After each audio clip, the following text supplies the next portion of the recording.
Wuxian Town, an ordinary settlement nestled within the Linley Kingdom, lies at the western edge of the Beast Mountain Range, the foremost mountain range in the Yulan Continent. As the sun ascends, a crispness still lingers in the morning air of Wuxian Town.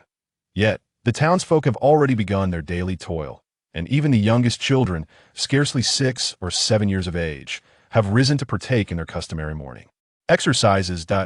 In the eastern clearing of Wuxian Town, the gentle warmth of the morning sun filters through the adjacent trees, casting dappled patterns of light upon the ground.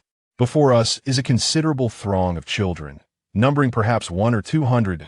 They're divided into 3 teams, each arranged in several rows, standing silently in the clearing with solemn expressions. The northernmost team comprises children aged approximately 6 to 8 years, while the central group consists of those aged 9 to 12, and the southernmost team features youths ranging from 13 to 16. In front of this assembly stand 3 robust middle-aged men, clad in sleeveless tops and coarse trousers. To become a great warrior, one must diligently train from a young age, proclaims the foremost man, arms crossed behind his back, his head held high as he speaks with an icy demeanor. His piercing gaze sweeps across the northernmost team, causing the little ones to press their lips together, their bright eyes fixated on him, too timid to utter a sound. This commanding figure is Hillman, the captain of the guard for the Baruch family, the rightful owners of Wuxian Town. You're all ordinary folk, unable to practice the formidable techniques of the noble elite. If you wish to rise above, to avoid being looked down upon in the future, you must train according to the most ancient, simplest, and fundamental methods, strengthening your bodies and honing your endurance. Do you understand? Hillman's eyes scan the assembly of children. Yes. The youthful voices resonate in unison. Excellent, Hillman replies, his demeanor a blend of satisfaction and detachment. The 6 and 7-year-olds display a mixture of confusion, while the teens exhibit resolute determination, for they comprehend the gravity of Hillman's words. In the Yulan Continent, it is customary for every boy to train vigorously from a young age. Failure to do so invites scorn. A man's worth is measured by his strength and wealth. A man devoid of power will find even women looking down upon him. To earn the pride of their parents, to captivate the admiration of girls, and to enjoy a splendid future, one must strive to become a formidable warrior. Being commoners, they cannot afford the precious tomes of martial arts. Their sole recourse lies in rigorous physical training from an early age. They must toil and exert themselves, dedicating more effort and passion than the nobility in their quest for greatness. In the morning, as the sun ascends, all of nature comes alive. This moment presents the most opportune time to absorb the essence of the heavens and earth, enhancing our physical potential. Following the usual practice, one should stand with legs shoulder-width apart, knees slightly bent, and hands resting at the waist, forming the Yunchi posture. While practicing this posture, it is imperative to remember to focus, maintain inner tranquility, and breathe naturally, remarked Hillman with indifference. The Yunchi posture is the simplest yet remarkably effective method of physical exercise, a culmination of wisdom accumulated over countless generations. Instantly, 100 or 200 children adhere to the requirements of the Yunchi posture. Remember, focus your attention, keep your heart calm, and breathe naturally, Hillman stated coldly, weaving through the group of youths. A glance revealed that the team of teenagers to the south was notably composed, each exhibiting calmness and natural breathing. They all demonstrated a commendable level of depth, steadiness, and tranquility in their practice of the Yunchi posture. In stark contrast, the 6 and 7-year-old children to the north displayed varying degrees of knee bending, their legs slack and lacking strength, rendering them decidedly unstable. Hillman addressed the 2 middle-aged men nearby. You will each oversee the southern and central teams while I manage the younger children. Understood, Captain, they replied promptly, their eyes keenly observing the 2 teams as they occasionally nudged the youth's legs to ensure their stability. Hillman then approached the cluster of 6 and 7-year-olds, who immediately tensed at his presence. Oh no, the big bad wolf is here, whispered a golden-haired boy named Hadley, his wide eyes filled with trepidation. As Hillman stepped into their midst, his expression remained indifferent, yet inwardly he reflected, these children are far too young, both physically and mentally, and my expectations of them must be tempered. Nevertheless, Instilling the importance of physical training from an early age is crucial. Diligent preparation now will significantly increase their chances of survival on the battlefield in the future. To guide young children. To entice and engage them is the most effective approach. Coercion only breeds resistance. Stand tall, one and all, Hillman huffed. Immediately, the children straightened their chests and gazed ahead. A faint smile graced Hillman's lips as he stepped forward, shedding his vest. The muscular contours of his physique widened the children's eyes in wonder, while even the youths from the central and southern teams gazed enviously at his form. In addition to his nearly perfect musculature, Hillman's bare torso bore numerous scars from blades and swords, a testament to his trials, each mark drawing the children's awestruck attention in their hearts. The children held deep reverence for Hillman, a formidable sixth-level warrior, a hero forged in the crucible of life and death. Even in the grand cities, he was a figure of renown, and in Wushan town, he was a person of immense respect and admiration. Upon witnessing the fervent gazes of the children, a subtle smile graced the corners of Hillman's lips. He yearned for these youngsters to harbor admiration and desire deep within their hearts, for such emotions would fuel their diligence and drive. Let us stoke the flames further, Hillman mused inwardly, as he approached a colossal stone lock weighing 300 to 400 pounds. With a single hand, Hillman grasped the stone lock and began to wield it effortlessly, as if it were crafted from earwood. The children stood transfixed, their eyes wide and mouths agape. Too light? Rory. Once we conclude our training, let us seek out larger stone locks, Hillman remarked casually, flinging the stone lock with a flick of his wrist. It soared through the air for several meters before landing with a resounding thud beside a great tree, causing the ground to tremble. He then made his way towards a cluster of rocks. Ha! Hillman inhaled deeply, his muscles visibly bulging. He unleashed a powerful punch at a large azure stone. The air split with a sharp whistle that left the nearby children in awe. With a mighty blow, his fist struck the massive stone. Boom! The thunderous impact reverberated through the air, causing every child's heart to skip a beat. That was a formidable azure stone. The stone quivered, and soon after, cracks began to spiderweb across its surface before it shattered into countless fragments, while Hillman's fist bore not a single mark. Our captain remains as formidable as ever. Rory, one of the middle-aged men, chuckled as he approached Hillman. Another man, Roger, joined them. Typically, when the children practiced their chi cultivation, these three instructors would engage in light conversation, periodically ensuring that the children remained diligent. Hillman shook his head with a smile. Alas, in my days within the military, I trained relentlessly every single day amidst the brutal chaos of the battlefield. Now, I merely stretch my muscles, lacking the fervor of my youth. The children gazed at Hillman with reverence, the TOC, that massive azure stone obliterated by a single punch-watt strength, and to wield the 300 to 400-pound stone lock with such ease, watt power. Turning to face the children, Hillman felt a deep sense of satisfaction at their reactions. Remember this. Even without relying on battle chi, it is theoretically possible to become a level 6 warrior through sheer physical training. A level 6 warrior who joins the military can easily ascend to the rank of intermediate officer and gain access to the methods of cultivating battle chi. Even if one cannot attain level 6, simply becoming a basic level 1 warrior qualifies one for military service. Remember, a man who cannot achieve even the status of a level 1 warrior is no man. Hillman's expression turned stern. A true man should stand tall, facing any challenge without fear. Upon hearing these words, the faces of the 6 or 7-year-old children were inevitably illuminated with smiles, each one struggling to suppress their laughter. This phrase was a signature saying of Hillman, frequently imparted to the children as a lesson. Stand firm, each of you, and observe how the older boys in the South are maintaining their stance, Hillman commanded sternly. Instantly, the 6 or 7-year-olds made a concerted effort to steady themselves. After a while, however, the children began to sway unsteadily, each one acutely aware of the fatigue radiating through their legs. Before long, the group of 10-year-olds in the center began to succumb as well, one by one, sitting down in defeat.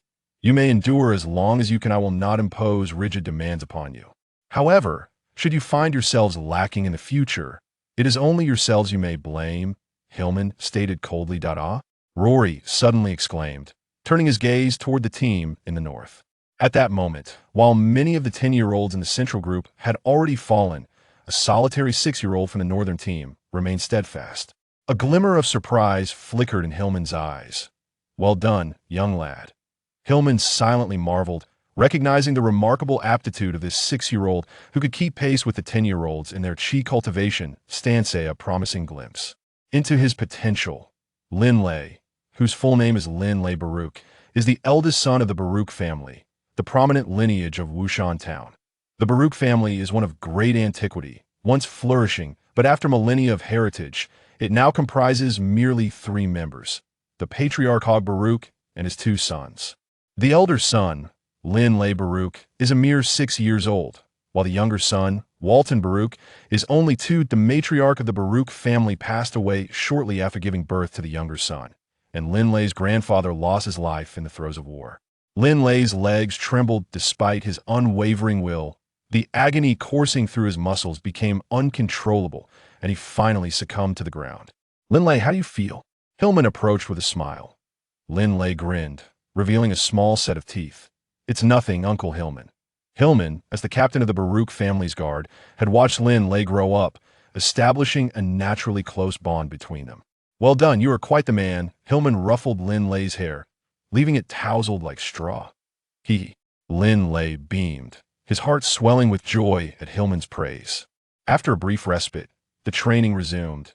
The intensity of training for the 6- and 7-year-olds was considerably lighter, whereas that for the adolescents was exceedingly rigorous. Before them lay a group of youths, their heads and feet resting upon smooth stones, their bodies suspended in midair, entirely supported by the strength of their waists. The waist and hips, this triangular region, Hillman gestured towards the area around his abdomen, is the core of the human body.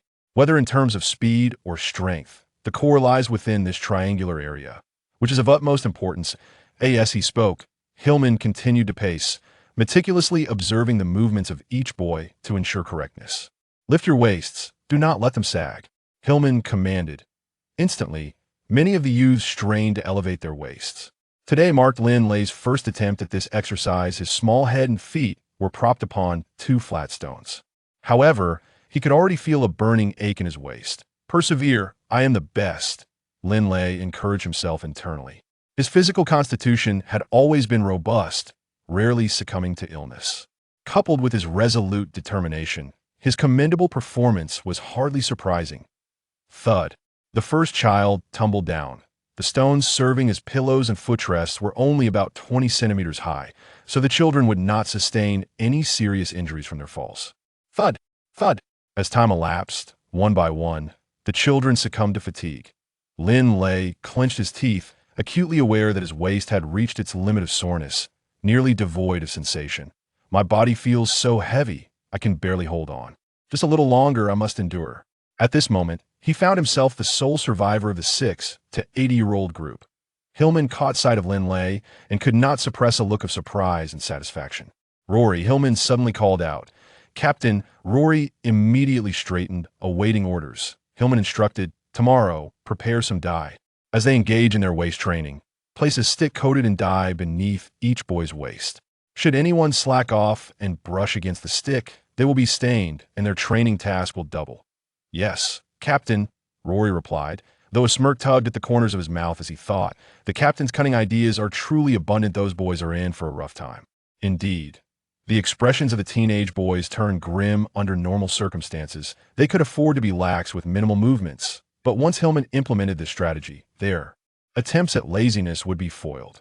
Hillman continued coldly, "I can inform you that after a warrior cultivates their fighting spirit, its storage location is approximately 1 fist's width below the navel. You should understand that this area is also part of the core triangle. Now you must comprehend the significance of training this core triangular area. This is the essence. If this area falters, exercising other regions will be futile. That a good mentor is vital for the growth of children. Hillman is indeed a remarkable warrior. He understands the essence of training, the importance of gradual progression, and recognizes the appropriate training levels for children of various ages. If the demands placed upon them are too great, it may lead to physical collapse." Fighting spirit. Upon hearing this term, the youths, along with the children resting nearby, looked at Heilman with wide eyes. For these children of humble origins, the concept of fighting spirit was met with eager anticipation. Even Linley, a scion of a once noble family now in decline, harbored a deep yearning for this very power. Thud. At last, Linley could no longer withstand the exertion, yet he managed to brace himself with his arms slowly descending to the ground. Oh, how refreshing! As Linley took a moment to rest his aching back, a tingling sensation coursed through him, penetrating deep into his muscles, seemingly reaching to his very bones. He closed his eyes slightly in bliss.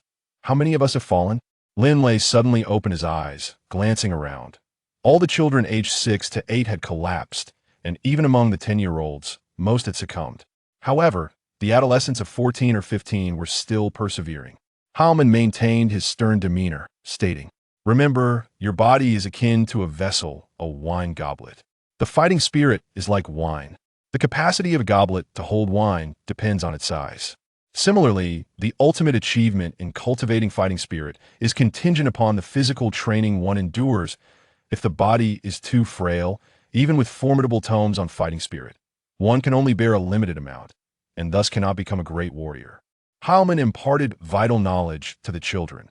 Many warriors, lacking guidance in their youth, only grasp the connection between physical strength and fighting spirit later in life. By then, their age often renders physical training less effective. Heilman, drawing from the myriad experiences of those who have traversed a long and winding path, endeavored to instill these critical lessons in the minds of the children as gently as spring rain, that he wished to spare them from taking the same missteps. After undergoing the breath of energy exercise, which fostered coordination among the waist, legs, shoulders, and back, nearly all the children collapsed onto the ground. Heilman's training regimen was exceptionally well-structured. Today's morning practice is concluded, Heilman announced. Training in Wushan town follows a rhythmic pattern, with sessions held twice daily, once in the morning and again in the evening. Uncle Heilman, please tell us a story. As soon as they were dismissed, the children clamored for his tales. Each morning practice concluded with Heilman recounting stories from his military experiences or adventures from other parts of the continent. Having grown up in a small town, these children harbored a deep longing for the world beyond and the allure of military life. With a faint smile, Heilman devised a method to inspire the children through storytelling, believing that only by igniting their intrinsic desire to cultivate would their achievements soar. Today, I shall regale you with the legends of the 4 ultimate warriors of the continent. A glimmer of reverence flickered across Heilman's face. The children immediately perked up, their eyes sparkling with excitement. Linley, seated among them, felt his heart race. The legendary 4 ultimate warriors? He instinctively leaned in, his gaze fixed intently on Heilman. With a spark of enthusiasm in his eyes, Heilman maintained his steady tone. Thousands of years ago, our continent bore witness to the emergence of 4 ultimate warriors, each possessing strength rivaling that of dragons. They could single-handedly traverse through 1,000,000 soldiers, effortlessly decapitating their enemies. These 4 warriors are the Blood Dragon Warrior, the Purple Flame Warrior, the Tiger Stripe Warrior, and the Undying Warrior. There are 9 ranks of warriors. Merely a 6th-level warrior can easily shatter boulders and break trees with a kick. A 9th-level warrior in our Finley Kingdom is likely the mightiest among us. Above the 9th level lie the 4 ultimate warriors, transcending their peers and standing at the pinnacle of martial prowess, belonging to the legendary realm of the Sanctum.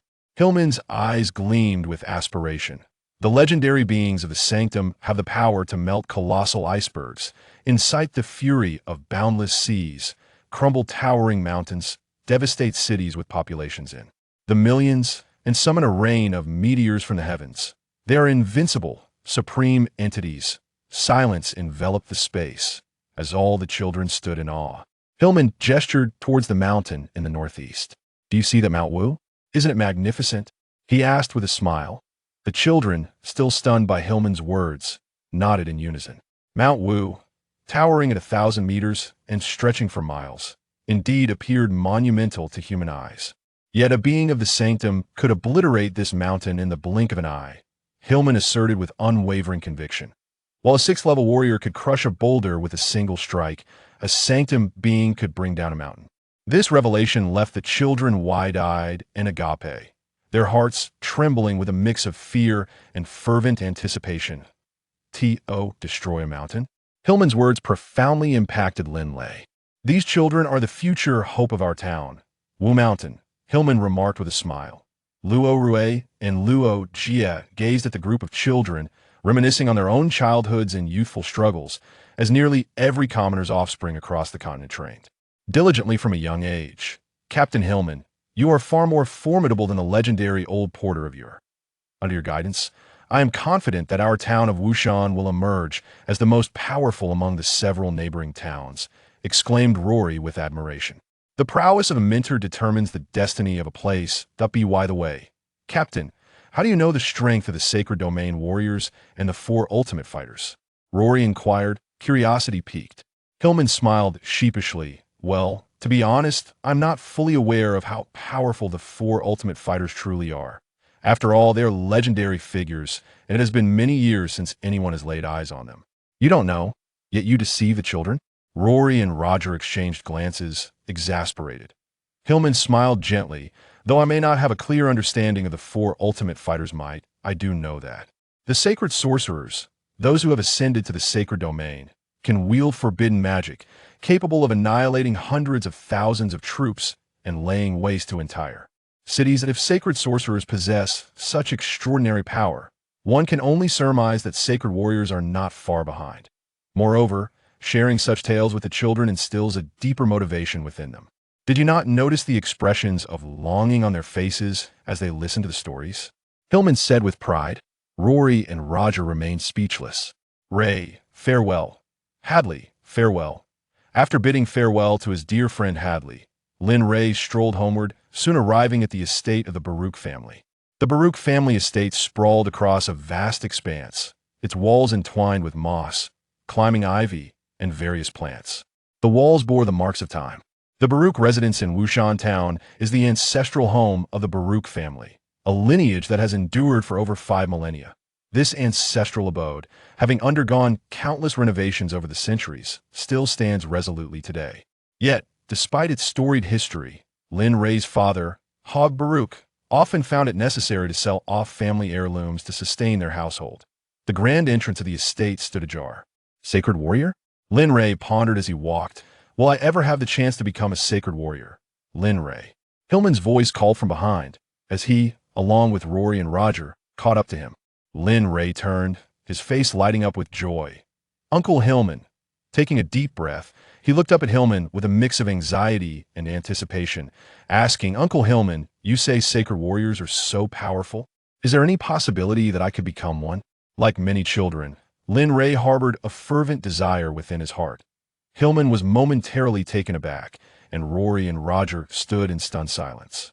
A sacred warrior? These youngsters are indeed audacious in their aspirations. The entire kingdom of Finley boasts millions of inhabitants, yet not a single sacred domain warrior has emerged in centuries. The path to becoming a sacred domain warrior.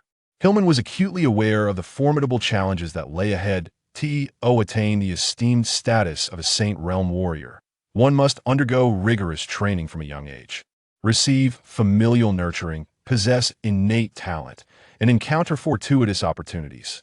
Indeed, becoming such a formidable being is no simple feat. Hillman is acutely aware of the immense hardships he has endured on his journey to becoming a 6th-level warrior, having danced with death on numerous occasions. If the path to the 6th level is fraught with difficulties, then the 7th, 8th, and 9th levels are even more daunting. As for the Saint Realm, Hillman dares to contemplate it only in his dreams. However, in the face of Linley's fervent gaze, he declared, Linley, Uncle Hillman believes in you. You will undoubtedly become a Saint Realm warrior. Hillman's words of encouragement ignited a spark in Linley's eyes, stirring a profound desire within his heart. This desire burned with an unprecedented intensity. Uncle Hillman, may I train with the central team tomorrow? Linley suddenly inquired. Hillman, Rory, and Roger exchanged astonished glances at Linley's request. My father once said that to rise above others, one must exert greater effort than anyone else. Linley instinctively mimicked his father's tone. Hillman chuckled. He had witnessed Linley's training today, despite being merely 6 years old. Linley's physical prowess rivaled that of children aged 9 or 10. Hillman nodded with a smile. Very well, but do not falter when the time comes. Remember, this is not a matter of 1 or 2 days. The journey ahead is long.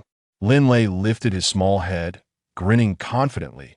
Uncle Hillman, just you wait and see that it was an ordinary morning in Wushan town, and each subsequent day mirror the last, as a group of children continue their arduous training under the guidance of the 6th level warrior, Hillman. The sole distinction from the past was that the 6-year-old Linley had been placed in a team with children around the age of T, and in the blink of an eye, half a year had passed.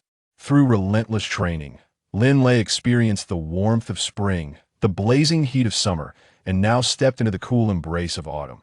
The towering poplar trees lining the vacant lot to the east of Wushan town swayed gently in the wind, shedding their yellowed leaves, which danced gracefully to the ground.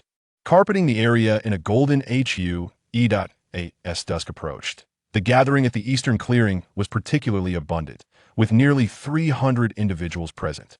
Tonight's training concludes here, Hillman announced with a smile. Before we part, let us extend our best wishes to the children of Wushan town who are preparing to enlist in the military. Becoming a soldier is significantly easier upon reaching the age of 16 and attaining at least the rank of a first-level warrior. One can seamlessly join the army, provided these 2 conditions are met. Thank you, Uncle Hillman. 126 young lads, age 17 and 18, bowed respectfully. Typically, these youths did not attend training, for they had already reached adulthood and embarked on their respective careers. However, they were nurtured from a young age by Hillman, who served as their mentor. Before enlisting, they bid farewell to Hillman that I hope that at least half of these 126 will return alive, Hillman silently wished. Observing the group of boys, Hillman proclaimed in a resonant voice, "Listen well, you lads. You are the men of Wushan town, and as such, you must hold your heads high and confront any challenge without fear. Do you understand?" Very well. Hillman stood tall, his piercing gaze exuding the distinctive aura of a soldier. The eyes of the 126 boys sparkled with determination. Yes, they responded with reverence. Subsequently, they departed, each one under the hopeful and admiring gaze of nearly 200 younger children. Tomorrow, they would embark on a brand new journey. I still have 2 years to go before I am of age. Then I too can join the army. One young boy mused, I long for a life in the military, filled with adrenaline and fervor. Spending a lifetime in Wushan town, even if I live long, would be meaningless. A group of 13 and 14-year-olds engaged in lively discussions, all eagerly anticipating a life brimming with passion and excitement. They aspired to achieve greatness, to earn the admiration of young women, and to receive praise from their families back home.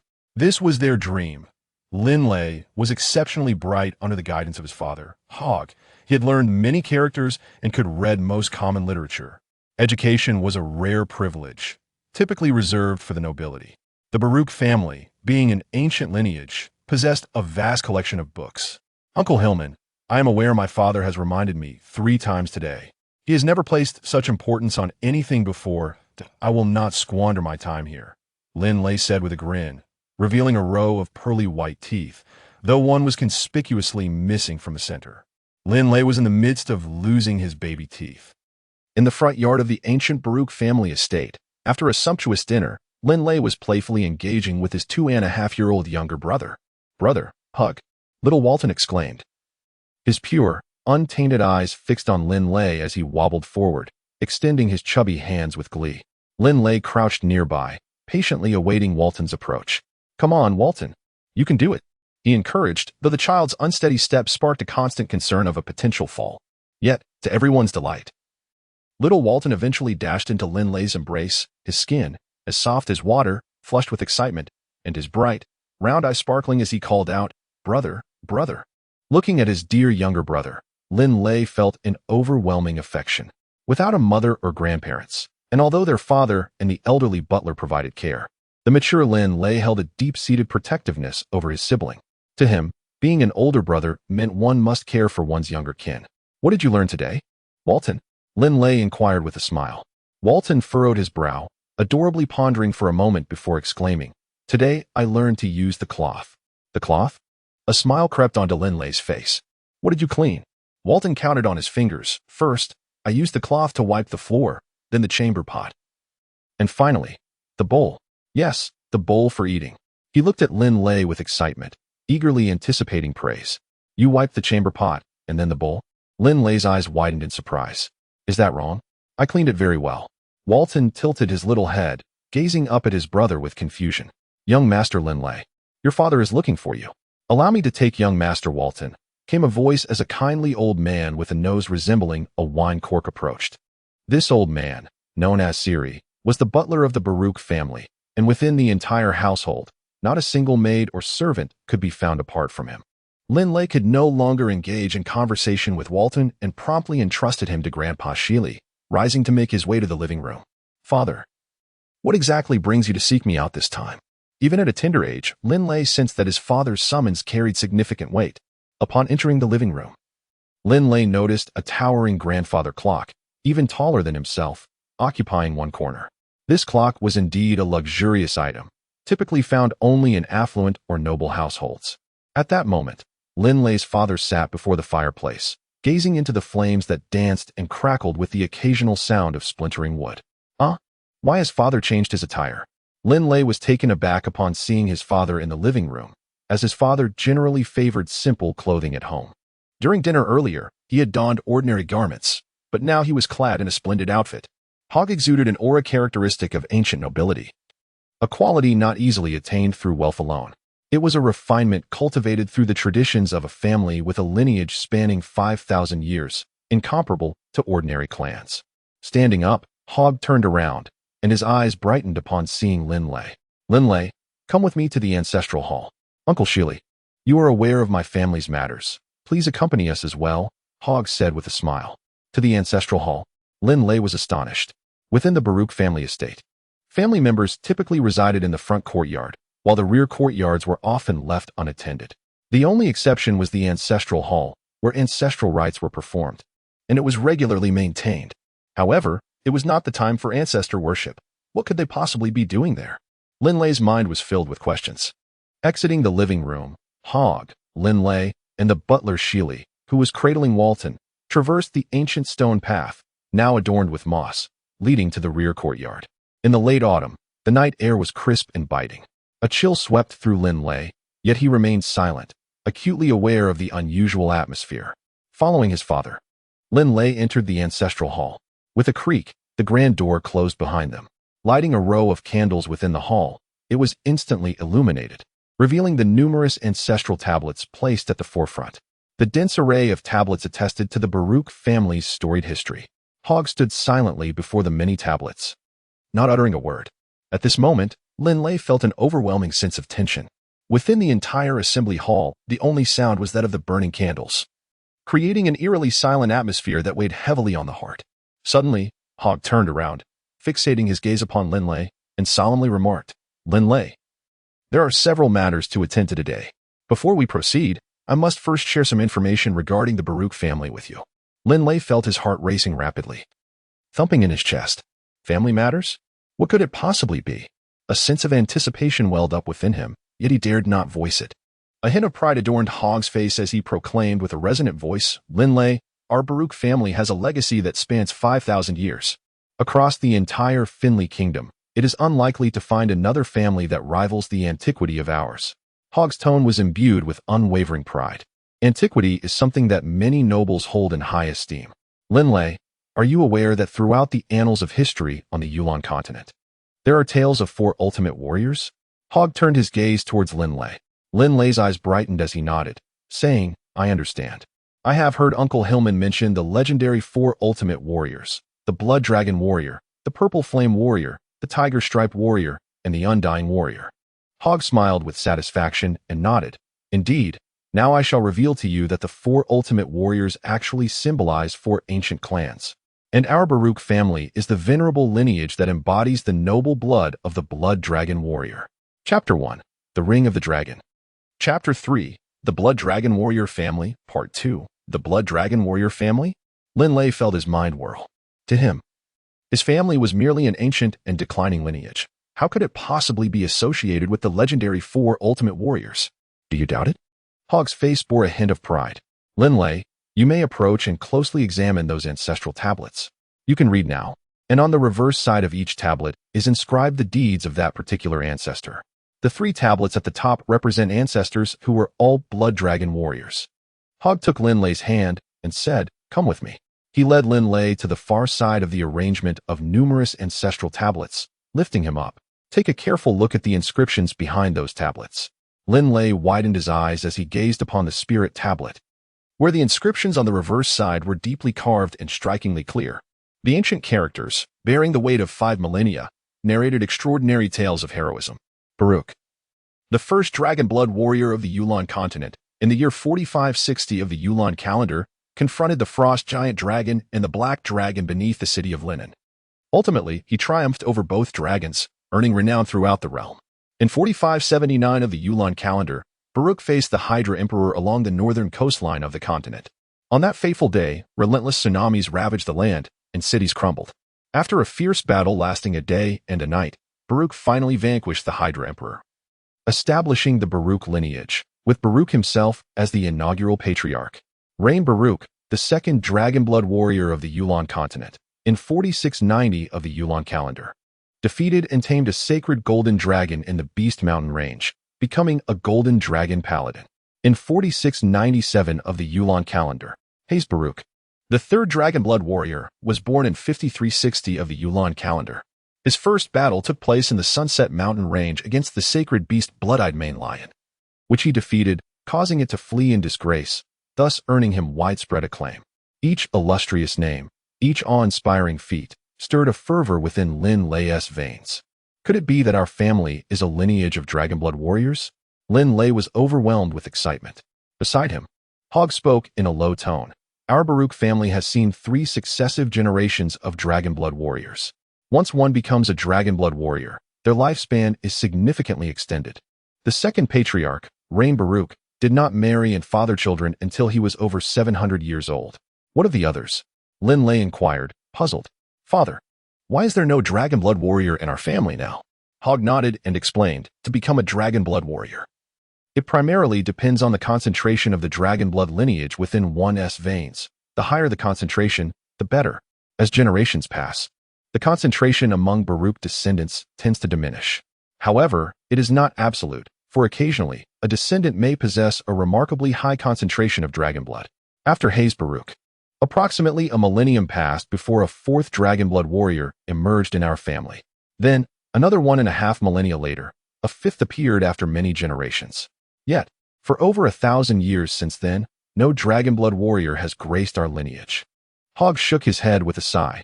The 5th Dragonblood warrior existed for merely 2 centuries in the Yulan Continent before vanishing. Over the span of 1,000 years, our Baruch family has experienced a complete decline.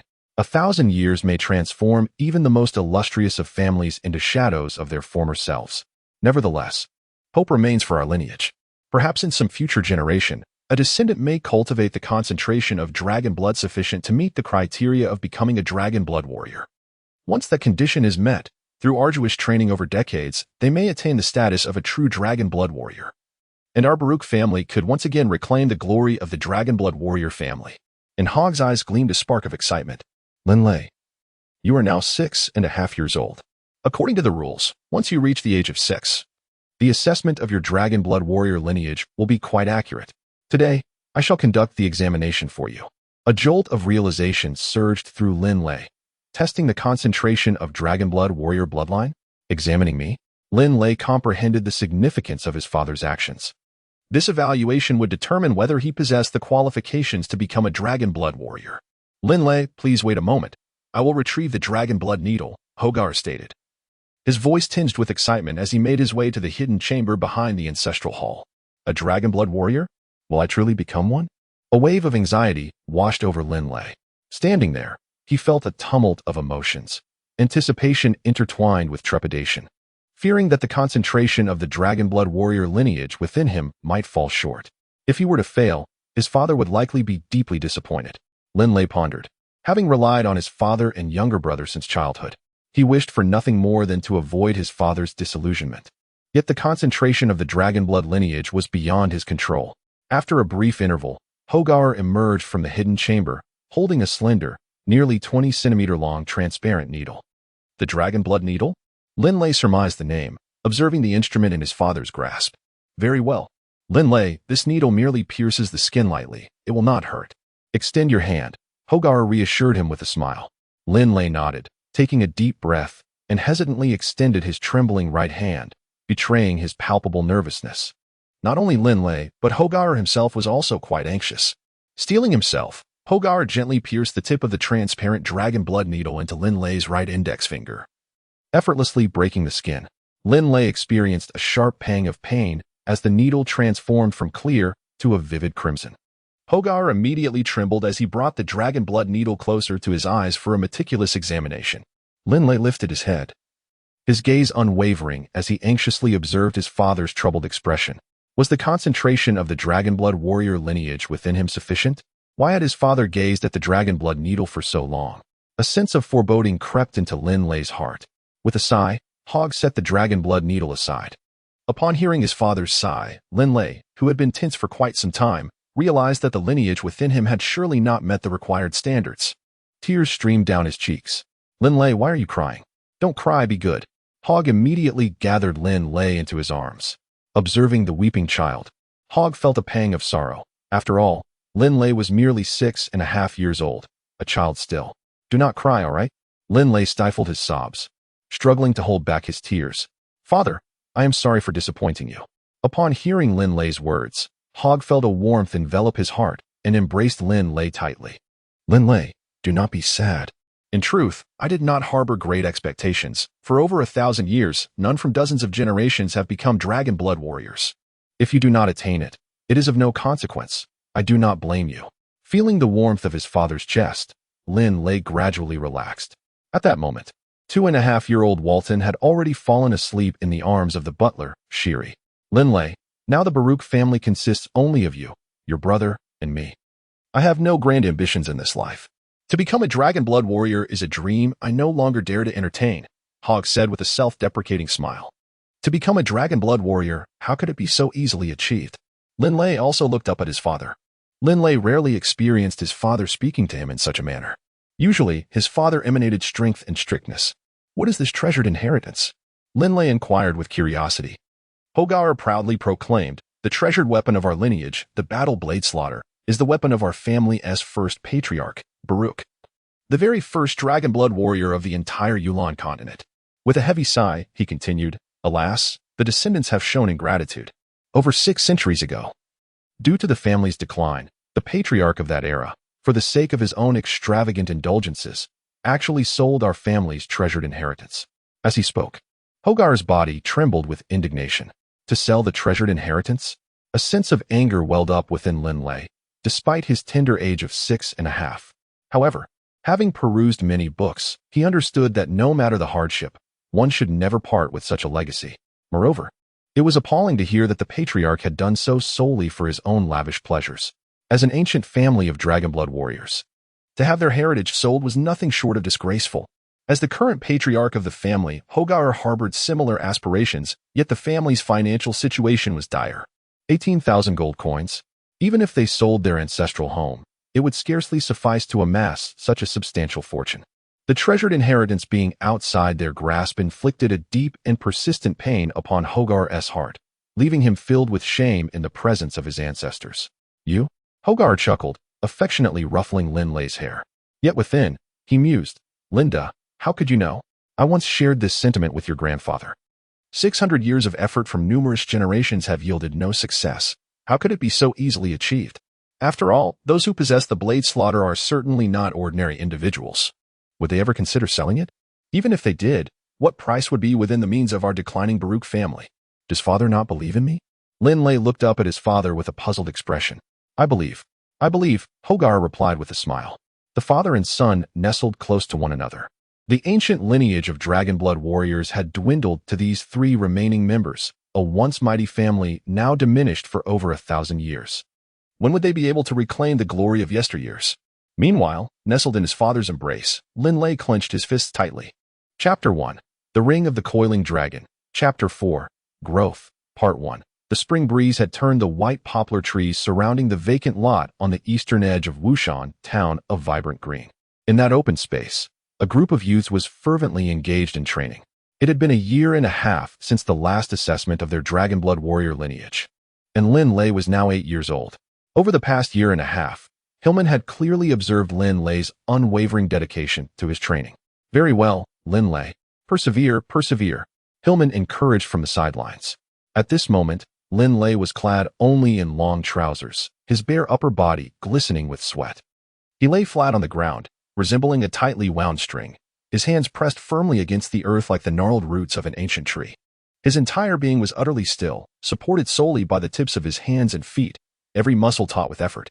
This was a practice of static tension training, remarkably simple yet profoundly effective. If one could maintain this position for an hour, their body would become impervious to ordinary blades. Tick-tock. Sweat trickled down from his forehead, coursing along the edge of his eye, causing a sharp pang in his right eye that instinctively squinted in response. Truly remarkable. At just 8 years old, Linley's static tension training was already on par with that of a 13 or 14-year-old.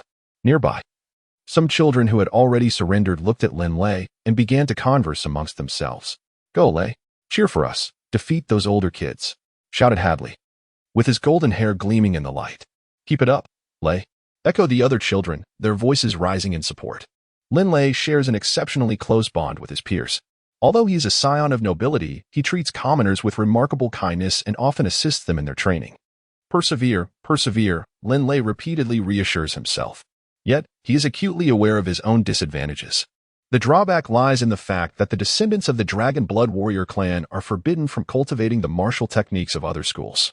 The bloodline of the Dragonblood warriors is solely attuned to the Dragonblood manual, rendering them incompatible with any other martial arts.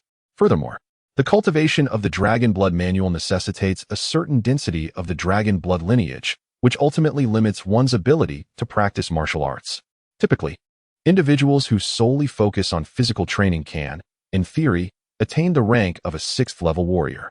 However, such cases are exceedingly rare in reality. Our situation is distinct. Even though our Dragonblood lineage may be somewhat diluted, it grants us an initial advantage over others. Through rigorous physical training alone, we can achieve the rank of a 6th-level warrior. Linley vividly recalls his father's words regarding his great-grandfather, who once ascended to the rank of a 7th-level warrior solely through the strength of his body. Within Linley's heart, he roared silently, "I am currently more formidable than others, for I possess the bloodline of the Dragonblood warriors. Yet, I am unable to cultivate Dookie. I must strive and strive again. If my great-grandfather could ascend to a level 7 warrior purely through physical training, then I might well become an 8th-level warrior. Or even a 9th-level warrior. Nothing is beyond possibility. An 8th-level warrior. Achieving the status of a 9th-level warrior would render me the foremost expert in the Finley Kingdom. Even if I cannot restore my family's glory from 5,000 years ago by becoming an 8th-level warrior, I can significantly enhance our family's circumstances." Perseverance. Linley gritted his teeth. At this moment, his arms ached as if countless ants were gnawing at them. His entire body trembled incessantly, with every muscle vibrating distinctly. The intensity of each muscle's tremor was astonishingly clear at this moment. After a prolonged struggle, at last, an explosion. Linley collapsed onto the ground, utterly exhausted. It felt so comfortable. Pressed against the earth, his entire body relaxed completely, and he could distinctly feel a tingling sensation, a gentle itch, coursing through him. The muscles, having undergone a rigorous workout, began their slow yet steady growth. Although the progress was hardly perceptible after just 1 or 2 sessions, over time, the improvements in his physique became strikingly evident. Beside him, Zilman nodded in satisfaction. He then turned his gaze towards a group of 14 and 15-year-old youths, his expression turning stern as he admonished them. "You must all persevere. Linley is merely 8 years old, and you are on the brink of adulthood. Do not let yourselves be outdone by a child." Indeed, the offspring of the Baruch family were unlike ordinary individuals. "Brother," exclaimed the boisterous Woden, rushing towards Linley. "All right, Woden, I'm all sweaty. Let me wash up first," Linley said, playfully pinching Woden's cheek with a smile. Woden huffed in response. "I know, brother. After you wash up, you'll be heading to Father's lessons." As a scion of nobility, Linley was subjected to a rigorous education from a tender age. The Baruch family, an ancient lineage boasting over 5 millennia of history, upheld standards of education that surpassed even those of the realm's most prominent nobles. "Very well, Walton. I shall play with you at noon," Linley remarked with a smile. While Walton was still but a child, Linley exhibited a maturity beyond his years. After a refreshing wash, Linley donned a clean set of garments and entered the parlor, where his father, Hog Baruch, sat upright at the dining table. Before Hog lay 3 substantial tomes. "Father," Linley greeted with utmost respect. Hog acknowledged him with a detached nod, and Linley took his place a short distance away from his father. "Yesterday, I recounted to you the entirety of the nations on the Yulan Continent. Now, please recite it back to me," Hog said coldly. This was the true essence of Hog. The rare moments when he embraced Linley in the ancestral hall were cherished memories. Typically, Hog's expectations were nothing short of stern, as he relentlessly pursued perfection in all matters, permitting not the slightest error from Linley. "Yes, father," Linley responded calmly. "The Yulan Continent is home to 3 perilous regions. The first mountain range, known as the Beast Mountain Range, the second, the Sunset Mountain Range, and the first forest, the Dark Forest. Each of these formidable areas spans vast territories. The Beast Mountain Range, nearly bisecting the continent from north to south, extends over 10,000 miles, teeming with countless magical beasts, including those of the sacred domain, possessing world-shattering powers. This mountain range has significantly shaped the continent's geopolitical landscape. To the west of the Beast Mountain Range lie 12 kingdoms and 32 duchies. Among these realms, 2 factions have emerged: the Holy Alliance, led by the Kingdom of Finley, and the Dark Alliance, spearheaded by the Kingdom of the Black Lion. The Holy Alliance, aligned with the Light Church, is in constant conflict with the Dark Alliance, associated with the Dark Church. Conversely, to the east of the Beast Mountain Range, there are 4 grand empires, 6 kingdoms, and numerous duchies. The 4 empires are particularly vast and remain unaffected by the influences of either the Light or Dark churches. Within these empires, imperial authority reigns supreme, with any of the 4 capable of standing toe-to-toe with the Holy Alliance. The 4 empires are the Yulan Empire at the center, the Rhine Empire in the southeast, the Rohr Empire in the east, and the O'Brien Empire to the north. Linley exhaled a silent sigh of relief after conveying this information. "Is that all?" Hog's expression turned icy. Linley was about to continue speaking when Hog interjected. "I ask you, how many kingdoms and principalities does our Holy Alliance comprise?" "Our Holy Alliance consists of 6 major kingdoms and 10. Suddenly, Linley furrowed his brow. How many principalities were there within the Holy Alliance? His mind was somewhat hazy. It seemed there were either 15 principalities or perhaps 17 kingdoms. In that moment, Linley could not ascertain the truth. "Humph." Hog's expression turned cold as he retrieved a twig from nearby. Linley obediently extended his right hand. Hog's eye muscles twitched, and with a sharp crack, the twig struck Linley's palm. A line of blood immediately appeared on Linley's right hand, yet he gritted his teeth, suppressing any sound of pain. "Linley, you must remember that we live within the Holy Alliance. It is imperative that you possess a thorough understanding of its affairs," Hog said, his gaze icy as he regarded his son. "Across the entirety of the Yulan Continent, there are essentially 6 principal forces, the 4 great empires and the 2 major alliances." Linley nodded. Although his father spoke succinctly, the meaning was easily comprehensible. The Holy Alliance shares its northern border with the O'Brien Empire, while the Dark Alliance lies to the south, bordering the Yulan Empire. Under the leadership of the Radiant Church, our Holy Alliance exhibits a unity that is in no way inferior to that of the 4 great empires. Listening to his father's words, Linley felt a deep sense of agreement. The previous day, he had perused numerous tomes, and it was evident that the Sacred Alliance could be regarded as the artistic epicenter of the entire Yulan continent.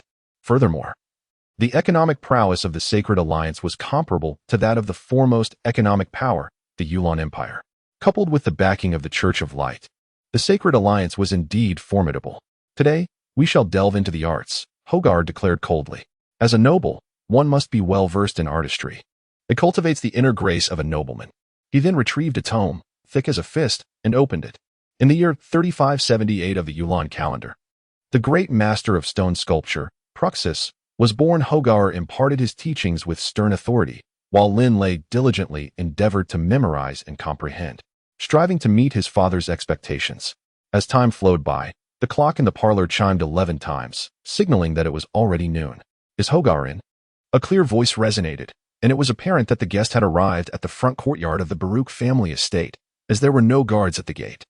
Hogar furrowed his brow and set down the hefty book. "Linley, that will be all for today." He then forced a smile and stepped out of the parlor. "Oh, Hogar, my dear friend." The moment I heard the call of the Silbird that morning, I knew a joyful event was imminent. Indeed, I received your letter by noon. And it filled me with immense delight, the visitor exclaimed.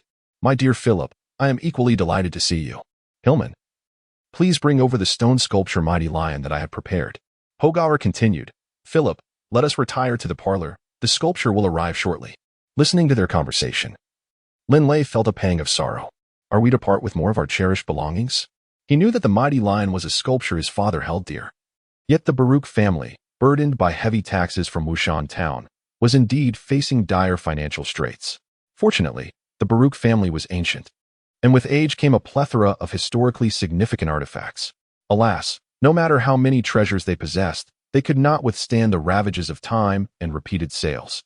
The family's valuables had dwindled considerably, and Linley glanced at the clock, pondering, I wonder how long it will be before this clock is sold as well. Just then, a middle-aged man with flowing golden hair and an air of nobility entered the parlor alongside Hogar. Linley immediately surmised that this golden-haired gentleman must be Philip. Oh, this charming young lad must be your son, Hogar, Philip remarked warmly as he looked at Linley. You are Linley Baruch, correct? May I call you Linley? It is my utmost honor, sir, Linley replied, placing his left hand over his heart and bowing respectfully. What a delightful child. Philip seemed genuinely pleased. Beside them, Hogg chuckled.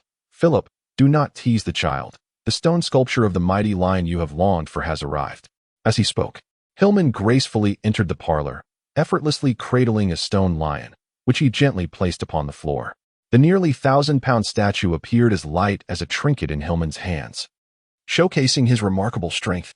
Mr. Hillman, your prowess astounds me. I possess no guard captain as formidable as you within my estate, even though I govern 12 towns. Philip remarked with a smile, yet his underlying intention to invite Hillman was unmistakable. Hillman replied indifferently, Wuhan town is my hometown, sir. My apologies, Philip quickly responded. He then turned to Hogg, saying, Hogg, while I truly admire this sculpture, I must confess that the craftsmanship of the mighty lion is not of the highest caliber, especially when compared to those of master sculptors. If you do not wish to purchase it, then so be it, Hogg replied bluntly. Philip squinted his eyes, then burst into laughter. Ha, Hogg, do not take offense. I am not saying I do not wish to buy it, merely stating a fact. How about this? I offer 500 gold coins for the sculpture. 500 gold coins? Hogg frowned. This price was considerably lower than what he had in mind, which was 800 gold coins. In the Yulan Continent, 1 gold coin equals 10 silver coins and 1,000 copper coins. A typical laborer earns about 20 to 30 gold coins in a year, while an ordinary soldier's annual salary is around 100 gold coins. The price is too low. Hogg shook his head. Hogg, you must understand that there are countless stone carvings with a history of thousands of years across the Yulan Continent. The true value of a sculpture lies in its artistry and the artistic merit of your piece. Well, I merely have a personal affinity for it. 500 gold coins is indeed my highest offer. If you do not accept, then so be it.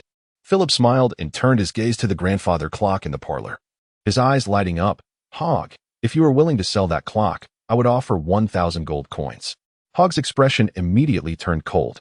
Oh, 2,000 gold coins is acceptable as well. That is my final offer, Philip hastily added. Hogg firmly shook his head, declaring, the clock is not for sale.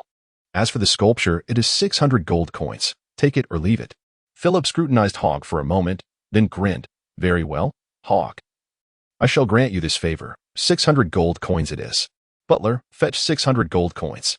The butler, who had been waiting outside the parlor, swiftly retrieved the coins and presented them.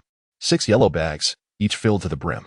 600 gold coins. Hogg, you may count them, Philip said with a smile. Hogg took the bags, weighing them in his hands. By their weight and volume, he confirmed that there were indeed 6 bags, each containing 100 coins. Hogg smiled and nodded. Philip, would you care to stay and join us for lunch? The steward of Philip, an elderly man, arranged for 2 robust warriors to laboriously transport the stone sculptures away. Once Philip and his entourage had departed, Hogg cast his gaze upon the 6 bags of gold coins before him, a flicker of melancholy crossing his eyes. This time, the sale of the stone sculptures had provided a means, but what would come next? Although there were many possessions at home, they would eventually be exhausted. Father, I wish to learn the art of stone carving, Linley suddenly declared. Linley was acutely aware that throughout the entire Yulan Continent, The renowned stone sculptors produced works valued at no less than 10,000 gold coins, with some illustrious pieces even reaching hundreds of thousands. This worth transcended mere monetary value. The status of these sculptors was exceedingly high. If I were to become a stone sculptor, then my father would no longer need to sell our family's possessions. Linley mused within his heart. Stone sculpture? Hogg glanced at Linley and replied coldly, "Do you understand, Linley, that within the entirety of the Holy Alliance, with its population of billions, there have been at least several million who have studied stone sculpture? Yet, the true masters of this craft can be counted on one hand. Moreover, without the guidance of a proficient teacher, it is virtually impossible to succeed solely through self-teaching. The realm of stone sculpture is not one that can be easily entered by just anyone. While you may observe that the creations of these masters are valued at tens of thousands of gold coins or more, do you realize that the majority of stone craftsmen earn merely a few dozen gold coins in a year?" Hogg's tone was undeniably stern. Linley was also taken aback. He had merely suggested that stone carving could improve their family circumstances, not anticipating that his father would respond with such a lengthy and stern tone. "All right. The ancestral hall also needs tidying up. After lunch today, you shall commence the cleaning," Hogg said coldly. "Yes, father," Linley answered respectfully. Hogg gazed at Linley, but inwardly sighed. "Stone carving? My child, do you realize that I too studied stone carving for a full decade? Alas, my works are utterly worthless." Hogg once harbored aspirations of becoming a master in the realm of stone carving, believing it would significantly enhance the family's financial situation. Yet, he felt a deep sense of helplessness. After 10 years of study, his creations bore no value. The esteemed stone carvers occupied a hierarchy akin to a pyramid. The renowned masters resided at the pinnacle, enjoying status and selling their pieces for tens of thousands, even hundreds of thousands of gold coins. As the sun dipped below the horizon, the fiery clouds painted nearly half the sky, casting a crimson hue across the land. Tidying the ancestral hall was indeed a rather straightforward task. Linley stepped out of the ancestral hall, reluctantly admitting that he had overprepared. What was originally intended to take an hour was completed in merely 15 minutes. On the Yulan Continent, a year consists of 12 months, each month comprising 30 days, with each day divided into 24 hours, and each hour containing 60 minutes. Generally, nobles possess clocks to ascertain the precise time, while those of considerable wealth or high status may even own exquisitely crafted pocket watches. The ancestral hall is cleaned and organized monthly, and in reality, there was little dirt to be found after merely a month. A quick wipe would suffice. With nearly an hour remaining until the evening training session, Linley pondered what to occupy himself with. Bored, he surveyed his surroundings. The ancient estate of Baruch boasts a history exceeding 5,000 years. The front courtyard is tidily maintained daily, yet the expansive rear garden, apart from the ancestral hall, is filled with dust and even exhibits cracks. Untamed weeds and vibrant green moss thrive in the corners of the walls and stone pathways. As he gazed at these time-worn, decaying structures, Linley's eyes gradually brightened.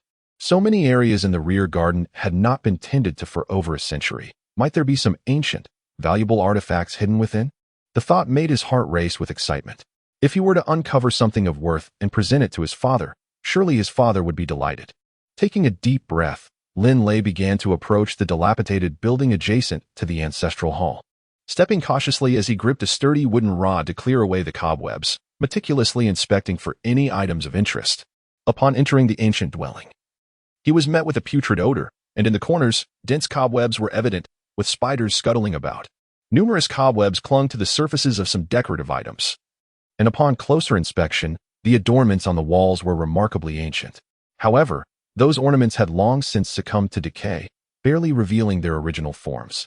Had these decorations not deteriorated, and instead been pristine, they would undoubtedly command a considerable value. Shaking his head in resignation, Linley continued to scrutinize other objects, using the wooden rod to remove layers of cobwebs as he carefully examined each item. He inspected the ground, the wooden racks, and the walls for any concealed mechanisms. According to the tomes he had read, it was quite common for walls to conceal traps. Linley cautiously tapped the walls, attuning his ears to the sounds that reverberated back. Linley relished the sensation of treasure hunting in ancient houses, yet he overlooked the fact that if he could conceive of such a pursuit, his father, his grandfather, and even the more venerable ancestors of the Baruch family would have certainly considered it as well. The artifacts within these ancient dwellings had long been meticulously sought after by the forebears of the Baruch lineage. At the tender age of 8, Linley, despite his precocious nature shaped by his family's upbringing, still exhibits a significant gap in maturity when compared to adults, rendering his contemplations somewhat lacking in depth. This ancient house yielded no discoveries, prompting Linley to exit the first structure and proceed toward the second. The rear courtyard is replete with numerous edifices. As the front residence where Linley and his companions currently reside constitutes merely a third of the entire estate, the area behind is substantially more expansive. Should he endeavor to thoroughly investigate, Linley estimates it would require an entire day's worth of effort. Each decorative item seems to be in a state of decay, devoid of any real value. Exiting yet another ancient house, Linley gazes up at the sky. There are approximately 15 minutes remaining until his evening training session. He turns his gaze towards a particularly vast ancient house in the distance. That one will suffice, the largest among them all. He intends to spend 10 minutes searching it, and if nothing of worth is found, he shall promptly proceed to his training. Having made his decision, Linley hastened towards the largest of the ancient houses. This dwelling spanned a considerable area, even larger than the living room of the front courtyard residence. Upon entering, Linley meticulously observed the surroundings, surmising that this had once been the gathering place for the Baruch family centuries ago. The decor and layout of the ancient house clearly indicated that it served as a spacious and grand living room. He began by searching the floor. Adhering to his usual routine, with his head bowed and eyes wide open, he meticulously examined every nook and cranny. Whenever he spotted something, he would tap it gently with a wooden rod to ascertain its nature. Should it prove to be merely a stone, he would dismiss it without hesitation. As evening training approached, Linley's pace quickened significantly. He proceeded to search the walls and various ornaments, his heart racing with hope. Linley puffed his cheeks, glancing around at the ancestors of his family, silently pleading, "Please, leave me even a trinket or two." Linley meticulously examined every corner, even peering behind the decaying ornaments upon the walls. Along the edges of this ancient abode stood a wooden rack, adorned with drawers. Linley promptly opened each drawer for a thorough inspection, yet found them remarkably pristine, devoid of any contents. If anything remained, it was merely a layer of dust. Alas, upon concluding his search of the final drawer, disappointment washed over Linley. After such a prolonged quest, not a single valuable item had been uncovered, leaving him weary and coated in a fine layer of dust. Observing his soiled attire, Linley felt a twinge of frustration. Linley cast his gaze over the ancient house. With a resounding crack, the wooden rod struck the wooden frame with force. This frame, steeped in history, had long succumbed to over a century of decay. Thus, the impact caused it to creak ominously. Hearing the sound, Linley instinctively turned around, only to be struck with alarm. It was about to collapse. Having previously searched among several ancient houses and inadvertently shattered various ornaments, Linley had gained considerable experience. Swiftly, he stepped aside. Ultimately, the towering wooden frame, twice Linley's height, came crashing down with a thunderous thud, splintering into several pieces and raising a cloud of dust within the ancient house. Amidst the swirling dust, Linley failed to notice a black ring, hidden within the frame's layers for an indeterminate time, tumble down and roll onto the floor. Coughing a couple of times, Linley waved his sleeve to disperse the dust. It was truly unfortunate. He was now covered in grime, and with training approaching, he needed to wash up and change his attire. With a flick of his hand, he made his way towards the door of the ancient house. As he neared the threshold, Linley's foot suddenly halted, for he distinctly felt something akin to a sizable stone beneath him. During his earlier inspection, there had been no stone near the threshold. It must have been a shard from the collapsed wooden frame. A surge of resentment bubbled within him as he recalled the fallen debris, and he stepped down forcefully upon the wooden fragment. According to Linley's assumption, if it were merely rotten wood, it would crumble underfoot. Yet, to his surprise, it was remarkably hard. What lay beneath his foot? He lifted his foot to scrutinize the object closely. There, resting quietly on the ground, was a black object resembling a ring, dust cloaking its surface, rendering it rather unremarkable. A ring? Linley, with keen eyes, picked up the black ring, vigorously rubbing it with his already soiled sleeve. After several attempts, he finally discerned the true nature of the ring. It was entirely ebony, its texture reminiscent of both wood and stone. The ring bore an intricate yet vague carving, something that looked like a twisted figure. Could it be a worm? Linley pondered, gazing curiously at the carving. At first glance, he believed that the twisted shape was indeed a worm. Linley chuckled to himself, remarking on the woeful craftsmanship of the ring before him. The skill displayed here is truly abysmal. Even the most casual artisan would likely surpass this. Sighing, he lamented the absence of even a modest diamond upon the black ring, let alone the more precious magical gemstones. Typically, one would expect such adornments to feature either diamonds or magical crystals. Regrettably, this ebony ring was composed solely of a dark, wood-like stone. Devoid of any trace of diamonds or magical gems, clearly, it held no value whatsoever. Yet, for reasons unbeknownst to him, Linley felt an inexplicable fondness for this black ring. Perhaps it was the solitary trophy of his arduous treasure hunt in the ancient house that endeared it to him. It is slightly too wide for my finger to where I could thread a string through it, and wear it as a pendant, he mused, a spark of inspiration igniting in his eyes. At only 8 years of age, Linley's hands were considerably smaller than those of an adult, rendering the ring unwearable. As for naming this black ring, he pondered, how about the earthworm ring? No, that sounds dreadful. After a moment of contemplation, an idea struck him. Oh, that twisted figure could also be considered a dragon of sorts. With the dragon coiling around the ring, he decided to call it the Coiling Dragon ring.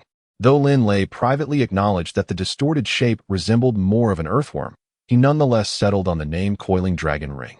Raising the ancient, dark ring high, Linley beamed with unparalleled joy. Given his family's financial struggles, this marked the first pendant he had ever owned, and the fact that he had discovered it through his own efforts made it all the more cherished. Oh dear, I mustn't dawdle. My evening training session is fast approaching. Linley suddenly awoke, his heart racing with urgency. Glancing at himself, he discovered he was covered in a thick layer of dust. Appearing much like a beggar, what a dreadful sight. Without a moment's hesitation, Linley dashed out of the ancient house and made his way directly to the bathhouse. Splash! Linley directly doused himself with water, his skin displaying a healthy wheat-like hue, complemented by the aesthetically pleasing contours of well-defined muscles, an embodiment of his dedication to fitness. As the water cascaded over him, it swiftly washed away the accumulated dust, allowing him to cleanse himself with remarkable speed before hastily donning a fresh set of training attire. In his urgency, Linley eagerly searched for a thread to wear the dragon ring. Suddenly, his gaze fell upon a tattered piece of burlap cloth. Igniting a spark of inspiration within him, he promptly extracted a slender thread from the fabric. While ordinary, burlap is renowned for its durability, and this particular thread proved equally resilient. In quick succession, he threaded the dragon ring and secured it, fastening it against his chest. Time was of the essence. He was on the verge of being late for the first time. Without hesitation, Linley sprinted out of the house, simultaneously tucking the dragon pendant into his clothing.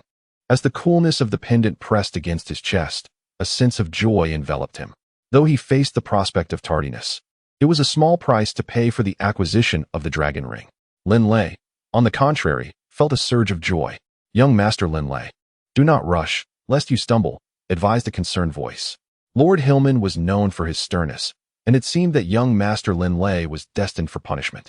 The Baruch family's benevolence towards the common folk endeared Linley to them immensely. How will Uncle Hillman discipline me? Linley pondered while sprinting at full speed, hardly able to engage in conversation with the nearby uncles and aunts. In a brief moment, he reached the open space to the east of Wushan town. At that moment, the three teams had gathered, and as Lord Hillman spoke, he cast a piercing gaze in Linley's direction upon hearing his footsteps. Linda hurried to the side of the team and came to a halt, his heart racing as he awaited Hillman's command. Today's training task is doubled in penalty. Return to the team, Hillman stated with an air of indifference. Yes, Linley responded with a proud posture and a clear voice. Just as Linley was making his way back to his designated spot within the team, a sudden sound emanated from the east. In that instant, Linley pinpointed the direction. The footsteps reverberating through the ground struck him with a force that felt as if they were pounding against his very heart. What colossal creature could it possibly be? Linley's eyes widened as he fixed his gaze intently towards the east. In the first episode of The Ring of the Dragon. Chapter 8, The Beast, Velociraptor, Part 1. The colossal creature that caused the earth to tremble made its grand entrance. The moment Linley and the other children laid eyes on this behemoth, they were utterly paralyzed with fear. However, Hillman, Rory, and Roger reacted swiftly.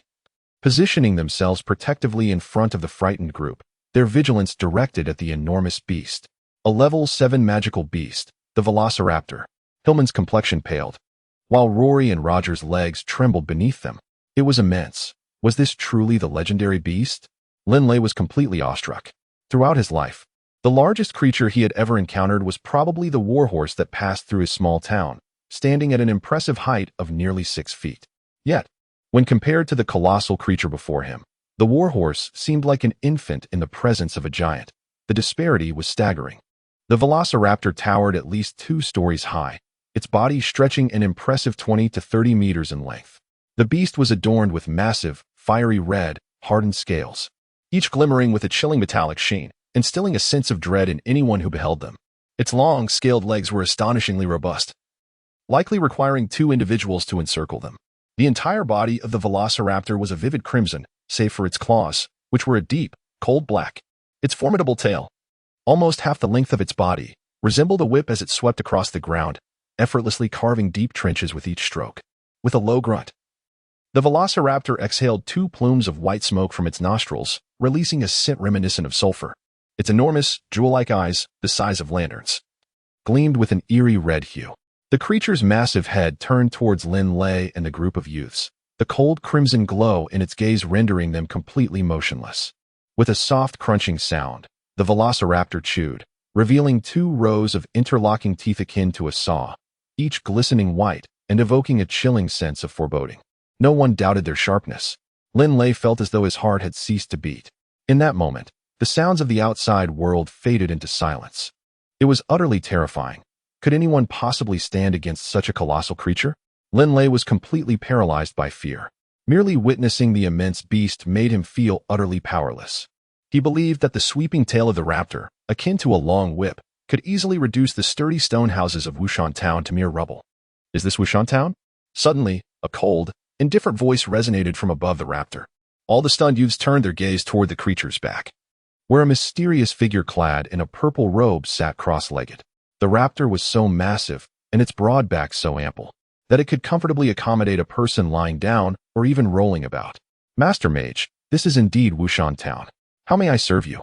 Hillman's voice rang out. Upon hearing Hillman's words, everyone seemed to regain their composure, emerging from their stupor of terror. Yet, all, including Luo and Roger, remained silent, standing behind Hillman.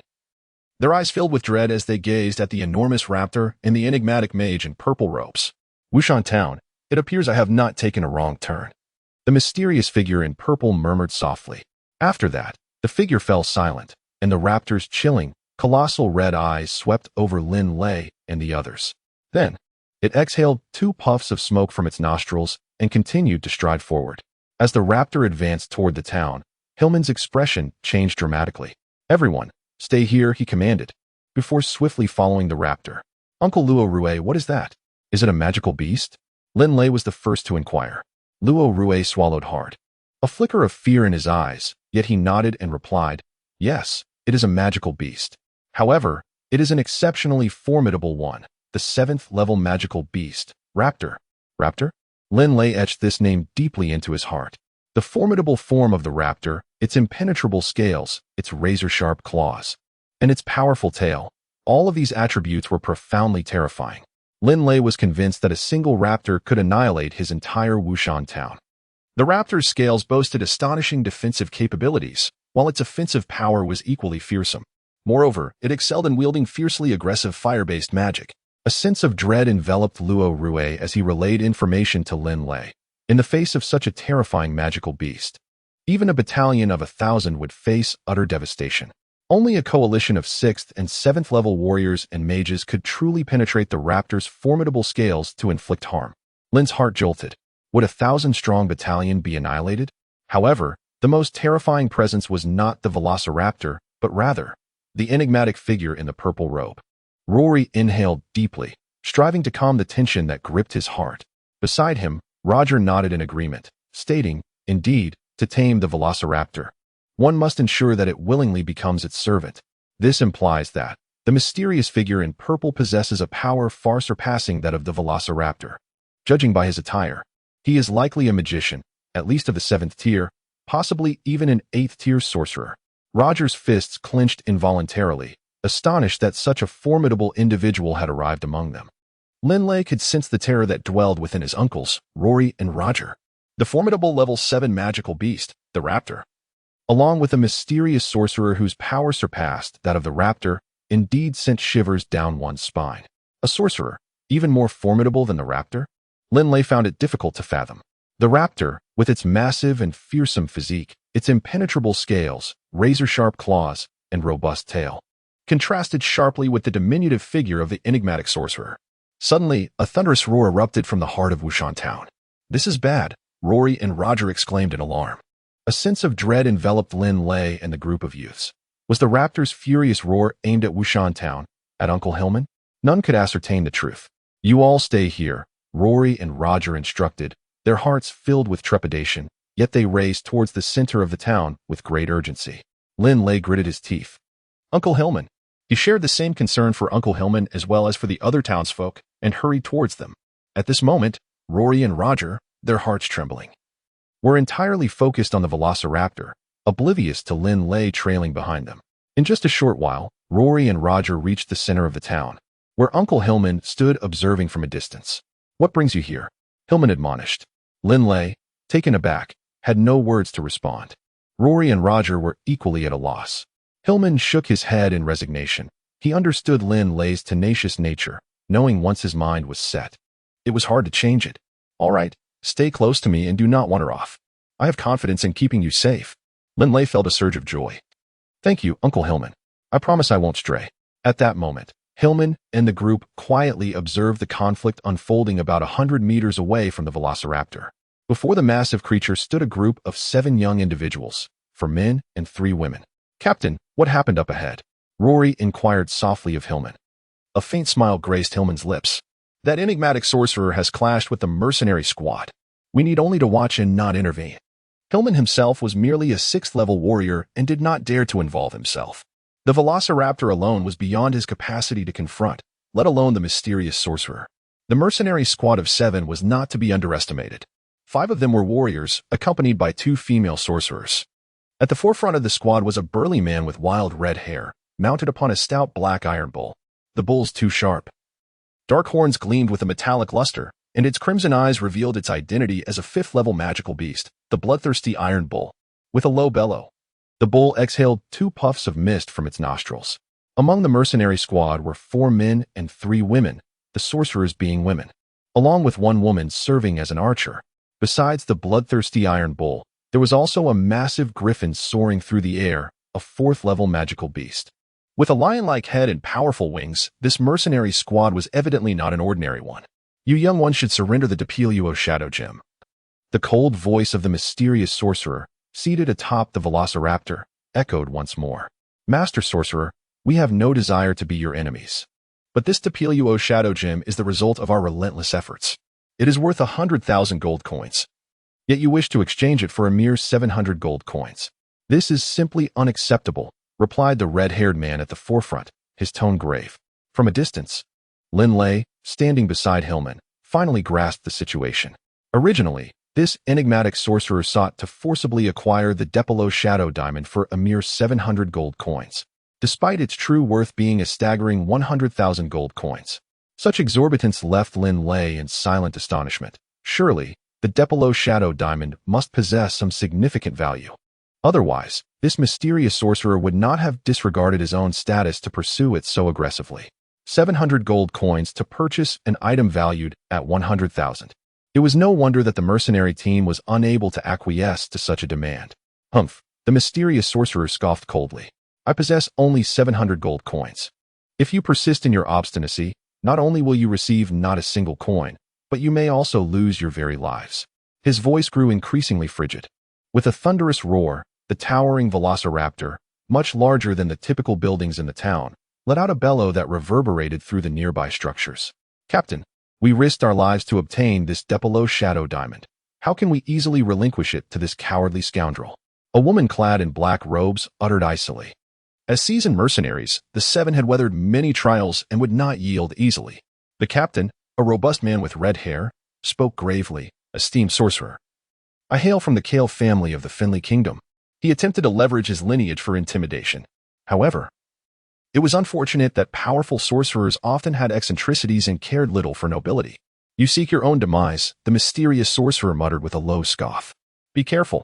The 7 mercenaries sprang into a defensive stance with lightning speed. 4 male warriors formed the front line, while the female archer drew forth a potent composite longbow from her back, and the 2 female sorceresses began preparing their spells. With a mighty roar, the colossal velociraptor opened its jaws, unleashing a torrent of flames that surged directly towards the mercenary team. The immense inferno scorched the cobblestone street in the town center, causing the surface to expand, buckle, and ultimately shatter. Numerous cracks marred the once solid stones, leaving the ground charred and blackened. Watch out, the red-haired captain cautioned softly, as a crimson aura enveloped his form, creating a protective barrier. The other 3 warriors quickly summoned their own shields of energy. The captain swung his massive double-handed sword with remarkable speed, cleaving into the wall of a stone building beside the street. The sound of the impact was deafening as the entire wall collapsed, sending hundreds of stones tumbling to the ground and a cloud of dust billowing into the air. Simultaneously, the velociraptor's flames engulfed the 4 warriors, their protective barriers sizzling under the intense heat. The red-haired captain swung his right leg fiercely, delivering a powerful kick towards a stone that measured nearly half a meter in diameter. The other 3 male warriors emulated the same approach, each delivering a powerful kick to the massive boulders. It was as if the stones were launched from a catapult, slicing through the air with a piercing whistle, hurtling directly towards the enigmatic sorcerer perched atop the towering velociraptor. Whoosh, whoosh, whoosh. One after another, the colossal stones were propelled towards the mysterious wizard. Nearly half of the rubble from the collapsed stone house was sent flying in mere moments. In the distance, Linley observed with a sense of exhilaration. His fists clenched tightly. How remarkable it was to dare to kick such enormous stones with such audacity. Watching the 4 human-like catapults relentlessly send forth stone after stone, his admiration for the noble profession of warrior deepened, yet the velociraptor remained even more fearsome. Linley gazed upon the towering velociraptor, observing as its whip-like tail lashed out with the speed of lightning. Crack, crack, crack, crack. Massive stones were mercilessly shattered by the creature's tail, which posed no threat to the sorceress seated upon the velociraptor's back. The tail, heedless of its surroundings, swept with such force that nearby stone houses crumbled as if they were made of clay, collapsing under the onslaught and sending countless rocks tumbling, enveloped in a cloud of dust. Amidst this haze, the roars of the velociraptor mingled with the immense flames it expelled. From the outset, the 2 female sorceresses had been softly chanting an ancient incantation, the pronunciation markedly distinct from the common tongue of the Yulan Continent, far more intricate and convoluted. Their chant was not prolonged, and at last, they completed their invocation. Armor of ice protection, they exclaimed in unison, and forthwith 2 beams of white light emanated from each sorceress, enveloping the 4 warriors in a glistening, translucent armor. The red-haired warrior felt a surge of joy. With the armor of ice protection and the aura of energy shielding, his confidence soared. Attack, he commanded. The 4 warriors simultaneously kicked a massive boulder, sending it crashing towards the sorceress on the velociraptor's back. Following this, the warriors sprang forth, leaping over 10 meters into the air like arrows released from their bows, hurtling toward the velociraptor. The flames spewed from the velociraptor's mouth ignited a wide area, transforming it into a sea of fire. The flames scorched the warriors, yet with their protective armors, they were well equipped to withstand the fiery assault. Meanwhile, the female archer had ascended to the back of a griffin, taking aim from the skies. The bloodthirsty iron bull stood like a fortress, safeguarding the 2 sorceresses. Swoosh, swoosh, swoosh. With a fierce gaze, the archer released 3 arrows with unwavering precision, targeting the mysterious sorceress upon the velociraptor's back. In a flash, the velociraptor's tail, swift as a whip, struck out, shattering the archer's triple shot before it could reach its mark. Simultaneously, the tail swung back towards the 4 male warriors. The whooshing sound generated by the tail's sweeping motion sent a chill through the warriors, prompting them to evade with the agility of monkeys. However, the tail's trajectory was not linear. It undulated in an unpredictable manner. Bang! Among the 4 warriors, one was unable to evade in time and was struck mercilessly in the waist by the dragon's tail. The icy guardian armor and the aura shield shattered almost instantaneously. Subsequently, the dragon's tail coiled tightly around the male warrior's body. "Luca!" cried out the red-haired giant beside him, his eyes wide with panic. "No!" Luca screamed in terror. With a violent flick of its tail, the enormous raptor sent Luca soaring directly into its gaping maw. As the beast opened its cavernous mouth, it clamped down on Luca, producing a gut-wrenching crunch followed by a heart-rending cry of agony. Under the raptor's serrated teeth, Luca was brutally torn apart. A portion of his crimson thigh tumbling from the creature's jaws, the ghastly white of his shattered bone protruding from the severed limb. Do not look. Hillman shielded Linley from the gruesome sight. The preceding scene was far too sanguinary. Even an adult would be gripped by fear upon witnessing such horror, let alone Linley. A mere 8-year-old child. Yet, Linley had already seen everything. Gasping for breath, he felt as though a colossal stone pressed upon his heart, suffocating him. His mind was inundated with the horrifying image of the young man, named Luca, being vivisected. The gaping abdomen, the severed intestines, the crushed skull, the fallen thigh, each detail rendered him breathless and dizzy. This was the first time Linley had witnessed such a brutal battle. The first time he had seen a human being mercilessly torn apart by the colossal raptor. The image of that severed thigh was indelibly etched in his mind. Hillman, Rory, and Roger exchanged glances, their eyes filled with concern for Linley. Could an 8-year-old child endure such a horrific and bloody spectacle? Would it cast a shadow over his heart? If the young were to harbor fears about combat, it would inevitably stifle their future potential. Killing is nothing, nothing at all. Linley fervently reassured himself within, determined to persevere. He would grow up, join the army, and confront the necessity of taking lives. He must endure, he must endure. Linley was indeed quite intelligent, having read an extensive array of books and knowing the path he would tread in the future. In the land of Yulan, it is commonplace for a man to confront life and death as he grows. Yet, Linley was still a child, unacquainted with such dire realities. At this moment, he continually reassured himself, and gradually, the profound terror within him began to diminish. Conversely, after a brief interval, Linley felt the blood coursing through his veins begin to boil with fervor. The battle was indeed fierce and exhilarating, for reasons unknown. The bloody and intense conflict stirred a primal desire within Linley, a yearning for the thrill of combat. Was it the bloodline of the Dragonblood warrior that prompted this? Linley could not say. However, he suddenly realized that he was filled with anticipation for this brutal confrontation. Step by step, Linley moved aside to allow Hillman to pass, continuing to gaze towards the combat occurring 100 meters ahead. Linley, do not look, Hillman exclaimed, alarmed at Linley's persistent curiosity. Uncle Hillman, I am not afraid, Linley replied, lifting his gaze to meet Hillman's. Upon noticing the glimmer of excitement reflected in Linley's eyes, Hillman was momentarily taken aback, yet he refrained from stopping him. Linley continued to observe the battlefield, now at the zenith of its ferocity. The other 3 warriors, consumed by rage, sprang forward, targeting the enigmatic sorcerer perched upon the back of the swift dragon. With a ferocious roar, the swift dragon pivoted, its massive jaws opening wide to snap at one of the warriors, while its sharp claws slashed at another. Simultaneously, its lightning-quick tail lashed out at the final warrior. The fighters were compelled to alter their course. The mysterious sorcerer on the dragon's back remained motionless, merely whispering incantations, allowing the dragon to fend for itself. Fire serpents dance. The sorcerer's cold voice resonated suddenly, and 7 serpentine flames, each several dozen meters long, erupted, soaring in all directions. Each flame appeared strikingly real, with distinct scales adorning their massive forms that evoked a sense of dread. All who witnessed this scene were rendered speechless. The 8th level fire magic. Fire serpents dance. The sorcerer had been quietly reciting the spell, preparing this terrifying 8th level magic. The fire serpent's dance unleashed 7 colossal fire serpents, boasting an extraordinary level of destructive power. Even the impressive defenses of the swift dragon would falter against such a barrage, leaving it severely wounded, if not utterly defeated.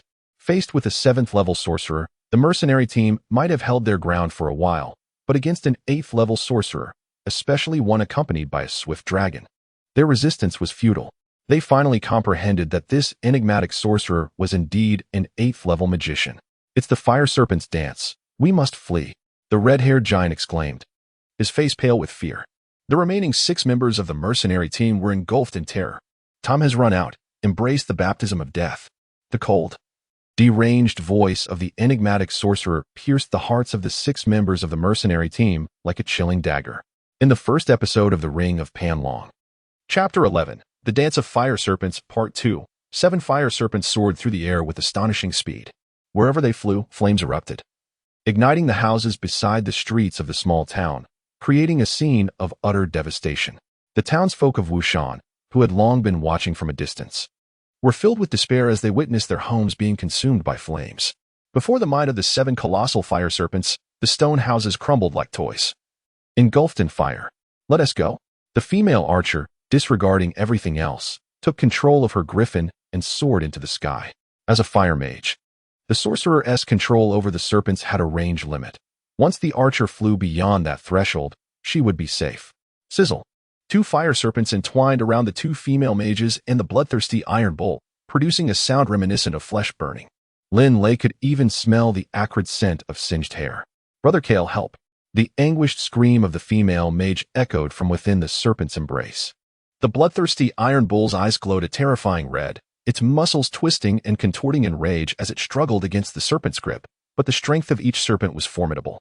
"Louisa!" the red-haired brute shouted in a voice filled with torment. In mere moments, the 2 enchanting female mages and the iron bull were reduced to ashes.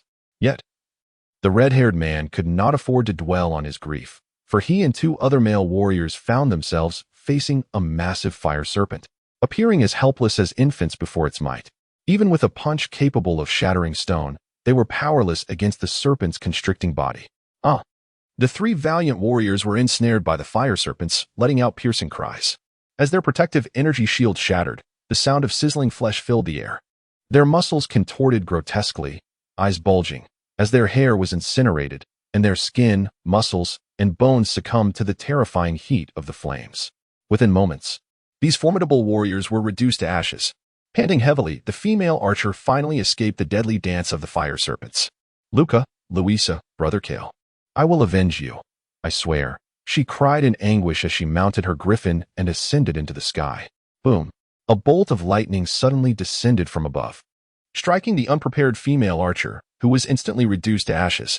The griffin, charred and convulsing, plummeted from the sky, crashing through the roof of a stone house and collapsing inside. "Thinking of escape? Humph." The mysterious sorcerer scoffed softly, observing all this from 100 meters away. Hillman swallowed hard, a trace of undeniable dread creeping into his heart. It was indeed an 8th-level mage, and a dual-element one at that. What was that called? The Dance of Fire Serpents? Linley stood there in a daze, utterly astounded. The spectacle of 7 colossal fire serpents soaring into the air, accompanied by a surging wave of fiery heat, left him in unprecedented tremors. Each gigantic fire serpent was nearly the size of a velociraptor, and their ascent heralded nothing short of calamity.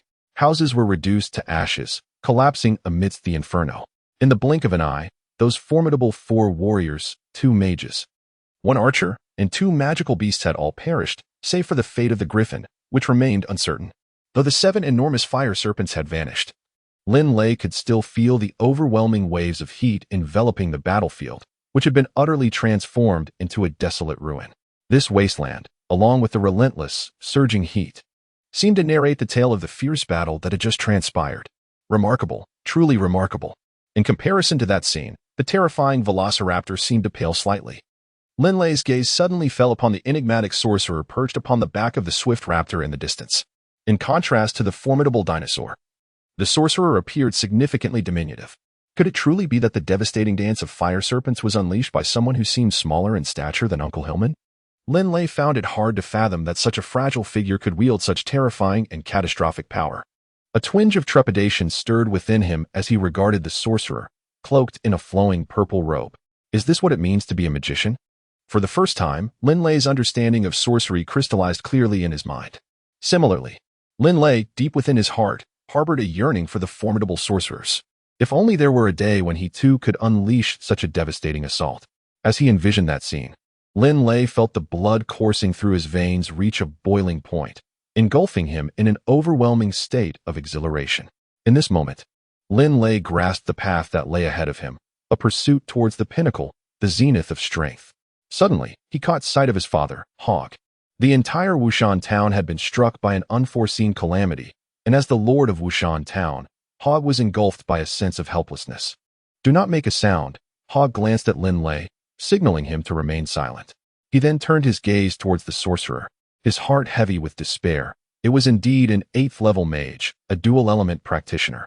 In the entire Finley kingdom, few possessed greater prowess than he. Such an individual had unexpectedly arrived at Wushan Town. Hog could only hope that this enigmatic mage would depart soon, allowing Wushan Town to return to tranquility. The mysterious sorcerer leaped effortlessly from the back of a velociraptor, descending from a height equivalent to 2 stories.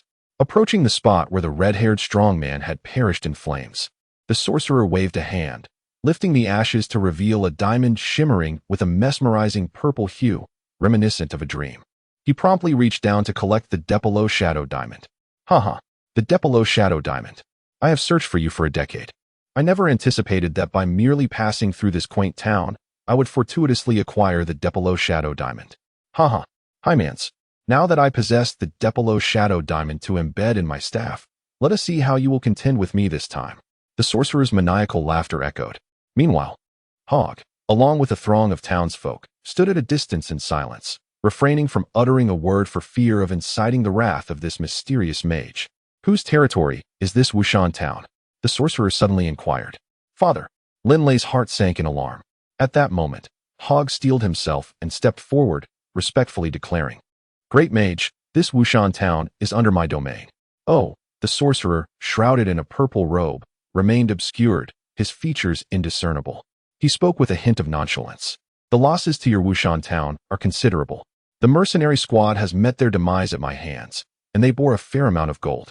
Even if the gold has melted due to the dance of fire serpents, it can still be exchanged for some currency. Consider it compensation for your town. Upon hearing this, Hog felt a wave of relief wash over him. This mage seemed unlikely to continue a spree of slaughter. I, Hog, on behalf of Wushan Town, express our gratitude for the mage's kindness. Hog bowed respectfully. The sorcerer nodded slightly and then approached the velociraptor, which promptly crouched down, extending its forelegs. The sorcerer stepped onto the beast's front leg and, with a gentle leap, ascended to its back. The velociraptor snorted, releasing 2 plumes of sulphurous mist, and then resumed its heavy-footed march. As the townsfolk watched the colossal velociraptor and the enigmatic sorcerer fade into the distance, ultimately vanishing at the end of Wushan Town streets, their anxious hearts gradually found solace. Chapter 12, The Heart of the Strong, Part 1. Upon witnessing the departure of the Level 7 magical beast, the raptor, alongside the enigmatic sorcerer, Hog felt a profound sense of relief wash over him. Uncle Shiri, Hog turned to the steward, Shiri, with a sense of urgency. Please arrange for some individuals to recover the gold ingots forged from the ashes. This mercenary team is extraordinary, and they must possess considerable wealth. I hope it can compensate for the losses we incurred in Wushan Town. Hog surveyed the surroundings, where once stood sturdy houses, now lay in ruins. Of course, my lord. Shiri nodded in acknowledgement. Hillman. Hog addressed Hillman beside him with a smile. How do you feel? Hillman nodded in agreement. I experienced a wave of anxiety and fear. Upon seeing the level 7 beast and that mysterious sorcerer, I realized our town had no means of defense. A sorcerer of the 8th rank, with such esteemed standing, could destroy our humble abode on a whim without facing any reproach, let alone punishment. Sorcerers held a status of immense grandeur. Even an ordinary sorcerer was regarded as equivalent to nobility. An 8th rank sorcerer could engage in conversation with a king without the need for bowing, illustrating the exalted position they occupied. Indeed, we should count ourselves fortunate that no residents of Wushan Town lost their lives, Hog remarked with a smile. Yes, that is indeed fortunate, Hillman concurred, also smiling. Hillman, please assist Uncle Shiri in addressing the housing needs of the displaced citizens, Hog instructed. Understood, Lord Hog, Hillman replied dutifully. Hog glanced behind him and, with a hint of curiosity, remarked to Hillman, Where's Linley? He was just here a moment ago. I do not know. I didn't pay attention. Hillman shook his head. Hog nodded thoughtfully. At the Baruch family estate, the residence was abundant in architecture, with numerous houses. During the peak of the Baruch family's prosperity, it housed hundreds, yet now, the inhabitants had dwindled significantly. Even Linley, at the tender age of 8, occupied an entire house on his own.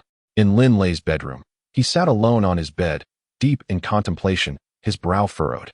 The terrifying scenes of the dance of fire serpents repeatedly surged through his mind, where 7 fire serpents, each as thick as a water barrel and dozens of meters long, soared into the sky, unleashing waves of flames. Instantly, the surroundings transformed into an ocean of fire, and the formidable warriors and mages of the mercenary squad were reduced to ashes in mere moments. The mages are truly powerful, he mused. A flicker of unease stirred within Linley's heart. Although I possess the bloodline of a Dragonblood warrior, its concentration is rather low. Furthermore, this bloodline clashes with other martial arts manuals, which restricts the potential for my growth as a warrior. I wonder if it is possible for me to become a magician. Linley suddenly found himself yearning to become a mage. That raptor is truly terrifying. If only I could possess one, he mused. The dragon's tail, swift as lightning, could effortlessly shatter boulders and demolish houses with a mere flick. Its colossal form resembled a giant siege engine from an army, once it charged at full speed. With its imposing size and formidable scales, it would be utterly fearsome. Magical beasts.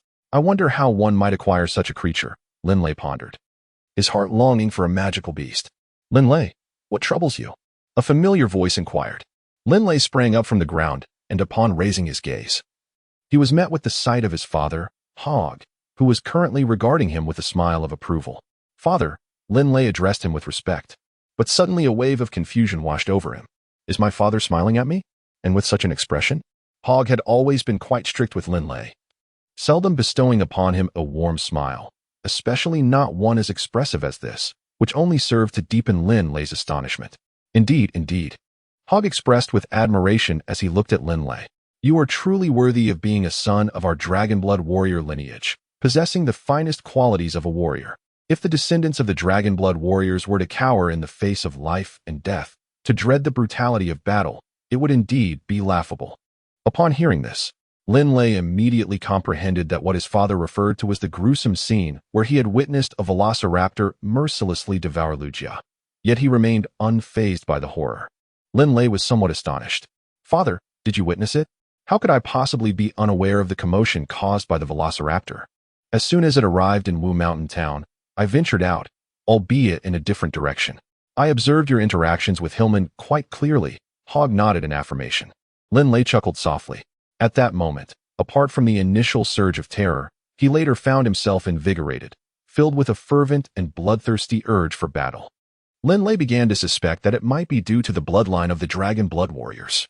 Hogar grinned and said, Linley, is it that today's events have left you so astounded that you have forgotten to partake in dinner? Dinner? Linley was momentarily taken aback. Just then, a rumble from his stomach echoed, prompting him to recall that he had set out for evening training, only to encounter the velociraptor and the enigmatic sorcerer before the session even commenced. Yet, his mind was still consumed by the profound impact of the dance of fire serpents and the velociraptor. Father, may I inquire whether a descendant of our Dragonblood warrior lineage could potentially become a sorcerer? Linley's hands instinctively clenched the bedspread, his gaze fixed intently on his father. Hogar paused, then a realization dawned upon him. It seemed his son aspired to be a sorcerer. It is indeed a possibility, Hogar replied, nodding in affirmation. A glimmer of joy appeared in Linley's eyes. Hogg waved his hand to calm Linley down, and then said, Linley, throughout the history of our Dragonblood warrior family, there have been only 2 magicians. You must understand, Linley, that magicians place great importance on talent. Generally, among 10,000 individuals, only one has the chance to become a magician, merely 1 in 10,000. The hope is exceedingly faint, so do not harbor expectations that are too lofty. Linley shook his head. Father, I will strive for any glimmer of hope. His expression was grave. Hogg, observing his 8-year-old son's serious demeanor, found the sight amusing in principle, yet could not muster a smile at that moment. By late autumn, ascent that merely half a year away, Linley's eyes sparkled with excitement. During dinner, the Baruch family, consisting of 3 members alongside the butler, Shiri, gathered at the table. Young Walden animatedly filled the room with laughter. Once the meal concluded and the elderly butler Shiri took Walden to bed, Linley engaged his father Hogg in conversation. By the way, father, which is mightier, a magician or a warrior? Linley inquired. Hogg glanced at Linley, chuckling softly before shaking his head. Both magicians and warriors possess their own strengths. In terms of raw power, a magician of the same level as a warrior may slightly hold the upper hand.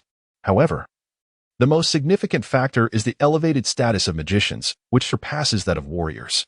Take, for instance, that 8th-level dual-element magician, in terms of status. He might even overshadow a 9th-level warrior. Why is it that a slight edge in power corresponds with such a vast difference in status? Linley pondered, perplexed. Hogg replied with a smile, before delving into that, you must first comprehend the hierarchy of magicians. They are categorized into 9 levels. The first and second levels represent novice magicians. The third and fourth levels denote intermediate magicians. And the fifth and sixth levels signify advanced magicians. The higher tiers, levels 7, 8, and 9, are exceedingly formidable, and above the 9th level lies the realm of the sanctified magician. The elevated status of magicians stems from their immense destructive capability. Hogg continued, lifting a glass of juice to his lips. Destructive capability? Linley questioned, looking at his father. Hogg set down his glass and nodded. A warrior, even a Dragonblood warrior, can slay but 100 enemies with a single strike, and when confronted by a 1,000,000-strong army. They may at best eliminate a commander, yet the enemy can easily appoint another in his stead. In contrast, a sanctified magician can obliterate an entire city with a single forbidden spell, annihilating hundreds of thousands of troops. If hundreds of thousands are gone, what use is it if the commander remains alive? To a nation, a sanctified magician is far more terrifying than an entire army. Linley suddenly comprehended the situation. It was not just the archmage. Even an 8th or 9th level sorcerer could unleash astonishing power in the midst of battle. Thus, the status of a magician was immensely exalted. Hogg smiled nonchalantly as he spoke. Linley nodded gently. In the Yulan Continent, where war serves as the central theme, the elevated status of wizards is quite understandable. Oh, by the way, Father, I recall reading in a book that wizards are generally physically weaker compared to warriors. However, I just witnessed that wizard effortlessly leap down from the back of a velociraptor. Would you still claim that his physique is weak? Linley inquired. Linley nodded. This was something he had once encountered in books. However, Linley, do you understand why formidable wizards and warriors possess such prolonged lifespans? Hogg inquired immediately thereafter. Linley was taken aback. The formidable sorcerers and warriors, whose lifespans extended to 3 or 4 centuries, were something he had always regarded as a matter of course, never pondering the underlying reasons. Observing Linley's expression, Hogg couldn't help but chuckle. Linley, he began, first and foremost, I must inform you that the world is imbued with various elemental attributes such as fire, water, wind, earth, lightning, light, and darkness. Both sorcerers and warriors draw upon these elements from the universe for their cultivation. This inherent attribute distinction results in both magic and combat energy being infused with different properties. If you observe closely, you will notice that among the 4 male warriors of the mercenary squad, the red-haired, burly leader possesses fire attribute combat energy, while the other 3 exhibit wind and water attribute energies respectively. Combat energy is categorized by attributes, just as magic is. Linley, from the moment of his birth until now, has for the first time comprehended that both magicians and warriors draw upon the very elements of heaven and earth. The reason why formidable magicians and warriors possess longer lifespans lies in the fact that when magicians absorb the elemental forces of the world into their bodies, refining them into magical power, these elements flow within, naturally being assimilated by various organs, muscles, and bones. This process enhances the magician's physique, and with an improved constitution comes an extended lifespan. Similarly, warriors who cultivate their fighting spirit also absorb the elemental energies from the world, refining them into fighting energy. As these elements circulate within, they likewise improve the warrior's physique. The more powerful the warrior, the better their constitution, and thus, their lifespan is naturally prolonged. Hogg elucidated everything with clarity. Linley suddenly realized. According to his father's explanation, a magician's body is indeed enhanced by the elements of heaven and earth, rendering it quite robust. Father, why do others claim that magicians are frail? Linley inquired, perplexed. Hogg shook his head and said, Can you not comprehend this? When it is said that magicians possess weak bodies, it does not imply that they are inherently weak. Rather, in comparison to warriors of the same rank, their bodies are simply perceived as a weakness. For instance, an 8th level magician, despite not having trained his physique, can still match the prowess of a 2nd or 3rd level warrior. However, when juxtaposed with an 8th level warrior, the 8th level magician's physique becomes a disadvantage. Linley slapped his forehead, a sheepish smile spreading across his face. How could he have overlooked such a simple question? It seemed his thinking had become rigid. Nevertheless, while mages may falter in close combat, they possess their own means of counteraction. They can conjure defensive spells such as Earth Shield, Ice Shield, Wind Shield, and Light Shield, employing these magical barriers for protection before launching their offensive spells. Moreover, a truly formidable mage has another recourse, the ability to tame magical beasts. Upon hearing this, Linley's eyes sparkled with newfound excitement. Linley harbored the desire to tame a formidable beast, such as a powerful velociraptor. Such a mighty creature would be capable of safeguarding the magician, preventing adversaries from approaching. In this manner, the sorcerer could unleash potent spells, vanquishing foes with ease, as Hogg smiled and remarked. Linley eagerly inquired of his father, "What must one do to tame a magical beast?" Observing Linley's expression, Hogg chuckled softly and replied, "To successfully tame a magical beast, 2 conditions must be met. The first is to earn the beast's voluntary submission.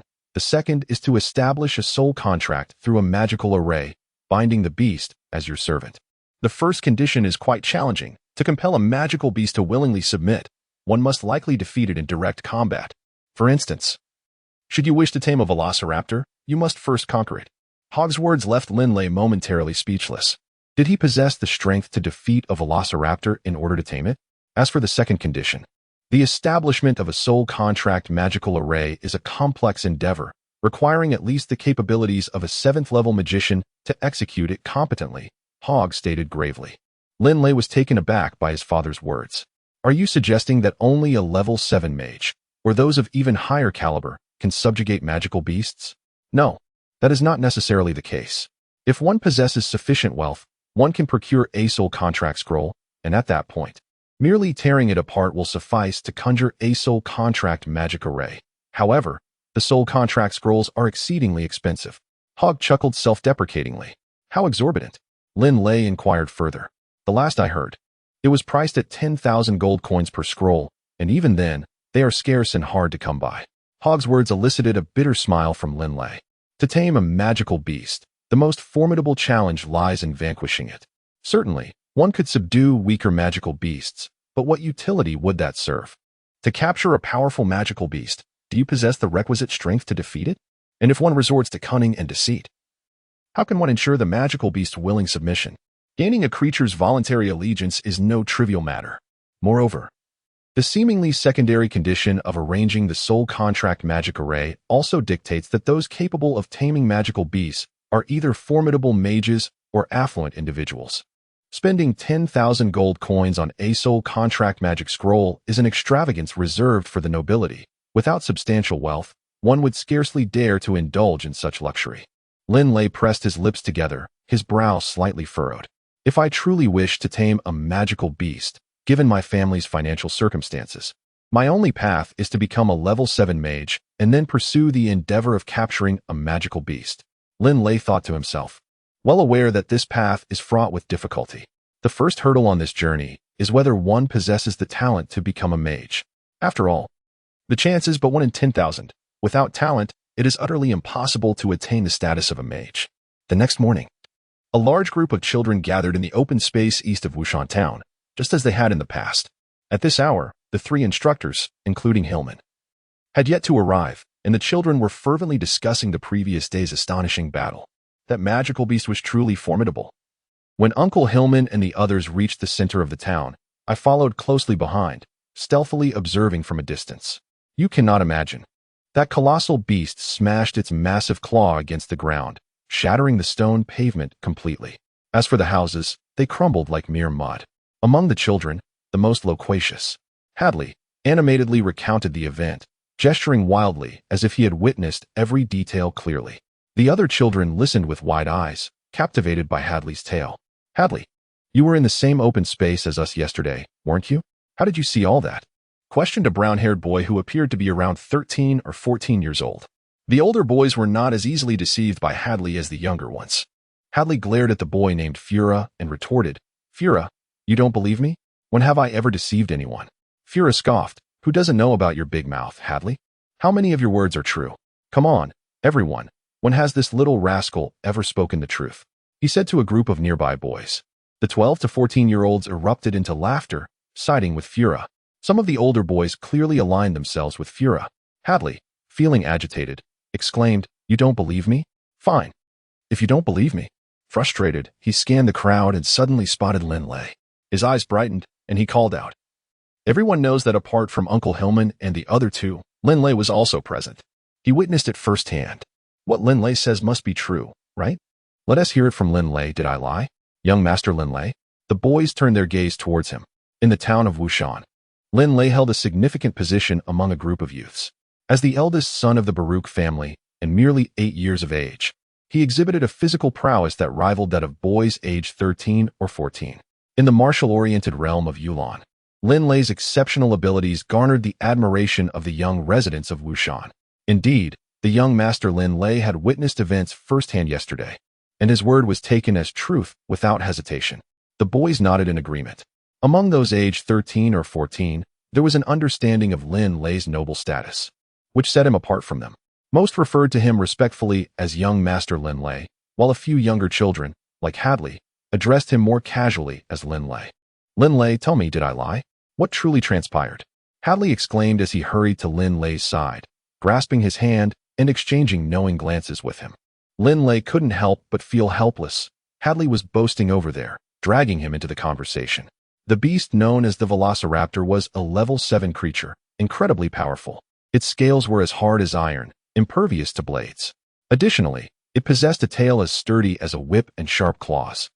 Even the toughest stones crumbled under the might of its tail and claws, as if they were mere paper. Furthermore, it could breathe fire, capable of scorching stone into cracks.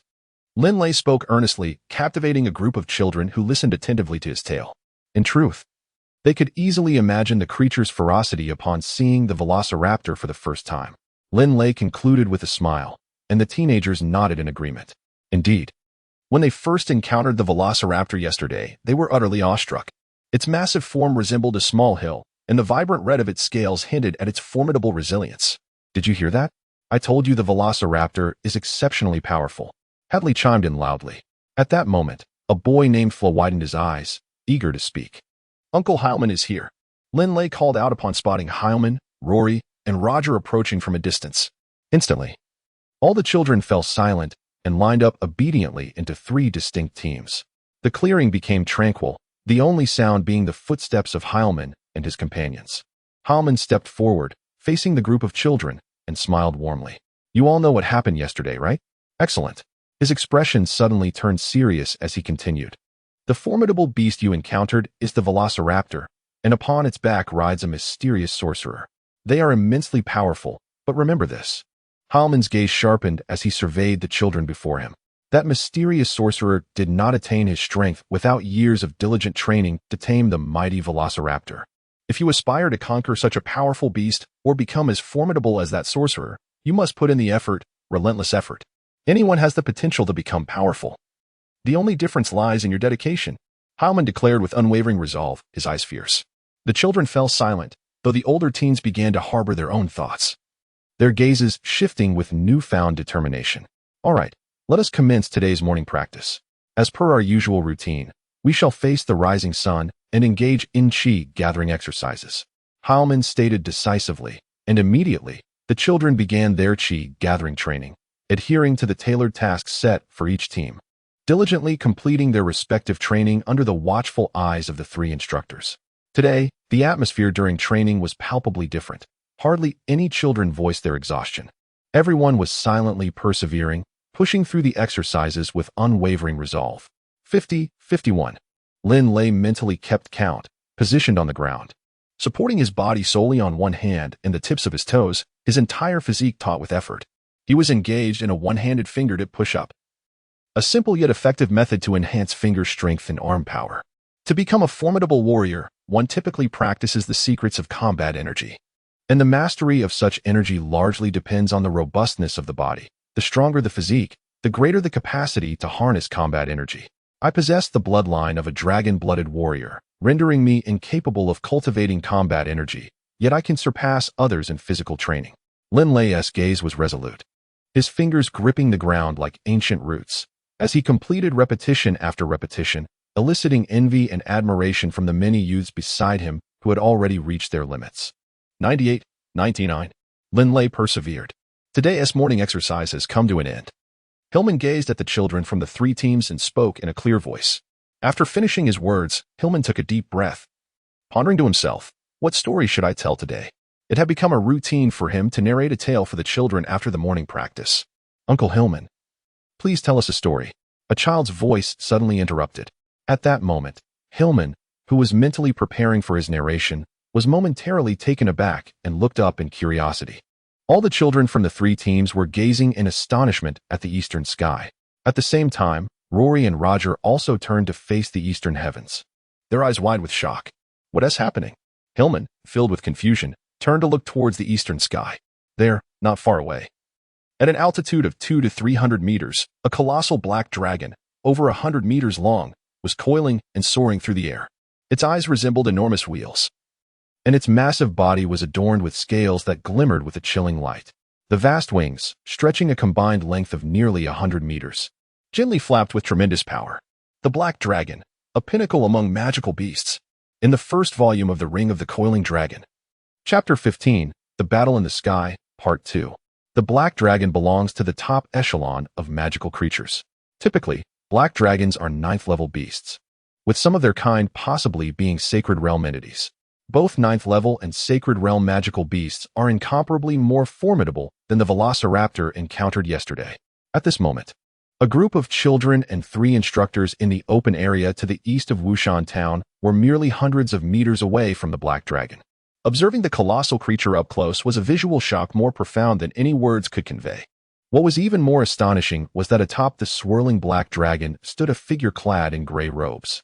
The fierce winds howled, causing the gray-robed individual's cloak to billow, yet he stood as straight as a spear, unwavering amidst the tempest. His gaze was fixed upon a middle-aged man in green, who was standing in the air, a long sword strapped to his back. At this moment, the gray-robed figure, poised atop the black dragon, was in a standoff with the green-clad warrior, floating in midair. Only a 7th-level wind mage capable of casting the spell Fly, or a sacred realm powerhouse, could achieve such a feat. The presence of the sword-bearing green-clad man unequivocally indicated his status as a warrior of the sacred realm. Had the gray-robed man tamed the black dragon? Was there a flying sacred realm warrior? 8-year-old Linley, witnessing this scene, was utterly astonished, even after having seen a great battle the day before. Not just him. Even Hillman, a 6th-level warrior, was left in a state of shock. A sacred realm powerhouse, he murmured, trembling slightly. Undoubtedly, Hillman, who has traversed the boundaries between life and death multiple times, was the first to fully awaken. Yet, even upon regaining consciousness, he felt as if he had been ensnared in a dream these past 2 days. Yesterday, an octuple element mage had arrived, and today, the situation escalated with the appearance of 2 formidable beings from the sacred domain and a black dragon. Hillman had never experienced such profound astonishment in his lifetime. A sense of dizziness enveloped his mind. The black dragon represented the pinnacle of magical beasts, at the very least, a level 9 entity. The ability to subdue a black dragon was most likely the hallmark of a sacred domain powerhouse. Moreover, from another perspective, only those of the sacred domain would dare confront such beings. This indicated that the figure in the gray cloak was indeed a master of the sacred domain. Hillman and his companions were positioned several hundred meters away from the black dragon. Despite their acute hearing, they could not discern the conversation between the 2 confronting sacred domain masters. Suddenly, amidst their dialogue, a thunderous roar erupted from the colossal black dragon, its enormous wings flapping vigorously, unleashing a terrifying pressure that enveloped everyone present, including Hillman, rendering them breathless and weak-kneed. Was this the might of a dragon? Linley felt as though a massive stone were crushing his heart, suffocating him. Yet he remained exhilarated, his blood boiling with fervor. The black dragon was undeniably formidable. That ferocious roar dissipated the dragon's oppressive aura, allowing everyone to breathe normally once more. Hillman stood momentarily stunned, murmuring, "Rudy? Rudy?" Hillman understood all too well. Clearly, there was a conflict brewing between the 2 sacred domain masters, and it seemed they were on the verge of combat. If a clash were to ensue with children present in the open space, devoid of any protective structures, even a mere ripple of energy from the sacred domain masters could potentially claim the lives of all the children. The sacred domain masters were beings of cataclysmic power. While the term cataclysmic might be an exaggeration, the destruction of cities and mountains was certainly within their capabilities. Concern etched across Hillman's face. "Yes, Captain." Rory and Roger understood their leader's intent immediately. They hurriedly scooped up the slower children, carrying 2 in their arms and 2 on their backs. Hillman joined their efforts, swiftly gathering the children one by one. "I understand, Uncle Hillman," Linley called out loudly. Although Linley was merely 8 years old, his speed rivaled that of a 14-year-old youth. As he ran, he frequently turned his gaze towards the eastern sky, captivated by the spiraling presence of the enormous black dragon and the two formidable beings of the sacred domain. "Captain, Lord Hogg has summoned us," called out a group of 11 or 12 warriors rushing from the direction of the Baruch estate, their voices ringing out upon spotting Hillman. Hillman held considerable authority in Wushan town. His words provided direction to many who, in their fear of the black dragon, were uncertain of their next steps. At that moment, Wushan town was a flurry of activity, with every child and working individual hastening home. In such dire times, only the sturdy stone houses could offer them a semblance of protection. Linley dashed into his home. "Quickly, hide in the basement of the storeroom," he shouted to Hogg, who stood in the courtyard. The basement of the storeroom was the most expansive and fortified cellar of the Baruch family estate within its confines. One could undoubtedly safeguard their life. "Yes, father," Linley nodded earnestly and promptly raced towards the storeroom. Linley sprinted swiftly, yet his mind lingered on the figure in the gray robe riding the black dragon, as well as the man in green.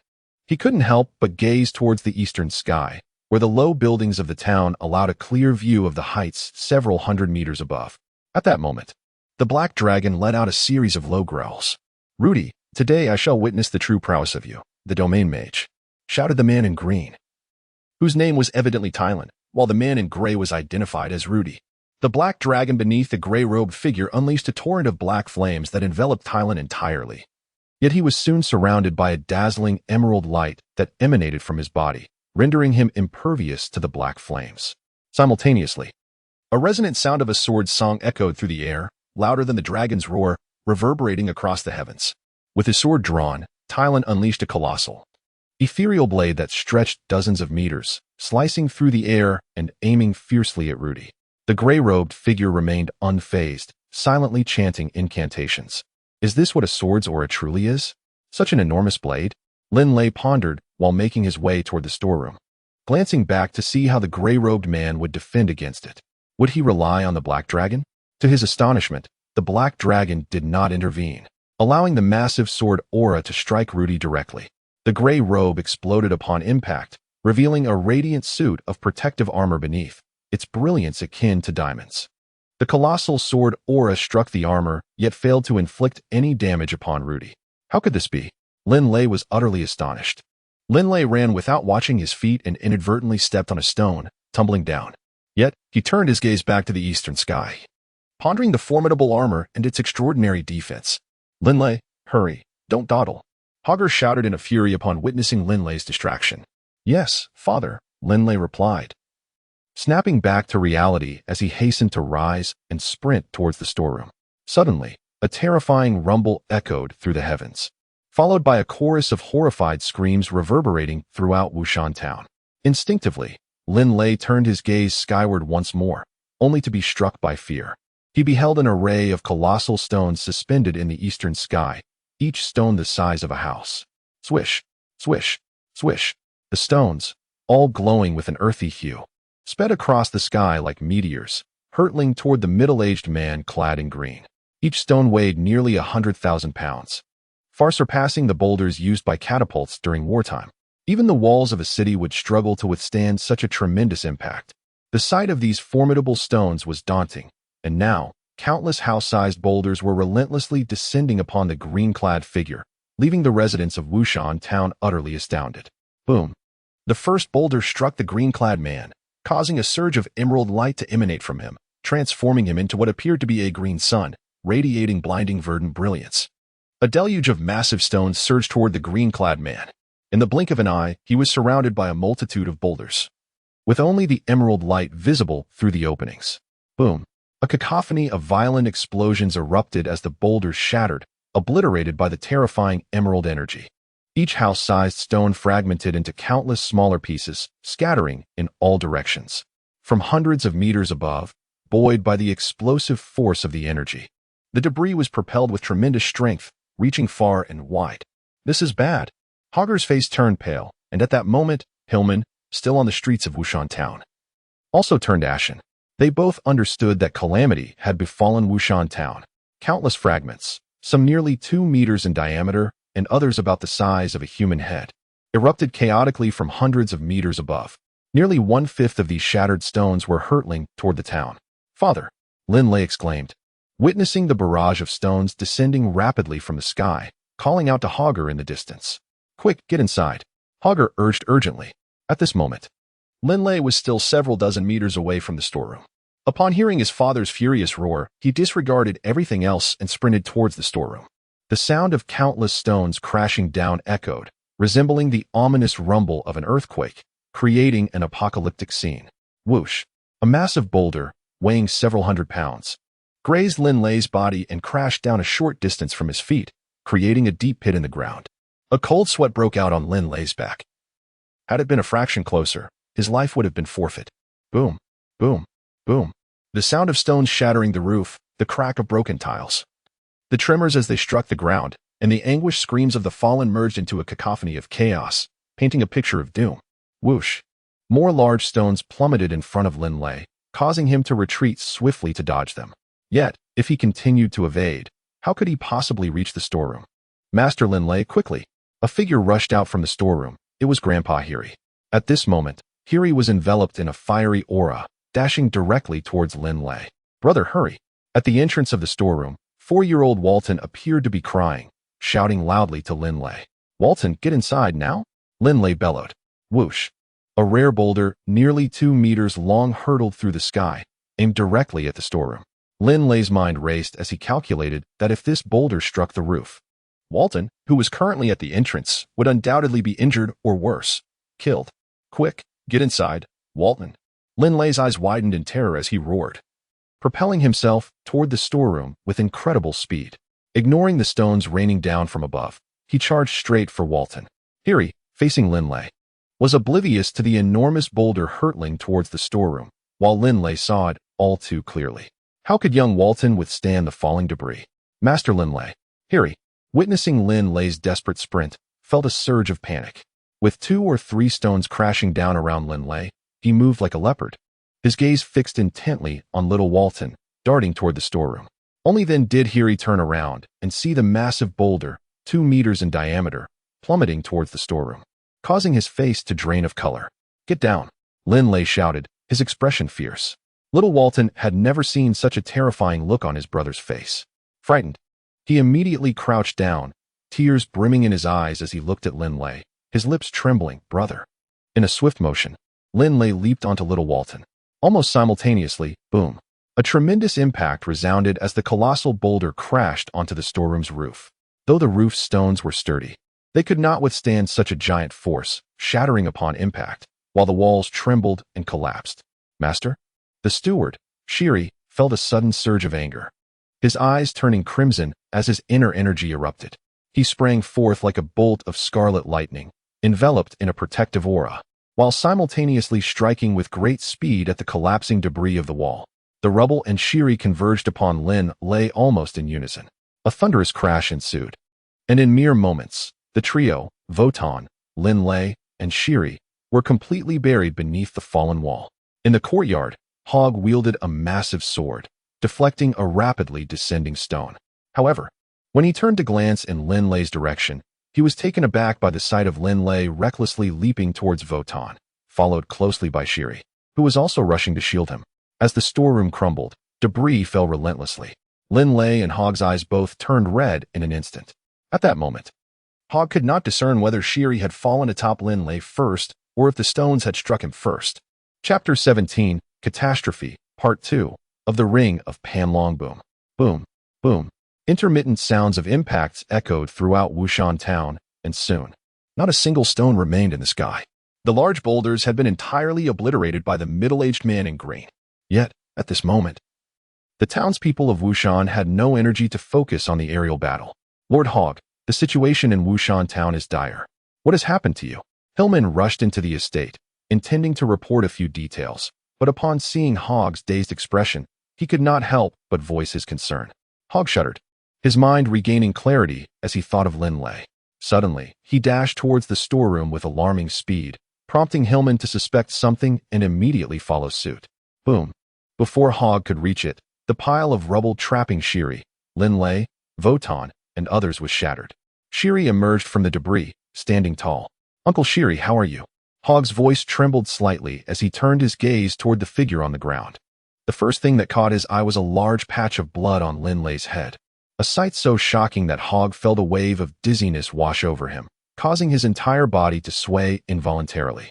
At this moment, Linley continued to brace himself against the ground, ensuring that he did not crush the one beneath him. "Watton." "Father," came the tender voice from below. Watton gradually crawled out from beneath Linley, his small frame entirely shielded by his brother, and he bore no injuries whatsoever. Brother, what has happened to you?" Watton gently nudged Linley's body. Linley, called Hogg with a tremor in his voice. The butler, Shiri, interjected, "I was a moment too late. Although I managed to deflect a piece of debris, it still struck young Master Linley on the head. However, the impact should not be severe. I am fine," came Linley's low, hoarse voice as he struggled to lift his head and cast a glance at his brother, managing to force a faint smile. In that instant, upon witnessing his son's smile, tears streamed down Hogg's face. Linley propped himself up and sat upright, his garments stained with a considerable pool of blood, and his face and neck bore similar marks of injury. The stone that struck his head had caused him to bleed profusely. At this moment, Linley felt a wave of dizziness wash over him, yet he continued to gaze at his father, his voice weak as he murmured, "Father, you are in tears." "I am fine," his father, Hogg, replied, a fervent smile gracing his features. "Wharton, what were you doing at the storeroom entrance just now?" Linley inquired, ruffling his younger brother's hair with a hint of displeasure. Wharton, aware of his misstep, lowered his head and apologized. "Brother, I am sorry." Nearby, the butler, Shiri, interjected, "This is my fault. The calamity struck so unexpectedly that I brought Wharton to the storeroom, only to witness young Master Linley in peril. I rushed to his aid without foreseeing that, in mere moments, a massive stone would crash upon the storeroom. It is entirely my error."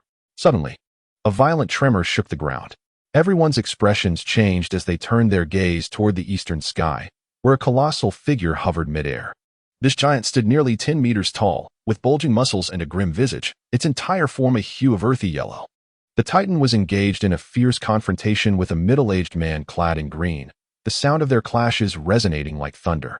From the sheer force of their collisions, one could only imagine the terrifying power of the earthy yellow giant. Each of its strikes far surpassed the impact of a 100,000-pound boulder. Linley gazed enviously at the scene unfolding in the sky. That ochre giant must have been summoned by the gray-robed figure through some arcane magic, he surmised, recognizing the formidable prowess of the powerful domain mage. "Linley, how do you feel?" Hogg inquired with concern. Linley managed a faint smile. It was nothing more than a minor head injury with some blood loss. "Young Master Linley, you've bled quite a bit. Excessive blood loss could be fatal," remarked Butler Sheely, who had retrieved a white silk cloth from the storeroom to tend to Linley's wound. Hogg took a deep glance at Uncle Sheely, inquiring about Linley's condition. At that moment, he felt a wave of relief wash over him. Earlier, when he witnessed Linley rushing towards Woden to protect him, Hogg had been paralyzed with fear, truly terrified that his son might perish in that instant. Drawing a deep breath, Hogg turned to Zilman. "Indeed, Zilman, you mentioned Wushan Town. What is the current casualty situation there?" "The specifics have yet to be fully assessed," Zilman replied, his expression somber. "However, from what I gathered, several lives were lost in the town, and many others are severely injured or disabled. Alas, this calamity struck with alarming swiftness. Despite my loud warnings, numerous individuals were unable to reach the cellars in time. It was all too swift." Hogg raised his gaze towards the eastern sky. The formidable beings of the sacred domain existed on an entirely different plane than the residents of Wushan Town.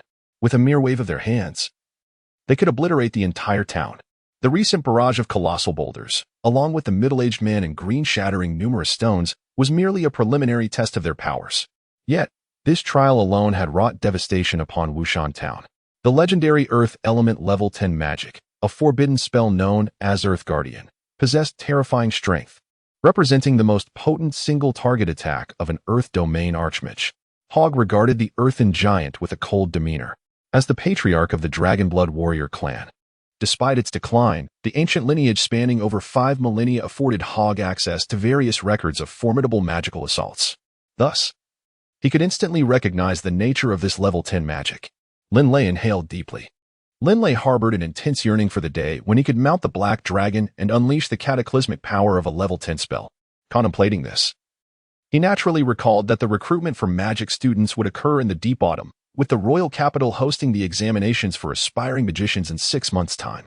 Linley harbored a deep anticipation for the upcoming magic enrollment test in 6 months. Hillman, accompany me to investigate the situation of the residents in Wushan Town, Hogg spoke. Then turned to Uncle Shiri. Once these two formidable beings from the sanctuary depart, please take Linley to change his clothes and ensure he gets ample rest. Yes, my lord, Shiri replied with a nod. Hogg gazed at Linley, who was intently focused on the battle between the two sanctuary powerhouses, and chuckled. This lad, even when injured, cannot resist the allure of witnessing the conflict among the sanctuary warriors. Fortunately, that sanctuary mage has summoned the Earth Guardian. It seems this duel is nearing its conclusion. At this moment, Linley gazed at the sky, his eyes sparkling with excitement as he witnessed the intense and earth-shattering battle above. He was entirely oblivious to the pendant hanging from his chest, for the impact to his head had caused the dragon ring, which he had mistaken for an ornament, to become stained with blood inside his garments. The dark, wood-like material of the ring absorbed the blood as if it were a sponge, and a faint, ethereal glow shimmered upon its surface. However, the ring's obscure radiance remained unnoticed, shrouded as it was by the fabric of Linley's clothing. In the eastern sky, a figure clad in gray robes stood atop the head of a colossal black dragon, a confident smile gracing his lips as he observed the fierce struggle between a middle-aged man in green and a giant of earthy hue. A piercing shriek sliced through the air as the sword in the green-clad man's hand pierced the giant's skull, resulting in a resounding explosion of flesh and bone. Yet, the giant remained unfazed, its fist, heavy as a boulder, descended upon the green-clad man with dreadful force. Blood erupted from the latter's mouth, his complexion turning ghastly pale. Astonishingly, the shattered head of the giant began to reassemble, unharmed and whole once more. Tilong, you should surrender. The Earth Guardian I summoned is beyond your capability to defeat. The gray-robed figure declared coldly from his perch atop the black dragon.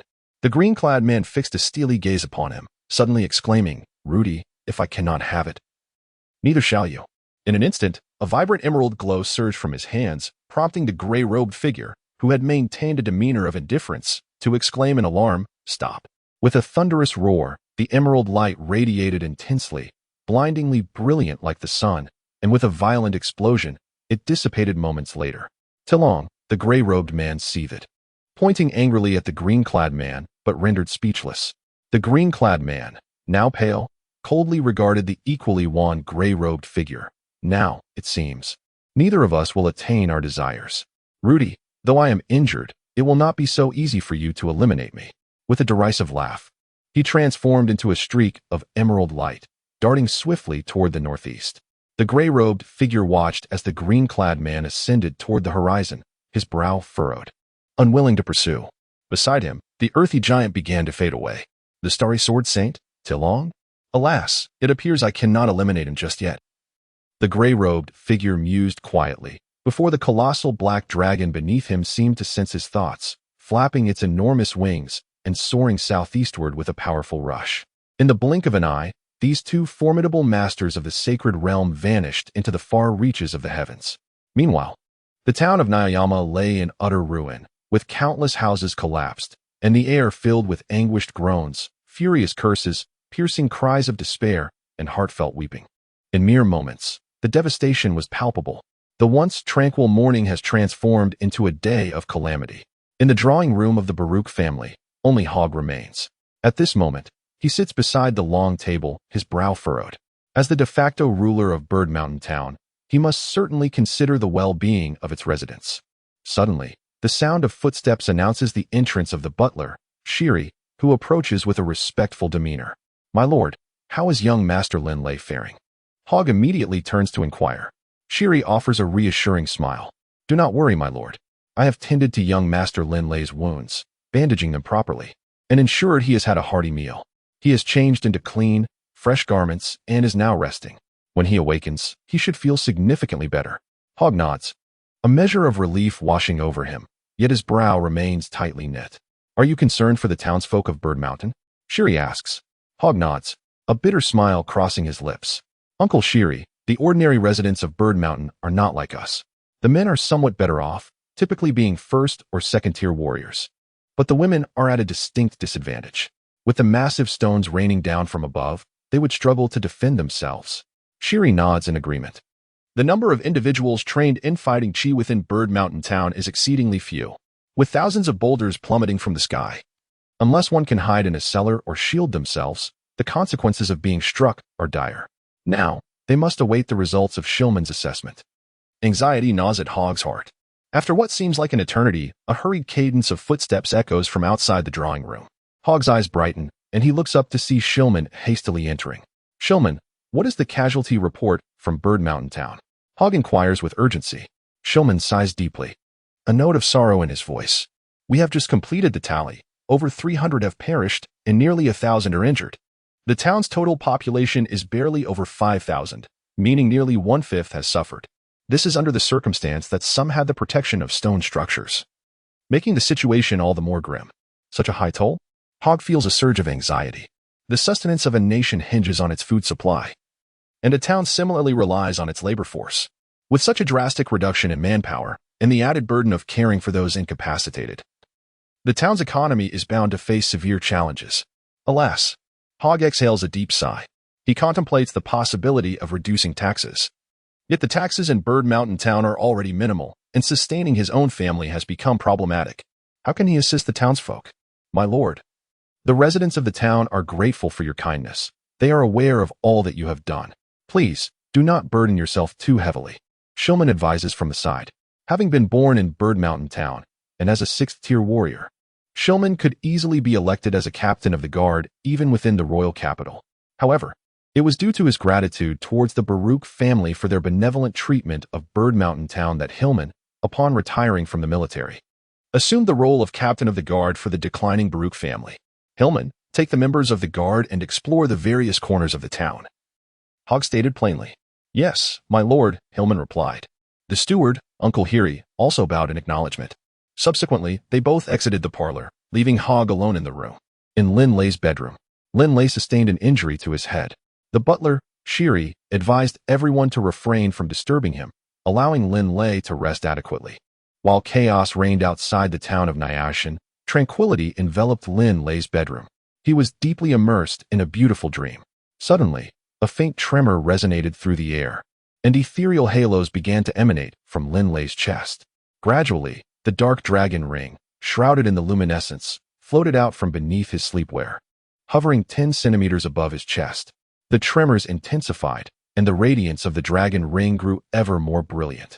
Fortunately, Linley's bedroom remained undisturbed. Had anyone entered, they would have been left in awe, while Linley continued to sleep soundly, oblivious to the dragon ring's ascendance. In a swift motion, the halo surrounding the dragon ring suddenly contracted sharply, transforming into a nebulous stream of light that shot forth from the ring and descended beside the bed, materializing into a figure. This was an elderly man clad in a robe of moonlit white, with hair and beard as white as snow, and a kind expression upon his face. At that moment, the dragon ring fell limply to the bed, landing upon Linley's chest. Linley stirred, his eyelids fluttering open. Upon seeing the unfamiliar elder standing before him, he was taken aback and exclaimed, "Who are you?" "Greetings, young one. I am Derinkavade, the Archmage of the sacred domain of the Puang Empire," the kindly elder replied with a smile. Linley's eyes suddenly widened in astonishment. You are a grand mage of the sacred domain?" The kindly elder nodded with confidence. "No, grandfather. Did you just mention the Puan Empire? The Puan Empire that fell over 5,000 years ago?" Linley, well versed in the history of the continent, was acutely aware that the Puan Empire had perished long before his family had even come into existence. In the present day, among the 4 great empires, there was no trace of the Puan Empire. The Puan Empire had a remarkably ancient establishment, dating back more than 8,000 years, and it endured for nearly 3 millennia before ultimately facing destruction. The territories once held by the Puan Empire comprised the current lands of the Holy Alliance and the Dark Alliance combined. It can be said that the 12 kingdoms and 32 duchies to the west of the Beast Mountain Range were once part of the vast dominion of the Puan Empire, illustrating just how extensive its reach was. Yet, the Puan Empire has long since vanished. Over 5,000 years ago? The elder, with his snow-white hair, was momentarily taken aback, then let out a sigh. In the Ring of Earth, one cannot accurately perceive the passage of time. I never anticipated that upon my emergence from the Ring of Earth, my homeland would have been lost for over 5 millennia. Grandfather, what are you saying? I am utterly perplexed. At this moment, Linley felt as if his mind were enveloped in a thick fog. The elderly gentleman who had suddenly appeared before him claimed to be a sanctified sorcerer from the long-extinct Puang Empire, which had perished over 5,000 years ago. Could anything be more bizarre and preposterous than this? Linley even began to doubt whether he was dreaming.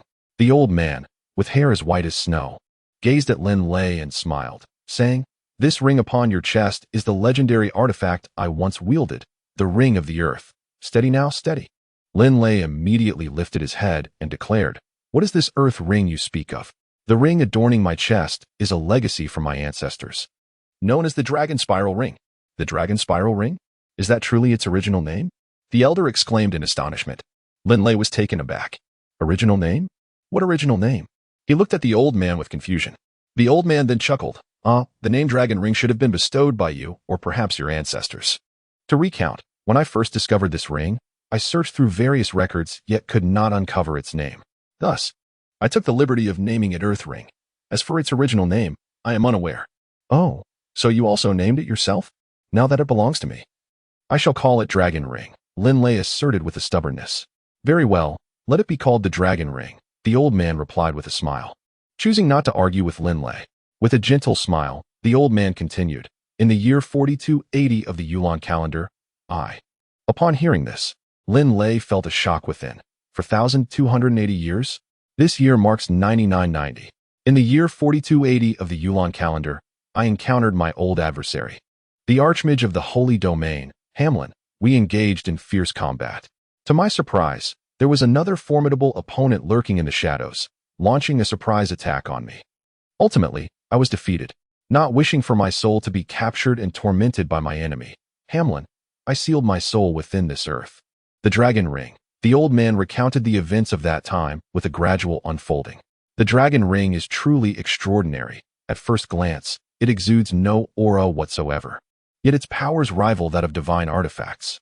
I sealed my soul within it, and despite Hamlin and his cohorts searching for so long, they were unable to uncover my presence. All thanks to this Dragon Ring, the old man remarked with a smile. Linley silently nodded. At first glance, the Panlong ring appeared rather ordinary. As the heir of an ancient family, Linley possessed a discerning eye. Typically, treasures emanate a certain elemental aura. However, the Panlong ring resembled nothing more than withered wood. "Grandfather, you mentioned that over 5 millennia ago, you were ambushed by a saint-level mage and another formidable saint, ultimately sealing your soul within this Panlong ring? Furthermore, this Panlong ring is said to be a treasure on par with divine artifacts?" Linley concluded. "Indeed," the elder replied, smiling in acknowledgement of Linley's understanding. "But how did you emerge from the Panlong ring?" Linley inquired, puzzled as he gazed at the elder. The elder chuckled softly and explained, "In truth, when I sealed my soul within the Panlong ring, I became a spirit residing within it, bound to its essence. I can only exist through the Panlong ring, and I shall never escape unless someone reclaims the title of its master." "To become the master of the Panlong ring?" Linley asked. "Yes, that requires a drop of blood upon the Panlong ring," the elder replied with a smile. Linley furrowed his brows, murmuring to himself. Blood dripped onto the dragon ring? After pondering for a moment, he suddenly recalled that when a stone had struck his head, blood had indeed stained his clothing and neck, likely also marking the dragon ring. So I am now the master of the dragon ring." Linley nodded in realization. "Indeed. It is only when you become the master of the dragon ring that I can emerge from within and once more savor the essence of the Yulan Continent." A smile graced the elder's face. "By the way, little one, I just revealed my name to you. May I inquire what yours is?" Linley smiled brilliantly and introduced himself. "I am Linley Baruch." "A fine name indeed," the elder replied with a smile. "Grandfather, will you forever remain bound by the dragon ring, unable to regain your freedom?" Linley asked, a hint of compassion in his voice. The elder nodded with a smile. "Linley, you must understand that when an ordinary person passes away, their soul enters the underworld. However, upon my death, as a sacred domain mage, my mental energy became substantial. This allowed me to resist the call of the underworld for a brief period, enabling me to seal myself within the dragon ring. The only way for me to escape its confines now is to deplete all of my mental energy." "Deplete all of your mental energy?" Linley questioned, somewhat perplexed. Mental energy is a term used by humans, while the undead refer to it as soul power. When the mental energy is completely exhausted, the soul will automatically dissipate. In other words, when my soul disperses, that will be the moment I break free from the constraints of the dragon ring. The elder spoke calmly. "But even now, despite being tethered by the dragon ring and unable to stray more than 3 meters from it. My situation is still quite favorable. Linley felt a tremor in his heart. Suddenly, he felt a pang of sympathy for the elderly gentleman. Hee, Linley, I am already quite content. You cannot fathom. Had my soul been captured by Hamlin, I would have experienced a fate worse than death, the old man lamented. Grandfather, may I call you Dellen? Linley suddenly proposed. Dellen Korwat, a distinguished archmage from the era of the Puan Empire, held a status so elevated that he ranked among the top 5 across the entire Yulan Continent. It was only due to a nefarious ambush by the archmage Hamlin and another powerful archmage that Dellen Korwat met his downfall. Yet, Dellen Korwat lived his life without children or grandchildren. Now, upon hearing Linley refer to him as grandfather, the lonely heart of Dellen Korwat, which had endured solitude for millennia, suddenly felt a warmth enveloping it. Very well, Dellen Korwat thought, his heart swelling with joy. Linley's eyes suddenly sparkled with surprise as he exclaimed, Grandfather Derlin, you just mentioned that you were a sanctum mage. Would you be willing to teach me the art of magic? His heart raced with excitement, after all. The person before him was a sanctum mage from over 5,000 years ago. In Linley's mind, the imposing figure of the velociraptor emerged, accompanied by the terrifying spectacle of the dance of the fire serpent and the endless boulders descending from the sky. He envisioned the proud silhouette standing atop the black dragon. How he yearned for the day when he too could stand upon the head of the black dragon, soaring between heaven and earth. Dellen Korwat, with his white beard curling and eyes sparkling, exclaimed, Of course you can. Your grandpa Dellen is the most magnificent earth mage in the realm of magical domains. And among all schools of magic, the earth is the mightiest. As old Dellen spoke of magic, his entire demeanor became invigorated. Chapter 1. The Ring of the Coiling Dragon. Chapter 20. Earth Magic. Part 1. The excitement within Linley surged like a volcanic eruption, overwhelming him with exhilaration. Grandfather Derlin, can you truly teach me to master magic? Linley gazed at the elderly Derlin, unable to contain his enthusiasm. Upon witnessing Linley's fervor, Derlin Korwat's white beard twitched as he replied, Linley, your grandfather Derlin is a sanctuary archmage. Even if your innate talent is lacking, I can still guide you in the study of magic. However, should your aptitude be low, your achievements will inevitably reflect that. Should these words be overheard by other magicians, they would surely be astonished. In the realm of magic, talent is regarded as paramount. Without it, one cannot become a magician, a widely accepted notion. Yet, Derlin Korwat boldly claimed that even those with mediocre talent could be nurtured into magicians. While such a statement might seem boastful coming from another, it held weight when uttered by a sanctuary archmage from over 5,000 years ago. Low talent, low achievement? Linley felt a slight tremor within. Nevertheless, to accomplish this, strength is crucial. Do not fret, Linley. Your magical aptitude has yet to be tested. Who can say if it is high or low?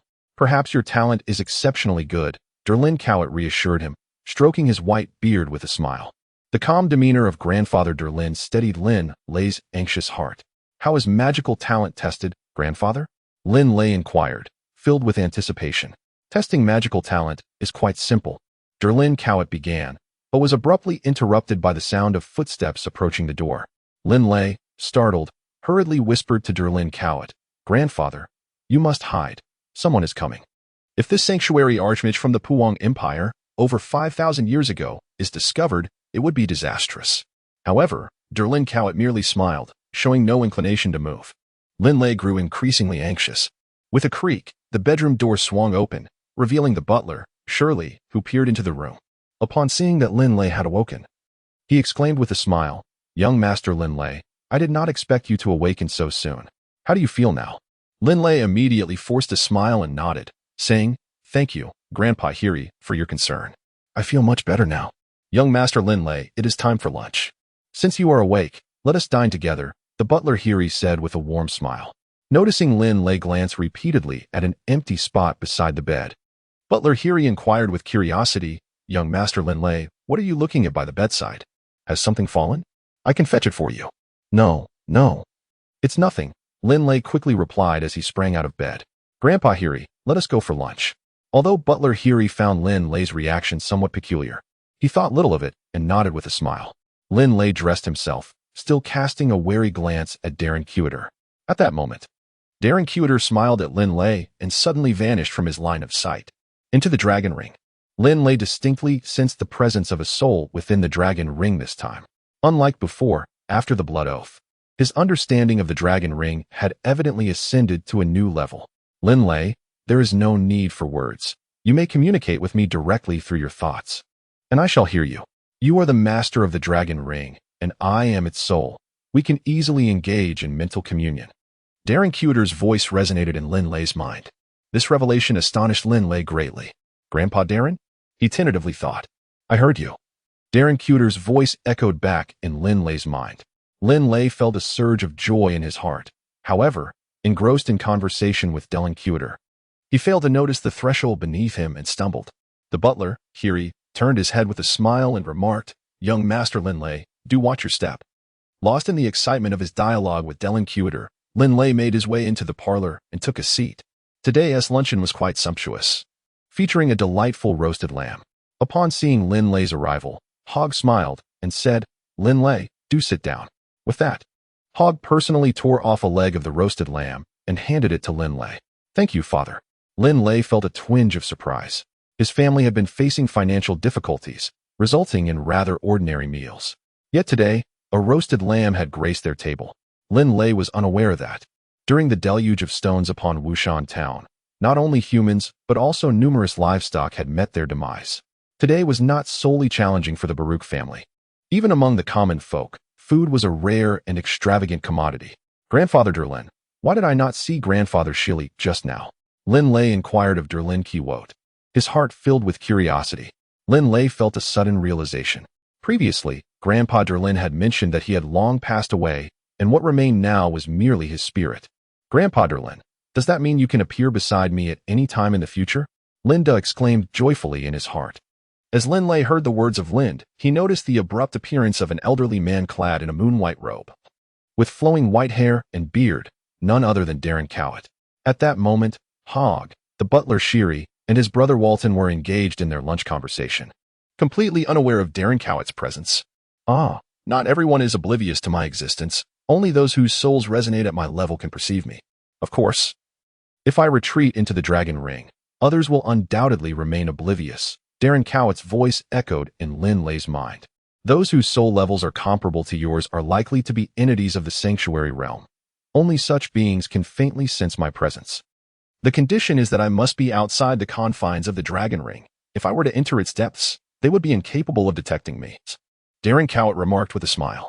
Linley nodded thoughtfully, his hand grasping a roasted leg of lamb as he devoured it with gusto. Linley, do take your time. Hogg remarked with a chuckle, observing Linley's voracious appetite. The events of the morning had left a profound impression on Hogg at that moment. He had genuinely feared for Linley's life. Following this incident, Hogg's demeanor towards Linley had notably softened. Goodbye, brother. The chubby little Woden waved at Linley with his greasy hands. In the first episode of The Ring of the Dragon, Chapter 21, Earth Magic, Part 2, Linley swiftly removed his shoes and leaped onto the bed, settling down casually. Grandfather Derlin, please come out and help me test my magical aptitude. Linley felt an intense urgency regarding this matter, as it had lingered in his mind throughout lunch. A shimmering stream of light emanated from the ring of the dragon, coalescing at the edge of the bed into the figure of Derlin Court. With a smile, Derlin Court said, Linley, do not rush. First, I must inform you that, due to the absence of specialized testing equipment, I can only assess your potential to become an earth mage. As for the other elements, I am unable to test without the appropriate tools. Only the aptitude for earth magic could be tested? Linley felt a twinge of disappointment.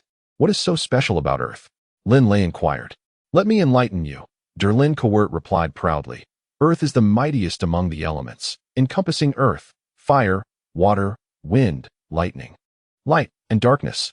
His face radiated pride, clearly reflecting his unwavering confidence in the earth element, being a revered archmage of earth himself. Linley was somewhat skeptical. The elemental school should be balanced. How could the earth element be the strongest? Grandfather Derlin, I have heard that fire mages possess the most formidable offensive capabilities. It is said that the dark element has a particularly enigmatic form of attack. How then could the earth element be the most powerful? Linley furrowed his brow as he spoke. The formerly amiable Derlin Corvett, at this moment, appeared rather displeased. Linley, let me clarify. When it comes to magical arts, each school excels in its own right when solely considering offensive power. For instance, the fire school boasts the forbidden spell Heavenly Fire consuming the plains. Earth fire burning the cities. Once unleashed, an entire metropolis can be reduced to ashes. Take the water school, for example. The forbidden spell Absolute Zero can instantaneously freeze a populace of hundreds of thousands. As for the lightning school, the forbidden spell Heavenly Thunder annihilating the world unleashes a torrent of lightning strikes. Who could possibly survive? And in the case of the wind school, the forbidden spell Devastating Storm manifests a tempest akin to blades, and the outcome. Yulan Continent sighed deeply. Linley felt a deep tremor within his heart. He had once believed that fire magic attacks were the most formidable. However, this notion now seemed utterly laughable. Regardless of the elemental category, any magic that reached the level of forbidden spells possessed the capacity to unleash cataclysmic devastation. As for earth magic, Linley had not overlooked its potential. Darren Kiwat confidently asserted, how could earth magic possibly be inferior? When the forbidden spell Meteoric Descent is unleashed, countless massive meteors rain down from the heavens. And in the blink of an eye, an entire city is reduced to ruins. Furthermore, the forbidden spell Heaven and Earth Shatter causes the ground to churn like tumultuous waves, leading to the collapse of buildings and the formation of deep fissures in the earth, from which molten lava erupts, resulting in countless casualties. Linley held his breath in anticipation. The Earth system, accompanied by an extensive array of forbidden defensive spells known as Pulsating Guardian, rendered a city's defenses impeccable from above, below, and all around. Even the formidable Heavenly Thunder annihilation unleashed by an adversary could be withstood. Yulan Continent spoke with great enthusiasm, then chuckled as he added, of course. I am referring solely to area of effect destructive spells, not single-target attack magic. Linley nodded. He discerned that Grandpa Derlin spoke of catastrophic large-scale magic. Derlin Cuiter, with a confident smile, remarked, Linley, you do not grasp this concept. In truth, the various schools of magic are not vastly different. It is only in distinct environments that their disparities become apparent. For instance, in marine or aquatic realms, water magic reigns supreme, while in regions beset by fierce winds, wind magic prevails. Linley began to comprehend the situation. Linley, on this vast continent, the battles of sorcerers predominantly transpire on solid ground, where earth mages hold the greatest advantage. Yulan Continent wore a smile upon his face, standing firmly upon the boundless earth. For earth mages possess the most substantial support. Linley was struck by a sudden realization. Each type of mage possesses unique strengths that they excel in. In the realm of the Yulan Continent, mages predominantly engage in battle on land, where earth mages naturally hold a significant advantage.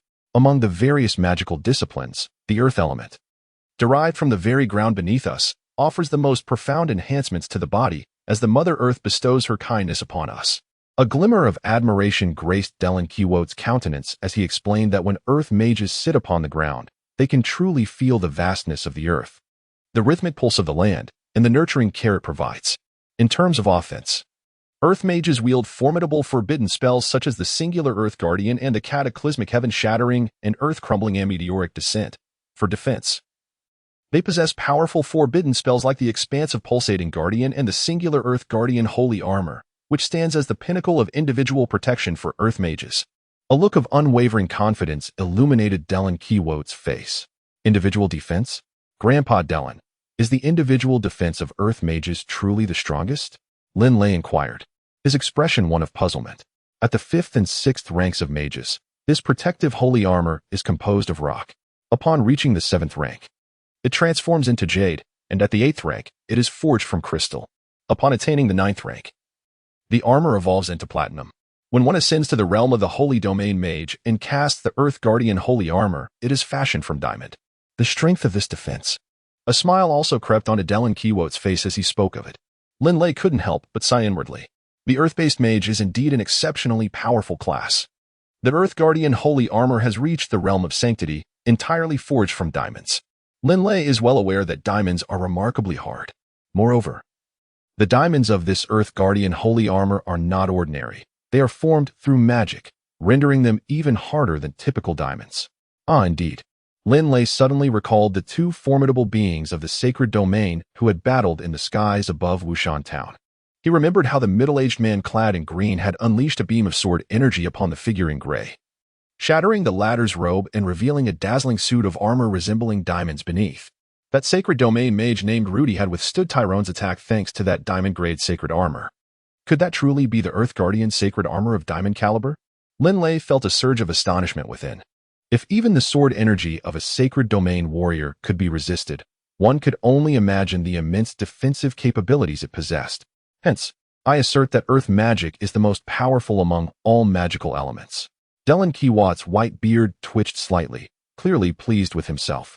After all, humanity exists upon the earth, engages in conflict upon it, and thus, earth mages naturally hold a significant advantage. Chapter 1. The Ring of the Coiling Dragon. Chapter 22. Spring Turns to Autumn, Part 1. In truth, whether it be earth magic or any other form of magic, each possesses its unique effects. As a sacred domain mage of the earth element, Delan Kiwat naturally espoused the superiority of his own discipline. And the mere 8-year-old Linley found himself swept away by his enthusiasm. Grandpa Delan, please assess my potential to become an earth mage. Linley implored eagerly at that moment. Delan Kiwat chuckled. Very well, I shall conduct the assessment for you at once. Magical aptitude can be gauged by the affinity for the elemental forces of nature and the strength of one's mental faculties. Delan Kiwat began his preliminary education in magic. What significance do these aspects hold? Linley inquired with curiosity. Delan Kiwat patiently responded, before I answer that, let me ask you, what does a mage require to cast a spell? Magical incantations. Linley replied without hesitation. Linley had indeed witnessed the mysterious sorcerer atop the velociraptor casting spells, always murmuring incantations softly. That is incorrect, Linley promptly retorted. I have seen sorcerers perform magic, and they must recite their incantations. Darren Cowart stroked his white beard with a sense of pride, stating, to cast a spell, a sorcerer must primarily possess sufficient internal magical power and spiritual strength. If the spiritual strength is sufficiently robust, one can even achieve instantaneous casting, rendering the incantation merely an auxiliary function. Oh, instantaneous casting? Linley gazed at Darren Cowart in bewilderment. At that moment, he felt a vast magical realm gradually unfolding before him, albeit still shrouded in obscurity. As Darren Cowart began to unveil the enigmatic veil of this magical world, Darren Cowart nodded with a smile. Indeed, to cast a spell, one must first supply ample magical power within, and then control that magical power with spiritual strength to attract more elemental forces from nature, thus forming the spell. Elemental forces from nature? Linley exclaimed in astonishment. Grandpa Darren, does casting magic require the absorption of external elemental forces? Of course, Linley. Do you think a grand spell can be achieved solely with the magical power within? It is impossible. For instance, in a forbidden spell, the magical power within a sacred realm sorcerer constitutes only 1%, while the remaining 99% is derived from elemental energy. To put it this way, the magical power within is essentially the refined essence of elemental forces. The magical power can be likened to the general, while the elemental forces are akin to the foot soldiers. The sorcerer channels the magical power outward and then controls a greater number of elemental forces to create incredibly powerful spells. Do you understand? Darren Cowart smiled at Linley. Linley furrowed his brow in contemplation. Ah, now I comprehend. With a smile, Linley nodded, recognizing that the magical power within the sorcerer is akin to Uncle Hillman. While the elemental forces of nature resemble a group of youthful individuals like ourselves, Uncle Hillman can lead us in training and also guide our collective efforts in offense and combat. Delan Kiwat smiled in agreement, affirming that indeed. The magical power within the sorcerer is of utmost importance. If the quantity of this power is insufficient, one will be unable to cast spells. Linley nodded in agreement. In comparison to magical power, mental strength holds greater significance. Delan Kiwat remarked with a smile, you now understand that mental strength is, in essence, the power of the soul. It is a form of control. Linley, consider this, with an abundance of magical power attracting even more elements from the universe. What would happen to such vast energy if there were no mental strength to govern it? Delan Kiwat stroked his white beard, quietly observing Linley. Linley furrowed his brow in contemplation. Grandfather Derlin, Linley mused, I have encountered some military strategies in my readings that suggest, to capture the enemy, one must first capture their leader. For instance, if a bandit leader is slain, the bandit horde will inevitably disband and flee. The mental prowess is akin to the leader's control over his subordinates. Without this mental strength to govern the vast reservoir of magical energy and elemental forces, chaos will ensue among these energies. Derlin Cowart chuckled heartily. Ah, Linley, you are truly astute. Derlin Cowart beamed with delight. Indeed, the immense magical power and elemental forces, when guided by mental strength, ultimately manifest as magic. At times, to conjure formidable spells, the demands on mental fortitude can be quite significant. Thus, the assistance of magical incantations becomes essential. Derlin Cowett remarked with a smile. Linley suddenly grasped the fundamental principles of immense magic with remarkable clarity. Darren Covert smiled at Linley and continued, "Of course. That is merely the foundational concept. The true realm of magic is far more intricate than you can imagine. It is the manipulation of magical energy and the elements of nature that culminate in the creation of a spell. This is of utmost significance. Possessing magical power without the knowledge of how to wield it effectively is of little consequence." Darren Covert sighed deeply, remarking that the world of magic is a profoundly complex domain, and the study of magic is fraught with challenges and peril. Yet, amidst fierce competition among nations, countless sorcerers are diligently researching novel forms of magic. In truth, all nations are engaged in exploring how to arrange magical energy and natural elements in diverse ways to conjure different spells. However, magical experimentation is perilous. The more destructive the magic, the greater the difficulty in testing it, as it can sometimes lead to catastrophic consequences for one's own side. Darren Covert smiled lightly and said, "In general, one can only learn 1st to 6th level spells at a magic academy. Levels 7, 8, 9, and even the sacred domain spells are classified as confidential. Only by joining a particular nation may one have the opportunity to learn such advanced magic." Linley had perused numerous tomes and understood well. What if no one were to instruct you? Even if your magical prowess were boundless and your mental acuity unparalleled, you would still be incapable of casting a single spell. Darren Cowett remarked with a gentle smile, "The essence of every spell lies primarily in the mastery of magical energy and the manipulation of elemental forces to conjure magic. Through centuries of research and exploration, magic has evolved into an almost flawless system." Stroking his white beard, Darren Cowett laughed heartily. "Linley, rest assured.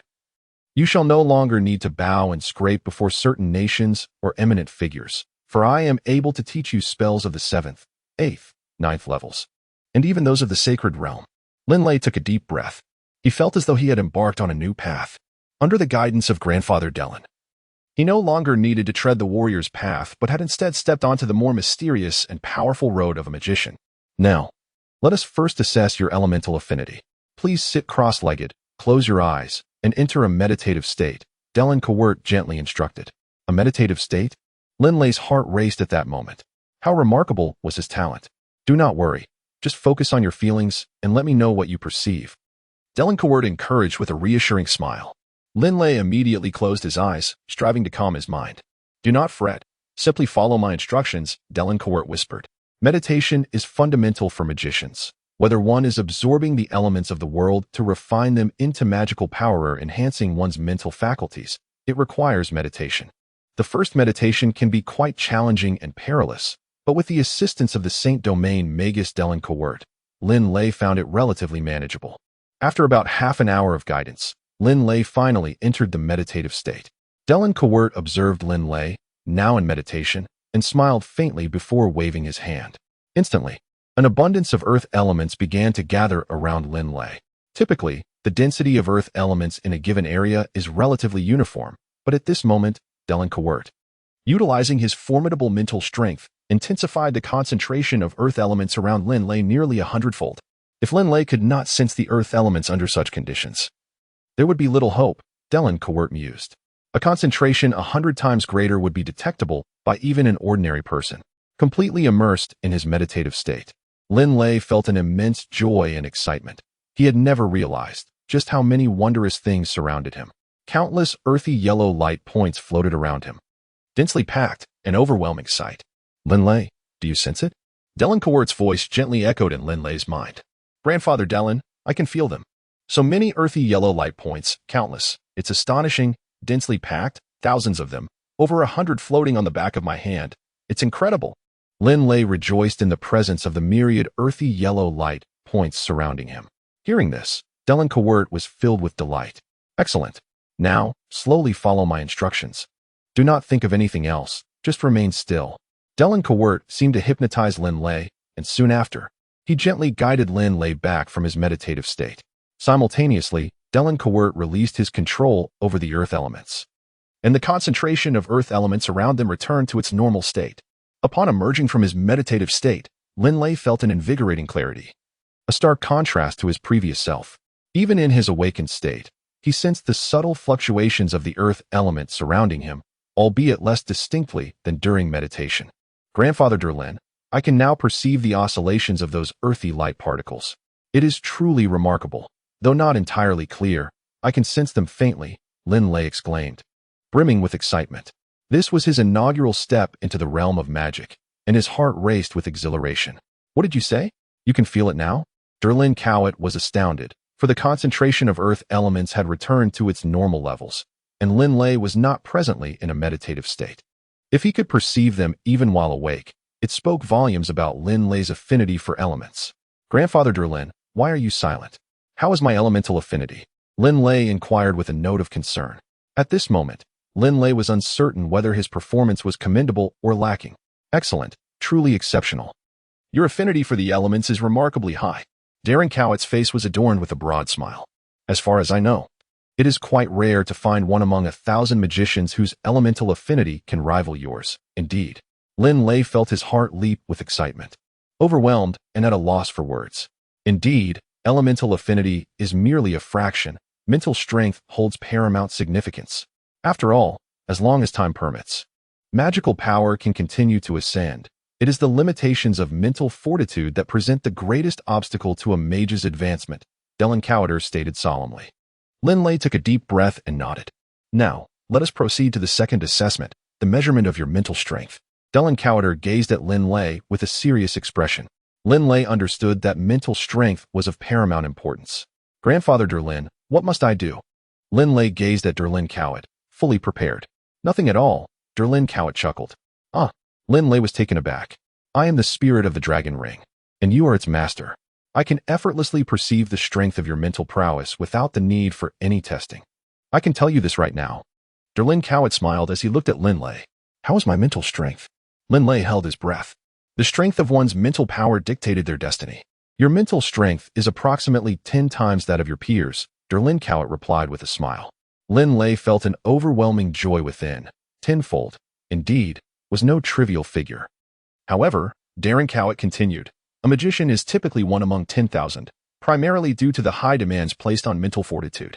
The baseline for a magician is to attain 5 times the mental capacity of their peers.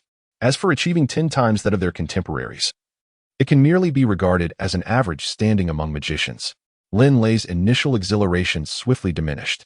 If an ordinary individual were to impart knowledge, one could expect to attain the level of a 5th or 6th tier magician at best.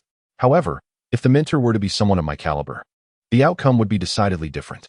Dylan Cowder raised an eyebrow, a glimmer of confidence shining in his eyes. Linley suddenly realized.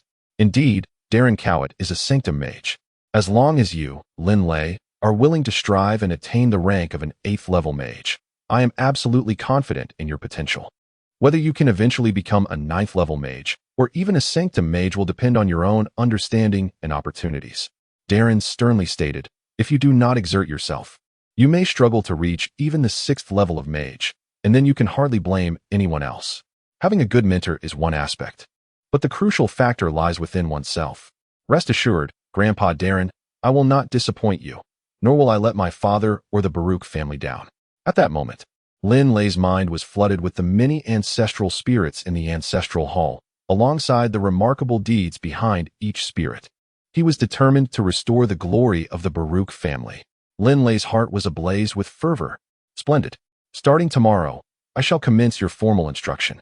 Darren Cowder gazed intently at Linley, his eyes ablaze with determination. At that moment, Darren Cowder exuded the confidence of a master mage of the sanctuary once more. From the following day, Linley embarked upon a rigorous regimen of arduous training.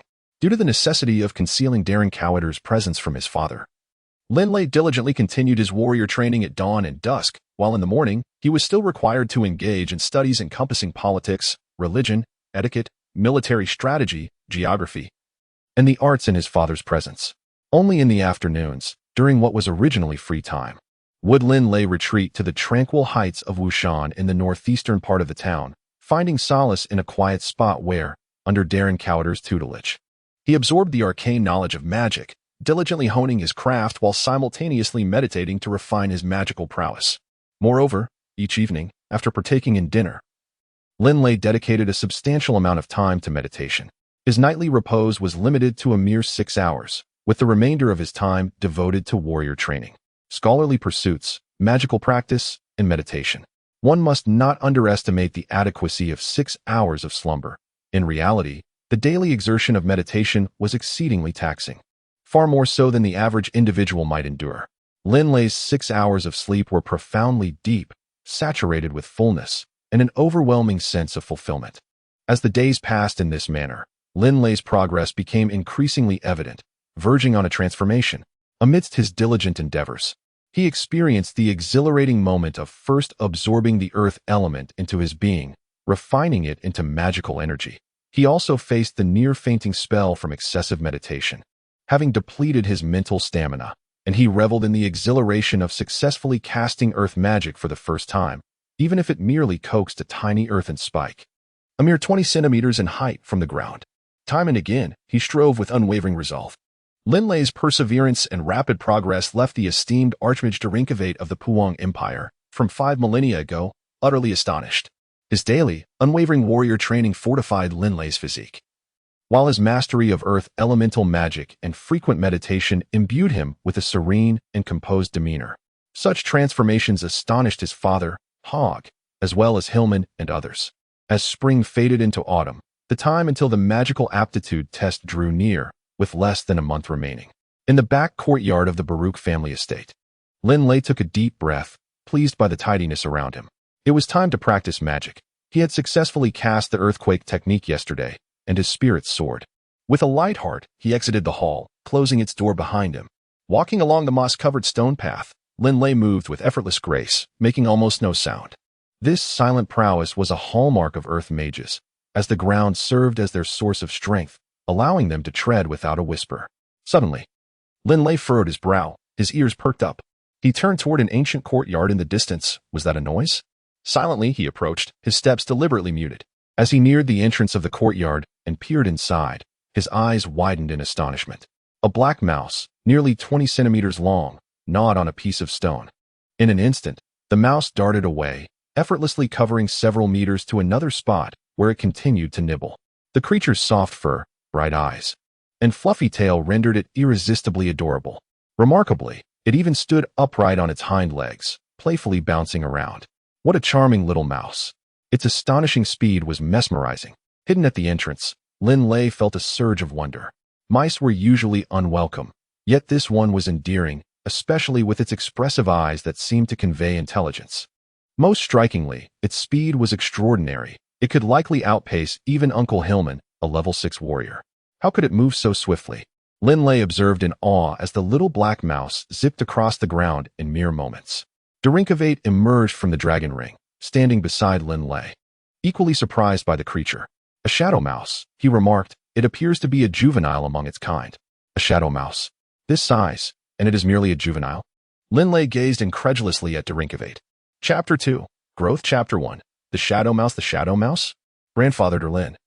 What is so peculiar about the beast Shadow Mouse, and what level of magical beast is it? Linley communicated telepathically with Derlin Cowder, while simultaneously casting an eager gaze upon him. Derlin Cowder smiled gently, feigned a couple of coughs, and then slowly conveyed, the Shadow Mouse cannot be distinctly classified into a specific level, for it represents an entire species. Rodent-like magical creatures are primarily divided into 2 categories, the stone-eating mouse and the shadow mouse. However, regardless of whether it is the stone-eating mouse or the shadow mouse, both are omnivorous. They consume a diverse diet that includes stones, bones, and even flesh. Linley nodded silently. Just moments ago, he had witnessed the black shadow mouse gnawing on a stone. Magical beasts are primarily categorized into 9 ranks, with the first rank being the weakest. However, above the 9th rank, there exist the sanctified realm beasts. Delinkavort observed Linley with a knowing smile. Linley. The weakest among the stone-eating mice is the gray stone-eating mouse. Those ranked from 1 to 3 are all gray, differing only slightly in hue. Upon reaching rank 4, the stone-eating mouse's body turns silver, and by rank 7, it exhibits a golden exterior. The golden stone-eating mouse is at least a rank 7 beast, with some possibly reaching rank 8. Linley, this stone-eating mouse is indeed a formidable species, primarily due to their overwhelming numbers and exceptionally sharp teeth, which surpass even those of the shadow mice. When a multitude of stone-eating mice emerges, even an army of hundreds of thousands would struggle to withstand the onslaught. Delinkavort remarked with a sigh.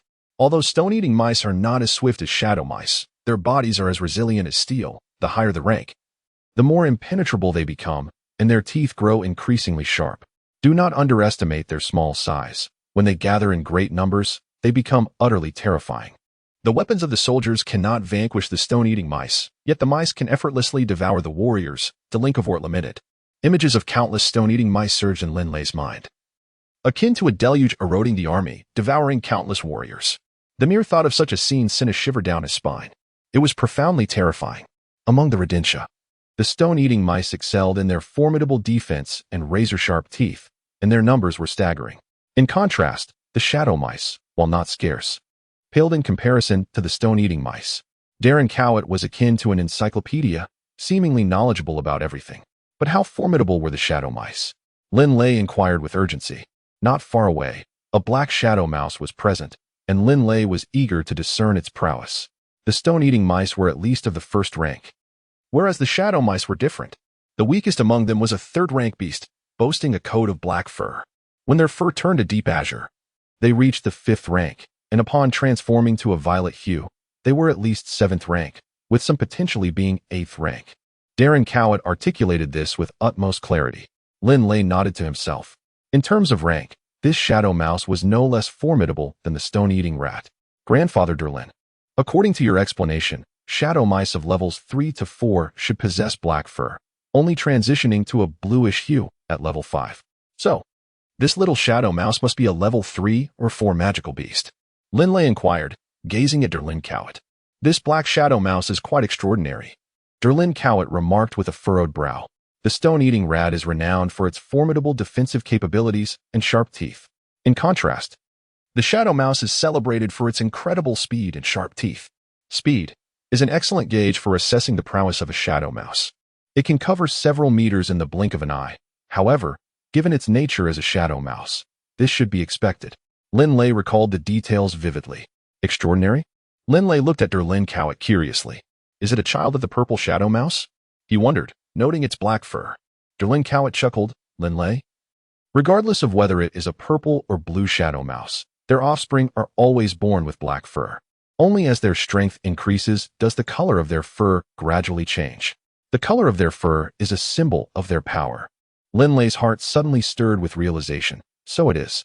Grandfather Derlin, as you have described, the speed of this shadow mouse is indeed astonishing. At present, I perceive that the velocity of this shadow mouse surpasses even that of Uncle Hillman by a slight margin. Yet you claim it is merely equivalent to that of a level 4 adult shadow mouse. A level 4 magical beast, the shadow mouse, can be compared to the speed of a level 6 warrior. At this thought, Linley couldn't help but marvel once more in his heart. Derlin Cowett chuckled. Linley, if it were otherwise, could it still be called a shadow mouse? A shadow mouse of the same rank, when it runs, can instantly outpace a human warrior of equal level. Shadow mice are indeed rare magical beasts, especially the purple shadow mouse, which is at least a level 7 creature. Many sorcerers aspire to tame a purple shadow mouse, yet their speed is so formidable that adult purple shadow mice are precious and exceedingly difficult to capture. However, the young shadow mice that can evolve into purple shadow mice are easier to tame, though encountering a juvenile purple shadow mouse is a once-in-a-thousand-year occurrence. Derlin Cowett gazed at Linley with a smile. Linley could easily envision the scenario. The purple shadow mouse is classified as a level 7 magical beast, indicating that it is at least on par with the velociraptor. Linley recognized that the purple shadow mouse is the sovereign among shadow mice, capable of commanding a multitude of its kind. Although its numbers may not rival the terrifying horde of stone-eating mice, they are still considerable. Young purple shadow mice are well guarded by numerous shadow mice during their juvenile stage. Darren Cowett cast a glance at the distant black shadow mouse gnawing on a stone. Given its strength at such a tender age, it was highly probable that it was a young purple shadow mouse. He pondered how it had come to be in your family's estate, with no adult shadow mice in sight to provide protection. Darren Cowett couldn't help but express his astonishment. Linley also concurred with what Delinkavort had stated. Suddenly, Delinkavart's gaze towards Linley turned peculiar, infused with a hint of temptation as he spoke in a seductive tone. Regardless of the reasons behind the presence of this purple shadow mouse, would you not desire to tame this little creature? The shadow mouse possesses a notably rapid growth rate, Even as a juvenile, the purple shadow mouse is likely to reach full maturity within a decade. At that time, you could very well possess a level 7 or even level 8 magical beast. Upon hearing this, Linley's heart fluttered with excitement. Capturing a 7th or 8th level magical beast is indeed a formidable challenge, yet doing so in its juvenile stage proves considerably easier. However, one must differentiate among the various types. Some magical beasts mature rapidly, while others take their time. For instance, certain dragon species require millennia to reach adulthood, a wait far too prolonged for an average human. The shadow mouse, in contrast, belongs to the swifter-growing variety. Nevertheless, encountering a juvenile purple shadow mouse is exceedingly rare. After all, the mightier the magical beast, the more fiercely it guards its offspring. Although Linley could not fathom why this little shadow mouse had found its way into his family's ancient abode, the presence of a juvenile purple shadow mouse before him was undeniable. To possess a purple shadow mouse would be tantamount to commanding an entire army of shadow mice. Delan regarded Linley with a knowing smile, highlighting the rarity of the purple shadow mouse compared to other 7th and 8th level magical beasts. He had been subtly encouraging Linley all along. At just 8.5 years old, how could Linley possibly resist? Grandfather Delan, how can one capture this purple shadow mouse? Linley inquired, his eagerness palpable as he gazed at Delan. Delan felt a surge of joy in his heart. If young Linley could truly capture this shadow mouse, it would bring him a measure of peace. He understood that he was merely a spiritual entity, devoid of any magical power. A sanctified sorcerer without magic is equally bereft of offensive capabilities. He could not protect Linley. Having spent half a year with this sincere and resilient child, whom he had come to regard as his own grandson, Delan was determined to find ways to enhance Linley's abilities. Linley, you must remain composed, Delan admonished seriously. Even a juvenile purple shadow mouse possesses speed comparable to that of a 4th level adult shadow mouse, and even your Uncle Hillman would struggle to catch it. You lack the strength to force a capture, and you were also unable to set up a soul contract magical array. Linley was taken aback. His once heated mind suddenly cooled. And with a wry smile, he remarked, I remember now. To subdue a magical beast, the first step is to ensure its genuine allegiance. The second step involves arranging a soul contract magic circle, which requires at least a level 7 mage to accomplish. Linley felt a twinge of disappointment within. Alas, his strength was lacking. Even if fortune favored him with the encounter of a purple shadow mouse offspring, he lacked the ability to subdue it. Chapter 2, Growth Part 1, Clumsy Methods. Linley, do not lose heart. I merely stated that you cannot forcibly subjugate it. I did not imply that it cannot be tamed, Darren said with a self-satisfied smile. Were it an adult shadow mouse, I would indeed be at a loss. But as it stands, it is merely a juvenile. As a master sorcerer of the sacred realm, I possess the means to deal with a purple shadow mouse offspring, and I need not require you to set up a soul contract magic array. Linley felt a surge of warmth in his heart as he gazed intently at Delan, his eyes sparkling with anticipation. Grandfather Delan, please tell me. What method do you propose? Linley conveyed eagerly through thought. Delan chuckled with satisfaction. It is quite simple. The soul contract within the soul contract magic array is essentially a master-servant pact. If you can command the beasts, you naturally qualify to be their master. However, at present, we are unable to establish a master-servant contract and must take a step back and forge an equal contract with the shadow mouse. An equal contract? Linley inquired, puzzled. What is that? I have never heard of such a thing. It is entirely understandable that you are unaware. In my era, 5,000 or 6,000 years ago, very few were familiar with the concept of an equal contract. Delan replied with a smile. An equal contract signifies that you and the magical beast occupy the same status. While it may seem inferior to a master-servant contract, in reality, the equal contract fosters a deeper connection between you and the beast, encouraging genuine assistance and harmonious cooperation. Linley felt a sudden realization. Oh, Grandfather Derlin, given the numerous advantages of the equal contract, why is it that the majority do not utilize it? Linley inquired. Somewhat puzzled, Derlin chuckled heartily and responded, it is because the equal contract is not established by humans. Rather, it is a pact forged by the magical beasts themselves. Forged by the beasts themselves? Linley was taken aback. No wonder there was no need to set up a soul contract magic array. It turns out the beasts themselves create these contracts. Derlin continued, each magical beast possesses the innate ability to establish an equal contract upon its birth. However, Each beast can only form such a contract once in its lifetime, unlike the master-servant contract, which can be re-established by another once the original master relinquishes it. The equal contract is singular and irreplaceable. Linley nodded. However, it is quite challenging to persuade a magical beast to willingly form a contract of equality. Dragonblood solemnly remarked that in order for a magical beast to perceive you as its kin, to feel an unwillingness to part from you, it must genuinely desire to establish an equal pact with you. Linley nodded slightly. The intellect of adult magical beasts is remarkably high. It is nearly impossible to win their affection and make them feel familial bonds. Dragonblood remarked, however, that the situation is quite different for the young magical beasts. Just as human infants possess limited intelligence and can easily be deceived, a simple treat can endear them to you. The cognitive abilities of young magical beasts are even inferior to those of human children. If you consistently provide them with delightful food and engage in playful antics, it won't take long for the young magical beast to develop a fondness for you. This is particularly true for solitary young magical beasts, which are even more susceptible to being won over. Upon hearing Dragonblood's words, Linley experienced a moment of clarity. So it is merely a matter of charming a child, he thought with a smile. He was well versed in this art, having spent his childhood playfully engaging with his younger brother, Walden. Linley was quite adept at winning the hearts of children. However, Linley, do not be overly confident. There are numerous considerations when attempting to charm a young magical beast.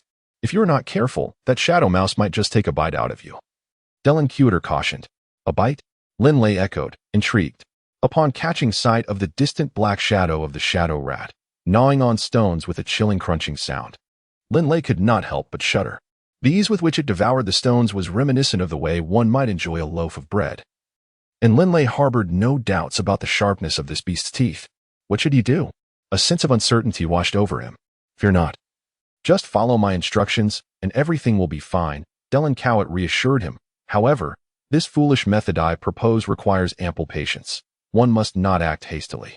Dragonblood slowly revealed his foolish method. The shadow rat is an omnivorous beast, consuming stones, bones, and even flesh, yet it has a particular fondness for meat, especially when roasted.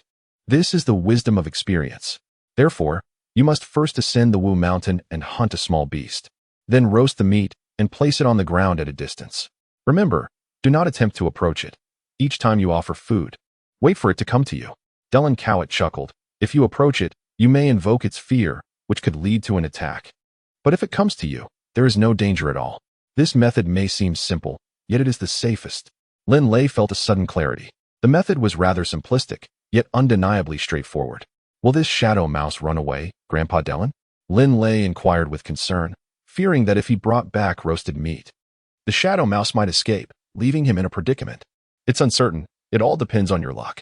However, I believe it shouldn't wander off in the short term, replied Dragonblood.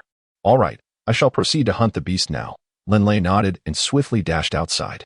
As he ran, his footsteps pressed firmly against the ground. Yet strangely, they emitted no sound, a hallmark of an earth mage. Once he exited the ancient cluster of houses, Linley resumed a normal pace, the sounds of his footsteps returning. Young Master Linley, off to Wushan? Chuckled the butler, surely, as he swept the floor with a broom, observing Linley's hasty departure. Yes, Linley responded briefly before sprinting away. For the past 6 months, he had devoted his afternoons to practicing magic at Wushan. While others were unaware of his magical training, they knew well that he cherished his leisurely time at Wushan. During autumn, most trees atop Wushan had shed their leaves. Yet numerous evergreens remained, alongside fiery red maple trees. A nimble figure darted through the forest. Linley's footfalls were silent, his movements agile and swift. After half a year of absorbing earth elements, Linley not only acquired earth magic, but also significantly enhanced his physical prowess. Now, he was comparable to a 15 or 16-year-old youth in Wushan town, possessing the strength of a level 1 warrior. Wushan was home to a fair number of squirrels and rabbits, while fierce beasts were relatively scarce. This was also the reason parents felt at ease allowing their children to frolic in Wushan. After all, it was merely an ordinary hill, seldom inhabited by large wild animals, let alone magical beasts. Linley's footsteps came to an abrupt halt, his gaze fixated on a distant pale yellow hare that was nibbling on tender grass. Even the highly vigilant hare seemed utterly oblivious to Linley's presence at that moment. The hare, known for its swift reflexes and considerable speed, was still no match for the power of magic. Linley immediately focused his mind and began to silently recite the incantation for his spell. Linley felt a surge of earth magic emanating from the center of his chest. Typically, a warrior's fighting spirit is stored approximately 10 centimeters below the navel, while a mage's magical energy resides at the midpoint of the chest. As for mental energy or soul power, it is naturally stored within the mind. The incantation of magic spells, whether whispered, murmured, or proclaimed loudly, bears little difference. It suffices to align one's mental energy with the magical incantation to achieve a specific state. In mere moments, Linley, who had been silently reciting the spell, suddenly opened his eyes wide, casting a cold glare at the wild hair. Earth Magic. Level 1. Earth Spike. With a swift thrust, a sharp earth spike unexpectedly erupted from beneath the hair, piercing through its abdomen. Vivid crimson blood seeped forth, staining the soft fur of its belly. Caught off guard, the hair began to thrash violently, yet the more it struggled, the faster the blood flowed. Volume 2. Growth Chapter 3, Clumsy Methods, Part 2. Linley swiftly darted forward, seizing the wild rabbit by its throat with a single hand. With a resounding crack, the once struggling creature convulsed twice before falling still. Ever since witnessing those two battles 6 months ago, the bloodthirst inherent in the Dragonblood warrior lineage had begun to emerge. I have attained the rank of a level 1 warrior and a level 1 mage. However, in terms of offensive power, magic remains superior. Holding the rabbit, Linley couldn't help but chuckle in reflection. Mages are primarily categorized into 9 ranks, with reaching level 1 being relatively straightforward. Yet, as one ascends through the ranks, the time required for advancement increases exponentially. Indeed, many formidable level 7 and 8 mages find it arduous to progress even a single rank despite dedicating a century to their craft. In contrast, a gifted individual can achieve the status of a level 1 mage in merely 6 months. Even those with lesser aptitude, provided they meet the necessary criteria, can attain this rank within 2 to 3 years. Clutching the lifeless rabbit, Linley made his way down the mountain. Linley, why don't you roast it first? The beastly shadow mice have a fondness for meat, but they absolutely adore roasted fare, echoed the voice of Darren Corvett in Linley's mind. Grandfather Darren, surely you have never had to coax a child, have you? Linley quipped as he ran. Darren Corvett paused, taken aback. He certainly had no grandchildren, for a Grand Master of the realm would not stoop to such trivialities. Ah, indeed, I have not, Darren Corvett conceded. Linley confidently remarked, I often coax little Walton. Allow me to share a secret. When giving gifts to children, one must not be overly generous at the outset. Otherwise, they will expect nothing less in the future, and perhaps even more. Currently, that shadow mouse is gnawing on stones. If I present it with raw meat, it shall surely be delighted. I will feed it raw meat for 7 or 8 days, and then I shall treat it to cooked meat. It will be even more joyful. Darren Cowett immediately grasped the wisdom in Linley's words. A seasoned individual like him certainly understood this principle as well when leading subordinates. One must first grant them a taste of sweetness before offering greater rewards. If one provides excessive benefits all at once, it becomes increasingly difficult to satisfy their desires thereafter. I have encountered this principle in my readings concerning monkey rearing. Morning 3, evening 4 yields far superior results to morning 4, evening 3, Linley chuckled. Darren Cowett suddenly realized that although Linley was merely 8.5 years old, he was no less astute than many adolescents. It appeared that the education provided by the Baruch family indeed bore fruit. Darren Cowett silently admired the enlightenment that education brings, yet lamented that most commoners lack the means to access it. The entrance requirements and tuition fees of esteemed magical academies and warrior schools are beyond the reach of ordinary citizens. Young Master Linley is truly remarkable. He has caught another wild rabbit, remarked the cheerful residents of the town. Walking down the street, Linley graciously smiled in response. One wonders if the shadow mouse would accept offerings from others. Taking a deep breath, Linley cautiously approached the cluster of ancient houses behind the family estate, moving silently toward the location of the shadow mouse. In no time, he arrived at the very spot once more. Where's the shadow mouse? Linley pondered as he gazed into the courtyard of the ancient house, which contained only scattered stones and withered leaves. Signs of gnawing remained on some stones. Yet the entire courtyard yielded no trace of the shadow mouse. A wave of disappointment washed over him. Grandfather Darren, the shadow mouse is gone. It has only been an hour. Has it departed? A glimmer of light burst forth from the dragon ring, transforming into Darren Cowett, clad in a flowing moon-white robe. Darren Cowett's brow furrowed with concern. This should not be. How could the shadow mouse have vanished in just 1 hour? Suddenly, a familiar soft gnawing sound echoed again. Linley's eyes brightened as he swiftly made his way toward a nearby dilapidated courtyard, reaching the threshold to clearly see the black shadow mouse, which was diligently gnawing on stones, resembling a sculptor as it shaped the stone into peculiar forms. Linley stood at the threshold. Bang! He deliberately kicked the threshold, creating a slight sound. Swish! The black shadow mouse suddenly sprang into action, darting several meters away in an instant. Its two glossy, round eyes fixated on the direction of the threshold, locking onto Linley with an expression full of vigilance. Come, I have food for you. Linley cast a slight smile at the beast, the shadow mouse, before casually discarding the wild rabbit at the threshold. Although the shadow mouse might not comprehend human speech, Linley understood that creatures of higher intellect would grasp the significance of a smile. After all, these beasts are not mere animals. Their intelligence is only slightly inferior to that of humans, and some formidable beasts are indeed remarkably cunning. Patience, he reminded himself, as he reluctantly turned away. The shadow mouse, upon witnessing Linley's departure and spotting the rabbit, could no longer restrain itself and swiftly darted towards the threshold, casting a glance into the distance. By now, Linley had ventured far away. Looking back at the rabbit, the shadow mouse stood upright in excitement, joyfully hopping about while emitting cheerful squeaks. It then swiftly began to tear into the rabbit's flesh. Its sharp teeth worked with astonishing speed. Despite its modest size, the shadow mouse devoured the rabbit, leaving nothing behind but fur, completely cleaning the carcass down to the last bone fragment. The little shadow mouse's throat moved as it patted its belly with a human-like gesture, utterly delighted.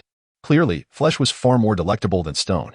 After its feast, the young creature gazed in the direction Linley had taken, its fondness for the boy blossoming in its innocent heart. Being but an infant beast, it even found itself hopeful that the boy might offer it another rabbit. Later that day, before dinner, Linley strolled through the ancient courtyard of the back garden, making his way to the very courtyard where he had discarded the rabbit that afternoon. Rest assured, it's merely a young beast with an insatiable appetite. The jovial voice of Darren Covett echoed in Linley's mind. Linley nodded slightly and soon arrived at the threshold, where he noticed some blood-stained rabbit pelts, while the flesh and bones of the hares had completely vanished. Upon witnessing this scene, Linley's eyes gleamed with excitement. Excellent, he exclaimed, clenching his fist. The first step was a success. Now, all that remained was perseverance. On the afternoon of the second day, Linley hunted a hare and a mountain chicken, reserving the hare for Grandpa Shilly to roast for dinner, while the mountain chicken was placed at the same spot by the threshold of the ancient courtyard. The shadow mouse, a magical beast, was watching him intently. Linley chuckled at the sight of the creature observing him.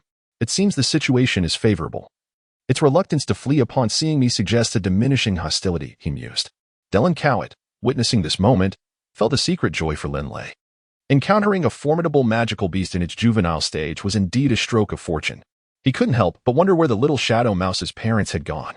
As the days rolled by, the third, fourth, and fifth, Linley continued his daily meditation and training, frequently providing the little shadow mouse with hares and other offerings. The entire Wushan town, including Hogg and Hillman, remained oblivious to Linley's magical training. Likewise, they were unaware that he was nurturing a magical beast with a level 4 prowess in its infancy. Only Dylan Cowett, observing Linley's growth, understood that this small town could not contain him. Watching Linley meditate to harness magical power, Dylan Cowett felt a flicker of anticipation. One day, he would embark on a grand journey across the expansive continent of Yulan, accompanied by a fully grown purple shadow mouse. Chapter 2. Growth as time passed. The little shadow mouse, having experienced little affection, grew less wary of Linley. By the 8th day, when Linley placed down the hare and hadn't taken 2 steps away, the little mouse dashed out to feast, chirping excitedly at him. On the 10th day, Linley thought it was time to treat the little shadow mouse to some roasted meat. He wrapped a roasted mountain chicken in a small cloth bag and joyfully made his way toward the ancient house cluster behind the mansion. Dylan Cowett walked alongside Linley, though no one else could see him. His white beard curled up in a smile as he remarked, "Linley, it has been 9 days. The shadow mouse no longer harbors any wariness towards you. Today, with your delectable roasted meat, it will surely be thrilled, and your bond will deepen further." Linley couldn't help but chuckle. As he approached the threshold, the little shadow mouse swiftly darted to his side, standing upright and bouncing while incessantly chattering at him. To his surprise, it showed no fear at all. Dylan Cowett, observing the scene with a smile, remarked. "It appears that the little shadow mouse has grown quite fond of you." The mouse, with its glossy black eyes fixated on Linley, squeaked in apparent impatience, as if urging him to produce food without delay. "Patience," Linley replied, retrieving a roasted wild chicken from his bag. The moment the enticing aroma wafted through the air, the mouse's eyes sparkled with delight, and it gazed at Linley with an adorable pleading expression. Linley couldn't help but laugh, reminiscing about how he had once tempted little Walton with treats, as it would cry, "Brother, I want it," while putting on a pitiful face. Now, this little shadow mouse was employing the same tactic. "All right, here you go," Linley said, tossing the roasted chicken to the mouse. It squeaked joyfully, seized the chicken, and after taking the first bite, its pace of tearing into the meat accelerated. In no time, the chicken, nearly the same size as the mouse, was completely devoured. Linley marveled. "I truly cannot fathom how such a small belly can accommodate so much." The little shadow mouse seemed immensely pleased with its feast, bouncing happily and chirping at Linley, even attempting to wrap its forelimbs around his leg. Linley felt a surge of joy. This was the first time the mouse had displayed such affection after its meal. "Perhaps you should try grooming its fur, as most magical beasts appreciate being pampered by those they are fond of," Delinquent suggested. Linley gently placed his hand upon the head of the shadow mouse, which, far from evading his touch, closed its little eyes in sheer delight. With a sense of reassurance, Linley began to groom the mouse's fur, and to his astonishment, the little creature soon drifted off into a contented slumber, snoring softly. "How endearing this little fellow is." Linley found his affection for the shadow mouse deepening. "Grandfather Derlin, the magical beasts are indeed remarkable. Take the towering raptor, with its formidable size and impenetrable scales, classified as a 7th-level magical beast. Yet, the shadow mouse, which may also grow to be a 7th-level beast, presents such a stark contrast. How can such disparity exist among creatures of the same classification?" Linley gently caressed the little shadow mouse, feeling a profound sense of astonishment within. One must not judge solely by appearances. Perhaps an ordinary old man seen on the street possesses the extraordinary ability to ride a flying dragon and could effortlessly level a mountain with a mere wave of his hand, Delinquent said with a beaming smile. Linley understood this principle. Yet, unconsciously, he still tended to judge based on appearances. Just look at the velociraptor. One glance at its massive size and the chilling metallic sheen of its scales reveals its formidable nature. He pondered when this little shadow mouse would willingly enter into an equal pact with him. Linley murmured, acknowledging his helplessness. For the establishment of this equal pact was initiated by the magical beast itself, leaving him to passively await its decision. Delinquent chuckled softly. "The situation is quite favorable now. Remember to exercise patience." "Yes, I understand," Linley replied with a smile. As night enveloped the land, the town of Wushan fell into a profound silence. Within the drawing room of the Baruch family estate, candlelight flickered, illuminating the space where Linley, his family, and the steward, Shiri, gathered around the long table to share dinner. "Linley, I have heard that you have been frequently roasting wild rabbits and bringing them to the ancient houses in the backyard." Hogg put down his knife and fork, directing his gaze towards Linley as he spoke.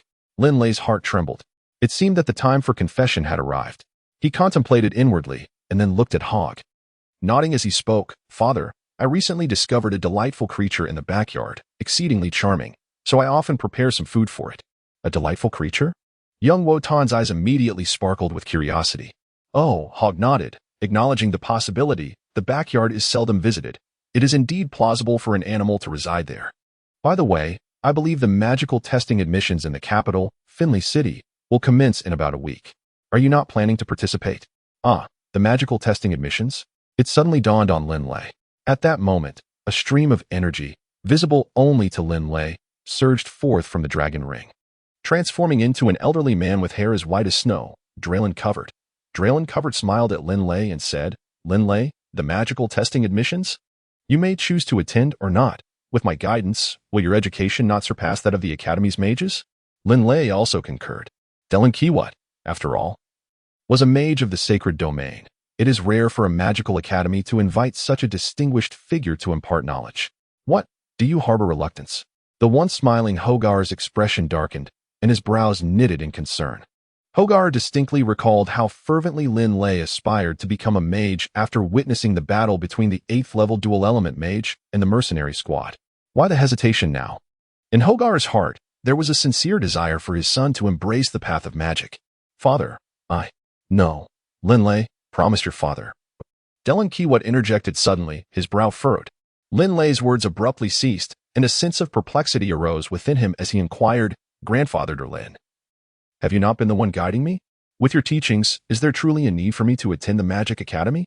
Wouldn't that merely squander the family's resources? Not at all, Derlin Cowett replied solemnly.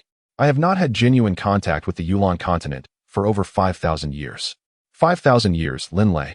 You must understand that countless magicians on the Yulan Continent are persistently researching new forms of magic. Who can fathom how many novel magical techniques have emerged over such a vast span of time? Linley felt a sudden clarity. Moreover, Linley, you must understand that this Wushan town is not the stage meant for you in the future. You are destined to step onto a far more expansive stage. Delanquewat remarked solemnly. A far more expansive stage. Linley felt a sudden surge of emotions, contemplating the future. Linley felt his heart race uncontrollably, imagining himself soaring through the skies on the back of a colossal dragon, wielding the power to obliterate the world. He realized how exhilarating it must be to stand at the pinnacle of existence. The mere thought ignited a fervor within him. Linley, what are you daydreaming about? Hogg inquired, a hint of dissatisfaction in his voice, noticing Linley's distraction during their conversation. Oh, it's nothing. Linley quickly turned to Hogg, nodding earnestly. Father, I truly aspire to become a magician. Could you please arrange for me to attend the magical admission test in the royal city of Finley in a week's time? Upon hearing this, Hogg chuckled. A magician, you say? Oh, is that the one who breathes fire? Little Wadton chimed in merrily, clapping his small hands in excitement. Wadton, that is mere juggling. Do not conflate juggling with true magic, Hogg admonished seriously. Oh, little Wadton pouted, falling silent. Linley smiled and turned to Hogg, inquiring, Father, there must be quite a number of magic academies. Which ones are the most esteemed? By the way, are the magic academies integrated with the warrior academies? Hogg chuckled in response. Indeed, among the 4 great empires and the 2 prominent alliances on the continent, each boasts its own most prestigious institutions.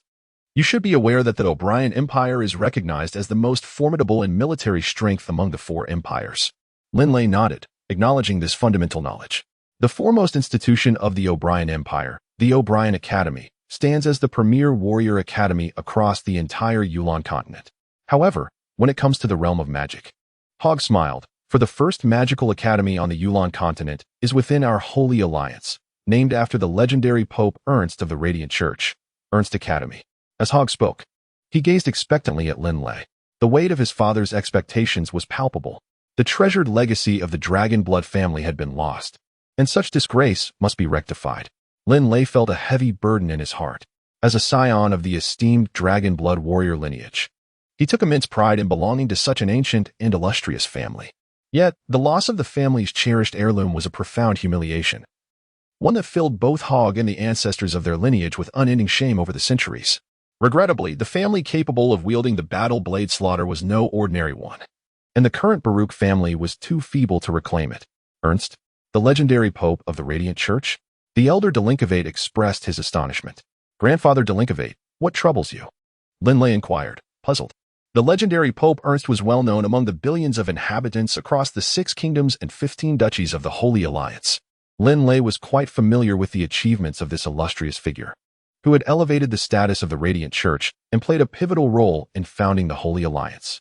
To think that Ernst, that young man, could achieve such greatness and become a legendary Pope of the Radiant Church, Delinquevate mused with a sigh. Grandfather Delinquevate, do you know Pope Ernst? Linley asked, taken aback. Upon reflection, Linley understood. During the era when the Puan Empire was still unified, the Radiant Church, the Dark Church, and the Earth Temple thrived, and many temples existed under the Empire's dominion. Certainly, Ernst was a prodigy, entering the holy domain by the age of 50, yet in my time, he was merely an emerging talent, Delinquevate remarked with a calm demeanor. In the days when Delinquevate was alive, Ernst was still in his formative years. When Ernst first entered the holy domain, Delinquevate had already reached the pinnacle of the Yulan Continent, among the most formidable of the holy domain's elite. Delinquevate held an esteemed position within the Puan Empire, far beyond what Ernst could aspire to. Even Ernst would pay his respects upon encountering Delinquevate. I never imagined that after my passing, Ernst would achieve such remarkable stature, Delinquevate mused with a gentle smile. At this moment, Linley could not help but feel a deeper admiration for Delanquewater, the paramount powerhouse of the Puan Empire era and the pinnacle of strength on the Yulan Continent.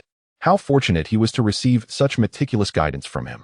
At the dinner table, the Baruch family engaged in cheerful conversation. Linley, a week from now, I shall have Uncle Hillman take you to the royal capital, Finley City, to partake in the magical enrollment examination. Hogg smiled as he addressed Linley. Yes, father. Linley nodded and replied, Young Master Linley, I am confident that you will gain admission to the finest magical academy, chuckled the butler. Surely. The finest? Oh, the finest, exclaimed little Woden, his hands covered in grease, clapping cheerfully. However, Hogg smiled nonchalantly and remarked, Becoming a mage is not a simple endeavor. Perhaps only 1 in 10,000 possesses such aptitude. The requirements for entering Ernst Academy are even more stringent, as only those with exceptionally high magical potential are considered. Linley asserted, If I can become a mage, I will be immensely satisfied, regardless of which academy I attend. Father, I will not let you down. His words were imbued with unwavering confidence, for Linley was already a first-level mage. Time passed swiftly, and in the blink of an eye, a week had elapsed.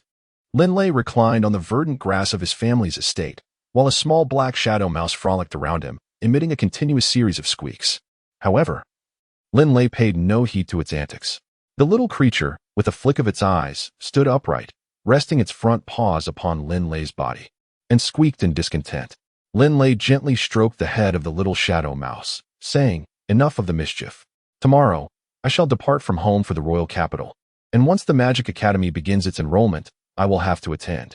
It seems there will be few opportunities to be together henceforth. Unfortunately, the Magic Academy does not permit the presence of the little shadow mouse.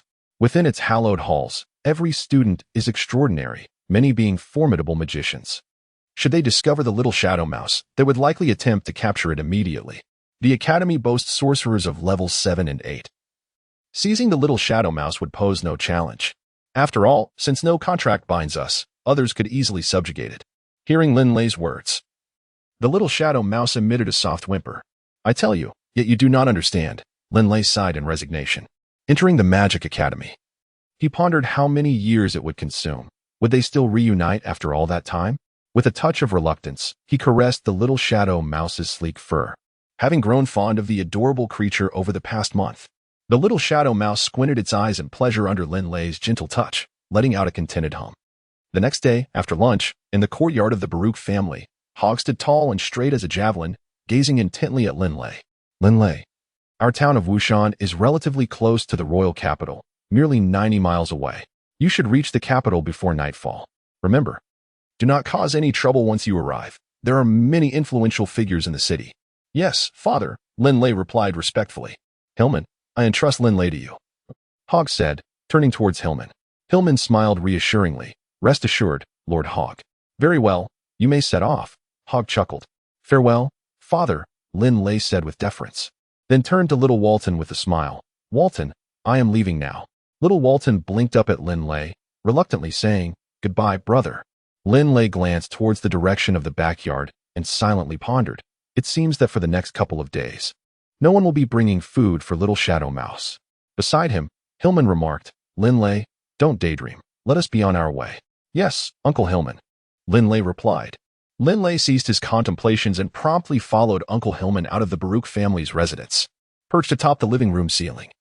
The little shadow mouse observed Linley and Hillman depart. Cocking its head in confusion, the shadow mouse pondered why Linley, who should have been hunting hares, was instead leaving with a companion while burdened with a package. The little creature had grown fond of Linley, having come to regard him as family during the past month, in the absence of any kin. With a swift motion, the shadow mouse vanished from the Baruch rooftop, reappearing moments later atop another humble dwelling, keeping a watchful eye on Linley and Hillman. Following closely behind, the shadow mouse soon exited the town of Wushan. Chapter 2. Growth Chapter 6, Shadow Mouse Bebe Part 2. The shadow mouse had witnessed Linley venture into Wushan to hunt hares before, but this time, Linley was not heading towards Wushan. Instead, he was progressing along a different path. Alarmed, the shadow mouse scurried forward, squeaking anxiously as it dashed towards Linley. As Linley took a step, he suddenly felt a grip around his foot. Looking down, he saw it was the little shadow mouse. The creature stood upright, its forelimbs tightly clinging to Linley, with its eyes gazing up at him with a pitiful expression, almost on the verge of tears. "Oh, little shadow mouse, what brings you here?" Linley exclaimed, somewhat astonished. Beside him, Hillman turned his head, and upon seeing the shadow mouse, he was taken aback. A magical beast. Could it be a stone-eating mouse? Hillman, not well versed in the types of magical creatures, recalled a tale of an army that had been devoured by a swarm of stone-eating mice, thus instilling a sense of dread among soldiers regarding rodent-like magical beasts. "Linley, be careful," Hillman warned, launching a swift kick. Linley barely caught a glimpse of a shadow before Hillman's foot was already near the shadow mouse. However, the little creature was swifter, darting up onto Linley's shoulder. "Uncle Hillman, wait." Linley finally reacted. Hillman paused in surprise. "Uncle Hillman, this is the animal I have been nurturing in the backyard," Linley hurriedly explained. "Little shadow mouse, tell him, won't you?" The shadow mouse seemed to understand Linley's words, nodding its tiny head. Hillman looked at Linley in astonishment. "You mean you are raising a magical beast?" The shadow mouse continued to gaze at Linley with its sorrowful eyes, as if about to cry. As Linley waved his hand and continued forward, the little creature remained stationary, watching him. "Come on, Uncle Hillman, let's go." "Hee, the little shadow mouse is quite clever. He knows what I mean," Linley said to Hillman, who looked on in mild surprise before chuckling and continuing to walk with Linley. As they moved further away, the shadow mouse watched them intently. Suddenly, the shadow mouse emitted a sharp squeak, transforming into a dark blur that shot forward several dozen meters with alarming speed and an elusive form. While Linley and Hillman were engaged in conversation, Hillman suddenly sensed something approaching rapidly from behind and turned around. Before he could react, the shadowy figure darted down to Linley's feet, taking a bite at his calf. "Ah!" Linley cried out in sharp pain, jumping up. To his shock, it was the shadow mouse, now gazing at him with its big, watery eyes. Upon inspecting his calf, Linley noticed blood seeping through, leaving him quite displeased. Yet, seeing the mouse's distressed expression, he found it hard to stay angry. "Are you all right, Linley?" Hillman asked, concerned. "I'm fine," Linley replied with a smile. Suddenly, a dense, black light enveloped the shadow mouse, and Linley noticed a trickle of blood from the creature's mouth, mingling with his own. Strangely, this droplet of blood formed two interlocking black triangles, while rich, dark energy coalesced around them, creating an eerie magical formation that exuded a potent aura of darkness. Hillman and Linley stood in astonishment at the scene before them. Could it be? A flicker of suspicion ignited within Linley's mind. From the ring of the dragon, Dragonblood emerged, his delight evident as his white beard perked up. "Linley, that little fellow is forming an equitable contract." "An equitable contract?" Linley's heart jolted. Even with his suspicions, he remained somewhat taken aback. Before their eyes, the peculiar black magic circle split into two. One black triangle soared into Linley's body, while the other entered the small shadow mouse. Witnessing this spectacle, Hillman's expression shifted to one of trepidation. "Linley, are you all right?" he inquired, concern etched on his face. "I'm perfectly fine," Linley reassured him. At that moment, he sensed a faint connection of souls with the little shadow mouse. On the tranquil path of Yulan town, Linley and the small shadow mouse exchanged glances, initiating their very first communication. "Little shadow mouse, what is your name?" Linley inquired directly in his mind. The black shadow mouse responded with excitement, "Bay Bay." Linley stared blankly at the little shadow mouse. What was it saying? He could not comprehend it all. "Well, you mentioned Bay, so I shall call you Bay Bay." "How does that sound?" Linley chuckled as he looked at the little shadow mouse. The mouse appeared to ponder for a moment before joyfully nodding. "Bay Bay." Linley grinned widely. The little shadow mouse responded with an excited squeak and began to bounce around. "Bay Bay, squeak, Bay Bay, squeak." An 8.5-year-old boy and a little shadow mouse were enthusiastically calling out to each other. Hillman had heard of dark magic, particularly curses. Was Linley cursed? With only a vague understanding of magic, Hillman felt a pang of fear and concern. "Haha, it's all right. Bay Bay has become my magical beast," Linley exclaimed, brimming with joy. "Come, Bay Bay, hop onto my shoulder." Instantly, the little shadow mouse squeaked happily and leaped onto Linley's shoulder. "You tamed it?" Hillman was taken aback. Having seen the world, Hillman knew how difficult it was to tame a magical beast, yet Linley had just succeeded. Uncle Hillman felt bewildered. "But you don't even have a soul contract scroll. How is this possible?" "All right, Uncle Hillman," Linley replied with a grin. "Let us hurry along. The capital, Finley City, is still quite far." With that, Linley grasped Hillman's hand and continued their journey toward the capital, while the little shadow mouse, Bebe, excitedly squeaked on Linley's shoulder. As the little shadow mouse squeaked, Linley, Hillman, and Bebe vanished into the distance down the road. Chapter 2. Growth. Chapter 7. Finley City. To the west of the Beast Mountain Range in the Yulan Continent lies the Sacred Alliance and the Dark Alliance. With the Finley Kingdom leading the Sacred Alliance, Finley City serves as the capital of the Finley Kingdom and is also the holy city of the Sacred Alliance. As the headquarters of the Church of Light is located in the western part of Finley City. The city is primarily divided into two parts, the East City, governed by the Finley Kingdom, and the West City, managed by the Church of Light. Given that Finley City is both the capital and the holy city, its prosperity is unrivaled throughout the Yulan Continent.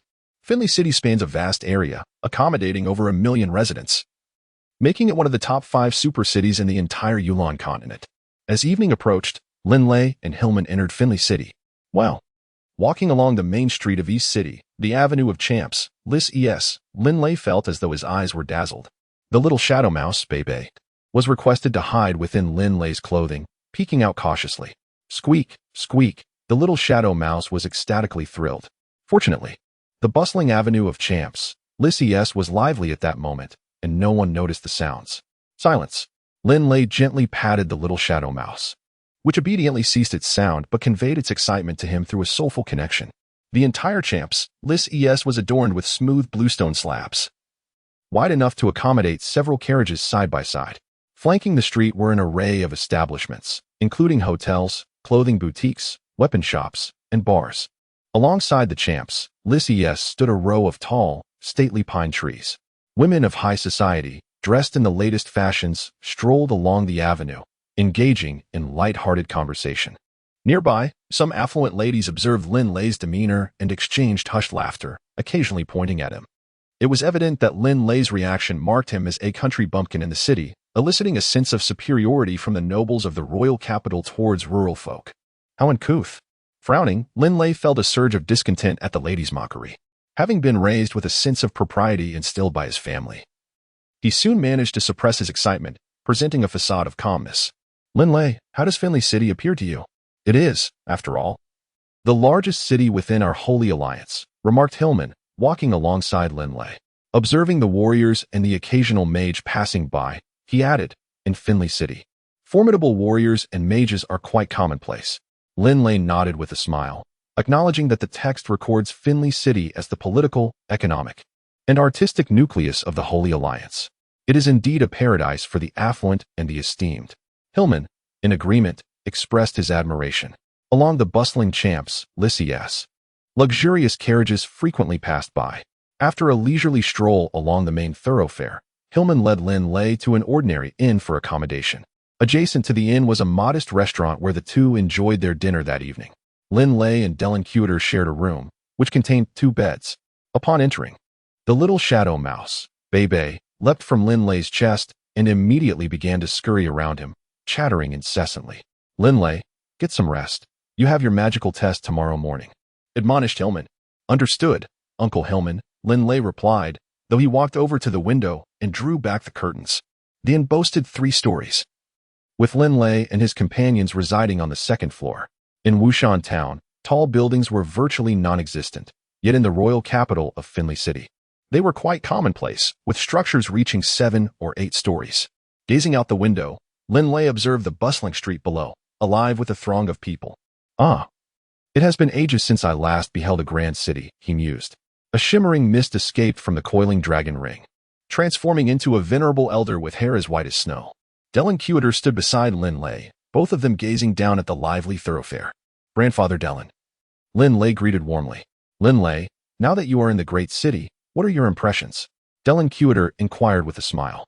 Not much to speak of, Linley replied, pouting slightly. However, Delincutor lamented, you have only just arrived. Your understanding of a metropolis is still nascent. Here, one can find myriad venues of luxury, such as grand auctions, where affluent individuals may spend hundreds of thousands, even millions of gold coins on a single item. Millions of gold coins? Linley felt a dryness in his throat. What a staggering sum. His own family could scarcely muster even 100,000 gold coins. There are indeed many wealthy individuals here, and the competition for money, power, and beauty is fierce. Daily, lives are lost in this place. In the slums of Finley City, it is not uncommon to discover corpses floating in the fetid sewers. These bodies may very well belong to nobles. Delinquiter smiled serenely. However, to stand firm in this world, one must rely on one's own strength. Do not expect mercy from others. Everything must be achieved through your own efforts, he advised.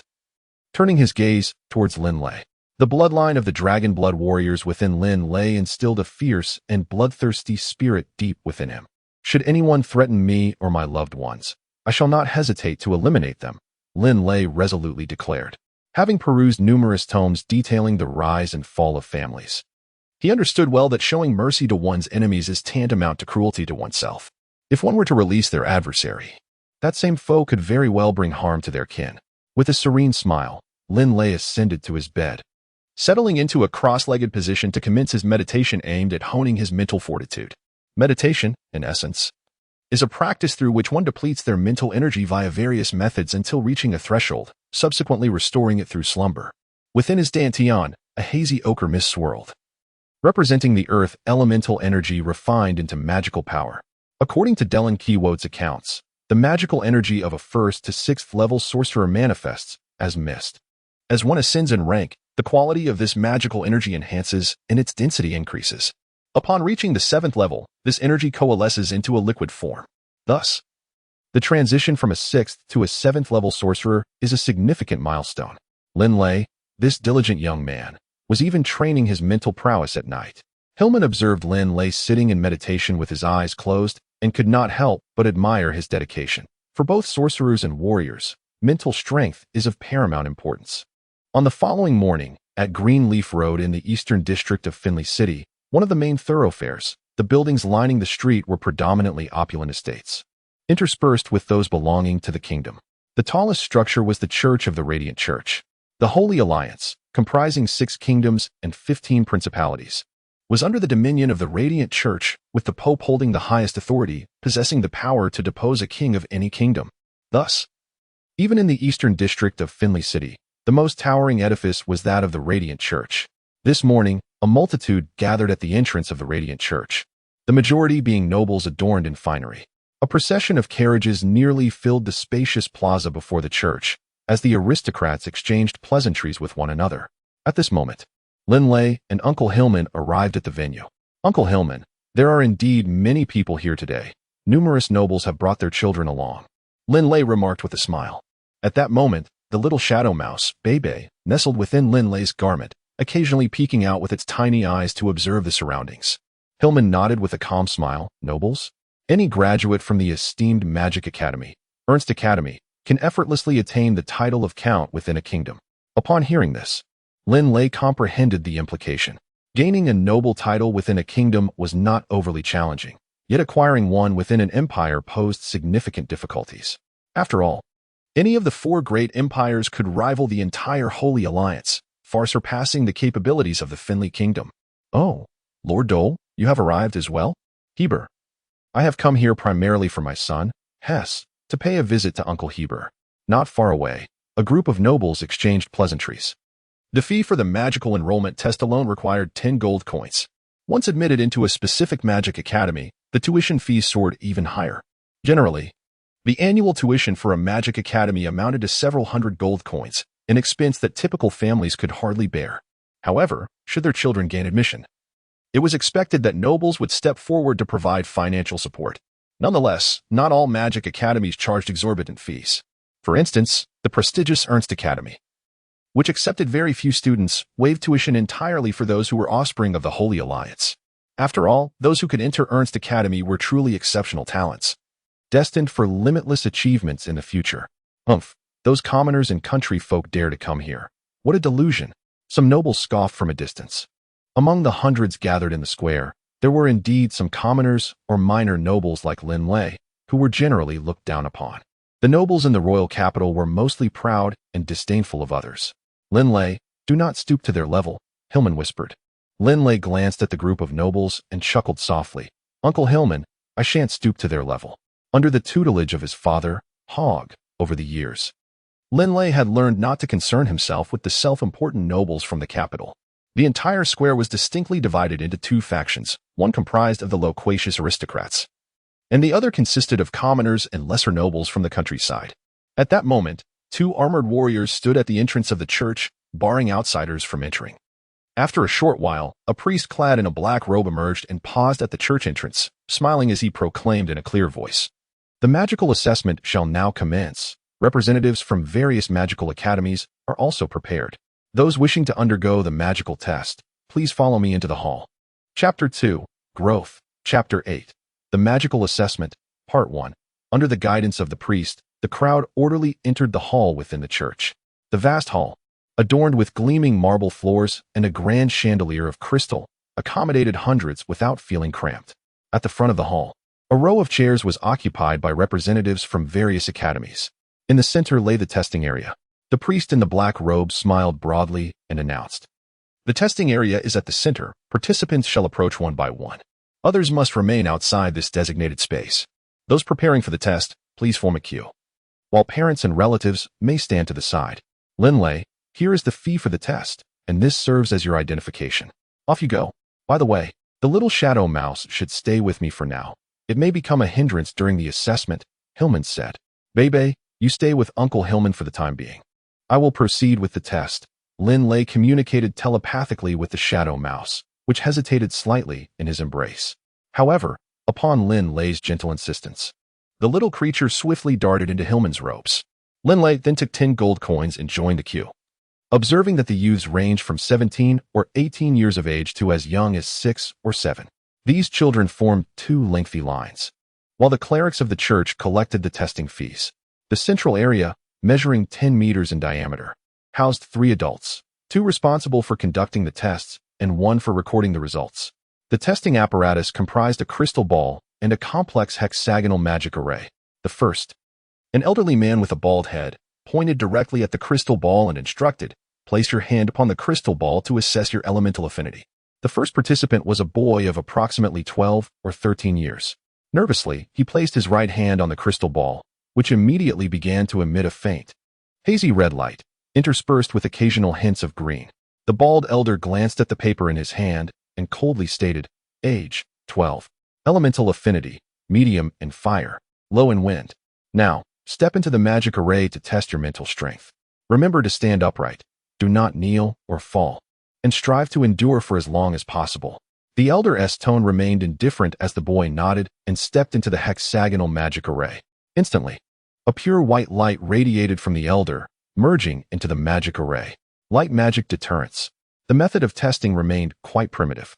Dylan Cowder flew in and landed beside Linley. "Grandpa Dylan," Linley felt a sense of reassurance upon seeing Dylan Cowder. The magic test, with elemental affinity as a secondary measure, primarily evaluates mental strength.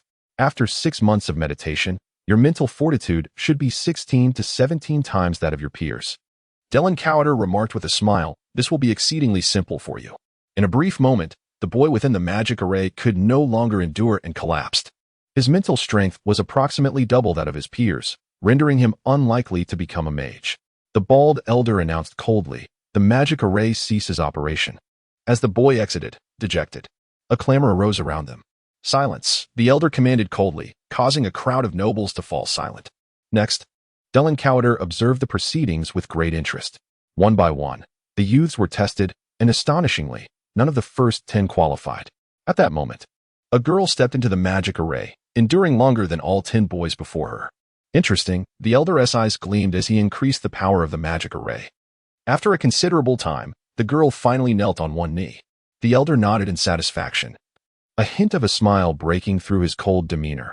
Mental strength is 8 times that of her peers, reaching the threshold to become a mage. With elemental affinity also at a medium level, she can become a mage. The elder's declaration sealed the girl's fate. "Ah, splendid." The first to exclaim was not the girl herself, but her father, a middle-aged gentleman with a bald head. "Silence." The balding elder let out a dissatisfied grunt. Immediately, a priest approached, guiding the young girl and her father toward the group of personnel from the Magic Academy. Many onlookers gazed at the girl with envy. Becoming a mage promised both status and power. As time passed, the hall became increasingly crowded, given that the magical assessments were to continue for a full 7 days. Most attendees were not in haste. By the time it was Linley's turn, the queue of participants had extended beyond the confines of the hall. Next, the balding elder announced once more. Linley calmed his emotions as he stepped inside, while Delinquator remained by his side. In Delinquator's perspective, only those formidable beings of the sacred domain could faintly sense his presence. As for the ordinary sorcerers, they were utterly incapable of perceiving it. Linley placed his hand upon the crystal orb.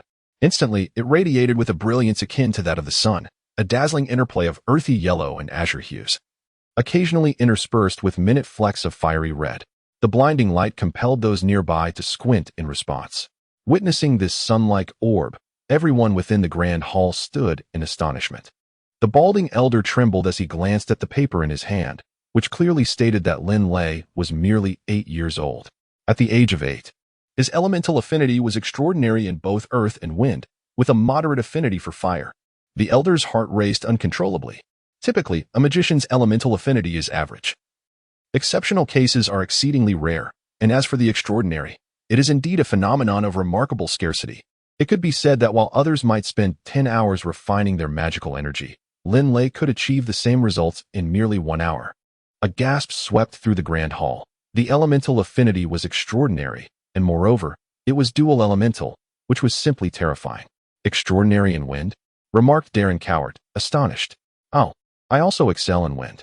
Linley himself was taken aback, involuntarily querying Darren Cowart in his mind. Darren Cowart chuckled nervously. Linley, I previously mentioned that I can only assess the affinity for earth elements. By the way, did you not sense the wind elements while refining your magical energy? Wind elements? Linley paused, recalling that during his initial training with Darren Cowart, he was instructed to focus entirely.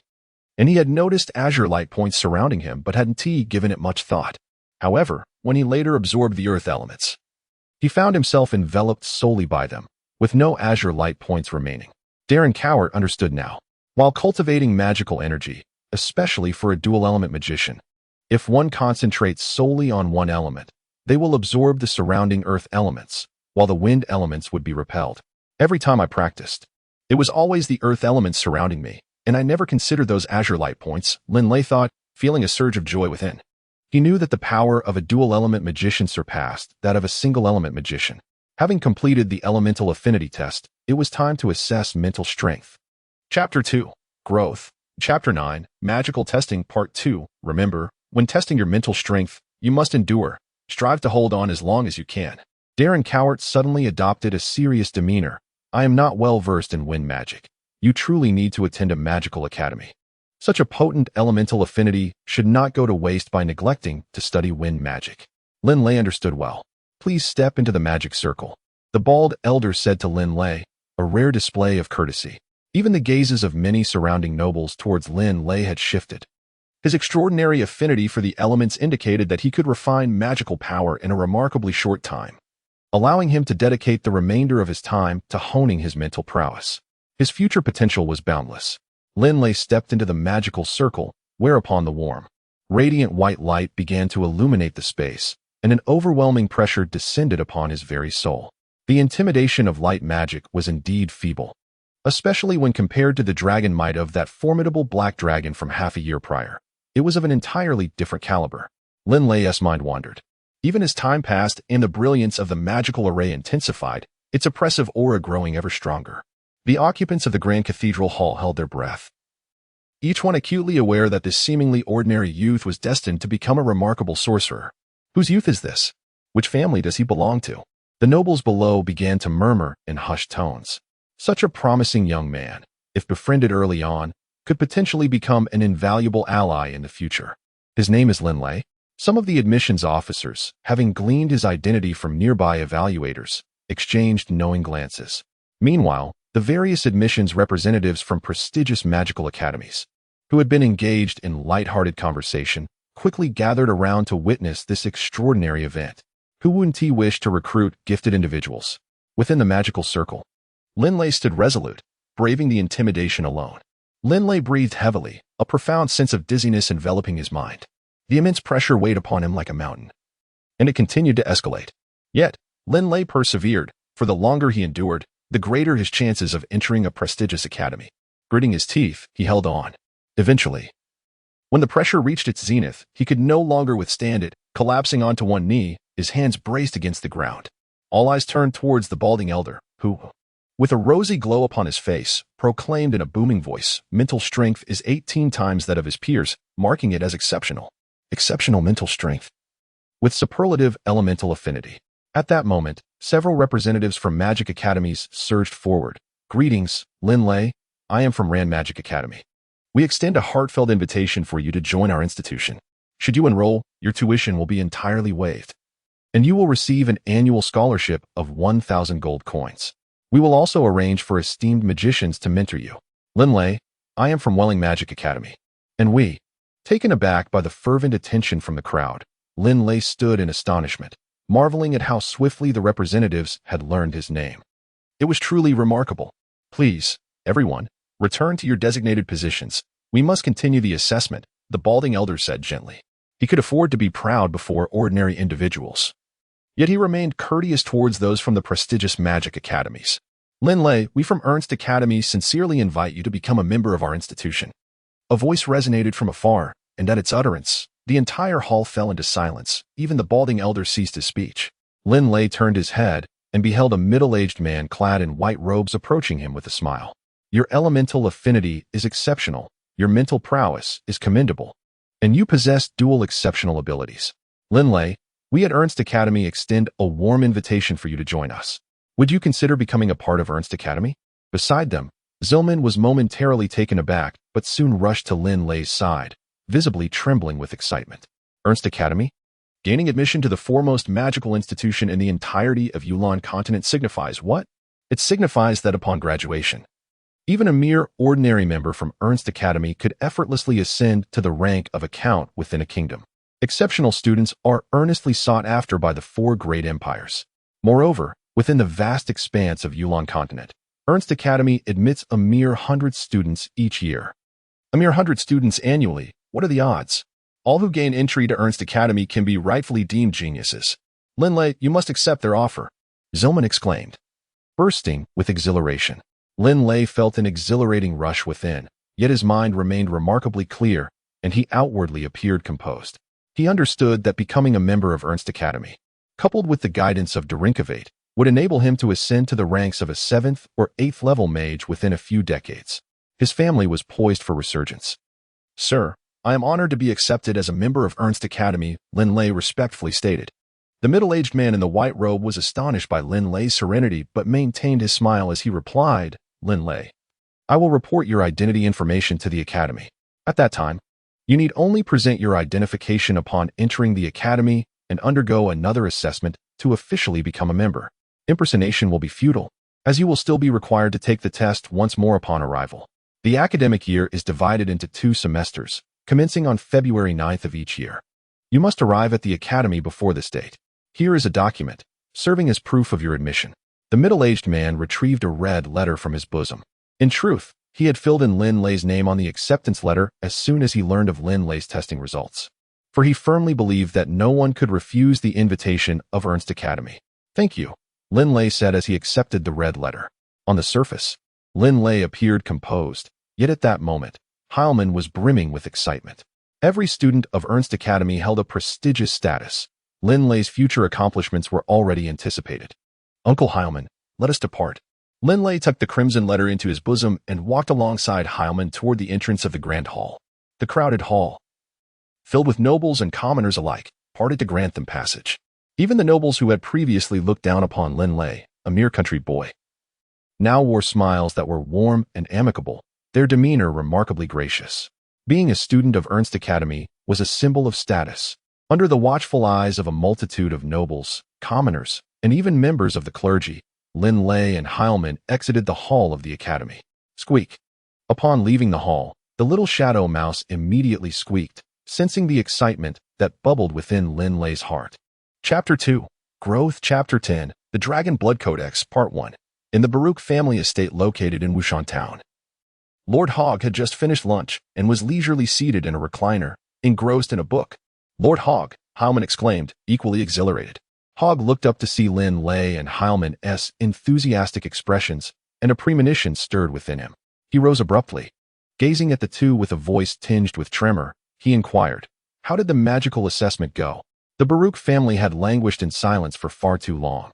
This ancient clan desperately needed a remarkable figure to restore its former glory. Hyman, it is Ernst Academy. Linley has been accepted, Hyman declared with fervor.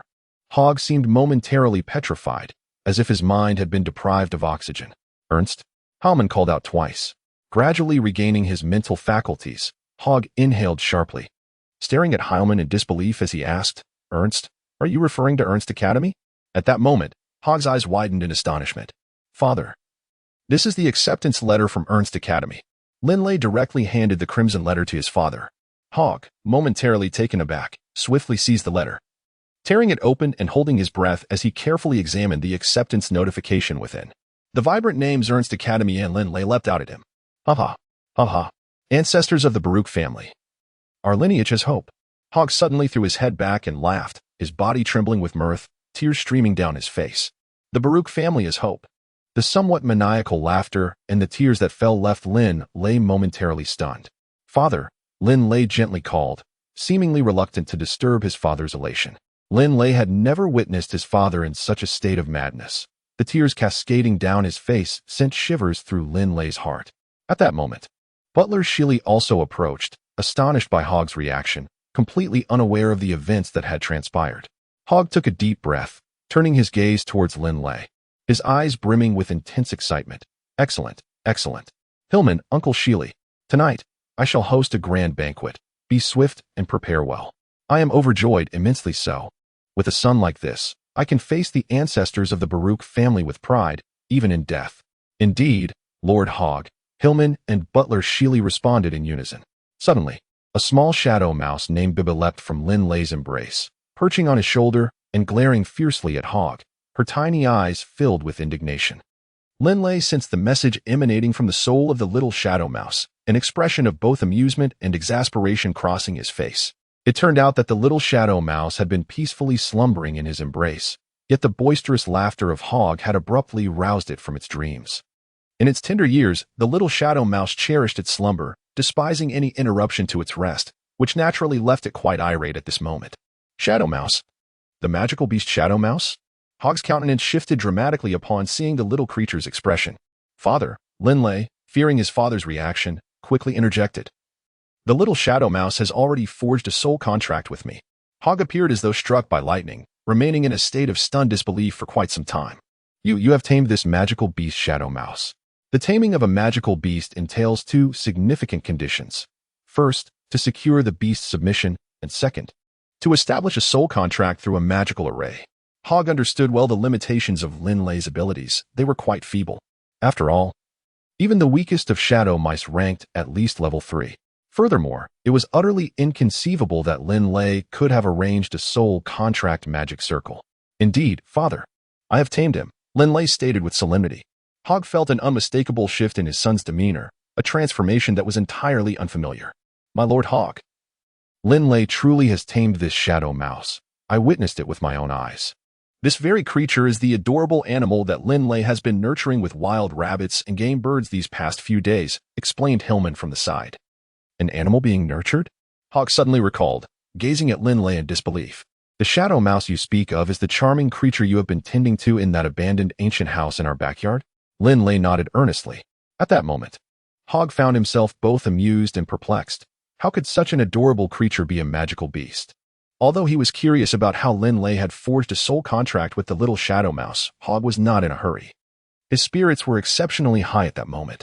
Very well, let us set aside these matters for now. Uncle Siri, Hillman, gather some guards and make haste with the preparations. I am to host a grand banquet this evening, Hogg declared with a hearty laugh, his voice resounding with confidence. Linley gazed at his father. And from the moment he could remember until now, he had never witnessed such unbridled joy on his father's face. That evening, the Baruch family was abuzz with merriment. Even a dozen or so guards and their families were invited. In the front courtyard of the Baruch estate, 5 dining tables were meticulously arranged, and the air was filled with laughter. Delicious, delicious. Young Wotan eagerly grabbed this and that, reveling in the feast before him. Master Linley, congratulations on your admission to Ernst Academy. You are destined to become a formidable and great magician in the future, a guard of the family remarked with a smile, extending his heartfelt wishes to Linley. During the banquet, Linley was the center of attention. Upon hearing that he was about to enter Ernst Academy, everyone was filled with excitement. One could easily imagine that stepping into Ernst Academy would pave the way for a bright future. The future Linley would undoubtedly transcend the confines of the humble town of Wushan. Brother, they are all toasting to you.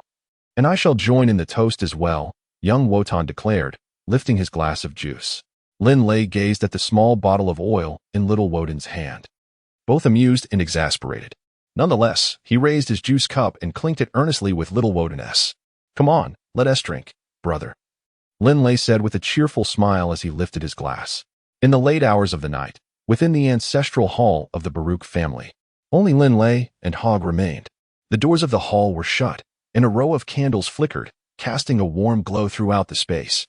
At that moment, Hogg looked at the rows of spirit tablets before them and spoke in a low voice. Linley, ever since the birth of the fifth Dragonblood warrior, my Baruch family has been in decline for generations.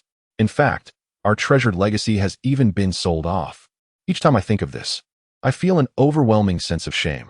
A noble family of Dragonblood warriors, indeed. Linley stood silently behind him, feeling a profound sense of shame. He took immense pride in his ancient lineage, a family that had endured for over 5 millennia, especially as a clan of Dragonblood warriors. Yet now, they had fallen to such depths that even the treasured heirlooms of their heritage were lost. Suddenly, Hogg turned around, gazing solemnly at Linley. From this day forth, I shall no longer regard you as a mere child, but as the cornerstone of the future of the Baruch family. The destiny of our lineage now rests upon your shoulders. Yes, father, Linley replied with resolute determination. What is this? Linley, filled with curiosity, took hold of the book, its cover devoid of any inscriptions. Yet, upon turning the pages, he encountered the striking title Dragonblood Secret Codex emblazoned on the first page. In the second volume, Chapter 11, titled Dragonblood Secret Codex, Part 2, he marveled at the revelation. With a look of astonishment, Linley turned to his father. Hogg smiled and explained, this is not merely the Dragonblood Secret Codex. This tome contains numerous accounts pertinent to our Baruch family. It includes the Dragonblood Secret Codex, the method for crafting the Dragonblood needle, and the illustrious deeds of our ancestors throughout generations. Linley carefully perused the book. Indeed, the initial quarter of this tome pertained to the Dragonblood Secret Classic, while the remaining 3 quarters delved into various matters concerning the family. For Linley, this book held little value for outsiders. The Dragonblood Secret Classic was beyond their capability to master, and as for the family's affairs, what significance would they hold for others? Thus, there was no need for excessive concern. Moreover, there were several other copies within the family. In fact, this one was also a replica. As for the original, it had long since turned to ashes with the passage of time. Hogg smiled and remarked. Linley couldn't help but chuckle. Indeed, it would be futile for others to take it. Curiosity piqued, he began to peruse the introductory passages of the Dragonblood Secret Tome. To cultivate the Dragonblood Secret Tome, one must awaken the Dragonblood warrior lineage within oneself. There are 2 primary methods to invoke this lineage, the first being to achieve a certain concentration of the Dragonblood warrior bloodline. If the concentration is insufficient, there exists a second method. At this point, Linley was taken aback. Besides reaching the requisite concentration of the Dragonblood warrior bloodline, was there another approach? How had no one in the family succeeded over the years? The second method entails consuming the blood of a living dragon or that of a dragon that has recently perished. If the dragon has been dead for a longer duration, the efficacy of the blood diminishes significantly. By consuming dragon blood, one can awaken the dormant Dragonblood warrior lineage within.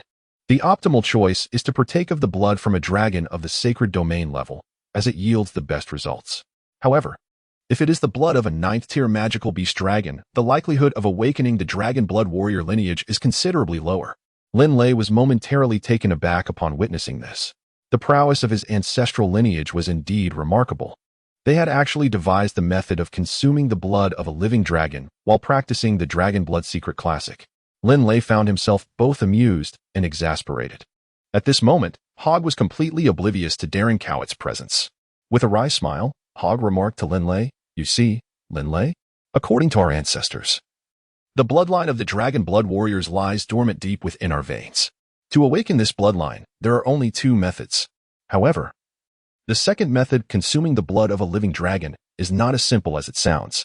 Moreover, Linley, why don't you turn it over and take a look?" Linley turned the page.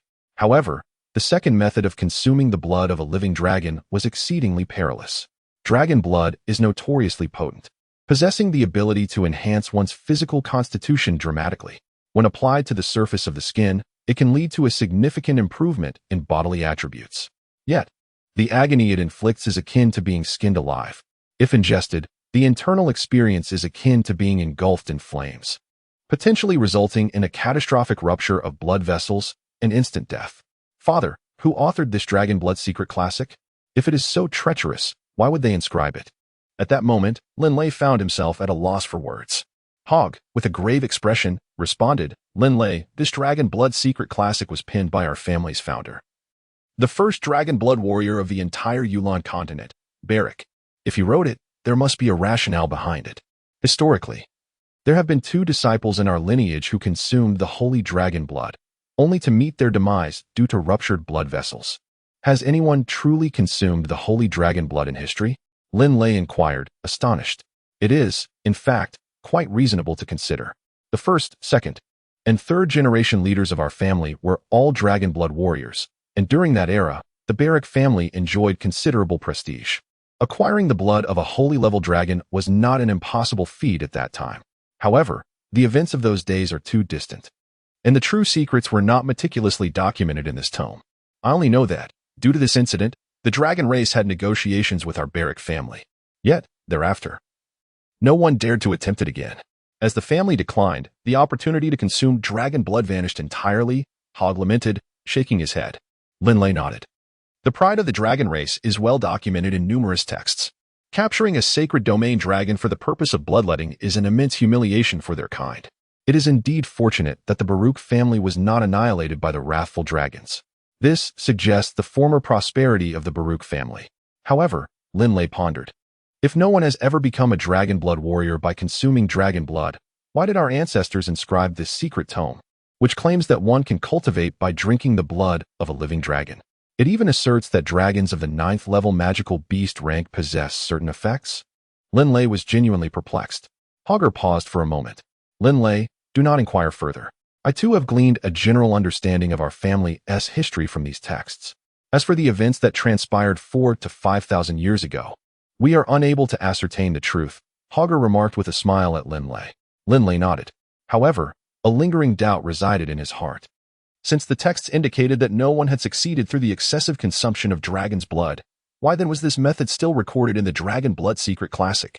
Linley nodded thoughtfully. Grandfather Derlin, you mentioned that no one has succeeded with this method. How could it have been discovered? Linley found himself perplexed by this conundrum. Derlin Cuiter, wise with age, stroked his white beard and replied with a hint of pride. Linley, the answer to your question is quite simple. As far as I know, the Dragon clan possesses an immense pride and unparalleled strength. I surmise that the practice of consuming the blood of a living dragon must indeed yield results. Your family may have altered certain passages in this tome under the duress of the Dragon clan. Linley suddenly understood. This was highly likely. Under the pressure of the Dragon clan, the Dragonblood warriors of the Baruch family could no longer capture dragons alive for the purpose of drinking their blood for cultivation. Of course, this is merely my conjecture. Delin Cowett remarked with a calm smile. And furthermore, Linley, to my knowledge, this practice of consuming the blood of live dragons is not a dead end. When paired with blueheart grass, it can counteract the harmful effects of dragon blood. However, it is likely that this secret formula is known to very few people nowadays. Linley was taken aback, and then a surge of ecstasy washed over him. Grandfather Derlin, are you saying that consuming the blood of a living dragon in conjunction with blueheart grass is entirely safe? Derlin Keyworth nodded confidently. Indeed, that is the case. Back in the Empire of Puin, a princess fell gravely ill, and it was precisely through the use of living dragon blood combined with blueheart grass that she was ultimately cured. On that occasion, I personally captured a dragon of sacred domain level. I recall that the royal court's old physician, who provided this secret formula, once remarked that in this world, every substance has a counterpart that can neutralize it, and every material can be harmonized with another. This secret formula was known only to that old court physician and myself. And now, 6,000 years later, I dare say that very few are privy to it. Derlin Keyworth stated with an air of nonchalance. Linley nodded. The essence of dragon's blood and the blue heart grass. Excitement flickered in Linley's eyes. Once I enhance my strength and ascend to the rank of a 9th-level mage, or even beyond, I shall use the essence of dragon's blood and the blue heartgrass to transform little Woden into a dragon-blooded warrior. Linley had even contemplated that one day, should the opportunity arise, he would partake in it himself. If he were to become a sanctuary mage in the future, as well as a dragonblood warrior, it would indeed be a lofty aspiration. However, first and foremost, capturing a sanctuary dragon alive remains a distant dream. The road ahead is still long. Sleep, sleep. Tomorrow morning, he must continue his training. Episode 2, Growth Chapter 12. The entrustment. As time flowed by, several months slipped away, and February had arrived. Many trees on Mount Wu had already begun to sprout new buds, heralding the subtle arrival of spring. Beneath an ancient tree, Linley sat cross-legged, engaged in the meditation and refinement of magical energy. In this meditative state, he distinctly sensed an abundance of earthy yellow and azure light particles swirling around his body. These two types of luminescence continually flowed into him from all directions, permeating through his limbs and bones, ultimately converging in the center of his chest, at the Zhong Dantian. Within this Zhong Dantian, a hazy mist of earthy yellow and azure enveloped him. The earthy yellow mist represented the earth element's magical energy, while the azure mist embodied the wind element's magical energy. Taking a slow, deep breath, Linley emerged from his meditative state. Drinkavad, adorned in a moon-white robe, sat gracefully on the ground, observing the surrounding scenery. Upon noticing Linley's awakening, he couldn't help but smile and remarked, "Linley, tomorrow you shall embark on your journey to Ernst Academy, and yet here you are, working so diligently today." Linley, with a slight smirk, replied, "Grandfather Dellin, it seems you once mentioned that a true warrior is one who diligently practices every day without a moment of respite. Only through prolonged training can one achieve remarkable strength. You little rascal, you've taken to instructing me now," Dellin Cowett jested with a laugh. Hee. Linley grinned widely. Suddenly, a dark shadow flickered in the distance, and in the blink of an eye, it appeared on Linley's shoulder. It was the shadow mouse, Bebe. At that moment, little Bebe was baring its teeth at Linley while pointing at a lifeless wild rabbit on the ground. Upon observing the expression of the little shadow mouse, Linley immediately understood. "Would you like me to roast it for you?" he inquired with a smile. The little creature nodded enthusiastically. Meanwhile, Darren Cowett, standing nearby, communicated telepathically. "This little shadow mouse is quite peculiar. It has been several months, yet its size shows no sign of growth. One would expect noticeable development during its juvenile stage." Linley shook his head, perplexed. Although the shadow mouse named Bebe had not increased in size, its speed had indeed improved significantly. "It is truly strange," Darren Cowett mused, casting a glance at the little shadow mouse, who remained oblivious to the soul observing him. As the hour grew late and evening training approached, Linley rose, clutching the slain wild rabbit, and began his descent down the mountain. Darren Cowett floated beside him, expressing his discontent. "Linley, you are destined to be a mage. Why are you still engaging in warrior training?" Linley smiled and said, "Grandfather Derlin, I have discovered that engaging in soldier training can enhance one's perseverance. With increased perseverance, one can also elevate their mental fortitude." Derlin Cowett, dissatisfied, retorted, "Such rudimentary training cannot possibly match the pace at which a magician's meditation enhances mental strength." Linley fell silent. Engaging in warrior training may indeed enhance one's mental fortitude, yet this is merely a pretext. The reason Linley continues his warrior training is that, in the future, should he have the opportunity to imbibe the blood of a living dragon, he aims to cultivate the Dragonblood secret tome. It is essential to strengthen his physique, for the body serves as a vessel, while the fighting spirit is akin to wine. The body holds great significance. Establishing a solid foundation early on will expedite his mastery of the Dragonblood secret tome in the future. In truth, with Linley's affinity for elemental magic, he requires only a brief period each day to refine his magical energy. The majority of his time is dedicated to meditative practices to enhance his mental fortitude. However, constant meditation can be quite exhausting. Thus, the training of a warrior serves as a refreshing diversion. The following morning, numerous residents of Wushan town congregated in the streets. All gathered to bid farewell to Linley. It is an immense honor for Wushan town to produce a mage from the Ernst Academy. Throughout the entire Yulan Continent, Ernst Academy admits only 100 students each year. At this moment, Linley remained within the Baruch family estate, where Hillman and a group of guards stood outside the gates. In the courtyard, only Hogg, Linley, Walton, and the butler, Shiri, were present. Linley, today as you head to Ernst Academy, you will officially become a member of Ernst. Once you graduate from Ernst Academy, you will emerge as a formidable and powerful mage. Before Linley's departure, Hogg wished to share a few words on the eve of their separation, yet he found himself at a loss for words. After a long pause, he finally uttered a few simple phrases. Linley, remember the wishes of our ancestors from the Baruch family over the past centuries. And never forget the disgrace of our lineage. Hogg's countenance turned slightly pale. Even in death, I would not forgive you. This statement sent a shiver through Linley's heart. This was the solemn charge bestowed upon him by his father before their parting. Hogg's eyes sparkled with conviction as he firmly patted Linley's shoulder. I believe in you. My son. Goodbye, brother. Walton waved vigorously. As he gazed at his father and younger brother, Linley also waved with great fervor, his eyes slightly reddened. Father Walton. Linley's heart brimmed with reluctance.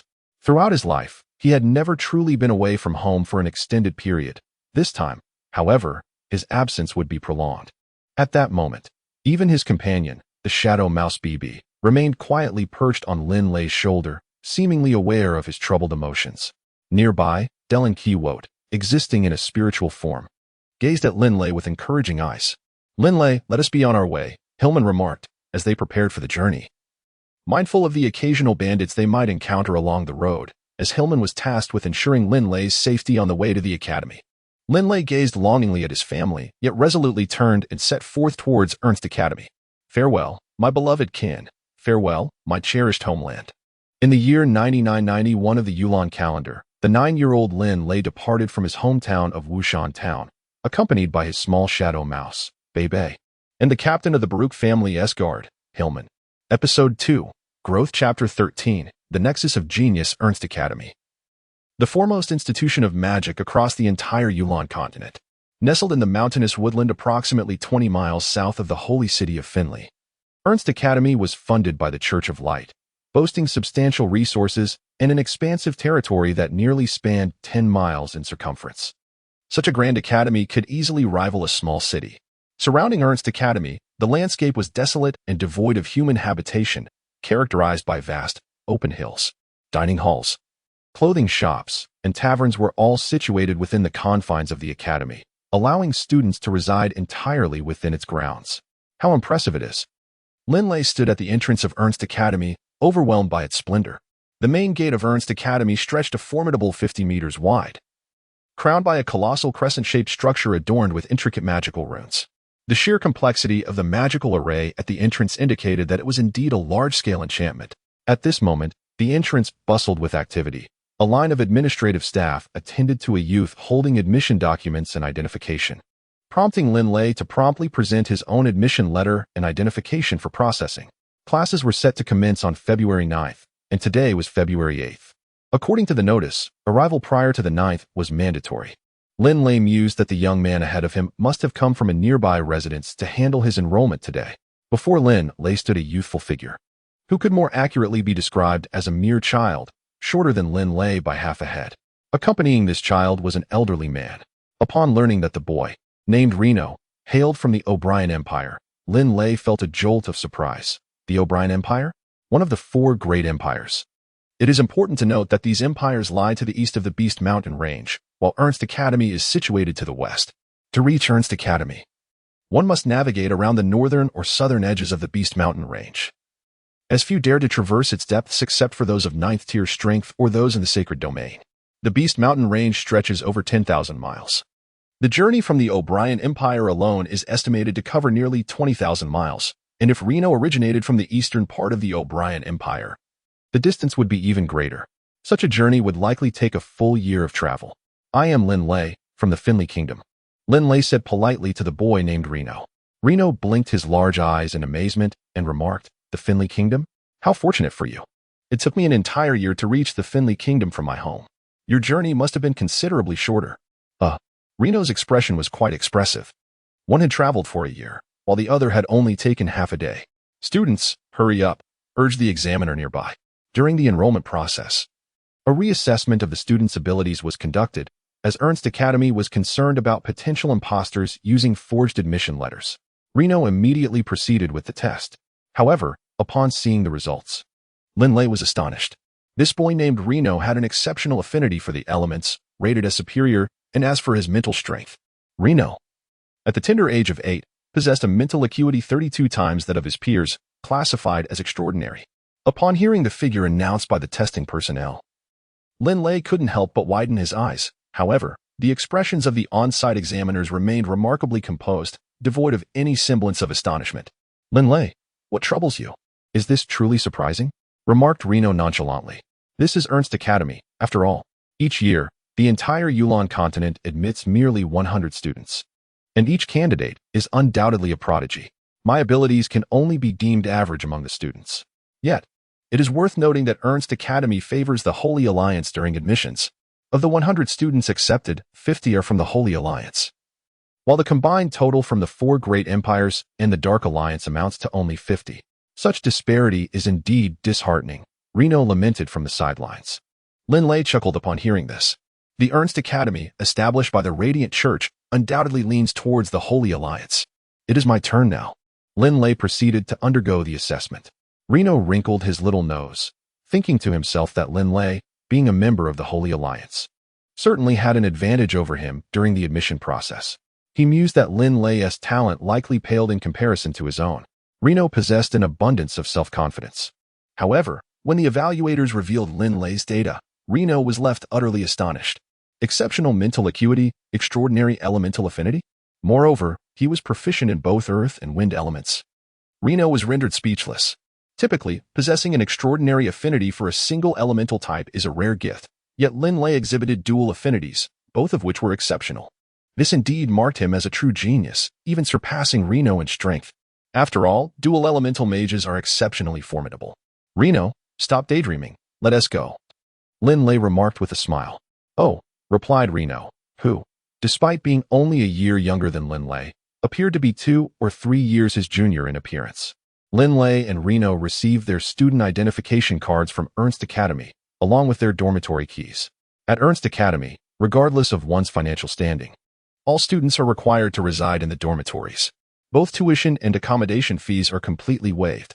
However, Linley was taken aback upon seeing an elderly gentleman beside Reno assisting him with a payment. Hillman, who stood next to Linley, chuckled and explained, Linley, the tuition and accommodation fees at Ernst Academy are waived for the members of the Holy Alliance. Anyone from other regions is required to pay exorbitant fees. Reno nodded in agreement. The elderly gentleman beside Reno smiled warmly at Linley, adding, indeed, it is not only Ernst Academy that operates this way. The continent's foremost warrior academy, O'Brien Academy, follows the same principle. Fees are waived for domestic students, while those from other regions must incur substantial costs. Linley is not foolish. He quickly comprehended the situation. Linley, my young master possesses the same dormitory key as you, which suggests that you both reside in the same quarters. I hope that in the future, you can assist one another, the elderly gentleman said amicably. Linley chuckled as he nodded. Linley, let us depart. Reno affectionately grasped Linley's hand and dashed towards the academy. Goodbye, Uncle Heilman. Uncle Heilman exchanged glances with the elderly figure as the 2 children entered the academy, lingering for some time before he turned to leave. After bidding farewell to Uncle Heilman, Linley and Reno stepped into Ernst Academy, where verdant trees, serene lakes, stone bridges, and ancient architectural structures exuded an aura of antiquity. One could easily surmise the age of a tree large enough to be embraced by 7 or 8 individuals. Indeed, it was distinct, lacking the ostentation of newly constructed institutions. This was what one would call heritage. Reno's large eyes curiously surveyed the surroundings, his mouth exclaiming in wonder. Within Ernst Academy, various signposts indicated pathways leading to different locations, evidently designed to assist the new students. Linley, come, let us head to the dormitory, Linley urged, as he and Reno hurried towards their lodging, designated as dormitory number 1987.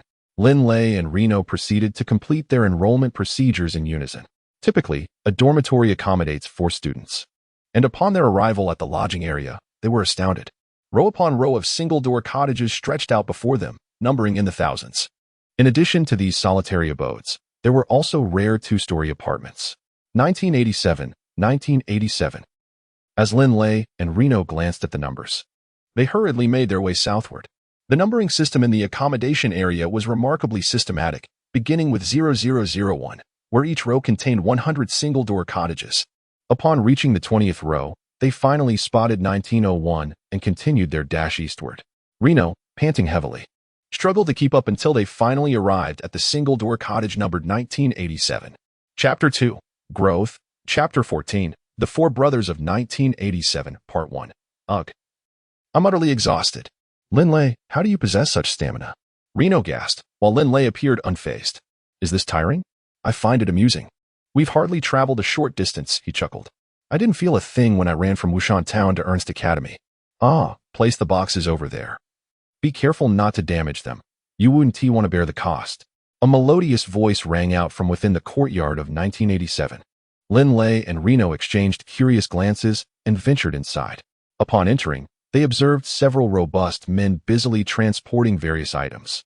In the center stood a lavishly dressed youth, directing the activities with enthusiasm.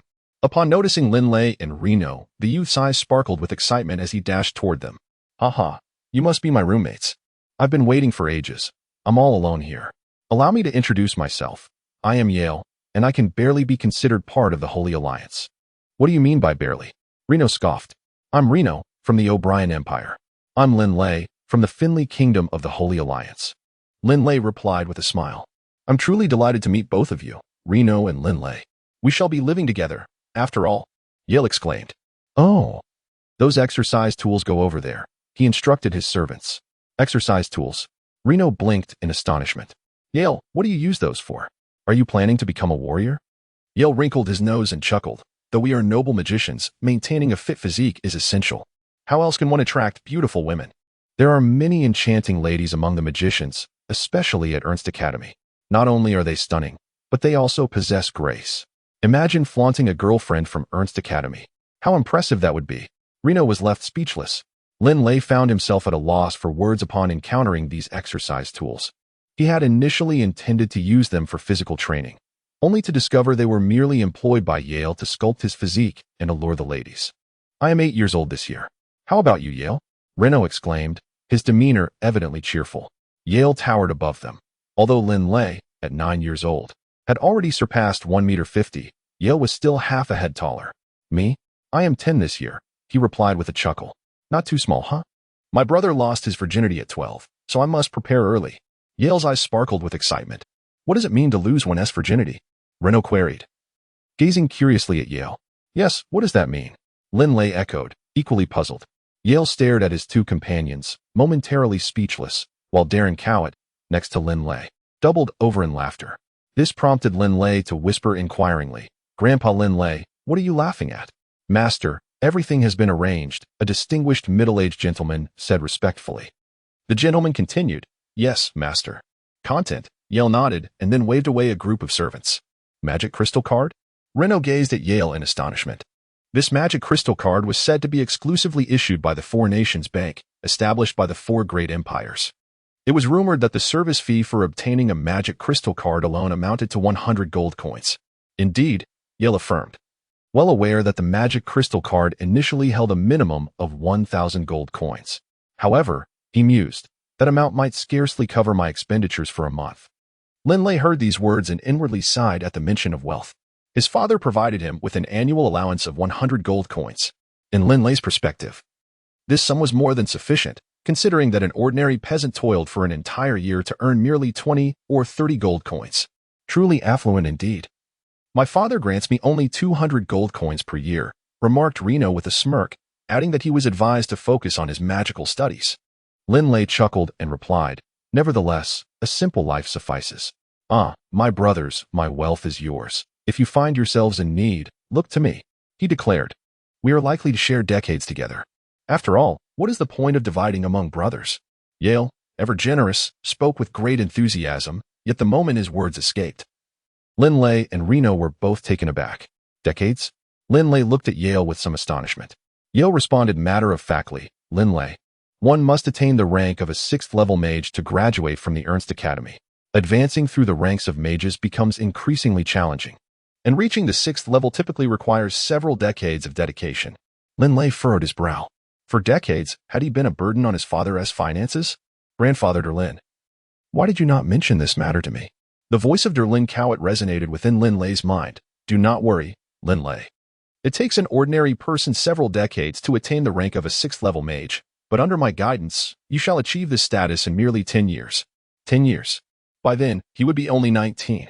Linley felt a sense of relief wash over him. Is everyone here? A clear, melodious voice interrupted his thoughts as a child. Roughly the same height as Reno, entered the room. This child appeared remarkably composed. Greetings, everyone. My name is George, and I am 10 years old. Hailing from the Yulan Empire. Yale, Reno, and Linley exchanged brief introductions. The Yulan Empire? Linley was taken aback. The Yulan Empire was the oldest empire on the entire Yulan Continent, having unified the land in the first year of the Yulan calendar. However, as time passed, the continent was plagued by strife, leading to the empire's repeated fragmentation. Today, the Yulan Empire stands as one of the 4 great empires. Nevertheless, it remains the foremost economic power and is renowned for producing mages. Its magical academy ranks just below Ernst Academy. George, your academy is hardly inferior. Why travel all the way here? Yale inquired, astonished. George smiled faintly, replying, while the Empire's magical academy is formidable, it still falls short of Ernst Academy. If one is to pursue excellence, one must aim for the best. Though the journey is long, it serves as a form of training. George, you are 10 years old. You appear quite similar to me, Reno remarked. George offered a wry smile. At 8 years old, Reno and 10-year-old George were of comparable height, making them the shortest among the 4. Linley stood a head taller than them, while Yale was the tallest. On another note, during my enrollment process, I discovered that among this year's 100 students, all possess at least superior mental strength and elemental affinity. In fact, I even encountered some extraordinary individuals with exceptional mental strength and elemental affinity, George remarked, displaying his keen awareness of the situation. Yale scoffed. That's to be expected. Who among Ernst students is weak? My mental strength and elemental affinity are merely superior, placing me at the bottom of the 100. If not for my father's connections with the Church of Light, I might not have even gained admission. Linley couldn't help but be astonished by Yale's background. Establishing connections with the Radiant Church, Yale's father must be extraordinary as well. Among us, Linley is undoubtedly the most talented in our dormitory. Yet there exists an unequivocal genius at Ernst Academy. Have you heard of him? Yale cast a glance at the 3 individuals. Linley and Reno both shook their heads. However, George smiled and nodded, saying, I am aware of this. The current top genius of Ernst Academy, Dixie, is heralded as the greatest prodigy of the century. He is a dual-element mage, possessing extraordinary affinities for both elements and mental prowess. Particularly remarkable is his mental strength, which is an astounding 68 times greater than that of his peers. Typically, a value exceeding 30 is considered exceptional. To be precise, his mental capacity should be classified as superlative, yet the highest classification remains as extraordinary. Linley was astounded. A dual-element mage, possessing exceptional affinity for elements and mental prowess, far surpassed his own abilities. His were merely several times greater than that of his peers, while this prodigy was an astounding 68 times more powerful. Linley marveled at the Ernst Academy, a veritable gathering of geniuses, home to a substantial portion of the magical talent of the Yulan Continent. Here, he could only be regarded as an above-average student. However, he had the backing of a legendary archmage from over 5,000 years ago. In the second volume, Growth, Chapter 15, The 4 Brothers, Part 2, it is noted that most students at Ernst Academy would spend several decades within its walls, leading to the formation of strong bonds among those assigned to the same dormitory. At this moment, whether it was Yale, Reno, George, or Linley, despite their maturity exceeding that of their contemporaries, they still retained a childlike innocence. Let us take some time today to familiarize ourselves with the academy. I shall treat you all to dinner tonight, haha, Yale declared, thumping his chest with exuberance. With his magical crystal card, who else could he treat but us? Reno chuckled. George and Linley, too, shared in the joviality, their youthful spirits shining through in their mischievous laughter. Suddenly, from within Linley's garment, a small shadow mouse named Bebe poked its head out, having just awakened and eager to join the fray. What is that creature? Reno gasped, startled. Bebe, you're awake? Linley chuckled, affectionately ruffling Bebe's head. The mouse squinted contentedly, then cast a curious glance at Reno, Yale, and George, snorting dismissively with its tiny nose. A magical beast. This is a shadow mouse. I've read about them in books. Yale exclaimed suddenly. Linley, you possess a magical beast? Both Reno and George inquired, astonished. They were still children. How could they command a magical beast? Bebe is just a young magical beast. I merely offered it some food, and it took a liking to me, thus forming a bond, Linley replied with a smile. My goodness, a magical beast. Linley, you are truly impressive. I've dreamed of having one since childhood, Yale said, his eyes gleaming as he gazed at Bebe. Though I possess a soul contract scroll, I lack the strength to subdue a magical beast. Yale's expression fell in disappointment. Unable to subdue a magical beast? Surely subduing a young one shouldn't be so difficult. Linley remarked, amused. Yale shook his head. I haven't even reached the first rank of mage, given my current strength. I could only tame a first or second rank magical beast's offspring. But what use would I have for such weak creatures? Acquiring young beasts of the 7th or 8th rank is extremely challenging, and they would be far stronger than I at such a tender age. Linley silently agreed. The strength of the shadow mouse Bebe now approached that of a 5th-level magical beast, far surpassing Linley himself. However, after nearly half a year together, Bebe's size had not changed at all, a fact that both Linley and Delincutor found perplexing. Linley, is this shadow mouse named Bebe? May I have a hug from Bebe? Renault's gaze was utterly captivated by the little shadow mouse.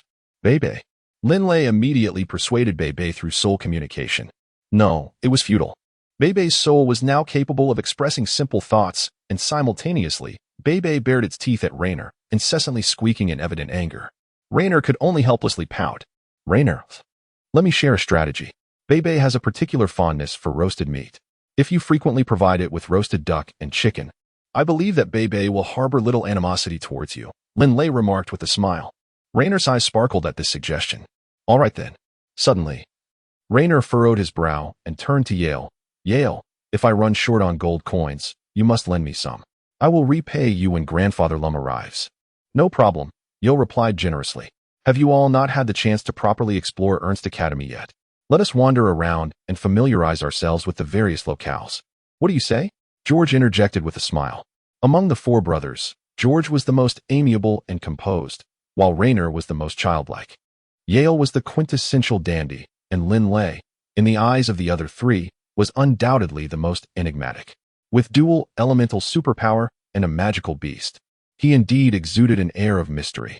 The ancient Ernst Academy, with its myriad of historical edifices spanning thousands of years, bore inscriptions detailing notable figures who had once studied there. Over the millennia, Ernst Academy had nurtured several formidable beings of the sanctuary realm, and the number of 9th-level powerhouses was even greater. The 4 young boys, aged between 8 and 10, gazed reverently at the biographies of these prominent figures, their hearts ablaze with passion, particularly when learning about the exploits of the sanctuary powerhouses. Each one dreamed of the day they would ascend to such heights. Yet, a singular voice often echoed in Linley's mind. They are merely rising stars, boasting about slaying a purple-striped black bear, to have only vanquished 9th-level magical beasts. Yet find themselves unable to contend with sanctuary beasts. They can be deemed only as novices in the sanctuary realm. In the eyes of Derinkavart, many of Ernst Academy's illustrious figures were hardly noteworthy.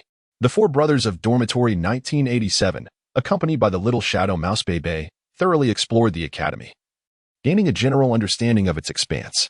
That evening, they indulged in a lavish feast at a luxurious hotel not far from their dormitory, although their drinks consisted solely of fruit juice. The next day, February 9th, marked the official commencement of the academic year. There were no classes on this day. Lessons would officially begin on February 10th. February 9th was merely a day for the children to listen to the exhortations of the academy leaders. 100 children, the youngest being 6 and the oldest 12, gathered in a classroom designed for hundreds, unaware of the esteemed status of the speakers above them. Many of the children dozed off as the speeches progressed, and once the opening ceremony concluded, they joyfully departed.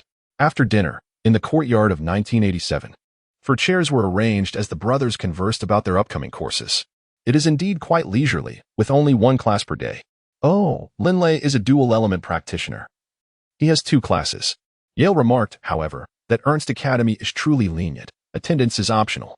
George responded with a calm smile. Yale, do not underestimate the situation.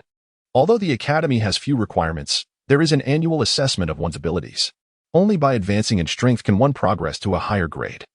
If you do not dedicate yourself to diligent practice, are you prepared to remain at Ernst Academy for a century? Moreover, there is a rule at Ernst Academy. Those who do not attain the rank of a level 6 mage within 60 years will be expelled. Linley gazed at the regulations of the academy in his hands, nodding to himself. The management of the academy was rather lenient. One could idly waste 60 years without acquiring any skills. However, if one failed to reach the realm of a level 6 mage after those 60 years, expulsion from the academy was inevitable. Expelled from the academy? Yale's eyes widened. Should that happen, my father would likely take my life. The name of being expelled from Ernst Academy was notoriously unpleasant, and no one wished to bear such a stigma. After all, being admitted already attested to one's qualifications. Classes were set to commence tomorrow, and he wondered about the caliber of the faculty here. If they could not even match my grandfather, Lum, then it would be a wasted endeavor, murmured Reno. Reno, is your grandfather Lum a magician?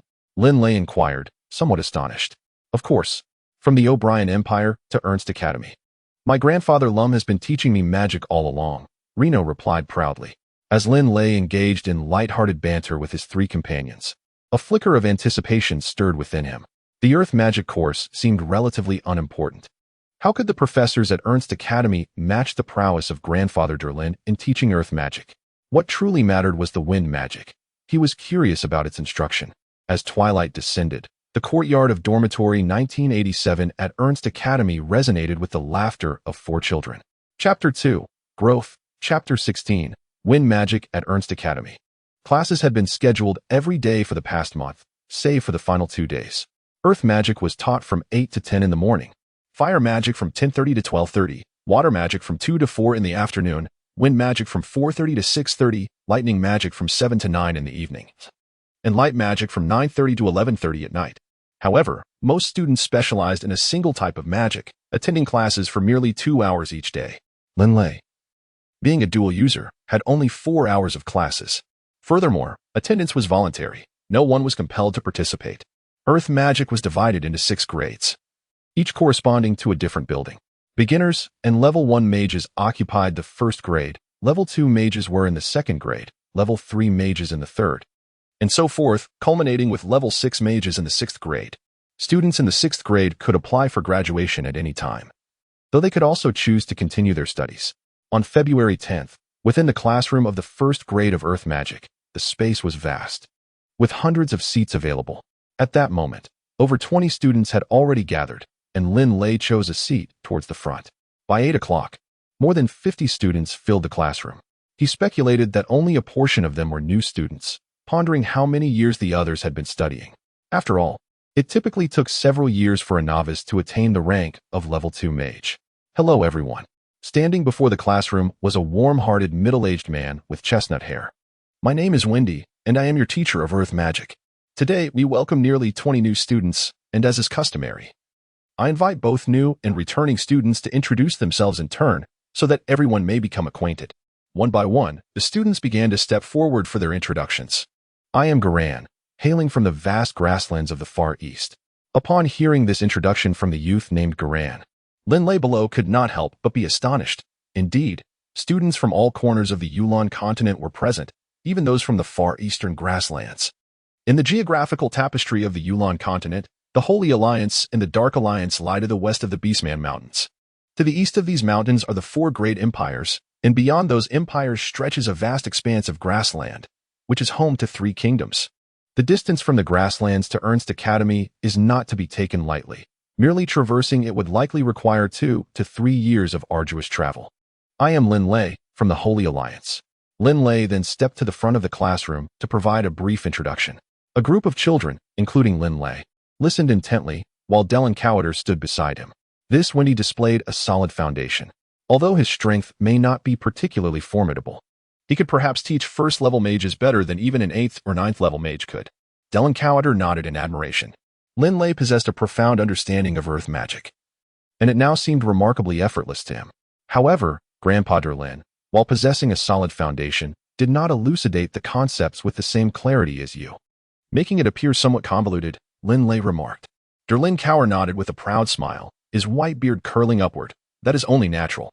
A sanctified archmage's comprehension of magic transcends that of a 9th level or even 8th level mage.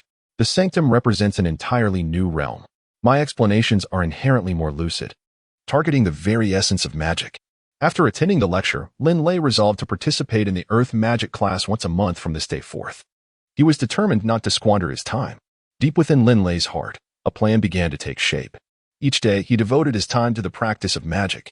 As for the location of his magical training, Linley had indeed chosen a specific spot, the rear foothills of Ernst Academy. Nestled within a forested area, Ernst Academy was surrounded by a multitude of mountains. It was precisely 4:30 in the afternoon. In the classroom of the first-year wind magic course, Linley listened attentively.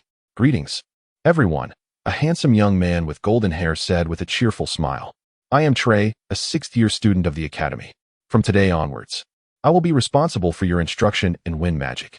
I reside in dormitory 0298, so feel free to approach me with any questions after class." Being a sixth-year student signifies that he is a sixth-level magician, eligible to graduate at any moment. They possess the qualifications to teach first- and second-year students. But before we proceed, let us begin with some self-introductions, Trey suggested with a smile. This was a fundamental aspect of the first class of the semester, and each student took their turn to introduce themselves. "Hey, Linley, have you noticed that there are quite a few charming young ladies among the wind magic students? Look, that golden-haired girl is smiling at you," Dylan Coward exclaimed animatedly beside Linley. "I believe her name is Delia, and what a delightful name it is. With my nearly 1,300 years of experience, I can assure you that this young lady will undoubtedly grow into a great beauty."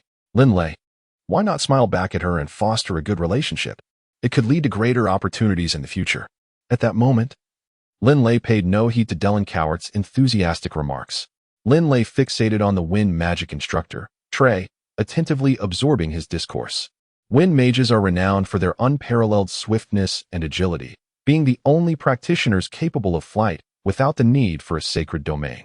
Trey, brimming with enthusiasm, articulated his profound love for wind magic. Do you aspire to soar through the heavens on the wings of your own abilities? To glide across the vast expanse of the earth and behold the boundless landscape below? How splendid and enchanting that would be. The eyes of the children below sparkled with excitement. Flight? Who wouldn't desire it? While attaining the status of a powerful being within the sacred domain grants one the ability to fly. It is a rarity for an esteemed academy like Ernst to produce a singular powerful being in a century. Yet, for a wind mage, reaching the 5th level enables the casting of the levitation spell. Trey confidently asserted that wind mages not only possess remarkable speed, but also wield the auxiliary spell haste, which significantly enhances one's velocity. Of course, these are merely the basics. The legendary forbidden wind magic, Destructive Storm, stands as the pinnacle of annihilation spells, alongside the fabled Dimensional Blade. Recognized as the most formidable single-target attack spell, Trey's voice resonated with exuberance. The youths below widened their eyes, filled with longing. Is Destructive Storm truly the mightiest of annihilation spells? What of our earth magic's Cataclysm and Meteor Strike? Expressed Darren Corwut, who sat beside Linley, slightly disgruntled. What about the Dimensional Blade? Grandpa Darren? Linley inquired. To Linley, Darren's omission of the Dimensional Blade indicated its status as the strongest single-target attack. That Dimensional Blade? It can slice through the spatial barriers of material planes, certainly impressive.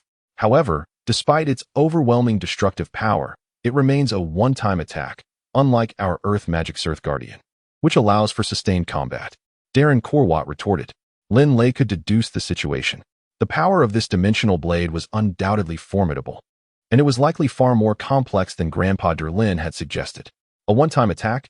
Such an attack would depend on whether the opponent could evade it. If I were to become a Dragonblood warrior in the future and employ wind-based assistance, then Linley felt a spark of inspiration. As he listened, his interest in wind magic deepened.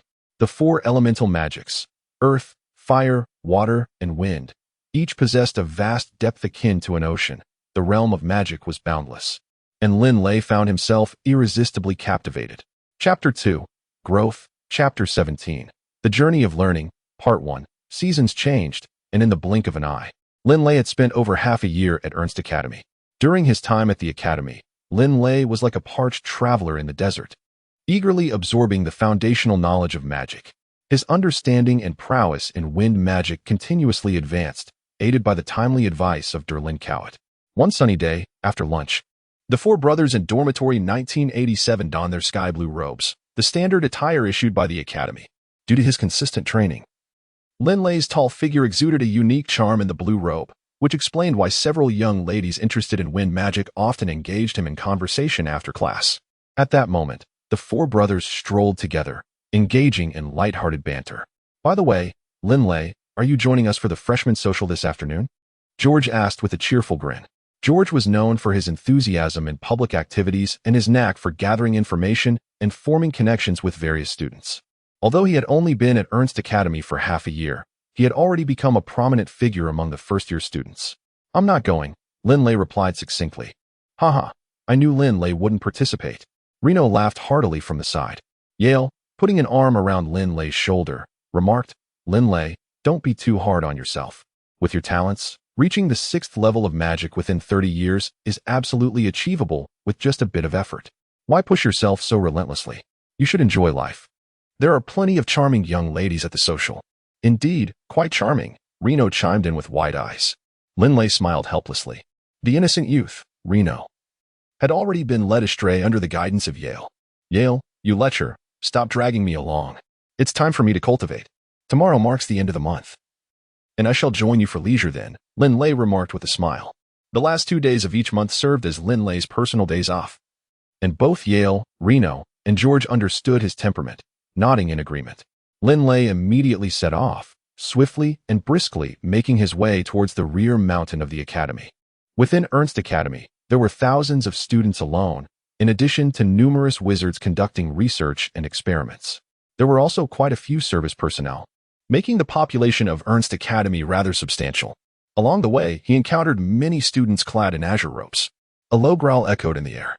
As Linley turned his gaze towards the source of the sound, his eyes brightened with excitement. A magical beast, with its flowing mane, sleek azure hide, and robust limbs. The creature exuded an untamed ferocity, reflected in its cold, wild eyes. The glint of its metallic claws sent a chill down his spine. This was the Wind Wolf, a terrifying magical beast known for its wind-like speed. Encountering a pack of wind wolves in the magical forest was a harrowing experience. Their swift agility made escape nearly impossible. At that moment, a striking young man with black hair sat atop the majestic wind wolf, surveying his surroundings with an air of pride for possessing such a creature. Linley estimated him to be a 5th or 6th grade student. Indeed, there were many individuals at Ernst Academy who owned magical beasts, including specially appointed mages and some 5th and 6th grade students who had purchased soul contract scrolls to tame beasts as mounts. Was it truly worth such pride over merely possessing a magical beast? Linley found the black-haired youth's arrogance quite unremarkable. After exiting the academy's back gate, he ventured into the expansive rear mountains. Long ago, these mountains were home to numerous magical beasts, but they had all been eradicated by the academy's mages, leaving behind only ordinary wildlife. Once he entered the forest, Linley's speed dramatically increased. The wind-based auxiliary magic swift speed enveloped him, allowing him to glide through the trees with the lightness of a falling leaf. After traversing several miles, he arrived at his destination, a clearing near a stream. Chirp, chirp, called out Bebe, beckoning to Linley. Linley smiled and gently reminded, Are you going out to play again? That's fine, but do not wander too far. He felt a profound sense of trust in Bebe. It had been a year since he first encountered the little shadow mouse, and although its size remained unchanged at approximately 20 centimeters in length, its speed had significantly increased. A warrior of the 8th or 9th rank might be able to catch the little shadow mouse, but a mage would only succeed if they were a master of the sacred domain. Linley was acutely aware of the unique constitution of mages. The little shadow mouse, Bebe, dashed swiftly into the forest. Grandpa Lin, come out and guide me, Linley called out in his heart. Linley curled his lips. Although Grandfather Derlin appeared to be a gentle and kind archmage, prolonged interaction revealed that beneath his amiable exterior lay the spirit of a mischievous child. Grandfather Derlin, I believe I have reached the realm of a level 2 mage, and I wish for you to assist me in testing my abilities. Linley finally articulated his intention. Level 2 mage? Grandfather Derlin mused, calculating with interest. It has only been a year and a half since you began learning magic from me. Very well. Demonstrate the basic spell Shatterstone and push yourself to your limits, if you please. Shatterstone is regarded as a progressive spell. Among the earth magic at level 1, Shatterstone exists. But it is also found in the realm of forbidden magic, known then as meteoric descent. As an earth mage's prowess grows, the potency of Shatterstone naturally escalates. Yes, Grandfather Derlin. Linley immediately recited the incantation, a complex spell that he had mastered to the point of uttering it without conscious thought. As he silently chanted the magical words, he felt his entire soul enter a unique state. The earth elemental magic within his chest surged forth, drawing in the elemental forces of nature. Suddenly, the ground beside him split open, and 5 stones, each the size of a human head, soared into the air, hovering above Linley's head. Each stone was enveloped in a warm, earthy glow. With a sudden glint in his eyes and a low command escaping his lips, the 5 stones hurtled toward the distance, accompanied by a fierce rush of wind. With a resounding thud, the stone struck a tree trunk as thick as a bowl, causing it to sway violently yet remain unbroken. Ultimately, the stones tumbled down to the ground. "Excellent," remarked Dragonblood, his eyes sparkling with delight. The ability to simultaneously control 5 fragmented stones, coupled with their impressive speed, indeed demonstrated Linley's prowess as a second-level mage. Dragonblood was thoroughly satisfied with Linley's performance. A faint smile appeared on Linley's face as he felt himself drawing closer to his goal. At that moment, Delincutor cheerfully remarked, however, "Linley, you must understand that being a second-level mage is not particularly impressive. According to the classification of mages, both first and second levels are considered elementary. The third and fourth levels are categorized as intermediate, while the fifth and sixth levels are deemed advanced. The 7th level mage is referred to as a Grand Mage, the 8th level mage as a Mage Tutor, and the 9th level mage as a Grand Mage Tutor. It is only at these higher levels, from 7 to 9, that one truly attains formidable power. The journey ahead of you remains long." Linley nodded in acknowledgement. "Yes, do dedicate yourself to diligent practice," Delincutor advised before once again retreating into the dragon ring. Linley, having subdued his excitement upon reaching the rank of a second-level mage, once again settled down calmly in a cross-legged position to commence his meditation. A true powerhouse is forged through a gradual accumulation of effort, step by step. From a young age, approximately 2 to 3 miles away from Linley, in a certain location. At this moment, Linley's instructor in wind magic, the 6th-level mage Trey, furrowed his brow in contemplation. Earth magic shattered stone. Its power seems to belong to the 2nd-tier level. A novice mage has ventured to the rear mountains to cultivate? Who could it be? Just moments ago, when Trey had cast the wind spellgust of insight, he had sensed the magical fluctuations emanating from Linley 2 to 3 miles away. From these magical ripples, Trey was able to ascertain the nature of the spell. Curiosity piqued, he began to move in that direction. With Trey's formidable prowess as a 6th-level mage, the auxiliary spell swift motion he invoked was far beyond Linley's capabilities. He glided through the forest like a wisp of fog, effortlessly and rapidly traversing the terrain. In no time, Trey found himself 100 meters from Linley. Standing beside a large tree, he observed Linley in the distance. Is it really him? Trey recognized his student well. This young man named Linley had always been reticent in class, seldom speaking, and when others attempted to cast spells, he remained distant, never showcasing his abilities. To think, this young man, Linley, has already achieved the status of a 2nd-tier mage. I recall he was still a new student. What a surprising prodigy he has turned out to be. Linley, of course, would wield magic. Thus, during class when the teacher encouraged the students to experiment, Linley merely observed from the sidelines. His reluctance to engage in collective activities added to his enigmatic reputation, a fact acknowledged by his peers. "Oh, to have such a prodigy among my students. This year's first-grade competition should yield some rewards for me," thought Trey, his face aglow with a brilliant smile. Meanwhile, Linley, immersed in a meditative state, remained utterly oblivious to Trey's presence, situated 100 meters away. Chapter 2. Growth. Chapter 18. Academic Journey. Part 2. It had been nearly a month since Linley had approached the threshold of becoming a 2nd-tier mage. Within the first-grade classroom of the wind element, Linley attended every lesson diligently, while his visits to the earth element classes were infrequent. Today, as customary, he settled into his familiar seat. "Linley, you've arrived," exclaimed a charming young girl who promptly took the seat beside him. Linley cast a glance at the young maiden, smiling as he remarked, "Delia, you have arrived quite early. There is still a considerable time before class begins." Sitting alongside such a lovely girl was undoubtedly a delightful experience, one that Linley would not decline. However, Delia was no ordinary individual. Her brother, Dixie, was regarded as the most brilliant prodigy of Ernst Academy, hailed as a once-in-a-century sorceress genius. He was also a dual-element mage, blessed with extraordinary elemental affinity and a mental acuity 68 times that of his peers, a truly remarkable talent. Delia, as Dixie's sister, was not far behind in prowess. I knew you would come early, Delia said, her eyes narrowing into playful crescents as she smiled. As they engaged in conversation, time flew by unnoticed. And before they realized it, class had commenced. Teacher Trey passionately delivered his lecture while Linley listened attentively, though Delia occasionally stole glances at him. Well, that concludes today's lesson.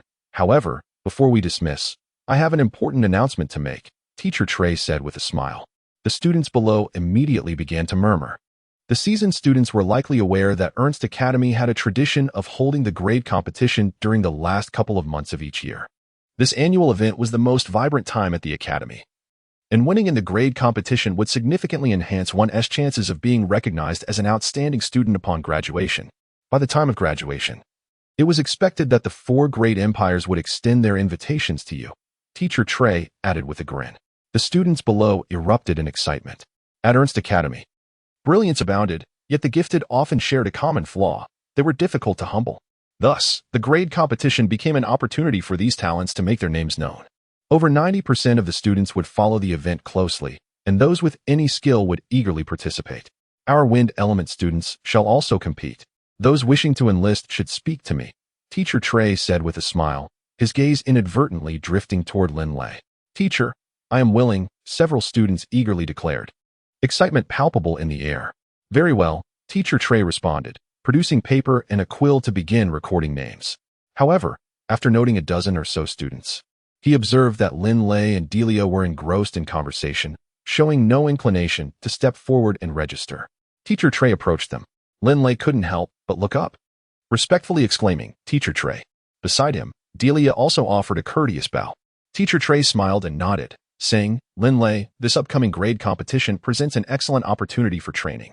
I believe nearly all the elites of the first year will participate. Why have you chosen not to register? Such an opportunity is rare. I have no interest. Linley replied directly. Teacher Trey was momentarily taken aback.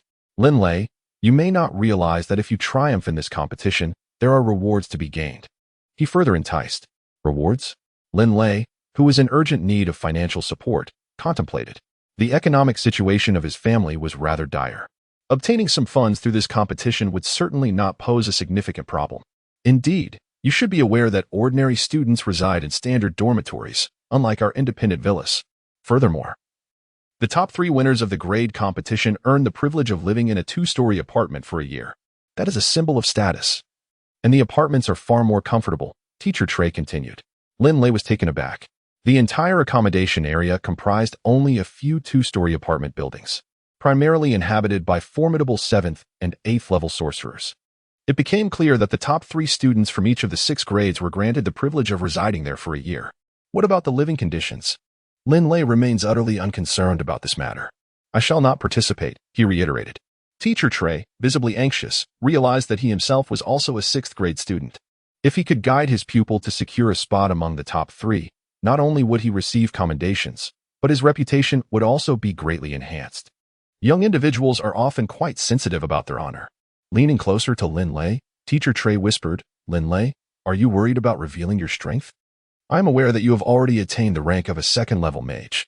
Upon hearing these words, Linley could not help but look up in astonishment at Teacher Trey. How could Teacher Trey discern his true abilities?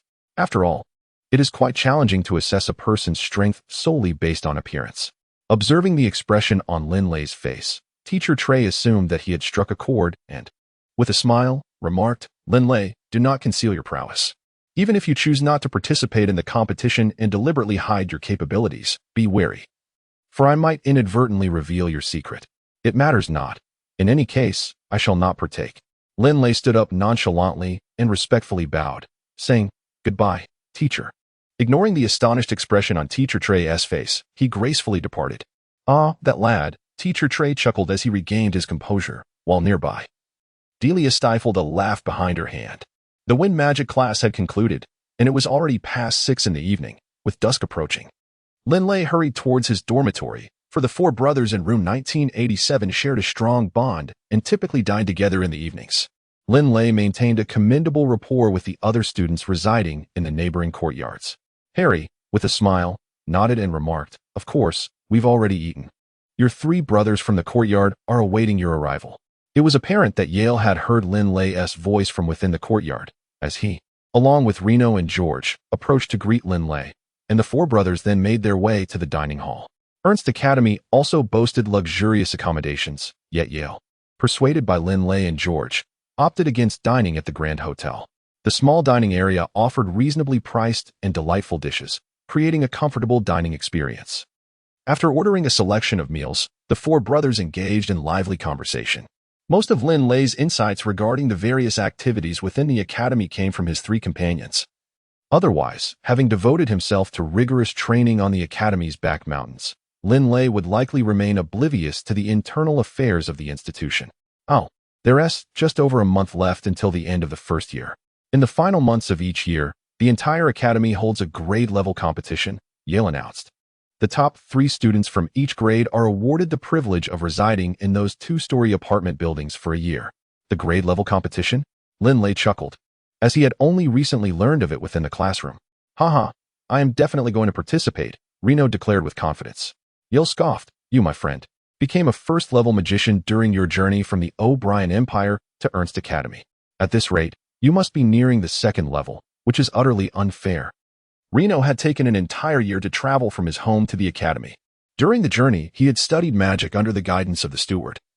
And by the end of the year, he had already attained the status of a first-level magician. George, observing Linley with amusement, interjected, Hey, let us not forget about Linley. He was also a first-level magician upon enrollment, and considering his fervent training and dual elemental magic, I believe his prowess surpasses that of anyone in our dormitory. Linley smiled broadly. George, there's no need to flatter me. Linley, have you truly attained the rank of a level 2 mage? Be honest. George fixed his gaze upon Linley. How could that possibly happen so swiftly? Transitioning from a novice to a level 1 mage may take us merely a year, yet advancing from level 1 to level 2 would require at least 2 years. Reno remarked with a furrowed brow. That may not necessarily be the case. I find Linley rather enigmatic, Yale observed, turning his attention to Linley. Linley, have you achieved the status of a level 2 mage? Linley nodded casually. It was hardly surprising that he had achieved the rank of a second-level mage. After all, he had already been a first-level mage prior to the magical assessment, and a year had elapsed since then. If he had not reached the second level by now, all his diligent efforts would have been in vain. Have you truly attained it? Yale, Reno, and George exclaimed in astonishment, not expecting it to be true. You must participate in the grade competition, Linley. Go and show them your prowess, and bring glory to our dormitory in 1987, Yale urged eagerly. At that moment, the waiter brought forth the dishes. Let's eat. As for the grade competition, I have little interest in competing against those of lesser abilities, Linley replied nonchalantly.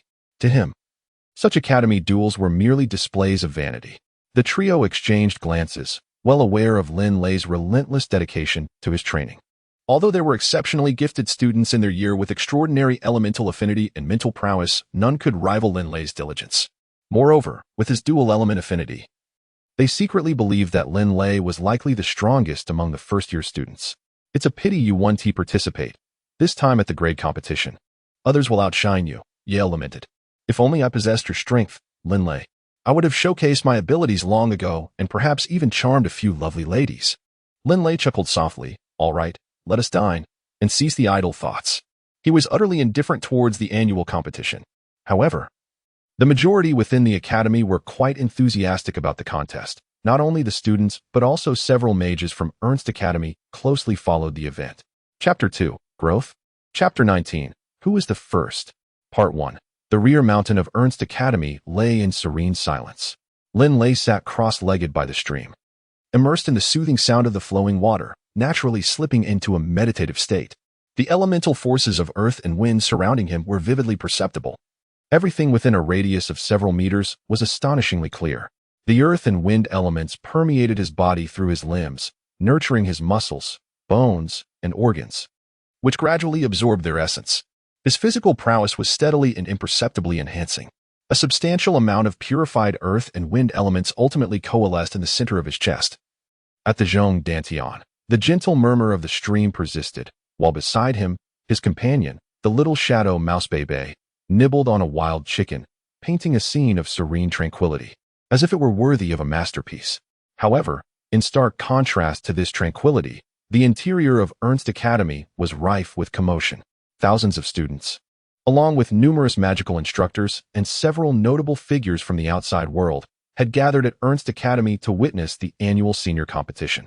The students of Ernst Academy were the elite. Each match was a spectacle, with first-year students exchanging fireballs, lightning, and wind blades in a dazzling display.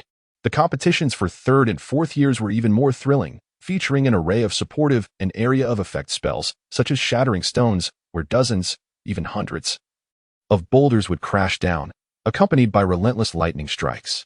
As for the fifth and sixth year matches, they were nothing short of astonishing, showcasing a plethora of dazzling spells, with terrifying explosions echoing continuously. The cheers of the spectators reverberated, creating an atmosphere that reached its zenith, with the majority of the Academy's populace congregated there. Yet, the competition mandated that no one could intentionally place another in mortal peril. Such constraints on a contest, could it truly be called a competition? Under the influence of Delinquiter, Linley held a certain disdain for this ostentatious display. His current objective was to diligently cultivate and accumulate strength, while the experience of combat could be attained later, upon reaching the level of a fifth-tier mage, when he would venture to the fringes of the Monster Mountain range for a genuine trial of life and death, as Delinquiter advised him. In the Waldley Hotel, the most opulent establishment within Ernst Academy's commercial precinct, today, Yale was treating his friends. The four brothers from dormitory 1987 gathered for a meal at this luxurious venue.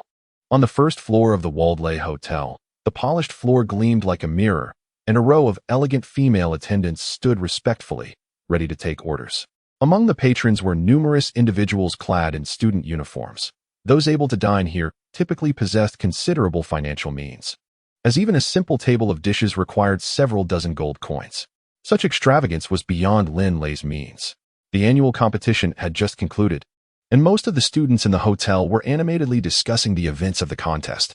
Predominantly occupied by youths, there was, however, a table with 4 young children. The recent grade competition brings to mind a sense of misfortune. I was so close, so very close to entering the semifinals. Perhaps I could have secured a position among the top 3.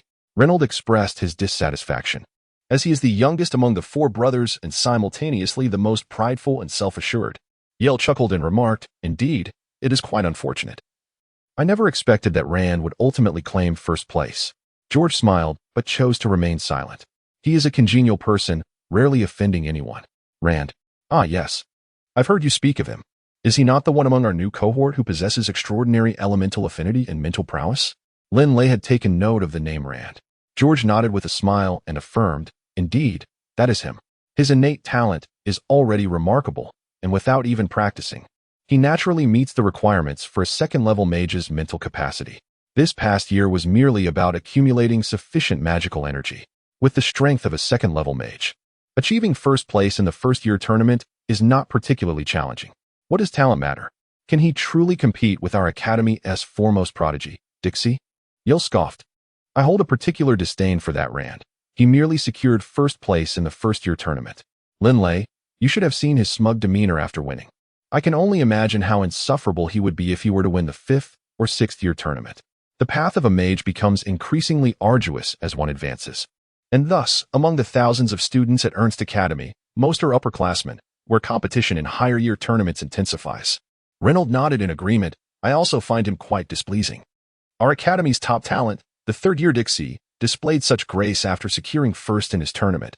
The contrast is stark. Moreover, our first-year champion is certainly not Rand. Indeed, you, the third, did not participate. Had you done so?" "Humph," Yale remarked. The group of youths, in good spirits, lined up in order, with Yale, George, Linley, and Reynolds taking their places, affectionately referring to each other as second and third. "Hey, what are you all talking about?" Linley, along with Yale and 2 others, turned their gaze to see 4 young men descending the staircase from the second floor of the Waldorf Hotel. The leader among them, a blond youth, cast a disdainful glance at Linley and his companions. Yale, with a casual demeanor, exclaimed, "Ah, so it's you, Rand. Were you not listening to our conversation?" Linley couldn't help but smile helplessly. Yale, a person unafraid of anything, was also particularly concerned about his reputation. "Humph, don't think I didn't hear that," Rand coldly remarked. Beside Rand, a brown-haired youth scoffed, adopting a haughty tone. "Rand, it's not worth your time to engage with these 4 worthless individuals. Reyna, what are you staring at? Are you dissatisfied with your defeat in the arena?" Reno glared at the brown-haired youth, curling his lip in feigned disdain. Who do you think you are? Just because you were lucky enough to beat me once, what is there to be proud of? The brown-haired youth's expression turned icy. At that moment, George interjected with a laugh. Rand, enough. It was our fault to comment on you. Let us just leave it at that. George, be quiet. This is not your place to speak. Rand's gaze was fixed on Yale. Yale, I was quite displeased with your arrogant demeanor at the Sycamore Tree Tavern last time. You're still acting so brazenly now. If you have the guts, face me in the arena. Why are you too cowardly to compete? With that, Rand chuckled smugly a few times. Yale felt a surge of anger, yet he knew he was indeed outmatched. Instantly, others in the hotel began to take notice of the confrontation. Several senior students from Ernst stood up, intrigued by the unfolding drama. It was clear that both parties were merely around 10 years old. I recognized that blonde boy. His name is Rand, the champion of the first-year arena competition. His future achievements will undoubtedly be impressive, one observer remarked. The brown-haired boy beside him is called Risen, the third place in the first-year arena competition. I know him too. Rand and his group should hold the upper hand. It seems things are getting interesting. A group of 5th and 6th level mages exchanged laughter, all paying attention to the two factions. With the attention on him, especially upon hearing that he was the champion of the first-year arena, Rand's pride swelled, and he regarded Linley and his companions with even greater disdain. Oh, look at the table of Linley and his brothers, fruit juice? You're still drinking fruit juice? Oh dear, Yale, I truly feel embarrassed for you. My dormitory brothers and I are already enjoying Kairfu. Linley furrowed his brow upon witnessing Rand's incessant demeanor. Rand, the 4 brothers, are dining here. I suggest you keep your distance. Linley's expression darkened as he coldly regarded the 4 individuals. Had he been in the midst of his cultivation, any beast that dared to disturb him would have been swiftly dispatched. Ah, and there's another thing. Rand's eyes sparkled with intrigue as he fixed his gaze upon Linley. I had no idea that such a remarkable character resided within Yale's dormitory. A chill flickered in Linley's eyes. In an instant, he darted forward like a cunning rabbit. Rand's eyes widened in astonishment. Before he could react, Linley had seized him by the neck, effortlessly lifting him off the ground with sheer arm strength. At that moment, Rand could utter not a single sound. His eyes filled with sheer terror. Linley's indifferent gaze fixed upon Rand, who was engulfed in a sense of terror, acutely aware that his life hung by a thread.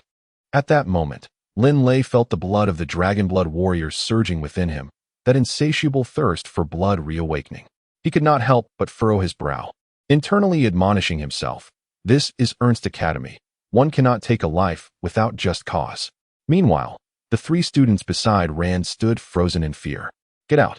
With a swift motion, Linley flung Rand aside, sending him crashing to the ground like a mere sandbag. In the second episode, titled Growth.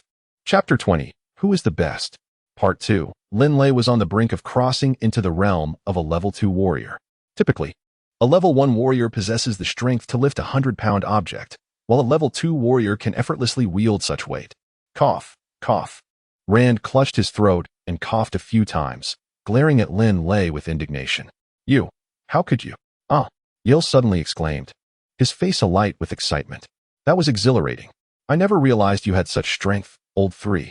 That kid is barely older than a child, yet possesses such immense power. The level 5 and 6 mages looked on in astonishment, as did several instructors from the academy present at the hotel. They marveled at the sight of an 11 or 12-year-old boy easily lifting an object weighing around 80 to 90 pounds. This boy was, after all, a mage. Hey Rand, didn't you claim to be the top of the first year? Yale teased. Yes, if you're so capable, why not compete using magic? Are you still a student of Ernst Academy? Rand's companions, including Risen, chimed in immediately. Yet, beneath their bravado, the 4 harbored a flicker of trepidation towards Linley. His astonishing strength had left them thoroughly shaken. Magic? Reno burst into laughter, arrogantly declaring, Rand, do you truly believe that winning first place in the first-year arena makes you the strongest among us? Dream on. The real champion of our year is Old 3 from our dormitory.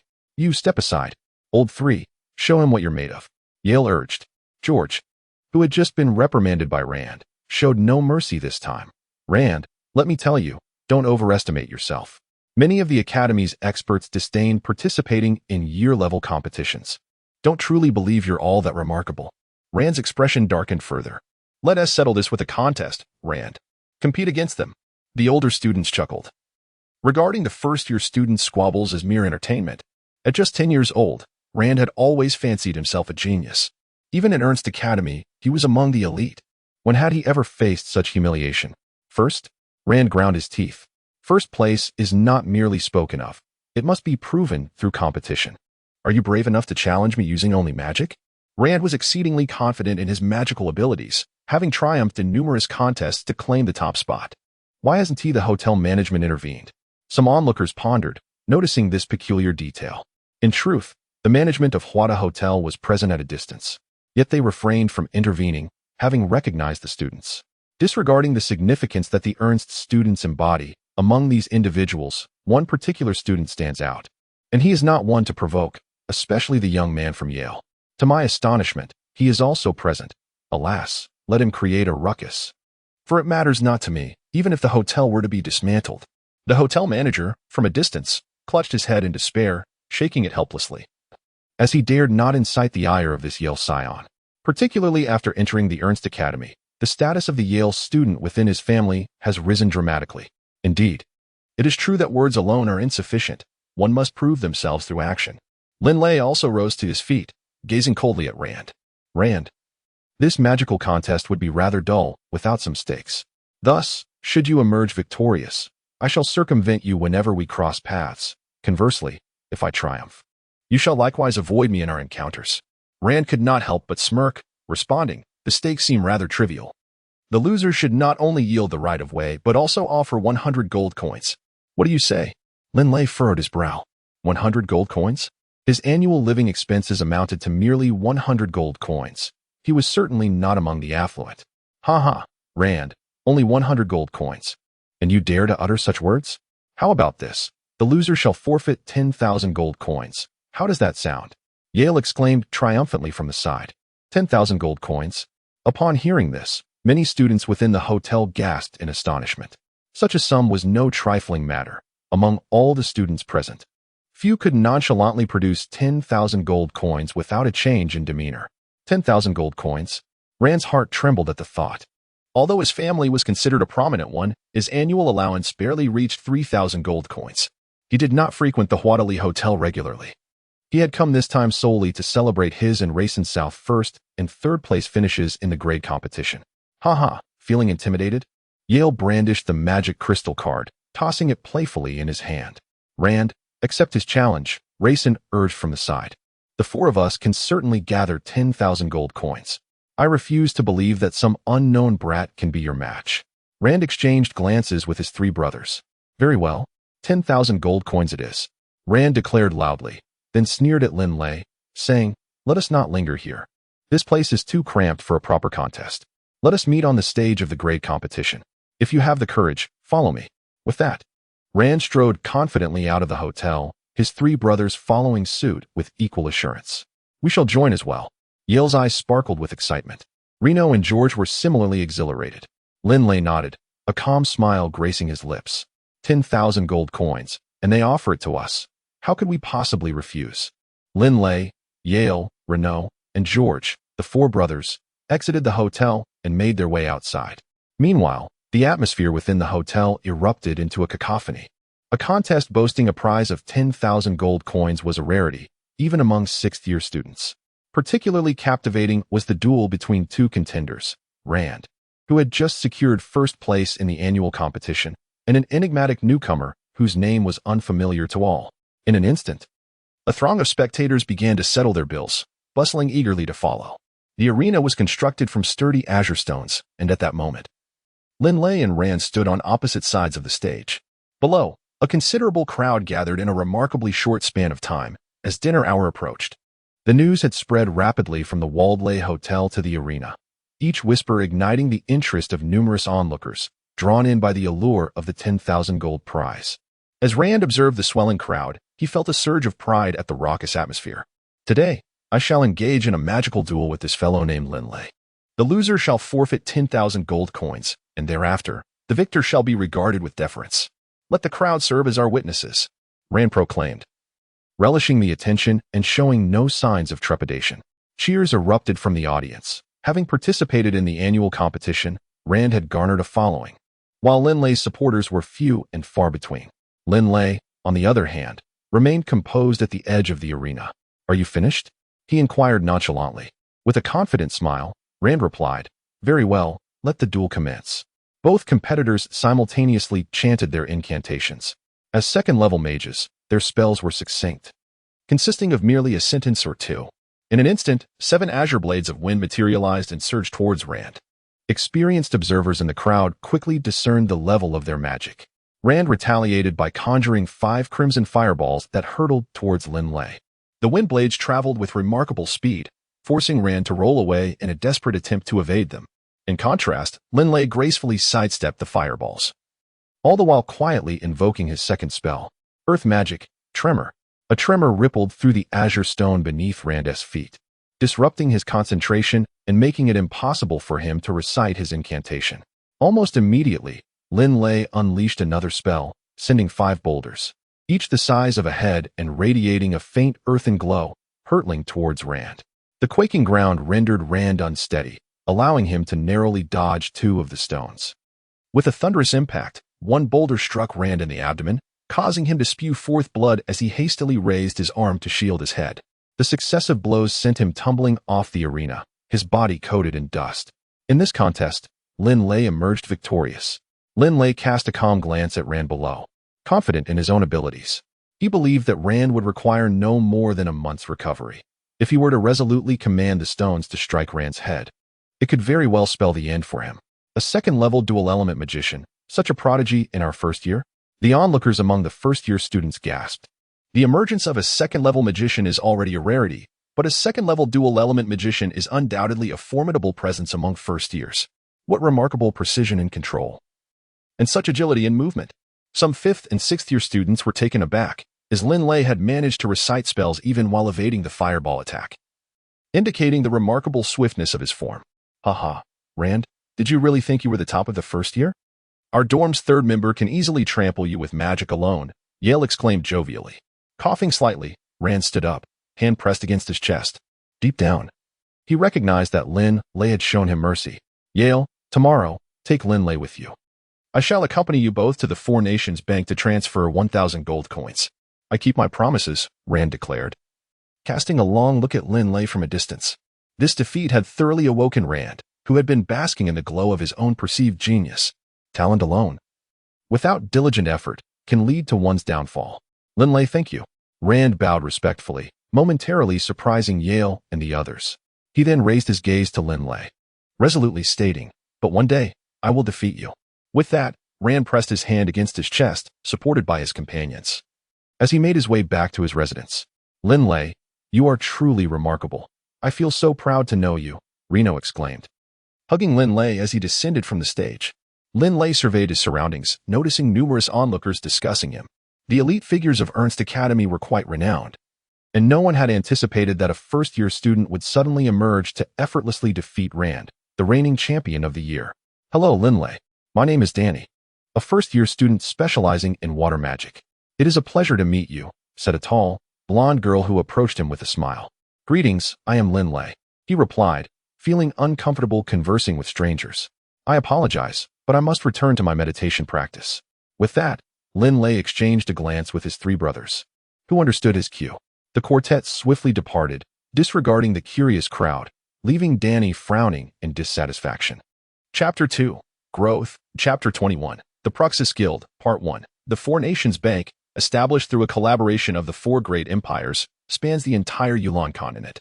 Only the affluent can obtain a magic crystal card from the Four Nations Bank, as the mere application fee amounts to 100 gold coins, a sum most people cannot readily part with.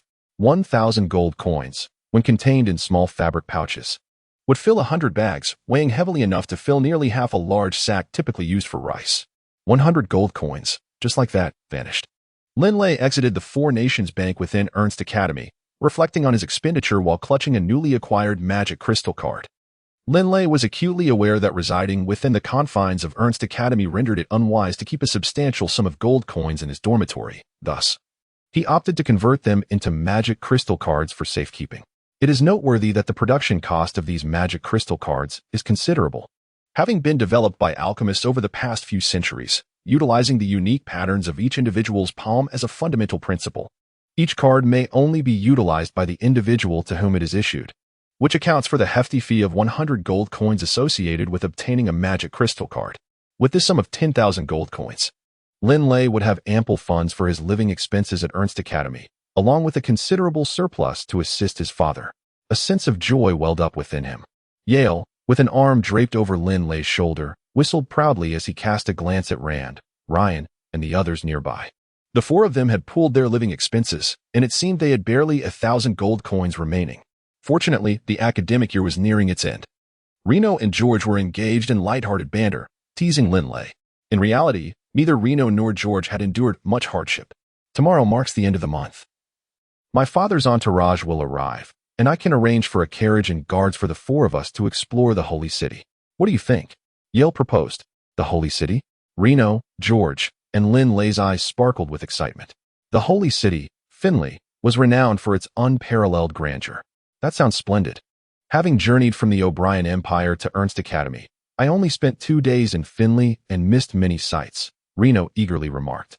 George and Linley nodded in agreement. There are numerous places to explore in the Holy City.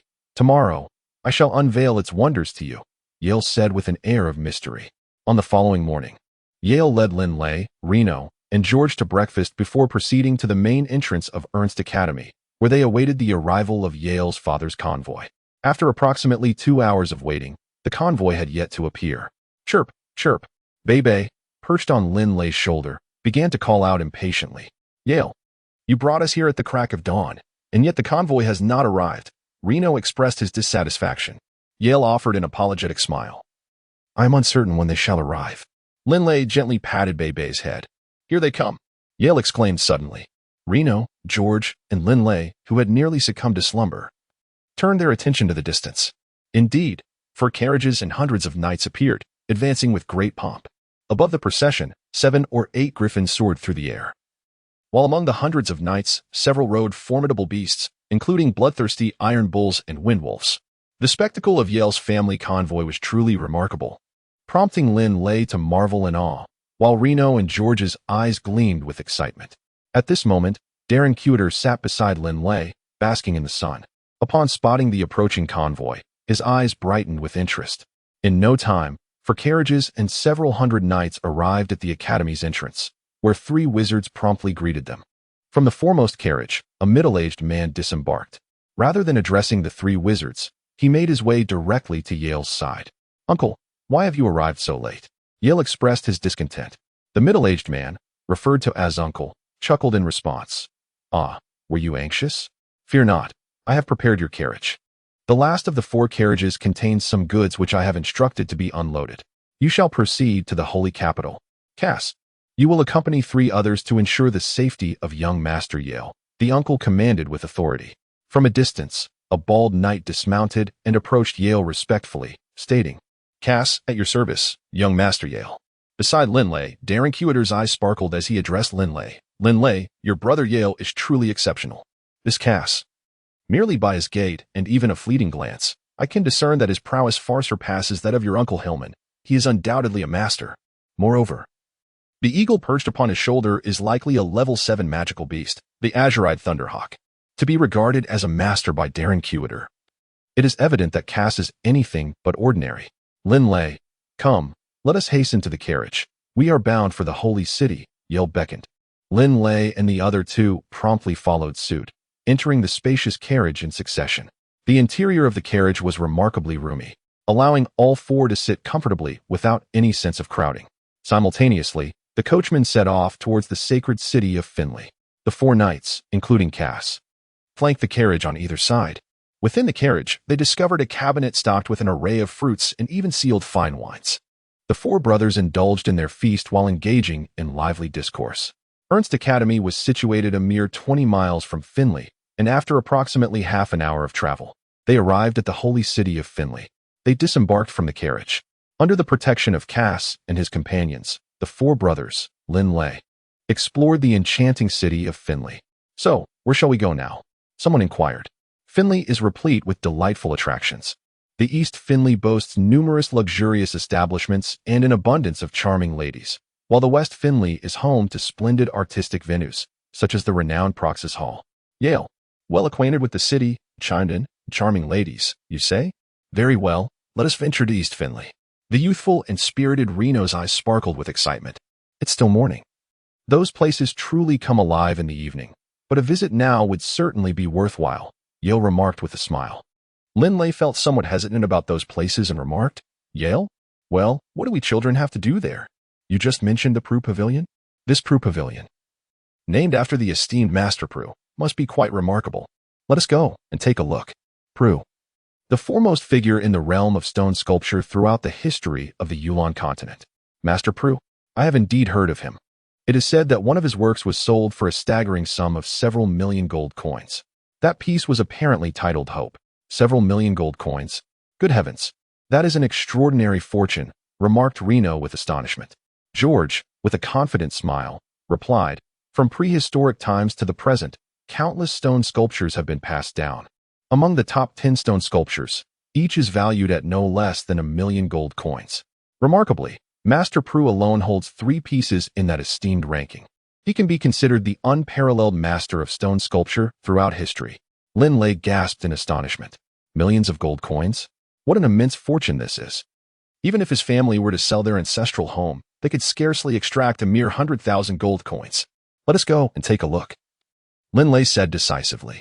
Chapter 2, Growth, Section 22. The Procus Guild, Part 2. The Procus Guild, the preeminent establishment in the realm of stone sculpture, boasts branches in several of the most prominent cities across the Yulan Continent. The Procus Guild spans an expansive area, and those who enter and exit are predominantly individuals of self-proclaimed refinement. Within the confines of the Procus Guild, donning a few magical diamond rings may only invite disdain, as one would be ridiculed for lacking sophistication. Art and refinement are of paramount importance here. Admission to the Procus Guild costs 1 gold coin per person. The melodious sounds of flowing water and harmonious music emanate from the guild, instilling a deep sense of tranquility in those who listen. A steady stream of patrons, including nobles, affluent ladies, and elegantly attired young women, grace the halls of the Procus Guild, each exuding a distinct sense of taste. Meanwhile, commoners, in the presence of the Procus Guild, cannot help but feel a sense of inferiority. The 4 brothers, Linley, along with their 4 guardians, including Cass, arrived directly at the square in front of the Pluxus Pavilion. Anyone with a modicum of discernment, upon noticing the Ernst Academy uniforms worn by the brothers and the azurite thunderhawk perched upon Cass's shoulder, could not help but adopt a more respectful demeanor. Uncle Cass, you may accompany us inside, while the other 3 shall wait outside, Yale casually instructed. Linley, along with 3 companions including Cass, entered the Pluxus Pavilion. In the heart of the grand hall stood an imposing human-shaped stone sculpture, the creation of the esteemed Master Pluxus, the preeminent figure in the realm of stone carving. The atmosphere within the Pluxus Pavilion was remarkably tranquil.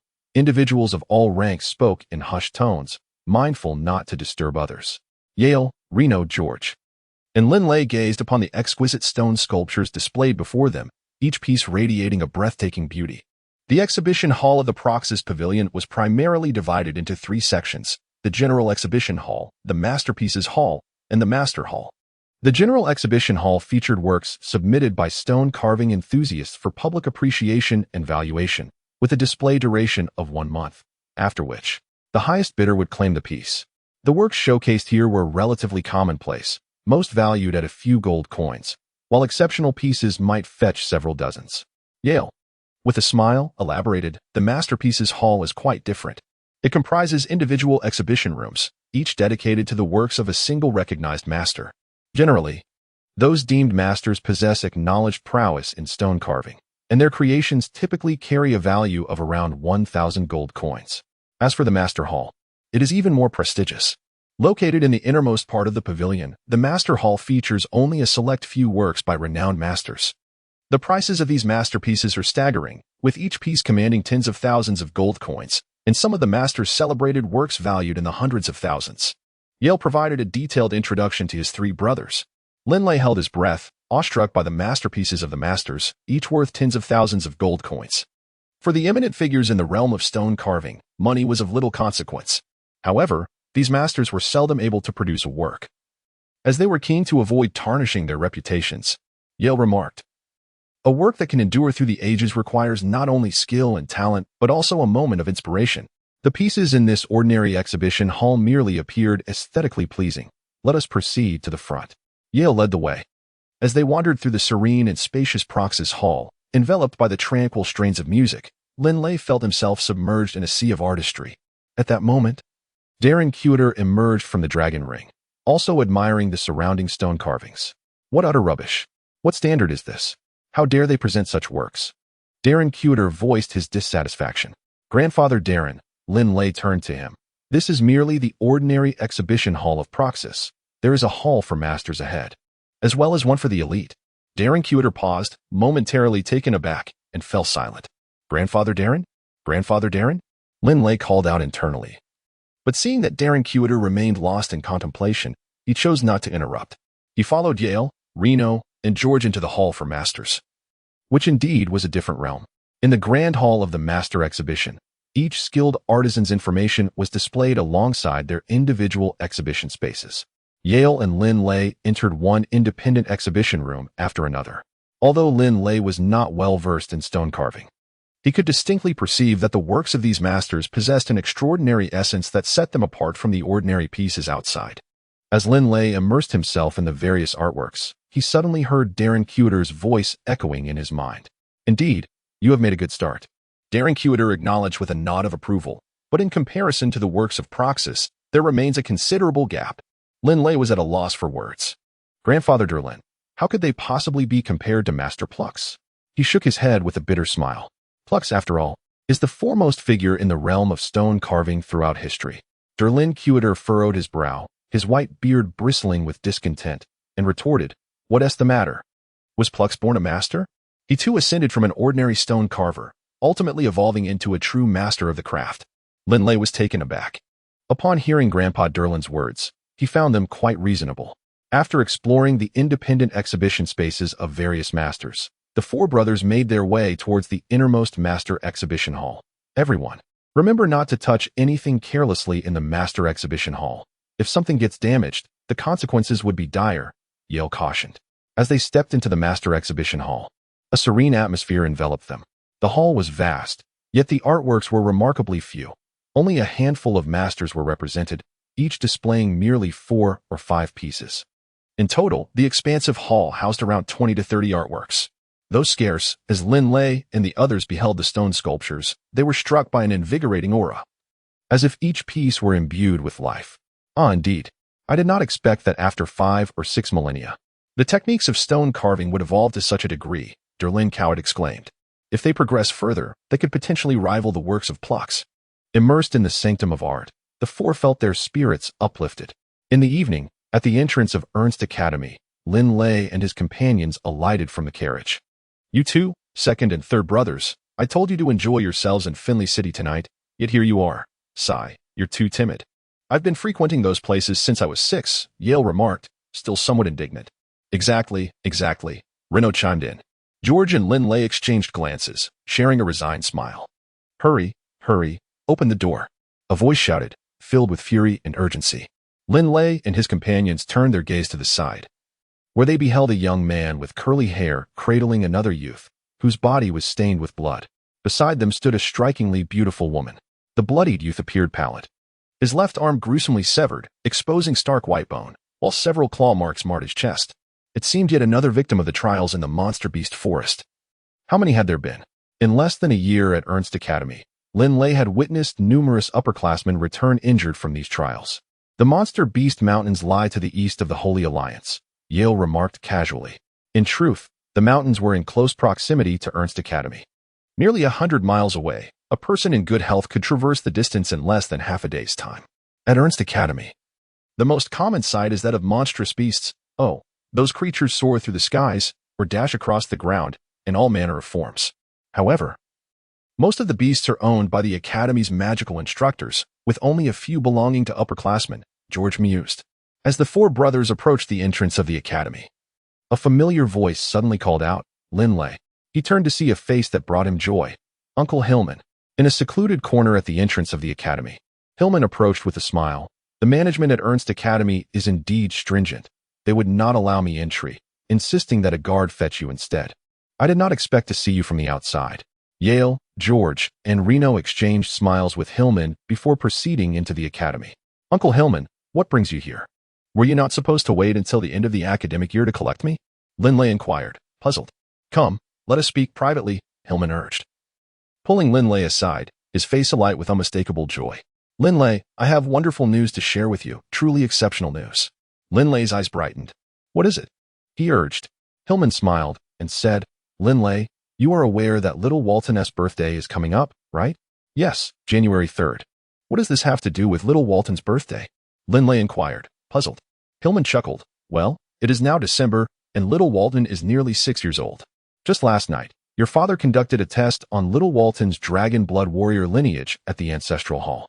The results were quite amusing. At this point, Hillman laughed once more. Linley felt his heart race suddenly. Testing the bloodline concentration? Could it be that the result is? Linley inquired. Has the bloodline concentration of little Walton's Dragonblood warrior reached its limit? Hillman smiled and nodded emphatically. Indeed, your father was overjoyed yesterday, excitedly drinking with me until the stroke of midnight. He expressed that his greatest pride in life lies in having 2 sons, one a magnificent magician, and the other a Dragonblood warrior. Ha ha. Splendid indeed. Linley felt a surge of excitement within his heart. The Dragonblood warrior clan, with a legacy spanning over 5 millennia, bore a heavy burden upon Linley's shoulders when the bloodline concentration did not meet the threshold in the small town of Watton. The greater the past glory of the Dragonblood warriors, the heavier the responsibility weighed upon him.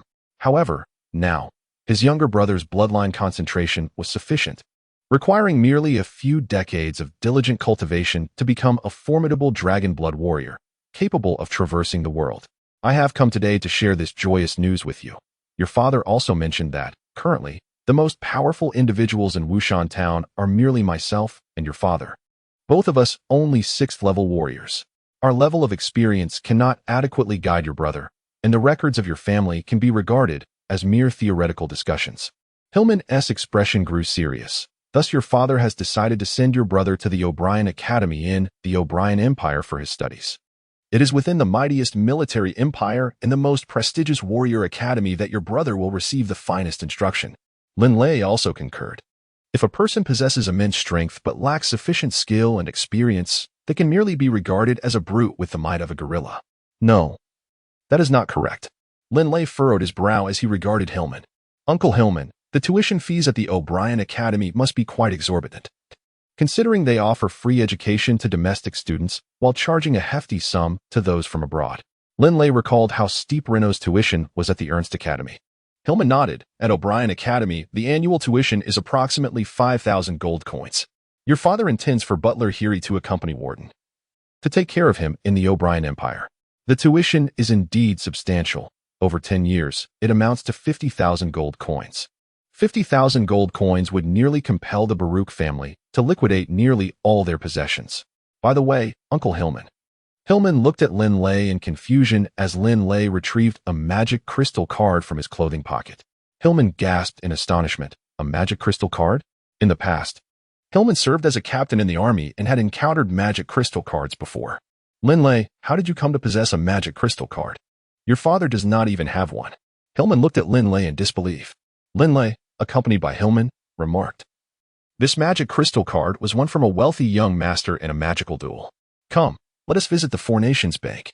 At that moment, the security personnel of Ernst Academy did not hinder Hillman, having recognized Linley, who had departed the academy earlier that morning. For Linley, an excess of gold coins held little value. His primary concern was aiding his family, and that sufficed. In the drawing room of the Baruch family residence in Wushan Town, Hogg was deep in thought. With a scion of the family possessing the bloodline of a dragon warrior, it was imperative to nurture this talent, even at great financial sacrifice. This was beyond dispute. He pondered over the stone-carved screen in his bedroom. Who could he sell it to? Philip, that miser, would hardly offer a fair price. Hogg's mind raced with considerations of how to sell some family heirlooms for a substantial sum. Suddenly, footsteps echoed in the hallway. Hillman tossed a heavy bag to the ground, the dull thud indicating its weight. Notably, this yellow bag was specifically designed by the Four Nations Bank for holding gold coins, typically containing exactly 100 coins. Hillman stated solemnly, there are a total of 9,900 gold coins. Linley asked me to deliver this to you. A wealthy lad at Ernst Academy wagered against Linley and lost 1,000 gold coins to him. Linley stored it all in this magic crystal card. And now all the gold coins have been withdrawn. Hillman vividly recalled Linley's command at the Four Nations Bank. Withdraw everything. 9,900 gold coins? From Linley? Hogg fell into a contemplative silence as he gazed upon the pile of coin bags before him. Chapter 2. Growth. Chapter 24. The flat blade style. Several days later. At Ernst Academy, Linley, having finished breakfast, set off towards the back mountain to prepare for his training. As he walked along the paths of the academy, a shadow mouse perched on his shoulder, surveying the surroundings. Many students at Ernst Academy possessed magical beasts, so Linley's shadow mouse drew no undue attention. Just then, a cheerful voice rang out from a short distance ahead. "Look, it's Linley, the true first magician of our first-year class." Linley could not help but gaze towards the source of the sound, where he spotted two adorable young girls whispering to each other, occasionally glancing at him. When he looked their way, they stifled giggles behind their hands. "I have become a celebrity," Linley thought to himself with a wry smile. In recent days, he had frequently overheard discussions about himself when encountering others. Having defeated Rand, the top contender in the grade competition, Linley was now subtly regarded as the foremost expert among first-year students. Ah, who is that ahead? Linley's attention suddenly fixated on a slender figure in the distance. With golden short hair and a petite stature comparable to Reno's, the individual walked along the path with an icy demeanor. Dixie? Linley's pupils constricted involuntarily. Dixie, now 9 years old, was even younger than Linley by a month when calculated by months. Yet, this 9-year-old child had already become a third-level mage. Though the path of magecraft becomes increasingly arduous as one ascends, achieving third-level status at such a tender age is indeed remarkable. It is Dixie. I heard that the results of yesterday's year-end assessment revealed that Dixie has reached the 4th level of magecraft. Some girls around the age of 17 or 18 whispered among themselves. In the 3rd year, most students were over 16, with only Dixie standing out as a super genius. A 4th-level mage. Linley felt a sharp pang in his heart. At the tender age of 9, with Dixie being merely a month younger than himself, he was already a level 4 mage, while Linley remained a mere level 2 mage.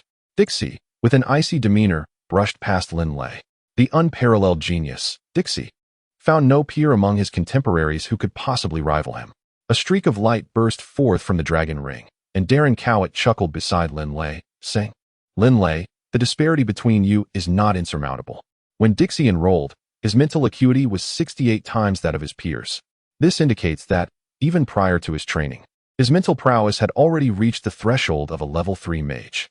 Thus, during his first year at Ernst Academy, he merely needed to amass sufficient magical energy to ascend to level 3. Now, having nearly completed 2 years of study, it is entirely reasonable for him to have attained the level of a level 4 mage. Linley understood well. The opponent possessed an extraordinary talent. Born with formidable mental strength and exceptional elemental affinity, his accumulation of magical power was undoubtedly rapid. Although he was currently advancing swiftly, I estimate that it would take him 3 to 4 years to progress from a level 4 mage to a level 5 mage, and approximately 4 to 5 years to ascend from level 5 to level 6. You are currently a level 2 mage, while he is a level 4 mage. Nonetheless, I am confident that you will catch up to him within a decade, declared Darren Cowett with assurance. Linley, however, harbored considerable skepticism. Grandfather Derlin. The higher the innate talent, the swifter the cultivation. His talent far surpasses mine, and he is presently 2 levels above me. How could I possibly catch up to him in just 10 short years? Linley was no fool. His studies at Ernst Academy had made him acutely aware of the arduous journey a sorcerer must undertake to ascend even a single level. In the past, Darren Cowett had claimed that Linley would reach the status of a level 6 sorcerer within a decade, yet Linley found himself doubting this assertion, especially given his current pace of progress. As he spoke, Linley stepped out the rear gates of Ernst Academy and ventured directly into the mountainside. Swiftly navigating through the woodland, Darren Cowett suddenly called out, "Linley, find a spot against the mountainside." "Against the mountainside?" Linley queried, somewhat perplexed. "Do not ask so many questions. Once we arrive, I shall explain," Darren Cowett chuckled. The rear mountains were largely cloaked in verdant foliage and teeming with towering trees. After a brief search, Linley discovered a location that met Darren Cowett's request, marked by a prominent peak rising several hundred meters. He halted at the base of this mountain. "Grandfather, why have you brought me here?" Linley inquired, puzzled. Darren Cowett smiled. "Linley, Do you not believe that I can help you catch up to him in a mere decade? Haha. As a sovereign sorcerer, I possess a unique method to enhance one's mental acuity. A method to enhance mental acuity? Linley questioned. Isn't meditation sufficient for that? Derlin Cowder replied with a calm smile. I concede that meditation is quite effective. However, it often leaves one utterly exhausted. Of course it does. Meditation involves the continuous exertion of mental energy until one reaches a threshold, followed by a period of recovery. It would be strange not to feel fatigued, Linley mused. His brow furrowed. With a sense of pride, Derlin Cowder proclaimed, My method is entirely different. It does not deplete mental energy, but rather serves as a form of entertainment. Entertainment? Linley was taken aback. Yes, this form of entertainment is sculpting. A glimmer of pride illuminated Derlin Cowder's face. Sculpting? You mean the kind of stone carvings done at the Pluxus Guild? Linley exclaimed in surprise. Derlin Cowder nodded with a smile. Indeed. While others may toil and sweat over their sculptures, my technique may be taxing at first, but the results in the latter stages are remarkably rewarding. Is that truly so? Linley expressed doubt. Derlin Cowder narrowed his eyes. Linley, do you doubt me? As a sovereign sorcerer of the Puan Empire, I have created several stone sculptures for which numerous nobles offered millions of gold coins. How could I, a proud sovereign sorcerer, part with my finest creations? Such prowess. Why have I never heard your name among the masters of sculpting, Grandfather Derlin? Linley asked, bewildered. Derlin Cowder awkwardly remarked, Well, all my creations have been concealed in an underground chamber, unknown to anyone. After 5 millennia, I no longer recall the original location of my subterranean vault. 5,000 years have passed, and the landscape has dramatically transformed. The ancient capital of the Puan Empire has been razed to the ground. Who could possibly know where my hidden chamber lies? Oh, no one knows. Linley chuckled. You don't believe me? Derlin Cowder exclaimed, his eyes widening. In the past, that impetuous lad, Plux, came to me, imploring to witness my creations. After studying my work, he made significant breakthroughs and ultimately emerged as a master in his own right. In truth, he could be considered my disciple. Linley was taken aback. Proxus? He was genuinely astonished. Throughout history, the foremost figure in the realm of stone carving, Proxus, could indeed be regarded as a disciple of Derlin Cowder. Of course, while Proxus pursued perfection in his works, my creations were driven by an extreme vision. I have named my stone carving technique the flat blade school. The flat blade school diverges completely from any other stone carving techniques, venturing into an entirely different realm. This method of sculpture may initially be exhausting and cumbersome, yet in due course, one will savor the true rewards. Derlin Cowder wore an expression of absolute confidence. Casting a glance at Linley, he revealed a smile. Certainly, for a long time, I was the sole practitioner of the flat blade school. From this day forth, you shall be its second. In the depths of Linley's heart, there resided an unwavering trust in Grandfather Derlin, which naturally led him to embark on the journey of learning the art of sculpture. Moreover, if what Derlin Cowder professed held true, not only would his own prowess flourish at an accelerated pace, but he could also ascend to the ranks of a master stone sculptor. With the craft of stone sculpture alone, he would be sufficiently equipped to cover his younger brother's tuition fees. Historical records, verifiable through written documentation, extend back merely several millennia. Yet, during the vast epochs preceding this, the essence of written language had not yet truly crystallized, while stone sculptures had long since come into existence. Derlin Cowder mused, reflecting upon the distant past of hundreds of thousands, even millions of years ago. When our ancestors chiseled their observations and thoughts into stone, this was the most ancient means of transmitting civilization. Linley nodded. Regardless of the various forms of artistic expression, none can rival the ancient allure of stone sculpture. Throughout the ages, countless art forms have emerged, yet none possess the antiquity or the profound ability to convey the myriad experiences and emotions of humanity quite like stone carving. This enduring legacy has ensured the perpetual vitality of stone sculpture as an art form over the centuries. The inherent hardness of stone presents a formidable challenge for sculptors, and achieving a distinctive spirit within the work intensifies this difficulty. The greater the challenge, the more precious the successful creation becomes, as Derlin Cowder remarked in admiration. Linley felt a deep sense of agreement. For instance, in painting, one can easily render a stroke of nature, yet to sculpt a truly natural form is exceedingly challenging. For the stone is notoriously hard. The shape, texture, grain, and color of the stone harbor not only concrete images, but also the essence of beauty itself. By wielding a chisel to remove the superfluous parts of the obstinate stone, the exquisite form within is allowed to emerge and reveal itself. This is the art of stone sculpture. The method of carving is, in essence, a way of manipulating form and space. During the sculpting process, one removes waste material in a gradual manner, step by step revealing the body of the sculpture. With each successive elimination of excess material, the body becomes increasingly distinct, allowing the creator to naturally experience the enchanting sensation of the work breaking free from its confines. Delan spoke incessantly about stone sculpture. Yet Linley also sensed the profound admiration that Delan held for this art form.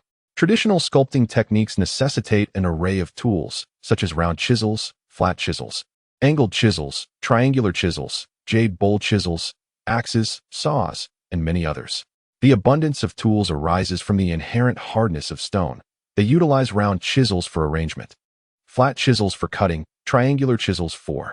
As Linley listened to the discourse, he began to grasp the fundamental principles of stone sculpture. Suddenly, Delan chuckled.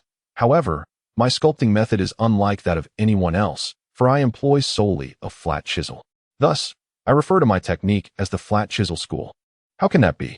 How can one possibly sculpt with just a flat chisel? Linley immediately retorted. You just mentioned, for instance, the scales of a fish. How could you carve those with a flat chisel? It seems utterly impossible. Not for others, perhaps, but we earth mages can, Delan confidently asserted. Earth mages can fully perceive the stone itself. With sufficient wrist strength, one can indeed sculpt using only a flat chisel. Of course, this flat chisel school is not so simple. Your task today is to procure a sufficiently sharp flat chisel. Starting tomorrow, I will dedicate 3 hours each day to instructing you in the art of stone sculpture. Chapter 25.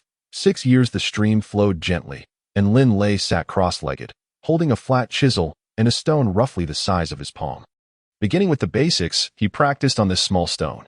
In the secluded mountains behind Ernst Academy, Linley embarked on his journey of learning to sculpt under the guidance of Delan. As his understanding of sculpture deepened, Linley began to comprehend why the flat chisel school could enhance one's spiritual strength in its later stages, while others required a multitude of tools for carving, often needing to expend considerable effort in choosing different tools for various parts, laboring intensely for each masterpiece. The flat chisel school diverged from this norm. The only tool at hand is a flat chisel, eliminating the need to ponder over various instruments. However, relying solely on this singular tool significantly amplifies the complexity of the task. For instance, the exquisite details that a jade bowl knife can carve necessitate an almost stringent mastery of the stone when employing a flat chisel. Moreover, strength plays a crucial role. Substantial debris requires an axe for cleaving, and using merely the flat chisel demands considerable force. The understanding of stone can be enhanced through the unique abilities of earth mages, while wrist strength must be cultivated through rigorous training. At present, Linley has ascended to the rank of a second-level mage, possessing commendable wrist strength. Yet it remains insufficient for crafting larger works. Nevertheless, Linley is merely laying the groundwork for his future endeavors. After the new year, shortly after reuniting with his younger brother, Little Woden, under the care of butler Sheely, they departed for the O'Brien Empire. Linley could only watch with a heavy heart as the 6-year-old Little Woden, in tears, bid farewell to his 10-year-old brother. Time flowed onward. At Ernst Academy, Linley continued to stand out, dedicating the majority of his days to diligent practice on the Academy's rear mountain. As he entered adolescence, his appetite surged, his height rapidly increased, and his physical prowess and strength saw remarkable advancements. With the guidance of Darren Keywote and his own relentless efforts, he made numerous strides in his stone carving skills. Seasons changed, flowers bloomed and withered, and in the blink of an eye, 3 years had passed. Beside a waterfall on the rear mountain of Ernst Academy, the cascade thundered down like a curtain of water, crashing into the deep pool below. Linley stood by the waterfall, wielding a flat chisel nearly 30 centimeters long, tirelessly sculpting a stone approximately half his height. The chisel danced in a near ethereal manner, as shards of stone flew away with each stroke, gradually revealing the rough form of the sculpture. From morning until dusk, the stone carving became increasingly distinct. Linley's gaze was entirely fixated upon the stone sculpture, and in that moment, he seemed to be wholly immersed in nature. His spirit resonated with the essence of the sculpture, and the extraordinary sensation made him oblivious to the passage of time. This profound connection with nature even revitalized his mental energy, allowing it to flourish and rejuvenate. Unaware of this transformation, Linley continued to wield the flat chisel with the precision of a master. As the remnants of stone gradually diminished, the features of the sculpture became increasingly pronounced. When the sun dipped below the horizon, Linley finally ceased his work with the chisel. Linley exhaled softly as fragments of stone were cast aside, revealing the entirety of the sculpture. Before him stood a remarkably lifelike mouse, nearly half a meter long, which at first glance could easily be mistaken for a real creature. This provoked a flurry of squeaks from his companion, the little shadow mouse, Bebe, nearby. The process was seamless and fluid, imparting a wondrous sensation. At that moment, Linley realized that his mental prowess had significantly increased. Beside him, Dylan Cowett, clad in a moon-white robe, smiled warmly and remarked, "Linley, from this day forth, you can consider yourself a novice. You have begun to experience that extraordinary feeling, have you not? However, your creation can only be deemed a likeness, suitable merely for the ordinary exhibition hall of the Procus Gallery. To present it elsewhere would bring disgrace upon me." "Indeed, Grandfather Dylan," Linley replied. In Linley's hands, the flat chisel danced repeatedly, transforming the original stone sculpture into a multitude of fragments. Over the course of a year, Linley had made significant strides in the art of stone carving. Remarkably, he was merely 13 years old. Day after day, year after year, as he delved into the craft, Linley's mental acuity advanced at an accelerated pace. To be precise, he attained the rank of a second-tier mage at the tender age of 9.5, and by 11, he had elevated himself to a third-tier mage. At the age of 13, he ascended to the status of a fourth-tier mage. The progression to higher tiers of magic becomes increasingly arduous, conventionally. It would take Linley nearly 3 years to transition from a fourth-tier to a fifth-tier mage. However, in the autumn of the year 9996 of the Yulan calendar, when Linley was a mere 14.5, he astonishingly reached the fifth-tier mage level in just a year and a half, an even shorter duration than his ascent from third to fourth tier. This, indeed, is the remarkable influence of the flat chisel technique. In the spring of the year 9997 of the Yulan calendar, Linley entered his 7th year at Ernst Academy.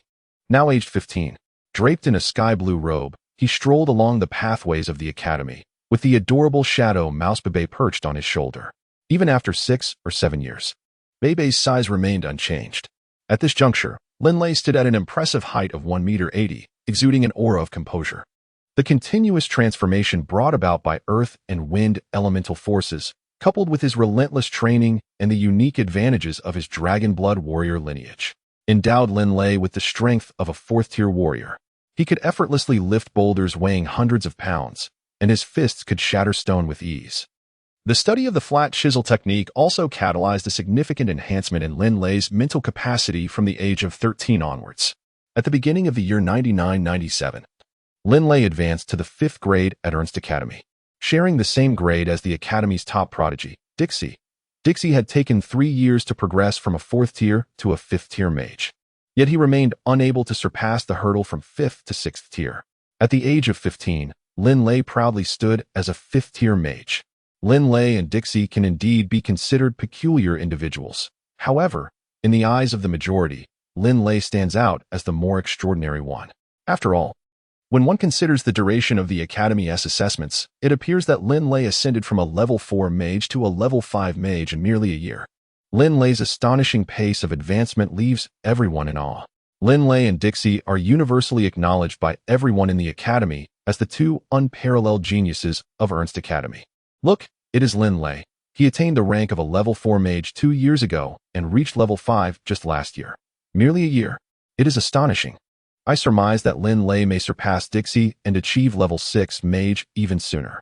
Linley dedicates himself to rigorous training on the back mountain every day, and I have heard that Dixie has recently begun to do the same, likely influenced by Linley's remarkable progress. Given Linley's terrifying pace of advancement, it is entirely plausible that he could even eclipse Dixie and become the foremost prodigy of Ernst Academy. As Linley walked along the path, many people cast glances at him and began to whisper among themselves. The Academy's recognized geniuses are always the subject of attention and discussion wherever they go. However, despite his formidable strength, Linley refrains from participating in any of the age competitions. A genius? Linley chuckled to himself with a hint of self-deprecation. Linley had never considered himself a genius, His prowess was the result of relentless practice, nearly uninterrupted, over the course of 6 years in the academy, complemented by the meticulous guidance of Grandpa Dellin. This dedication had culminated in his current achievements. However, he acknowledged that his strength still paled in comparison to Bebe's. Casting a glance at Bebe beside him, he inquired, "What level have you attained now?" With a wide grin, Bebe engaged in a soul connection, responding, "I'm not entirely sure. I haven't competed against other magical beasts. But one thing is certain, you are no match for me." Bebe reveled in her self-assuredness, seemingly indifferent to the adoration and whispers of those around them. Calmly, Linley exited the back door of Ernst Academy and ventured into the mountains behind, resuming the arduous training that had characterized his past. This unwavering commitment to his craft over the span of 6 years was indeed the cornerstone of Linley's success. Linley swiftly darted through the forest, with his companion, the little shadow mouse Bebe, engaging in a lively exchange of thoughts. "Boss Lin, when shall we embark on the trial in the monster beast forest? You have already attained the status of a level 5 mage, so you are eligible to begin the trials.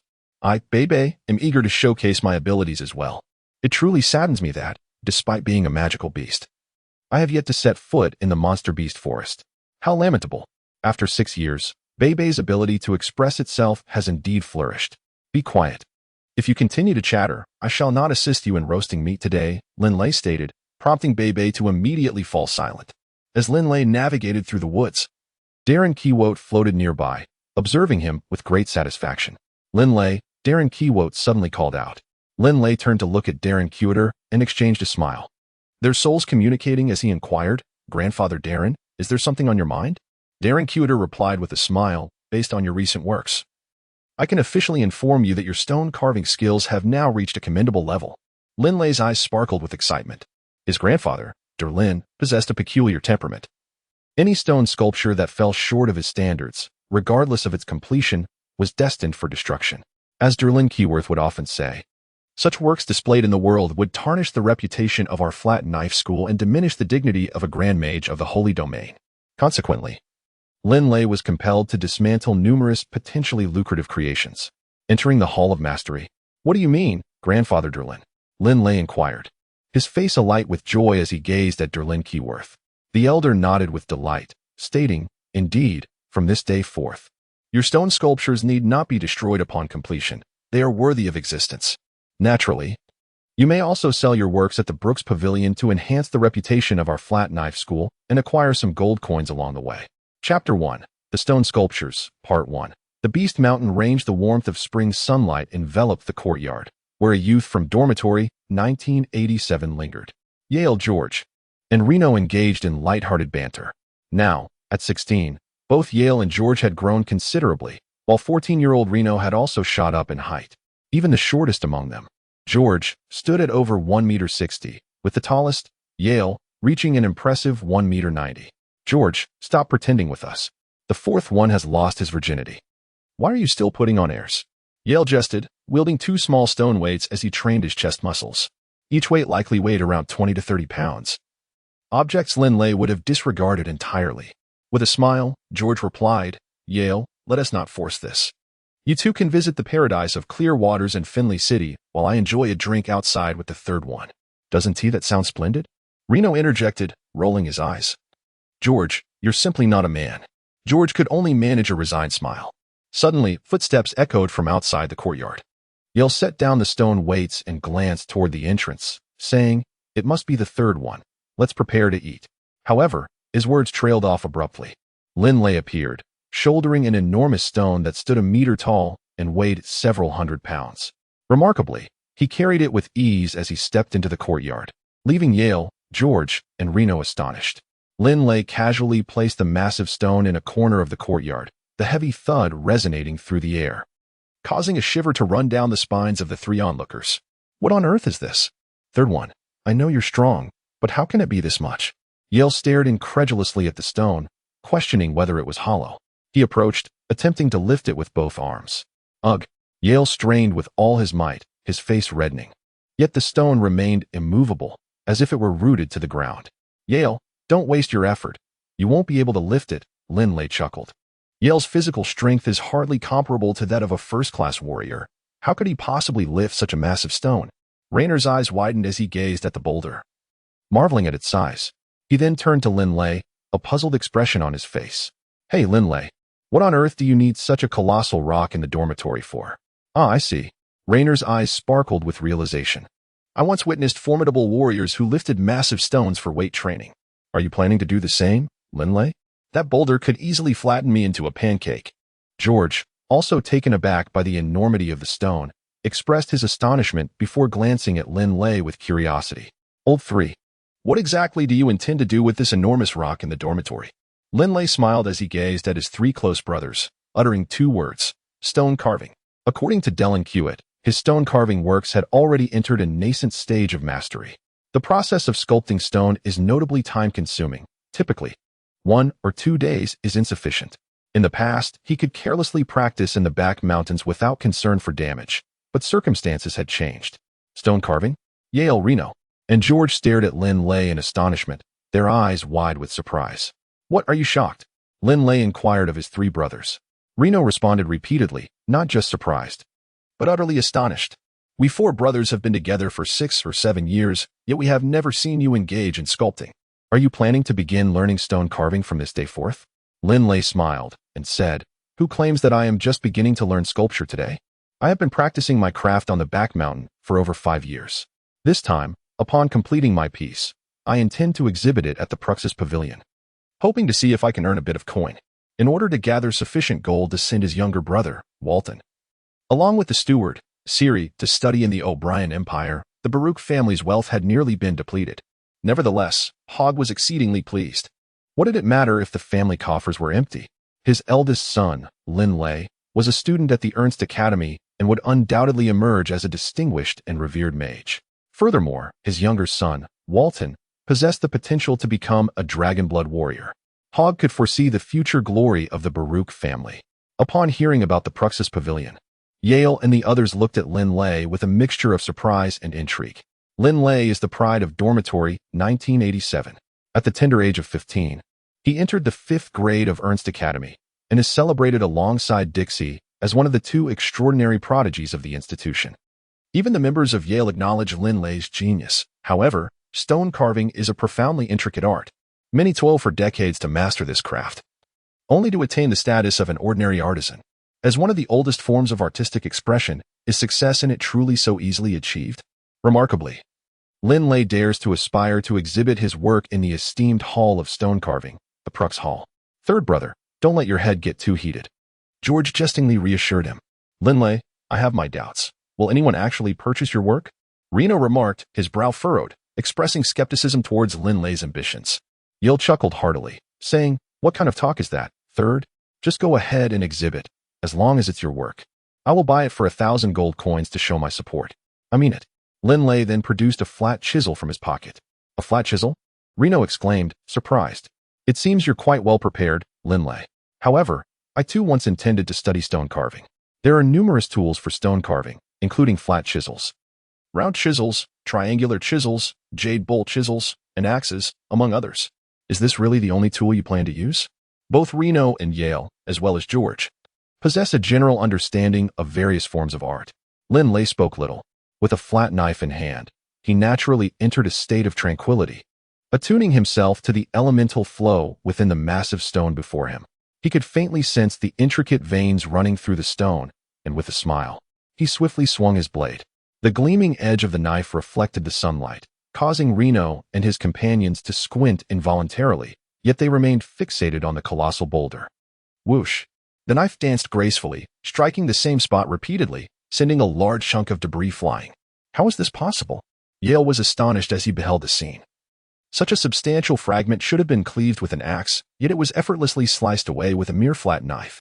What incredible strength must one possess? Beside him, Reno and George fell into a profound silence. Strength? To achieve such elegance as Linley, with surfaces so naturally smooth and even, requires more than mere physical power. Linley exuded an aura of tranquility akin to that of a serene lake, with the in his hand appearing as an extension of his right arm. The blade glided swiftly and deftly across the surface of the colossal stone, sending shards of rock flying into the air. The elegance and effortless grace of Linley's sculpting process was a spectacle to behold, providing sheer delight to the onlookers. Lao San, Yi Lu, George, and Reno exchanged glances. A shared sentiment blossoming within them, they sensed that Linley was indeed a master of stone carving. Calmness, naturalness, and harmony enveloped the scene. Linley took immense pleasure in the art of sculpting. At his current level of mastery, he no longer needed to deliberate on the force required to carve any part of the stone. His chisel moved with an inherent grace, achieving perfection effortlessly. This was a state of subconscious flow. In contrast to the flat chisel technique, other schools of stone carving could not offer such a profound enjoyment. Masters of other styles were burdened with the necessity of employing various tools for different aspects of their work, which demanded considerable mental exertion. In this serene communion with nature, Linley's spirit flourished, akin to tender grass basking in the gentle embrace of spring rain, experiencing a rapid and organic growth. This natural evolution brought him an exquisite sense of fulfillment, a deep-seated comfort that resonated within him. Linley's right hand suddenly halted. Fragments of stone flew into the air, taking a while to settle, while a rough embryonic model of a reptile began to form from the massive rock. "What are you three standing there for?" lost in thought. Linley chuckled as he turned to Yale and the others. "We've only just created the simplest rough model. There is still much time ahead of us. Let us go have lunch." Yale, Reno, and George exchanged glances. Just witnessing Linley's earlier display of skill, they were certain he was a master, a genius. Yale remarked with admiration. "Astounding," Reno exclaimed in awe. "A prodigy among masters," George added. "Even those who have studied stone carving. Achieving Linley's level within 5 or 6 years would be a rarity encountered once in a century." In the third volume, Mountain of Beasts, Chapter 2, Stone Carving Works, Part 2, they arrived at the Waldley Hotel. According to Yale, "Today I discovered that our third is actually a master stone carver. We must celebrate this. Let us head to the Waldley Hotel." Thus, the four entered the Waldley Hotel, and upon their entrance, numerous students on the first floor turned to look. Most of the students' gazes were fixed upon Linley. Dixie, Linley, the two most brilliant prodigies of Ernst Academy. Always the center of attention wherever they go, many students murmured from a distance. The four brothers took their seats, and as the dishes were served, Bebe, who had been lazily dozing, poked its little head out from Linley's outer robe. Its bright, mischievous eyes fixated on a glistening roast chicken on the table. Reno immediately seized the chicken and offered it to the little shadow mouse. "Bebe, here you go." "Big brother Linley, I'm going to eat now." Bebe promptly conveyed through a soul message. "Every time I see Bebe devour food at this speed, my heart nearly skips a beat," Yale chuckled. After finishing, Bebe turned to Linley. Upon noticing Bebe's greasy little paws, Linley couldn't help but frown. "Gigi," Bebe deliberately called out to Linley a few times, then squinted its little eyes in a self-satisfied manner, exuding a dark aura as black light enveloped its body. In an instant, the black luminescence vanished, leaving Bebe's previously greasy paws and mouth spotless. With a smug expression, Bebe gazed at Linley and chirped, simultaneously transmitting a soul message. "Big brother Linley. Is it clean now?" Linley couldn't help but chuckle. Suddenly, Bebe's figure darted into the interior of Linley's clothing. Subsequently, the four brothers engaged in casual conversation while enjoying their refreshments. "By the way, third brother, if you intend to send your stone sculpture to the Pluxus Pavilion, there are a few points you must heed," Yale advised Linley. "Oh, what should I be aware of?" Linley inquired, as he was completely oblivious to the regulations governing the submission of works to the Pluxus Pavilion. Yale smiled and said generally, "The lower left corner of a stone sculpture must bear your name or a pseudonym, signifying that it is your creation. This is the first point. The second point is that when sending the stone sculpture to the warehouse of the Pluxus Pavilion, it must be sealed to prevent any damage during transport. Once the sealed sculpture arrives at the warehouse, personnel will inspect the work for any damage and meticulously record your identity information, typically within 3 days. Your work will be displayed in the main exhibition hall of the Pluxus Pavilion." Linley nodded. Engraving a code and name on the stone sculpture is a measure to prevent impersonation by others. The decision to seal and protect it is understandable. Some stone sculptures are intricately carved, and any collision during transportation could result in damage. Sealing it and placing some paper and scrap fabric inside provides much greater safety. "How does the Pluxus Pavilion determine the pricing?" Linley inquired. The delivery of the stone sculptures to the Pluxus Pavilion was motivated by Linley's desire for profit, to enhance his family's financial condition. Yale proudly explained, "The sculptures will be displayed in the exhibition hall, allowing buyers to set their own prices." After 1 month, the highest bidder will acquire the sculpture, and you will receive your compensation. Of course, upon a successful transaction, the Pruxus Pavilion will charge a service fee of 1%, capped at 10 gold coins. If your piece exceeds a value of 1,000 gold coins, the fee remains fixed at 10 gold coins, regardless of any higher amount. Linley understood perfectly. Rest assured, my dear third brother, I will ensure that everything in Finley City is arranged impeccably, and you shall be completely satisfied, Yale said with a playful grin, draping an arm around Linley's shoulder. Our dormitory's third brother's stone sculpture will be delivered to the Pruxus Gallery, and if it sells well, I shall gain a great deal of prestige. George, observing Linley, couldn't help but exclaim, Third brother, you are now a fifth-year student and destined to become a master sculptor. Your future is boundless, far surpassing ours. Master sculptor? Please, spare me the flattery. Linley replied with a self-deprecating smile. The four brothers reveled in their food and drink, engaging in lively conversation. Life at Ernst Academy was truly delightful. Yale set down his cup and suddenly remarked, I remember when I was a child at home. The training there was far more arduous than this. Reynolds chimed in. We are all students of Ernst Academy. My grandfather Lum often tells me that the world outside is quite chaotic, with relentless killings and strife. Behind Ernst Academy stands the Holy See, which none dare provoke, allowing us to live in peace. However, when we eventually venture out for trials, we shall witness the world's brutality. Indeed, you are correct, they all agreed. Linley nodded thoughtfully, reflecting on his current status as a fifth grader. Many of his classmates had ventured out for training, and their harrowing tales revealed that some had lost their lives in fierce skirmishes, while others returned severely injured or disabled. It became evident that without experiencing true life and death battles, genuine growth was elusive. They resembled pampered pets nurtured by nobility, leading comfortable lives. Yet how could they possibly compete with the ferocity of the beasts in the outside world? George also lamented, expressing a yearning for the exhilarating and bloody battles faced by the advanced students. Such a fervent existence must be thrilling indeed. At the tender ages of 15 and 16, Yale, George, Reno, and Linley harbored a deep desire for the exhilarating life that awaited them beyond the confines of their academy. However, the weakness of Yale and the others posed a significant risk should they venture out into the perilous realm of life and death, where the mortality rate was alarmingly high. Linley, you are already in 5th grade, aren't you? Reno suddenly remarked. Yale and George turned their gazes toward Linley, their eyes gleaming with anticipation. The Beast Mountain Range? Yale, George, and Reno gasped in unison. The Beast Mountain Range, the most formidable mountain range on the entire Yulan Continent, lay less than 100 miles east of Ernst Academy. It was indeed the site for many advanced students' second and third trials. Most students opted for safer initial trials, such as escorting goods, which posed significantly less danger. Linley, did you choose the Beast Mountain Range for your first trial? Reno inquired. A note of concern in his voice, echoed by the apprehensive expressions of Yale and George. Rest assured, I have confidence in my heart, Linley reassured them. Linley harbored a considerable sense of confidence within himself. With the prowess of a level 5 mage complemented by that of a level 4 warrior, his speed as a level 4 warrior was remarkably swift, once enhanced by the wind magic spell Rapid, which Linley could now wield with his current strength. His speed could ascend to the level of a level 6 warrior. Most importantly, Linley is capable of casting advanced wind magic, levitation. In the 3rd episode of Monster Mountain, Chapter 3 – The Night of Azure Paradise, time passes swiftly, and it is already the end of May. Over the past 2 months, Linley has dedicated most of his days to meditation, with additional time spent on carving and reading.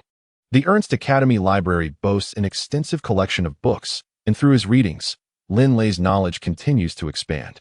On the morning of May 29th, Linley, Yale, Reno, and George stood in the square before the Pruxus Pavilion, where 3 wooden crates rested upon a nearby carriage. Over the past 2 months, Linley had completed 9 stone sculptures. However, this was the first time he had brought them to the Pruxus Pavilion, and he intended to present 3 pieces to gauge their reception. Lift these 3 crates, Yale instructed. Immediately, several servants from the Yale household complied, hoisting the crates. Come with me, third brother, Yale said, clearly familiar with the route as he led the way to the side of the Pruxus Pavilion. The pavilion itself was expansive, and a modest door stood a few hundred meters from the main entrance, where a middle-aged gentleman dressed in fine attire awaited. Upon seeing Yale and his companions approach, the gentleman's eyes brightened, and he walked over, greeting them with a smile. Welcome, Young Master Yale, he said with a courteous bow. Yale returned the smile and nodded. You are likely aware of my purpose for visiting. This is my good brother Linley, and these 3 stone sculptures are his. Please have your warehouse staff move these crates inside promptly. Please hold on, the middle-aged man replied with a nod of understanding. Soon, several movers appeared from the corridor. The gentleman turned to Linley with a smile and said, Young Master Linley, according to the regulations of the Pruxus Pavilion, we must record your identification information. You only need to provide your student ID from Ernst Academy for this purpose. The student ID from Ernst Academy would suffice to verify his identity. Linley produced his student ID from his pocket. The middle-aged man accepted the ID and, upon opening it, was momentarily taken aback. His eyes sparkling with surprise as he looked up at Linley. 5th level? It was clear from Linley's age that he was quite young. Yet to have achieved the status of a 5th-level magician at such an age was indeed astonishing. Yale could not help but boast. My brother here is one of the 2 extraordinary geniuses of Ernst Academy. Last year, at just 14 years of age, he reached the 5th-level magician realm in the end-of-year exam. The middle-aged man quickly grasped the significance of Linley's potential, and his demeanor became markedly more humble. He recorded Linley's identification and placed a mark on 3 wooden boxes. Young Master Linley, everything is in order. You need only return in a month to collect your remuneration, the man said with a smile. In a month? I want tea of time. Would it be possible to delay by 2 or 3 months? Linley inquired. He was preparing to embark on a journey to the Magic Mountains in a week or 2, which would keep him occupied for nearly 2 months. No rush. As long as your work sells, you can collect your remuneration at your convenience. The middle-aged man nodded in response. He explained, We check the contents of the wooden boxes to prevent anyone from delivering damaged sculptures. If we fail to inspect them, they might claim that the damage was caused by our gallery and attempt to extort us. However, these 3 sculptures were sent by Young Master Yale and Young Master Linley, and I trust that individuals of your caliber would not engage in such deceitful practices. The middle-aged man was well aware of Yale's reputation. Who would dare to extort the Plux gallery? The meager sum they might acquire would hardly suffice for Yale's casual expenditures. As for the sculptor Linley, hailed as one of Ernst Academy's 2 prodigious talents, it was unfathomable that such a person would lower himself to engage in extortion. That night, deep within Bishu Paradise on the 3rd floor of the Avenue of Champs, Lis Es in Finley East City, Linley and his companions were ensconced in a private room. The nightlife in Finley City was vibrant and boisterous, and Bishu Paradise reached its zenith of activity and noise, filled with the alluring laughter of women and the hearty guffaws of men. In the room, the 4 brothers were enjoying drinks and idle conversation, accompanied by 4 charming young ladies. Second brother, third brother, I'm heading to bed with the 4th. You too, Yale said, embracing a girl with flowing green hair, his breath reeking of alcohol. All right, big brother Yale, that's enough, don't you think? Linley interrupted him. Yale and Reno exchanged glances, casting a contemptuous look at Linley and George before each took a beauty by the arm and departed the private room. Since 2 years ago, Linley and his companions had frequented this establishment. Typically, Yale and Reno indulged in their pleasures, while Linley and Reno would merely sip drinks and converse with the ladies. Young Master Linley, we have known each other for 2 years, yet you. The green-haired girl sitting beside Linley expressed her discontent. Linley couldn't help but feel a headache coming on. A streak of light burst forth from the dragon ring, transforming into Derlinkavate. With a playful smile, Derlinkavate looked at Linley and teasingly remarked, Oh, Linley, with a woman before you, you still bear that sour expression? Alas, it is regrettable that I, a dignified archmage of the sacred domain, now exist merely in the form of a soul, unable to even approach a woman. And you wretched boy still act this way? Grandfather Derlin, Linley frowned, expressing his discontent through thought communication with Derlinkavate. Derlinkavate scoffed. You have yet to experience the pleasures of a woman. Once you do, I suspect your demeanor will change entirely. Linley turned his gaze towards the window, dismissing the lecherous old man Delincutor. The cool breeze from outside caressed his face, bringing a sense of tranquility to Linley's heart. What mysteries lay within the Beast Mountain range? In just a week, he would embark on his journey. During his time at Ernst Academy, Linley had heard numerous tales about the Beast Mountain range, many of which were recounted by Delincutor. However, he had never set foot there himself. All that he could envision regarding the Beast Mountain range was purely a product of his own imagination. 1 week later, he prepared to depart. Linley gazed through the window at the endless night sky, resolutely making a decision. Chapter 4, The Price, Part 1. of the Mountain of Beasts in the Proxys Pavilion. The melodious music resonated throughout the hall like a gentle stream flowing through the heart. The visitors within the pavilion quietly admired each exquisite stone sculpture on display. The pavilion was primarily divided into 3 grand exhibition halls: the Ordinary Hall, the Skilled Hall, and the Master Hall. Among these, the Ordinary Hall was the most spacious, showcasing the largest number of stone sculptures. In the northeast corner of the Ordinary Hall stood a trio of works, each possessing an exceptionally unique aura that could be sensed by anyone with even a modest understanding of stone carving. However, with over 10,000 sculptures in the Ordinary Hall, these 3 pieces were akin to a needle lost in a vast ocean, easily overlooked. Most of these works were merely superficial in form, lacking substance. The venerable Count Juno, now over 160 years old, strolled through the main hall of the Proxys Pavilion, his gaze sweeping over the sculptures. His sole passion was stone carving, dedicating every morning to exploring the pavilion. Yet, amidst the throngs of sculptures in the Ordinary Hall, few could captivate the Count's discerning eye. "My lord, what sculpture has caught your attention?" queried a lovely attendant who approached him, well acquainted with the Count's daily visits to the pavilion. Count Juno shook his head with a smile. "I have yet to discover it, my lord. The works in the Ordinary Hall pale in comparison to those in the Skilled and Master Halls. Why do you spend so much time here each day?" the attendant inquired, intrigued. Feigning an air of mystery, Count Juno replied, "You wouldn't understand. The sheer abundance of pieces in the Ordinary Hall means that one might stumble upon a gem hidden among the rubble. That sensation of unearthing gold amidst the sand is truly delightful." "Oh?" The attendant regarded him with curiosity. Count Juno chose not to elaborate further and continued to appreciate the sculptures. However, when he reached the trio of Linley's works, his eyes sparkled with recognition. With a century of experience in stone carving, he immediately discerned the distinctive qualities of these 3 pieces: chill, natural grace, and an air of solitude. Count Juno involuntarily murmured. It was an essence. A stone sculpture could be deemed a masterpiece only if it possessed a particularly striking aura. In an instant, he was deeply moved by the refreshing and proud temperament emanating from these 3 works. "Come here and note the price for me," Count Juno instructed the attendant beside him. "For these 3 pieces, I shall offer 100 gold coins for each." The maidservant promptly smiled and retrieved her notebook, recording the identification numbers and prices of the 3 stone sculptures. She then produced 3 stickers, affixing them beside the sculptures, each inscribed with 100 gold coins, as she documented the pieces. Count Juno scrutinized the sculptures with increasing intensity. A sudden realization struck him. His dim eyes sparkled as they fixated on one particular sculpture of a velociraptor.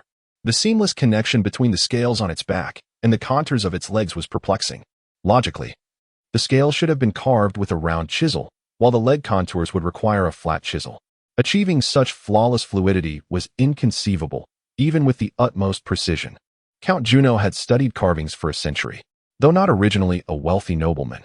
His unique insight allowed him to acquire stone sculptures at low prices and sell some at substantial profits, establishing him as a magnate in Finley City. Could it be that a single tool was employed? Impossible. The curvature of the scales and the depth of the indentations. How could any tool other than a round chisel achieve such perfection? Juno's brow furrowed deeply. He had never encountered such an enigmatic scene before. "My lord?" The maidservant, noticing Count Juno's intense focus, called out softly. His eyes brightened, and he mused to himself, "I never anticipated encountering such a remarkable piece in this ordinary exhibition. I must ensure it remains unnoticed."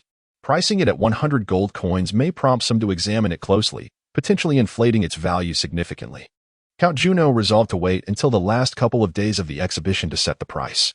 "Please retract my bid," he instructed the maidservant beside him. "Retract?" The maidservant was taken aback.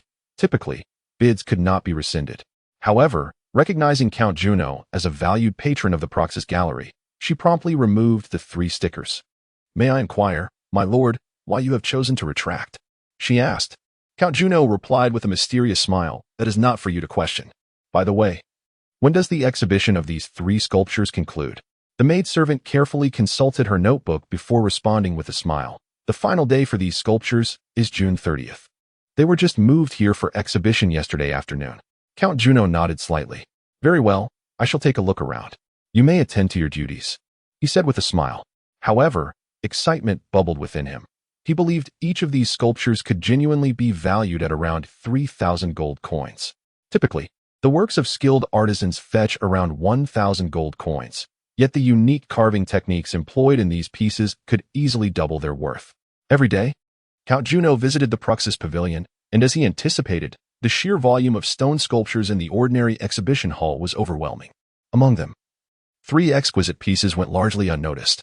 Even if someone happened to glimpse them, they could merely sense their quality without grasping their true worth. On June 10th, Count Juno returned to the Pruxus Pavilion and casually observed the ordinary exhibition hall. However, upon reaching the location of Linley's 3 stone sculptures, his expression suddenly shifted. For each of these masterpieces now bore a price tag, 300 gold coins each. Seeing this price, Count Juno inwardly cursed, fools. Even if they recognized the excellence of the sculpture, the initial price should not be set so high. This merely serves to attract attention. Although he was incensed, he felt powerless, as he had no authority to rescind someone else's offer. As expected, on June 12th, when Count Juno returned, he found that the price tags had changed. 500 gold coins? His eyes narrowed. It seemed there were indeed many discerning individuals around. Count Juno refrained from bidding, opting to wait until June 30th. As time passed, the prices of the 3 stone sculptures slowly climbed, for the works of skilled sculptors typically hovered around 1,000 gold coins. Thus, the increase in value for these 3 pieces was gradual. The bids rose slowly: 500 gold coins, 510 gold coins, 515 gold coins. Even by June 29th, the highest bid had only reached 625 gold coins. On June 30th, Count Juno unusually chose not to visit in the morning, instead arriving in the evening, knowing that the Pruxus Pavilion remained open until midnight. Linley's 3 stone sculptures would also be taken down only after midnight. The previous day's bid was 625 gold coins, and he intended to place his final offer. Count Juno smiled as he approached the 3 sculptures. 900 gold coins? Who is this fool placing such a bid? Upon seeing the price, Count Juno's heart seethed with anger. Just yesterday, the bid stood at a mere 625 gold coins, and now it had escalated to this amount. Despite his frustration, he resolved to wait patiently, glancing up at the wall clock after some time. It was already 11 o'clock, with only 1 hour left before closing. A smile crept across Count Juno's face. In Finley City, Count Juno was merely considered a middle-class noble. In his youth, he had faced considerable hardship. But through his passion for collecting stone sculptures, his wealth gradually increased.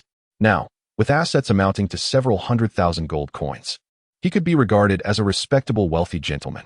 Count Juno, is that you? A middle-aged man with a handlebar mustache and dressed in a tailcoat approached him with a smile. Count Juno's expression involuntarily shifted upon the arrival of the visitor.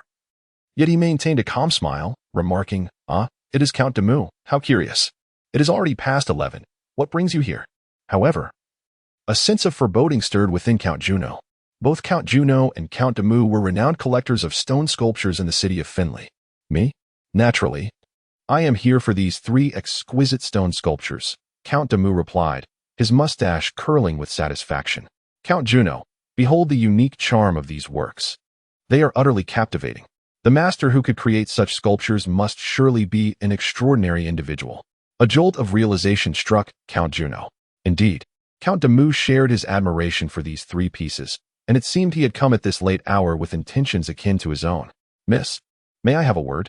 Count Demu inquired politely of a nearby waitress, who approached with a smile. He gestured towards the 3 stone sculptures carved by Linley. For each of these pieces, I shall offer 1,000 gold coins. The waitress nodded courteously, saying, please hold on. She retrieved her notepad, recorded the numbers and the bid amount, and affixed a price sticker beside the sculptures. 1,000 gold coins? Count Juno's facial muscles twitched slightly. Count Demu turned to him with a smile. Count Juno, these sculptures are indeed remarkable. By the way, old chap, what brings you out here at this late hour? Is it also for these 3 sculptures? Count Juno paused, contemplating. He had not anticipated Count Demu's fondness for these works. He had been somewhat oblivious. Permit me to examine them more closely, Count Juno replied with a smile, then focused intently on the sculptures, disregarding Count Demu beside him. Count Demu, witnessing this scene, merely smirked inwardly. Old fool, do you think I cannot discern your intentions? The gentle melody, reminiscent of a babbling brook, flowed throughout the Pruxus Pavilion, as both counts remained quietly engaged with the other artworks, enveloped in a tranquil atmosphere. Suddenly, the wall clock chimed. Midnight had arrived. Miss, come here for a moment. Count Juno called to the distant waitress, who promptly hurried over. For these 3 pieces, I bid 1,010 gold coins for each, Count Juno declared at this final hour. The waitress noted the original price of 1,000 gold coins for each sculpture and silently criticized Count Juno's modest increase. Relieved that he had raised it by 10 gold coins rather than just 1. Please hold on, she said as she took out her notepad. Count Juno, you only increased your bid by 10 gold coins. I shall bid 1,100 gold coins. The voice of Count Demu echoed through the hall, causing Count Juno to furrow his brow and glance over. He saw Count Demu striding towards him with an air of self-satisfaction, clearly having kept a watchful eye on Count Juno. As soon as Count Juno made his bid, Count Demu approached without hesitation. I bid 1,200 gold coins, Count Juno declared in a low voice, his anger palpable to those around him. The nearby maid sensed the palpable tension between the 2 nobles, temporarily closing her record book. Delighted to observe the unfolding competition. In the Proxys Pavilion, nothing delighted the attendants more than witnessing a spirited bidding war. Frugality? No, that is merely stinginess. One could say of Count Juno, whose miserly reputation was well known. You have already bid 1,200 gold coins, so I shall not be stingy either. I bid 1,300 gold coins, Count Demu replied with a smile. Count Juno's gaze turned icy as he retorted, I bid high for these 3 stone sculptures because I genuinely appreciate them. Their true value is merely a little over 1,500 gold coins. If you, Count Demu, bid any higher, they shall be yours. This was Count Juno's final offer. In Count Demu's estimation, these 3 stone sculptures possessed a unique charm, qualifying them as commendable works. Valued at a little over 1,000 coins. Any further bidding seemed pointless to him. Haha, Count Demu laughed. Since Count Juno is feeling generous today, I shall not deprive you of what you cherish. These 3 sculptures shall belong to you. Only then did the maid begin noting the item numbers and bids in her record book. My lords, it is already midnight, and our pavilion must close. The maid announced with a smile. Count Juno, we will have these 3 sculptures delivered to your estate tomorrow. At this, Count Juno finally smiled. He shot a disdainful glance at Count Demu, thinking to himself, a junior? How many years have I studied stone sculpture? Lacking the requisite discernment. He dares to compete with me? In the 3rd volume, titled The Beastman Mountains, Chapter 6, Invitation. What? 3 sculptures in the ordinary exhibition hall sold for 1,500 gold coins each? Ostoni, a manager at the Proxys Pavilion, gasped as he perused the records. Upon reviewing the details of the creator, Linley, he was struck with astonishment. These 3 works were all by someone named Linley, who was merely 15 years old. The realm of stone sculpture is unequivocally pyramid-shaped. At the pinnacle, there are only about 5 or 6 masters within the entire Holy Alliance, with merely 100 skilled sculptors below them. This illustrates the rarity of true artisans. Those deemed masters of stone sculpture possess profound life insights, with the skill to infuse their understanding into their works, thus creating pieces imbued with extraordinary charm. A 15-year-old master of stone sculpture? Such a phenomenon is exceedingly rare. This young Linley is even a student at Ernst Academy? Ostoni was increasingly astonished. Ernst Academy is renowned as the premier magic institution across the Yulan Continent. And he is a 5th-year student? A 15-year-old 5th-year student? Ostoni inhaled sharply, struck by the brilliance of the 3 stone sculptures before him. Even if their worth were merely a little over 1,000 gold coins, the mere age and identity of the creator would suffice to elevate their value severfold. He immediately recognized that a 15-year-old capable of producing such exquisite stone carvings would command a high price. If this prodigious talent were indeed a 5th-year student at Ernst Academy, it would undoubtedly signify an extraordinary genius among geniuses. Consequently, the value of his sculptures would soar, warranting the establishment of a dedicated exhibition space for them within the Master's Gallery of the Proxys Guild. That very afternoon, a carriage arrived at the entrance of Ernst Academy, heralding Ostoni's arrival accompanied by 2 guards. Presenting the identification emblem of the Proxys Guild, he was met with a courteous offer from the Academy, which even sent a guard to escort him. The 5th-grade administrative office of Ernst Academy was bustling with esteemed magic instructors. As the guard opened the door, Ostoni was greeted by the sight of a dozen or so wizards engaged in jovial conversation. To be eligible to teach 5th-year students, one had to be at least a 7th-level wizard, with some reaching the 8th level. Upon entering, the distinguished wizards turned their attention towards Ostoni. Esteemed wizards, the guard announced respectfully, this is Mr. Ostoni from the Proxys Guild, seeking your assistance. The wizards nodded nonchalantly, their demeanor toward Proxys Guild relatively amiable. given its formidable influence across several super cities in the Yulan Continent. Esteemed wizards, Ostini began with a smile. I have come in search of a fifth-year student named Linley. Linley? The wizards chuckled. One middle-aged man in a purple robe said. He is one of the two great prodigies of our Ernst Academy, a dual-element wizard specializing in both earth and wind. Inquire with the respective teachers of those elements. They will surely know. Not to mention the earth element, I have only seen this Linley twice in my earth magic class over the past 3 months, grumbled a red-bearded elder. However, he attends every wind class without fail. A silver-haired elder in a white robe smiled and said, I am Linley's wind magic instructor, and I am quite familiar with him. Feel free to ask me any questions you may have. Ostini nodded and continued. A month ago, Linley submitted 3 stone sculptures to our Proxys Guild. His works possess a remarkable aura, and based on their valuation over the past month, our guild has determined that he qualifies for a dedicated exhibition space in our Master's Gallery. Hence, I am here to present him with a silver magic crystal card. A dedicated exhibition space? The wizards were utterly astounded. As noble practitioners of the arcane arts, they possessed a profound understanding of the intricacies of stone sculpture. They were acutely aware of the immense difficulty involved in crafting lifelike stone figures, let alone imbuing them with a unique and captivating essence. The prospect of establishing an independent exhibition space at the prestigious Prue Hall was a dream cherished by many master sculptors. Are you certain it is Linley? Questioned the elderly wizard, clad in silver hair and a white robe, with incredulity. Linley is known for his relentless dedication to his training, and he is but 15 years of age. Ostoni replied with a smile, this should not be doubted. Our records at Prue Hall were made using Linley's student identification, and according to the documentation, he was accompanied by Master Yale during his visit to our establishment. The wizards nodded in agreement, and soon thereafter, animated discussions erupted among them.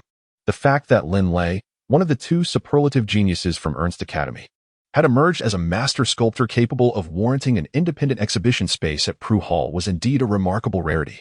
The wizards were naturally astonished. Esteemed wizards, could you kindly inform me of Linley's current whereabouts? Ostoni inquired earnestly. The silver-haired elder responded with a smile, Linley resides in Dormitory 1987. Dormitory 1987? Upon hearing this, Ostoni promptly prepared to depart. The elder continued, please hold on a moment. Although Linley resides in Dormitory 1987, he left our academy for trials 2 or 3 weeks ago, so unfortunately you have made a fruitless journey. Trials? Ostoni was taken aback. He was well aware that advanced wizard students in their 5th and 6th years were eligible to embark on such trials, and Ernst Academy highly encouraged this endeavor. Ostoni sighed inwardly, realizing that his eager arrival at Ernst Academy had yielded such an outcome. Well then, esteemed wizards, I shall take my leave, Ostoni said, bowing respectfully.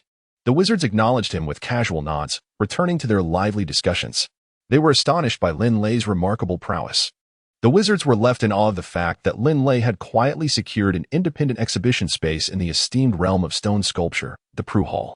Chapter 3, The Beast Mountain. Chapter 7, The Journey, Part 1. On that morning, after bidding farewell to his 3 close companions, Linley slung a sturdy leather pack over his shoulder and set forth on his journey to the Beast Mountain. The cheerful little shadow mouse leapt joyfully upon Linley's shoulder. Boss, we are finally off to the Beast Mountain. Wow, I am so excited. The voice of the little shadow mouse resonated in Linley's mind. Linley merely smiled slightly, and at that moment, Darren Cowett, clad in a flowing moon-white robe, walked alongside him. Darren Cowett cautioned, Linley, you must exercise utmost caution while traveling alone, as you may encounter highwaymen. Understood, Grandfather Darren, Linley replied with a smile. Grandfather Darren had reiterated the precautions of venturing out alone numerous times. At that moment, Linley was clad in sturdy linen trousers and a sleeveless vest. With his well-defined muscles, he resembled a veritable warrior at first glance. According to Darren Cowetter's accounts, donning a mage's robe in the Beast Mountain range was indeed cumbersome. Thus, this attire proved far more practical. Linley moved with remarkable speed. Despite the arduous journey from Ernst Academy to the Beast Mountain range, his prowess as a level 4 warrior allowed him to effortlessly cover 40 miles in just 1 hour. At that moment, Linley's gaze was abruptly drawn to 3 figures ahead. His attention was particularly captured by one individual, who was clad in the standard robe of Ernst Academy. Among the trio, one was exceptionally robust, bearing a massive battle blade upon his shoulder, while the other, a lean young man, sported a short dagger at his waist. The slender youth, alert and vigilant, swiftly turned to face Linley. Linley, indifferent to the three individuals, quickened his pace, preparing to pass by. "Is that you, Linley?" Suddenly, a voice echoed. Linley turned around in confusion to see a young man clad in the standard robe of Ernst Academy, smiling as he called out. "Linley, it's me, Shatter. Do you remember me?" "Shatter, it is you," Linley replied, halting his steps. He recognized Shatter, a fellow student from the 5th year specializing in wind magic. Although they were not particularly close, they shared the same class. Shatter approached with 2 other warriors, warmly exclaiming, "Linley, I never expected to see you dressed like this as a magician. I almost didn't recognize you when I noticed the little shadow mouse on your shoulder. I took a closer look and confirmed it was indeed you. Kava, Matt? Allow me to introduce you to one of the 2 super prodigies of Ernst Academy, Linley. He is merely 15 years old yet has already attained the status of a 5th-level magician." Shatter enthusiastically introduced. Kava, a robust figure resembling a bear, and Matt, a lean warrior, listened intently. "I have heard much about the 2 super prodigies of Ernst Academy from Shatter. I never expected to be fortunate enough to meet you today," Matt said with great politeness. Meanwhile, Kava blinked in astonishment and remarked, "You are a magician? I could have sworn you looked like a warrior." Linley said little and inquired, "Are you also heading to the Monster Mountain Range?" Desha nodded and replied, "Indeed. Kawa and Matt accompanied me on a trial expedition last year, and our collaboration was quite commendable. This year, we plan to explore the outskirts of the Monster Mountain Range. Linley, why not join us? It would be safer together." Linley nodded thoughtfully. For the time being, he decided to accompany them. After all, Deshat was from the same academy and could be trusted. They could part ways once they reached the Beast Mountain Range. Having made his decision, Linley proceeded with Deshat and the others towards the mountains. The 4 moved with remarkable speed. Even Deshat, whose physical prowess was the least impressive, managed to cast the auxiliary spell Swift, allowing their group to traverse the arid terrain with great haste. Kavanna boomed enthusiastically, "Linley, if you join us, we will have 2 5th-level mages. With our combined strength, we might just be able to slay a 6th-level beast. The magic crystal core of a 6th-level beast is worth 1,000 gold coins. If we manage to kill a few, we won't have to worry about living expenses for a century." The average person required only a few dozen gold coins per year to sustain themselves, making 1,000 gold coins an immense fortune. Linley pondered to himself that the magic crystal cores only formed within the heads of 3rd-level beasts and above. Yet the cores of 6th-level and lower beasts were not particularly valuable. They might not even compare to the worth of his stone carvings. Generally, a 6th-level magic crystal core was around 1,000 gold coins. According to Dylan Kiwat's assessment, Linley's stone carvings were undoubtedly on par with those displayed in the prestigious Plux Gallery, naturally worth over 1,000 gold coins.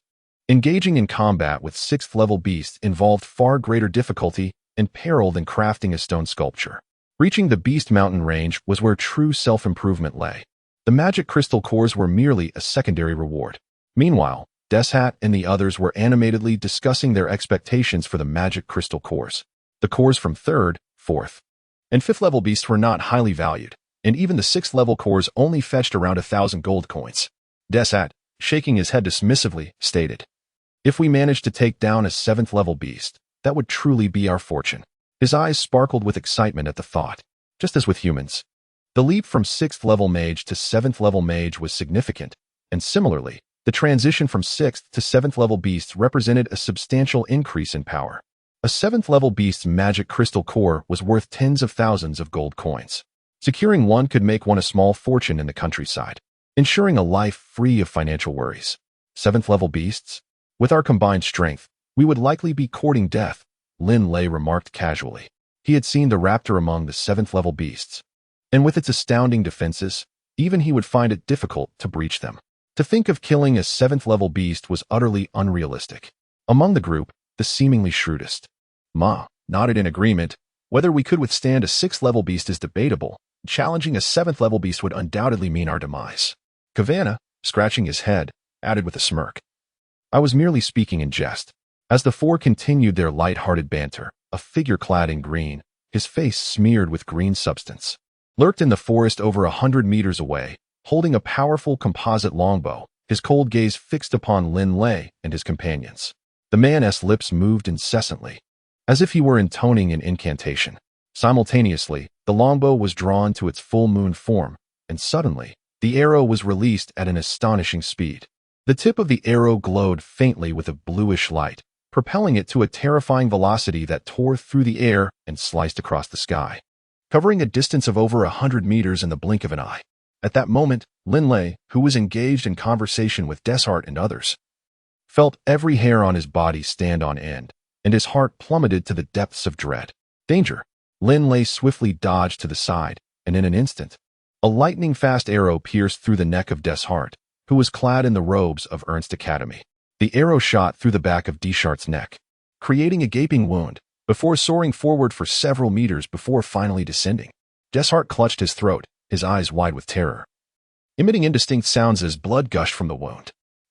Within Deshart's gaze lay a fervent desire for life intertwined with overwhelming fear. Yet, as blood continued to pour from the gaping hole in his neck, it was but a fleeting moment before his eyes dulled entirely, and he collapsed helplessly to the ground. Linley, Kawa, and Matt swiftly crouched amidst the dense underbrush, their vigilance directed towards the rear flank. In the third episode of The Mountain of Beasts, Chapter 8, The Journey, Part 2, the Wind Magic Archer, empowered by the magical effects of speed and precision conferred by this sword, had undeniably reached the prowess of a 5th-level mage. The voice of Dylan Cowett resonated within Linley's mind, warning him that with such formidable arrow power, even if one attempted to evade within a 50-meter radius, they would inevitably sustain severe injuries. It was imperative to flee. A tremor coursed through Linley's heart.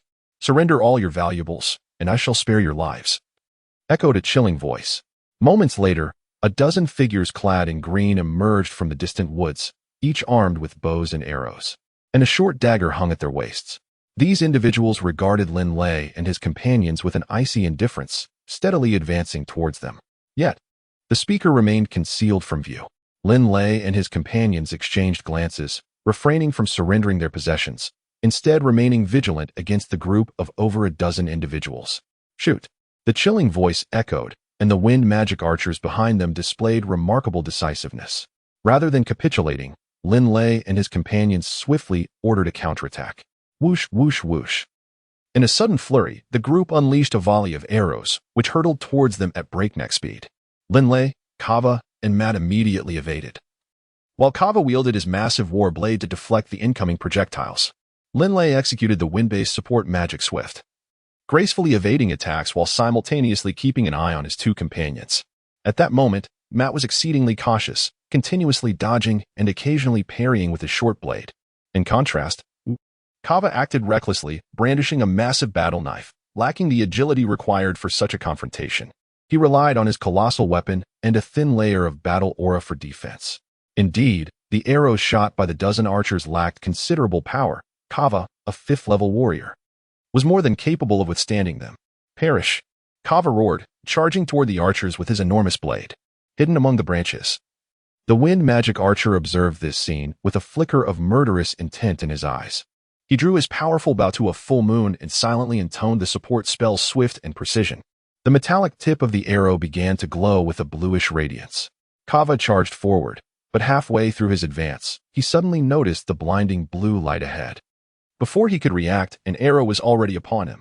A cold sweat broke out on Kava's back as he desperately raised his massive battle knife to block the impending strike. However, a sickening thud echoed as the arrow pierced through Kava's head, sending brain matter splattering. Kava stood there, stunned, disbelief etched across his features. He had clearly attempted to deflect the arrow with his battle knife. How could it have struck him? Overwhelmed with endless confusion and incredulity, the color drained from Kava's eyes, and he collapsed like a mountain, crashing down. In the distance, Linley felt a tremor in his heart. Precision, he realized. As a student of wind magic, Linley understood that this support spell allowed wind magic archers to make slight directional adjustments during the flight of their arrows. The arrow that should have been blocked by Kava's battle knife had been slightly redirected, resulting in his demise. The combination of wind magic and a powerful bow was indeed formidable. Linley was struck with awe but quickly began to recite his own magical incantation. "You too should surrender," a cold voice resonated from the depths of the forest. The archers, filled with pride, shouted in triumph. The wind magic archer not only required potent spells but also the strength to wield such a powerful bow. Wind magic archers were truly terrifying long-range attackers. In Linley's eyes, a fierce killing intent flickered as he regarded the distant archers with the same indifference one might reserve for the deceased. Suddenly, the ground trembled, and from beneath the feet of the archers erupted a series of sharp, earth-spike formations, their soil-hued tips piercing through the thighs and abdomens of the archers, blood spilling profusely as agonized cries filled the air. This was the Earth Elemental Level 5 spell, the Earth Spike Array. The screams multiplied, echoing in a cacophony of despair. Dozens of spikes surged from the ground, each over a meter in height, capable of impaling a person in an instant.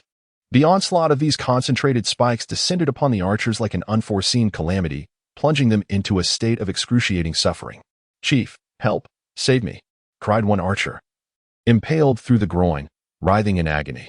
Another, pierced through the thigh, collapsed to the ground, his cries of torment relentless. Among the archers, four lay dead on the spot, while nearly 10 sustained grave injuries, leaving their fighting capacity nearly obliterated. An earth mage, he realized, recalling that he typically targeted mages first during his raids, for their ranged attacks posed a significant threat. He had not anticipated that after slaying one mage, another would remain. Retreat. Taking advantage of the opponent's momentary confusion, Linley swiftly cast the auxiliary spell Speed, propelling himself forward with remarkable agility, disappearing into the distance in the blink of an eye. He was acutely aware that attacking the hidden wind magic archer was beyond his capabilities. The distance between them was too great, and magic had its limitations. Should he approach, he would undoubtedly find himself unable to withstand the archer's assault. With relentless speed, Linley traversed a distance of 20 to 30 miles in one breath. "Boss, why are you fleeing? That so-called magic archer poses no real threat to you. If I were to intervene, eliminating him would be a trivial matter. Why not let me take action?" The indignant voice of the Shadow Mouse Bebe echoed in Linley's mind. Linley was well aware of the prowess of the Shadow Mouse. When he was merely 8 years old, Bebe's speed had already surpassed that of a 6th-level warrior. Now, at the age of 15, 7 years had passed. Despite Bebe's unchanged size, its speed could arguably rival that of a 9th-level warrior. With such swiftness, the magic archer would scarcely have time to aim. The little Shadow Mouse leapt onto Linley's shoulder, its tiny claws incessantly scratching at him, baring its teeth in fury while emitting agitated squeaks, simultaneously transmitting its ire. "Boss, you're being unreasonable. I want to undergo trials too. I yearn for battle." Linley observed the little Shadow Mouse's demeanor and could not help but chuckle. "Very well. When we reach the Beast Mountain range, I shall let you confront the formidable magical beasts. How does that sound?" This was much more agreeable. The little Shadow Mouse stood upright, its forelimbs embracing its chest, and it wrinkled its tiny nose, squinting its eyes in satisfaction. It seemed that a torrential downpour was imminent. Linley furrowed his brow. Linley hastened his pace, swiftly making his way towards the direction of the Beast Mountain range. When he was approximately 10 miles away, raindrops began to descend, followed almost immediately by a torrential downpour that engulfed the entire expanse. Thunder rumbled incessantly while the rain shrouded the world in a dense veil, creating a scene of utter obscurity.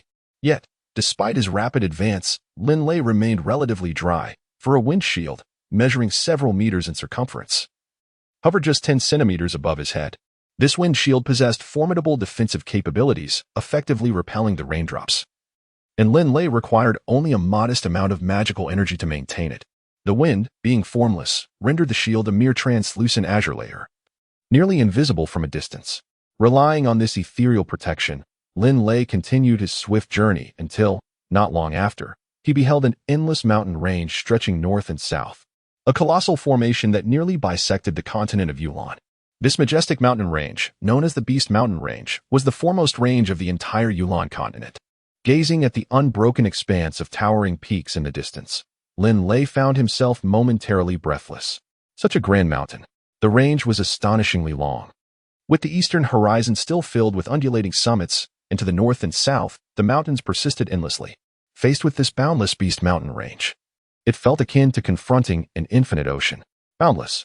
This was the Beast Mountain Range, the premier mountain range of the continent, home to countless magical beasts, including many sacred domain creatures. At that moment, Darren Cowett appeared beside Linley, his gaze distant. "Ah, the Beast Mountain Range," he mused. "It has been far too long since I last visited this place." Excitement sparkled in Linley's eyes. "Let us embark." Linley, brimming with vigor, rushed through the torrential downpour towards the Beast Mountain range, with the excited little shadow mouse Bebe chirping joyfully upon his shoulder.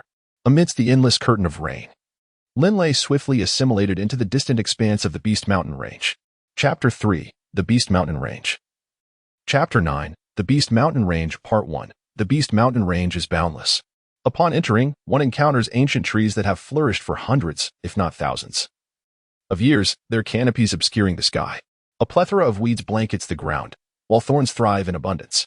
The withered leaves carpet the earth, producing a natural rustle underfoot. Surrounded by a dense tangle of old vines and underbrush, this primordial forest, which has existed for an unfathomable number of years, is thick with shrubs and vines, suggesting that a beast could be concealed just 10 meters away, invisible to the naked eye. Linley felt a shiver run through him. Delan Kiwote stood nearby. "Forget about 10 meters, he chuckled. Even within this very thicket before you, a great python might be lurking." Linley could not help but gaze at the dense thicket before him, the weeds towering almost to waist height. Within such a thick cluster, it was indeed plausible that a python could be concealed. Taking a deep breath, Linley stood still, silently reciting a magical incantation. Suddenly, a gentle breeze emanated from him, dispersing in all directions before dissipating into the ether. This was the wind of perception. Typically, one could cast the wind of perception upon reaching the third tier of a mage's mastery. However, the strength of the caster determined the breadth of the wind's reach. A third-tier mage could perceive within a span of merely 10 meters, whereas a fifth-tier mage could extend their awareness over 100 meters. Within a radius of nearly 200 meters, Linley discerned only a first-tier magical beast, the bubble rabbit, along with a few second-tier beasts, the earth scorpions. With confidence, he stated, "The wind of perception can sense the shape and aura of living creatures." Yet, a voice cautioned him, "Do not be overly confident. Formidable magical beasts can burrow underground, and some sacred domain beasts are capable of disguising themselves." Derinkavort added with a grin, "Of course, for someone of your modest stature, those powerful beasts need not resort to concealment or stealth when confronting you." Upon hearing these words, Linley grew increasingly cautious within. Stealth? Disguise? The records in the books regarding the intelligence of magical beasts being akin to that of humans appear to be no mere fiction. Linley mused to himself, casting a glance at the small shadow mouse, Bebe, perched on his shoulder. The intellect of this little creature is already remarkably high. Hence, one cannot afford to be careless. Linley felt the currents of air swirling around his feet, a manifestation of the wind-based auxiliary magic, Swift Gale. Linley stealthily navigated through the Beast Mountain range, meticulously observing his surroundings. Perched upon his shoulder, the small shadow mouse mirrored his vigilance, its beady eyes darting cautiously in every direction. Together, man and beast gradually ventured deeper into the heart of the mountains. The Beast Mountain range stretched for over 10,000 miles, with a width typically around 700 to 800 miles. In the outermost 100 miles, one would predominantly encounter low-level magical beasts. However, as one ventured over 100 miles inward, the presence of level 5 and 6 magical beasts became more pronounced. Further still, one would encounter an abundance of level 7, 8, and 9 beasts, with the potential for the appearance of legendary holy beasts. Delan Kiwote once again regaled Linley with insights about the Beast Mountain range. Of course, such categorizations were not absolute. One might encounter a bored level 9 beast meandering near the periphery.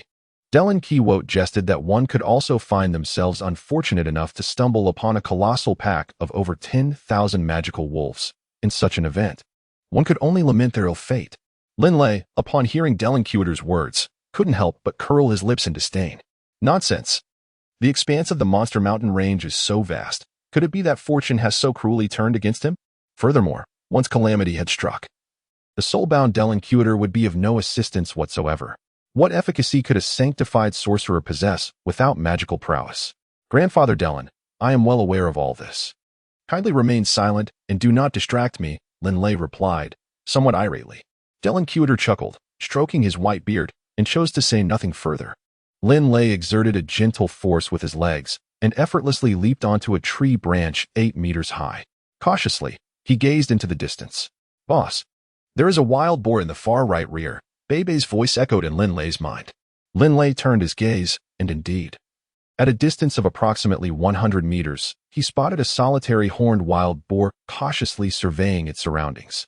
Had Linley not been positioned at a higher vantage point, he might have completely overlooked this creature. The horned wild boar, classified as a level 3 magical beast, possessed earth attributes and was capable of executing the earth spike technique. Information regarding the horned wild boar surfaced in Linley's mind. Although merely a level 3 beast, this horned wild boar could serve as a delightful lunch. For wild boar meat is quite delectable. Linley moved with the agility of a shadow through the forest, stealthily approaching the horned wild boar. The dense underbrush concealed his presence, allowing him to draw nearer without arousing the creature's suspicion. When he was within 10 meters of the horned wild boar, Linley concealed himself amidst the foliage, managing to catch a blurry glimpse of the boar through the tangled grass. Linley erupted from the underbrush like a dragon emerging from its lair. As the vigilant unicorn boar turned its head in alarm, Linley descended upon it, as if from the heavens, propelled by a fierce gust of wind. The unicorn boar let out a furious roar, its long and robust horn aimed directly at Linley. With a swift motion, Linley seized the horn with his right hand and, with a sudden forceful lift, hurled the several hundred-pound beast into the air, raising it 7 or 8 meters high. In one fluid motion, he leaped, his right leg slicing through the air like a great blade, crashing down upon the boar's skull with the force of thunder. The resounding crack of splintering bone echoed as the unicorn boar was violently propelled against a massive tree, landing heavily upon the ground, shaking the earth beneath. Its skull lay shattered, brain matter oozing from the fractured cranium, blood seeping from its mouth, and after a few futile thrashes, its limbs fell still. For Linley, dispatching a third-tier magical beast with mere physical strength posed no challenge. Though the magical crystal core of such a beast was valued at only 10 gold coins, he would not allow it to go to waste. From his leather satchel, Linley retrieved a flat blade, which he deftly employed to cleave the skull open with just a few strokes. A seemingly inconspicuous yellowish crystal core sprang forth, which Linley swiftly wiped clean on the grass before stowing it away in his pack. Next, with practiced ease, Linley sliced through the skin of the boar's thigh, procuring 4 substantial trotters. After casually gathering some branches, he conjured a flame with a single wave of his hand, fashioning a rudimentary roasting rack, and began to grill the trotters. His companion, the little shadow mouse Bebe, drooled with anticipation, eyes sparkling as it gazed longingly at the succulent trotters. These trotters are the most delicious. Boss, hurry up. Why not just use fire magic to cook them faster? Fire magic? Linley scoffed. I'm only an amateur at that, and besides, roasting meat isn't simply about increasing the heat. He added some coarse salt to enhance the flavor. When Linley initially assessed his magical aptitude, he discovered that his affinity for the earth and wind elements was exceptional, while his affinity for fire was merely moderate. In truth, a moderate magical talent is quite commendable for an average person. However, for Linley, he felt it imprudent to expend energy on fire magic. After all, achieving a level of mastery in fire magic that could rival his accomplishments in earth and wind would likely require tenfold the effort. Thus, he only casually refined some fire magical energy during his leisure time, while effortlessly casting the fireball spell. After roasting 2 pig's trotters, Linley and his companion, the little shadow mouse Bebe, each enjoyed one, while they continued to roast another pair. Wow, this is absolutely delicious, Bebe exclaimed excitedly as he savored the wild boar trotters, declaring them far superior to those from domesticated pigs. The flavor was exquisite, undoubtedly enhanced by his master-esque grilling skills. Bebe playfully complimented Linley with a small gesture of admiration. Linley couldn't help but chuckle. Boss, I still want to eat, Bebe said, casting a pitiful glance at Linley after devouring one. However, Linley, unmoved by Bebe's sorrowful demeanor, admonished, this wild boar hoof, attached to the thigh, is far larger than a roasted chicken. 1 is more than sufficient. The remaining 2 will serve as dinner. With that, Linley disregarded Bebe's forlorn expression. Once the 2 pig hooves were roasted, Linley wrapped each one meticulously in large tree leaves and tucked them away in the compartments of his pack. Before continuing the journey with Bebe, in the 3rd chapter of the Beast Mountain Range, the narrative unfolds further. The mountain range stretches endlessly, and the myriad plants, nurtured over countless years, complicate traversing the Beast Mountain Range. The most troublesome aspect is the frequent need to scale peaks or take convoluted detours. As they advance through this rugged terrain, one should refrain from clearing the thorns obstructing the path. It is wiser to take a longer route. Darren Cowett shared invaluable insights and experiences with Linley. Linley listened attentively while continuing his advance. It is crucial to remember that in the Warcraft Mountains, incessant noise is strictly forbidden, as it may lead to the discovery by numerous magical beasts. Should any sound be made, It is imperative to depart swiftly from the original location. Yulan Continent continued, emphasizing the importance of concealing any wounds. Even the faintest trace of blood should be hidden, for the scent of blood can attract the beasts. The olfactory senses of these creatures are far more acute than our own. Linley gazed upwards at the sky. The canopies of countless towering trees nearly obscured the entire expanse above. Witnessing this scene, Linley could not help but recall certain knowledge from the library of Ernst Academy regarding life in the deep, secluded woods. In such a place where even the sun struggled to penetrate, it became essential to learn how to discern the cardinal directions. Linley nimbly maneuvered over the tangled branches and vines obstructing his path, but after taking only a few steps, he found himself gasping in horror at a scene unfolding not far ahead. The lifeless bodies of 3 men and 2 women lay scattered several meters away. Their remains were yet to show significant signs of decay, yet the evidence of ferocious consumption was unmistakable. The corpses were grotesquely mutilated, with one male's thigh devoured to the bone and a gaping hole carved into his abdomen, intestines spilling forth onto the ground. One of the women had suffered a similar fate, her head cruelly half-consumed, leaving a solitary eye intact, while her pale skull was infested with crawling maggots.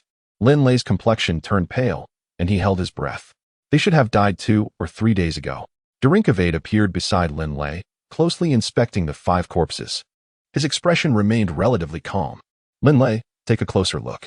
Each of the corpses has an inconspicuous blood stain on the clothing over the heart. If my observations are correct, these 5 individuals were slain by a human, and moreover, by the same perpetrator. Linley was taken aback. Grandfather Yulan, are you suggesting that he was murdered? He gazed at Yulan Continent in astonishment. Yulan Continent smiled calmly. Linley, this is your first visit to the Beast Mountain Range. Given some time, you will come to understand that, within these mountains, one must not only contend with the relentless assaults of magical beasts, but also be wary of attacks from fellow humans. Why do humans attack one another? A flicker of anger stirred within Linley.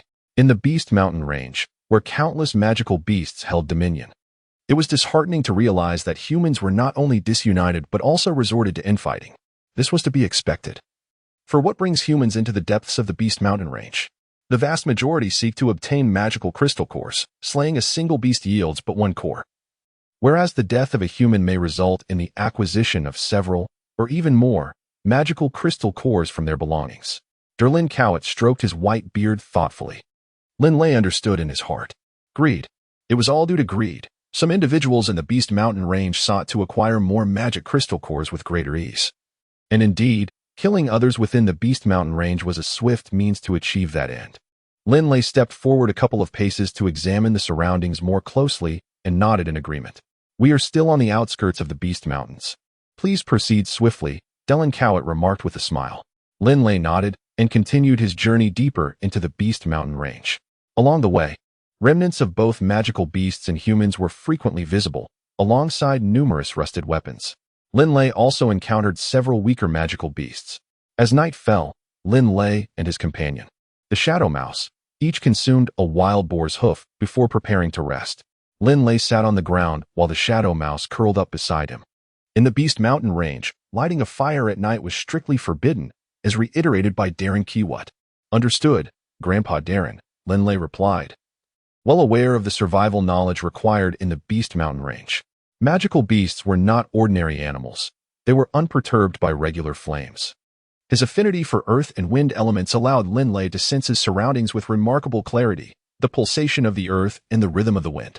A serene smile graced Linley's face as he began to drift into slumber. In this state, he felt an unwavering confidence. Any vibrations from the ground or swift movements in the air would awaken him. This was the innate ability of an earth and wind mage. As the night deepened, the curled-up Shadow Mouse, Bay, emitted faint snores, while the nighttime breeze subsided. However, the summer nights in the Beast Mountain Range only brought relief from the heat after midnight. As the days were oppressively humid, in the dead of night, darkness enveloped the area. The subtle sound of rustling limbs against grass broke the silence. 2 robust windwolves, their azure fur gleaming, stealthily traversed the forest, one following the other.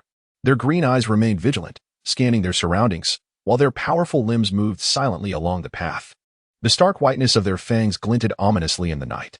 In Chapter 11 of the 3rd volume, titled Pack of Wolves, Part 1, Linley, who had been seated on the ground, suddenly opened his eyes and gazed southward. However, all he saw was a tangle of thorns. which was precisely where he had chosen to rest. Concealed within the underbrush, ordinary magical beasts would likely not detect his presence. Two magical beasts were approaching. Now approximately 40 meters away, Linley discerned their proximity through the undulations of the wind element. Linley silently approached the edge of the thorny thicket, peering through the tangled brambles to behold two robust windwolves, their eyes glowing with an eerie green light, stealthily advancing from 30 meters away. Their trajectory unmistakably drew closer to his position. At that moment, Linley felt a slight weight settle upon his shoulder as his companion, the little shadow mouse Bebe, perched itself there. "Boss, is that not a windwolf? We have encountered them several times at Ernst Academy," Bebe communicated effortlessly, displaying no hint of concern. Linley's gaze was fixed intently on the two windwolves. Indeed, they were windwolves. The beastly wolf packs can primarily be categorized into three major clans: the Fong Wolves, the Windwolves, and the Snow Wolves. With the Snow Wolf clan boasting the highest overall strength and the Fong Wolves the weakest, the Windwolves occupy a middle ground. Even the most ordinary of them are classified as level 4 magical beasts, while the elite can reach levels 5 or 6. It is said that the top-tier warriors of the Windwolf clan can attain level 8. The fact that the most mundane among them are level 4 magical beasts sets them apart from the likes of the horned wild boar. With Linley's warrior strength only at level 4, he knew he could not contend with these two windwolves relying solely on brute force. Yet, a flicker of excitement surged within him. It was precisely this challenge that invigorated him. As he observed the two windwolves approaching stealthily, his lips began to move as he intoned a spell, his gaze growing increasingly frigid. Boom, boom, boom, boom. A series of deep rumblings erupted. In the darkness of the night, several boulders, each towering a meter high and radiating a yellowish glow, hurtled towards the two windwolves at astonishing speed. The wolves, alert, suddenly lifted their heads and swiftly began to evade. The sound of heavy impacts reverberated. Within the brief span of time that the boulders descended upon them, the windwolves reacted and fled with bewildering speed. One of the wolves was struck on its hind leg, while the other narrowly escaped unscathed. Truly, the windwolves were remarkably swift. With a contemplative mind, Linley whispered the incantation for the wind-based auxiliary spell Swift, simultaneously wielding the sculpting tool known as the flat knife. In an instant, he surged forth from the thicket of thorns, racing towards the retreating windwolf that had sustained injuries. Empowered by Swift, the 4th-level warrior matched the speed of the unscathed windwolf, while the injured one lagged far behind. The wounded creature, its hind leg battered, was gripped by terror as it attempted to flee, baring its fangs in a menacing display. Whoosh, whoosh, whoosh. A flurry of wind blades materialized out of thin air, slicing towards Linley. Wolves, indeed, possess heads of bronze and tails of iron, yet their midsections are as fragile as tofu. Linley moved with remarkable agility, deftly evading the slicing wind blades by leaping 2 or 3 times on the ground. Drawing near to the injured windwolf, with a swift motion, his right leg whipped around like a tornado, delivering a fierce strike akin to an iron whip against the wolf's midsection. Thud! The windwolf was sent soaring into the air, emitting a cry of anguish. With a swift motion, Linley struck down, following the trajectory of the windwolf that had been kicked away. The blade in his hand glimmered with a hauntingly beautiful cold light as it sliced through the wolf's abdomen. Linley felt as though his weapon had plunged into resilient leather, struggling to carve out a wound, blood erupting into the air. The wolf's waist was not particularly sturdy, yet its hide was remarkably tough. Perhaps it was not the blade's sharpness that was lacking, for it sufficed to cut through ordinary stone, but rather it faltered against the hide of a level 4 magical beast. Linley contemplated this while remaining vigilant towards another windwolf. The second wolf did not advance. Instead, it fixed its gaze upon Linley, its eyes glowing with an eerie green hue, betraying a hint of malice as it emitted a low growl. Had the windwolf been uninjured, considering its agility, it would have been a mere fantasy for Linley to defeat it, relying solely on his warrior's prowess. He was acutely aware that the windwolf excelled in speed, and without the aid of wind magic, he would be outpaced. Immediately, Linley began to recite the incantation once more, but midway through, his expression shifted drastically. "This is bad." The windwolf's low growl resonated from all directions, echoing ominously. As he glanced around, pairs of glowing green eyes emerged from the shadows, surrounding him on all sides. In the darkness, the sight of those countless green eyes indeed sent a chill down his spine. It was not just one windwolf, but rather a pack. The tension within Linley's heart suddenly escalated, and even the little shadow mouse, Bebe, who was beside him, stood on end, its fur bristling as it vigilantly surveyed its surroundings. "Boss, it seems perilous," it seemed to convey. "Grandfather Derlin, your words ring eerily true," Linley lamented, his expression one of distress. Within the depths of the monster mountain range, encountering a formidable magical beast or a pack of wind wolves often spelled certain doom. What a farce! I mentioned facing a horde of over 10,000 magical wolves. In such a scenario, unless one possesses the ability to fly, it's a guaranteed death sentence. Presently, the situation was slightly more favorable, with merely 20 to 30 wind wolves in sight. Derlin Covelt spoke with a facade of ease. Yet his countenance bore a serious gravity. "However, Linley, you must understand that I am merely a spirit without any magical power to assist you. Everything rests upon your own shoulders." Linley felt a deep sense of despair. A pack of 20 to 30 wind wolves, each a formidable level 4 magical beast, surrounded him. Their speed was astonishing, and they possessed magical attacks. He was merely a level 5 mage, and the pressure weighed heavily upon him. Suddenly, the cacophony of growls from the surrounding wind wolves ceased. From the throng emerged two exceptionally robust specimens, their size significantly larger than the two he had previously encountered. Among them, a recently survived wind wolf approached with deference, emitting low whines as if recounting something of import. The sight of these larger beasts, with their hauntingly green eyes, sent a jolt of trepidation through Linley. They were the elite of the pack, undoubtedly at least level 5 beasts. He fervently hoped they were not level 6. Anxiety coursed through him as he rapidly contemplated his options. Even against 2 level 5 beasts, with a horde of level 4 beasts at their side, Linley's confidence was waning. The speed of the level 4 wind wolves already pushed him to his limits, and he feared that even with his speed enhancement, he would be outpaced by the level 5 counterparts. The two leading wind wolves, their cold, green eyes fixed on Linley, radiated an unmistakable intent to kill. It appeared that a desperate struggle was imminent. Surrounded by the pack, beads of sweat broke out on his forehead and back, his heart racing as he hastily recited incantations. A sudden roar erupted from one of the alpha wind wolves, prompting the 20 or so robust beasts to surge toward Linley, their chilling fangs bared. Hundreds of powerful, deep green wind blades filled the air, converging upon him. At that moment, Linley found himself ensnared within a deadly embrace of over 20 wind wolves. As the formidable wind blades nearly engulfed the confined space around him, there was no escape. Linley's entire being suddenly surged with energy as he propelled himself forward with a fierce push of his feet, leaping toward a towering tree like an arrow released from its bow. Yet, the onslaught of wind blades was relentless. Several dozen of them struck him. The sound echoed bang, bang, bang, as the blades collided against him like strikes upon resilient fabric. Linley's body was tossed about in midair by the force of the winds. But he swiftly grasped a protruding branch, executing a deft maneuver to scale the tree. After climbing to a height of 20 or 30 meters, he finally paused to survey the perilous scene below. It was undeniably a treacherous situation. Linley let out a sigh of relief. At that moment, a layer of armor resembling the hue of rock enveloped his body, shimmering with a faint, earthy glow. The rich essence of the earth element exuded from him. The Earth Guardian Sacred Armor. This formidable armor could only be conjured by a mage of at least the 5th rank. Both 5th and 6th rank mages could summon the Earth Guardian Sacred Armor, which took on a rocky form through the aggregation of earth elements. This rocky incarnation of the armor boasted considerable defensive capabilities, capable of withstanding multiple attacks of equivalent power. The wind blades he faced were merely of 3rd or 4th rank potency. With a roar of indignation, he let out a low growl. Linley gazed downward, observing over 20 wind wolves, their paws seemingly infused with the essence of the wind. Suddenly, these formidable creatures leapt into the air, with the two leading wolves soaring to heights of over 10 meters, landing effortlessly upon the thick branches of a sturdy tree. Their powerful claws gripped the bark, allowing them to maintain an impressive balance. The wind wolves, known for their exceptional equilibrium, found climbing trees to be a trivial endeavor. It was not their climbing skills that instilled fear in Linley. Rather, it was their potential to remain grounded that posed a true threat.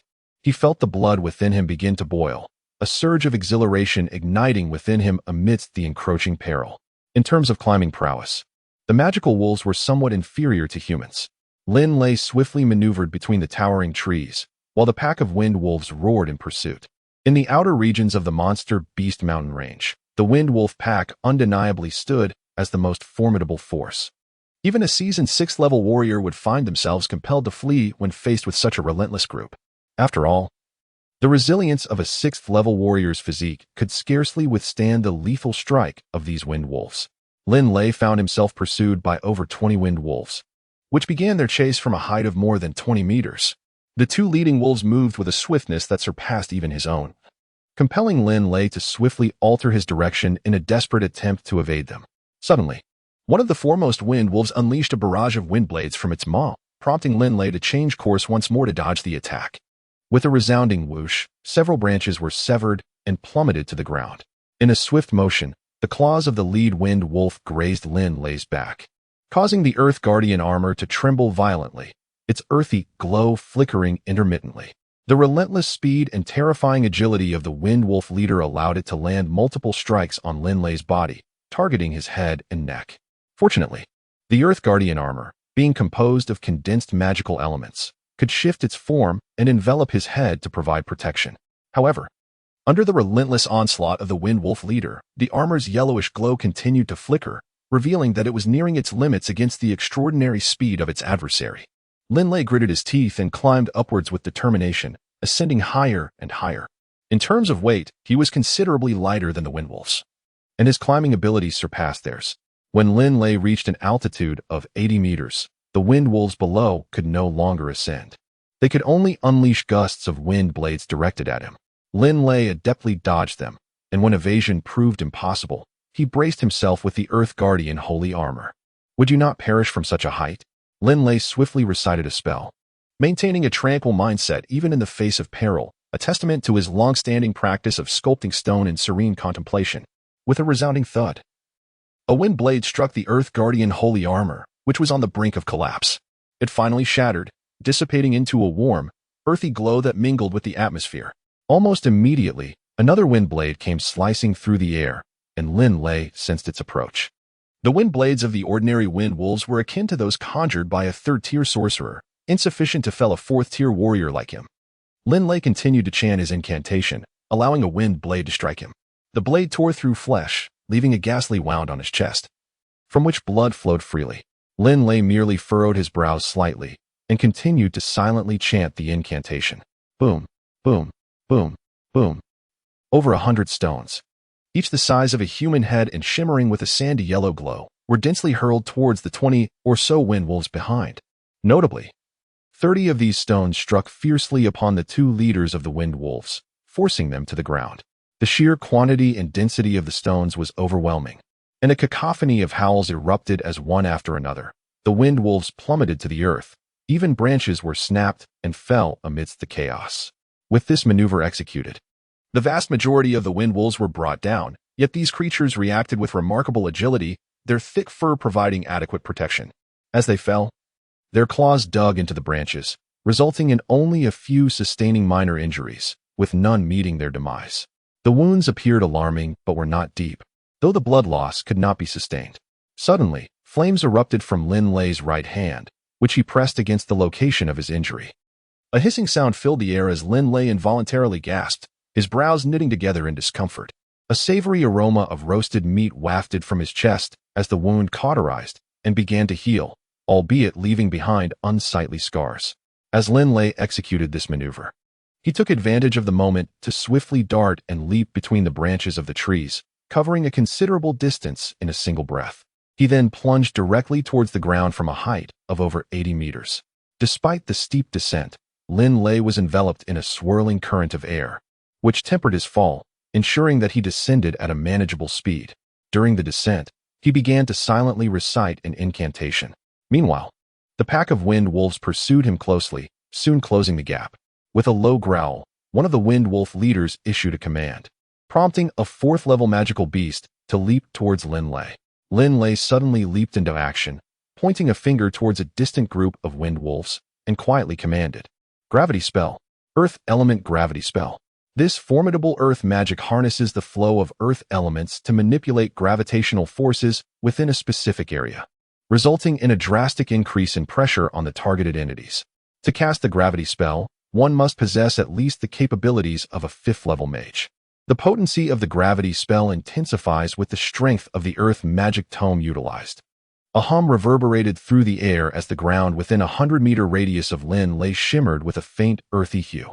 All wind wolves within this domain felt an overwhelming pressure. The leaping wind wolf plummeted under the sudden increase in weight, while a flicker of fear appeared in the eyes of the others.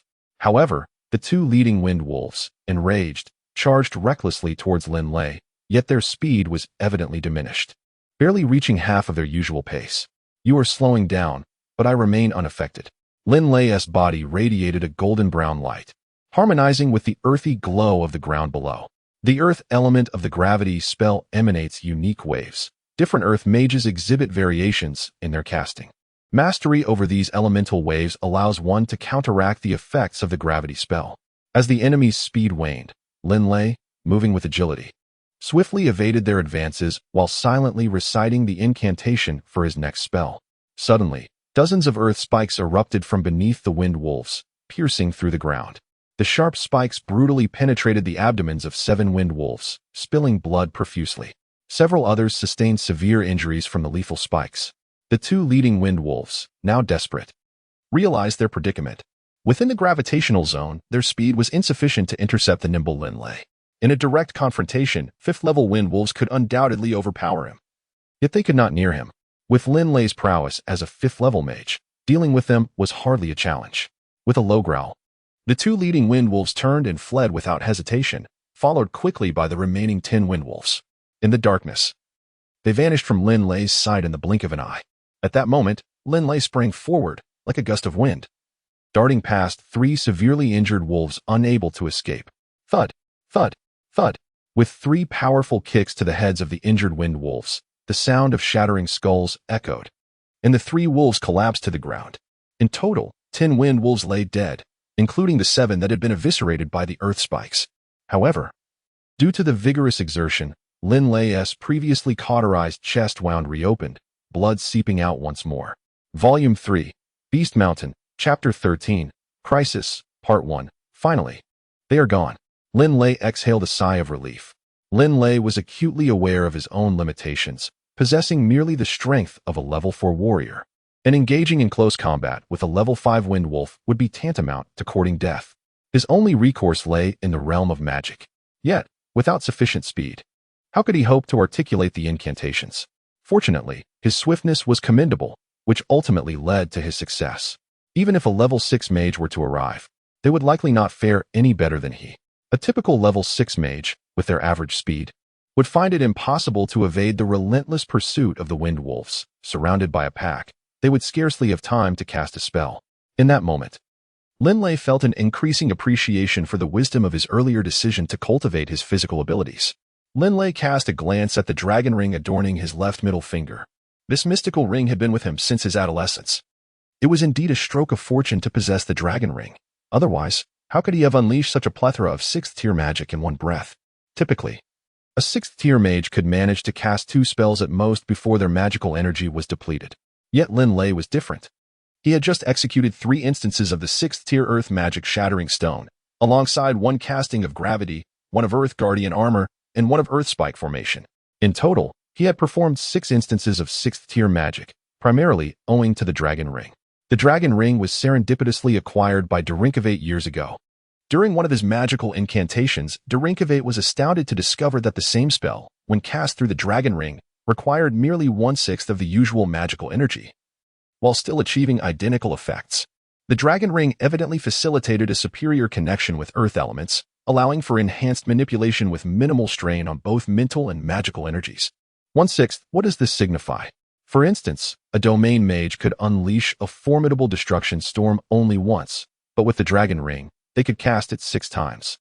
Such a terrifying artifact was deemed by Dragonblood as a divine gift from the Mother of Earth, hence its designation as the Earth Ring. This legendary item bore the title bestowed by Dragonblood himself, who claimed that while there were indeed other extraordinary treasures on the Yulan Continent that allowed mages to wield magic with greater ease, few could match the efficacy of the Earth Ring. After acquiring the Dragon Ring, Linley discovered during his training that it was not merely beneficial for earth magic. Even wind magic and the rudimentary fire magic he had learned could be invoked with only 1/6 of the usual magical and mental energy through the Dragon Ring's connection to the elemental forces. Linley gazed at the Dragon Ring, his heart swelling with joy. At that moment, Dragonblood appeared beside him. You see, this Dragon Ring was something I dared not disclose when I acquired it. if others were to learn of its existence. A multitude of domain-level powerhouses would undoubtedly come to vie for it. Yet, I had no inkling that the Dragon Ring would not only assist with earth magic, but also with wind and fire magic. Derinkavate marveled in admiration. Linley nodded, affirming that he would never divulge this secret. He understood the immense value of the Dragon Ring. Should the news escape, he would likely meet a gruesome fate at the hands of the overwhelming forces of the sacred domain across the entire Yulan Continent. Boss, is it over? At that moment, the voice of the Shadow Mouse, Bei, echoed. The Shadow Mouse had been quietly observing the scene from the nearby grass, having refrained from participating in the battle. Linley smiled faintly. It still hurts quite a bit. He glanced at his chest, where his garment was tattered and blood oozed from the wound. At this moment, Linley meticulously tended to his injury, channeling the earth element to gently flow over the wound, which gradually began to close. Meanwhile, Bei observed Linley's actions with concern. Boss, next time I will definitely step in, Bei suddenly communicated telepathically. No. You must only intervene if you determine that I am in a situation where I cannot survive alone. Otherwise, why else would I come to the Monster Mountain range for trials? Linley responded with a firm tone, prompting Bei to fall silent. Bei had long desired to unleash a torrent of destruction, yet Linley consistently forbade it. At this moment, approximately 30 meters away, a shadow lay concealed within the grass. Throughout the earlier battle, this young man had cast 6 fifth-level earth magic spells. Although the power of 5th-level spells is formidable, the ability to cast them 6 times indicates he is a 6th-level mage. His warrior strength appears to be around level 4. Given the assistance of wind magic during his movements, he likely possesses wind magic as well. In summary, he is a 6th-level dual-element mage and a 4th-level warrior. The shadow in the distance calculated this in its mind. The certainty of eliminating him was 9 out of 10. It was time to act. At this moment, Linley had just emerged from a fierce battle, naturally allowing himself to relax. The shadow remained utterly still, an ominous presence in the night, devoid of any sound. Not only Linley, but even the little shadow mouse, Bei, remained completely unaware. The earthy hue of the ground had finally dissipated. The time for the gravity spell had elapsed. At that instant, the shadow that had been lurking in silence gracefully floated forth, resembling an ethereal wraith, as it surged towards Linley. Linley was suddenly struck by a wave of astonishment, prompting him to swiftly evade to the side while glancing back. He beheld a shadowy figure clad in black, wielding a sharp blade that lunged directly towards him. The cold glimmer reflecting off the blade sent a jolt of alarm through Linley, while the figure's eyes, devoid of warmth and brimming with murderous intent, tightened his heart. Such astonishing speed. Linley recoiled, yet the shadow was evidently swifter. The gleaming blade, shimmering with an ominous black light, was already upon him. Clash. Linley held the flat blade in a reverse grip to defend himself. As the sharp weapon in the shadowy figure's hand struck fiercely against his, a series of crisp clashing sounds echoed through the air, and with a resounding crack, the flat blade shattered completely. The splintered shards of the blade grazed Linley's face, leaving a trail of blood. Pfeff, pfeff, pfeff, pfeff. Suddenly, 7 or 8 blades of wind materialized before Linley, slicing directly towards the shadow.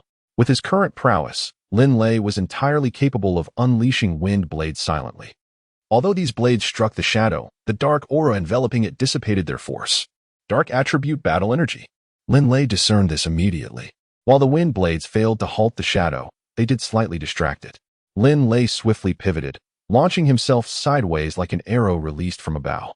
The shadow reacted with equal speed, leaping towards Linley even faster.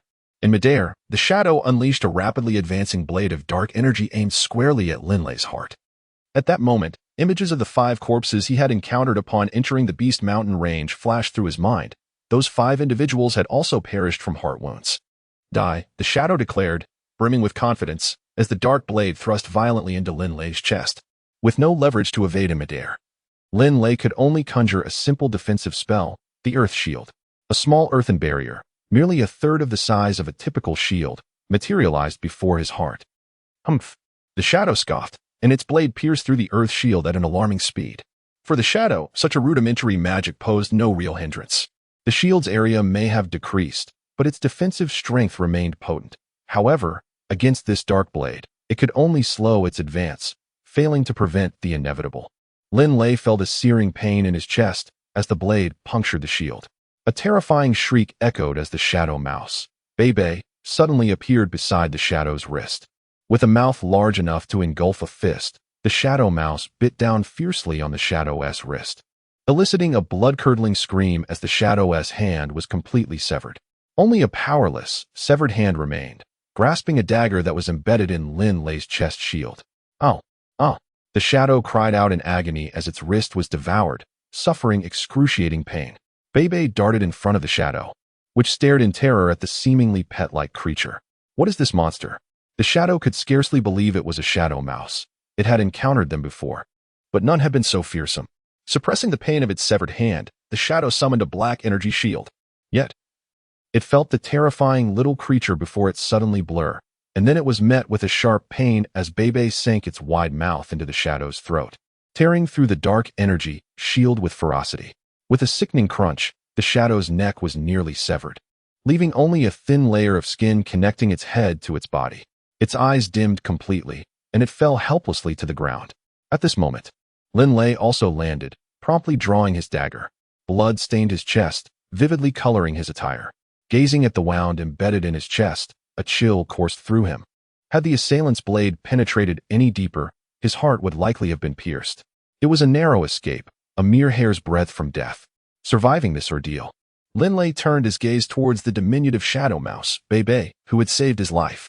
Bei, visibly anxious, inquired, "Boss, how are you?" "Fortunately, my life is intact," Linley replied with a smile, grateful to Bei for his timely intervention. Upon hearing this, Bei's previous tension dissipated, and a sense of pride began to swell within him.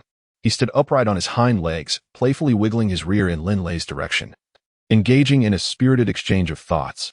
"Boss, you truly are rather weak. You mentioned undertaking trials by yourself, yet look, almost felled by someone lurking in the shadows." At this moment, the shadow mouse, Bei, seized the opportunity to tease Linley. Linley smiled.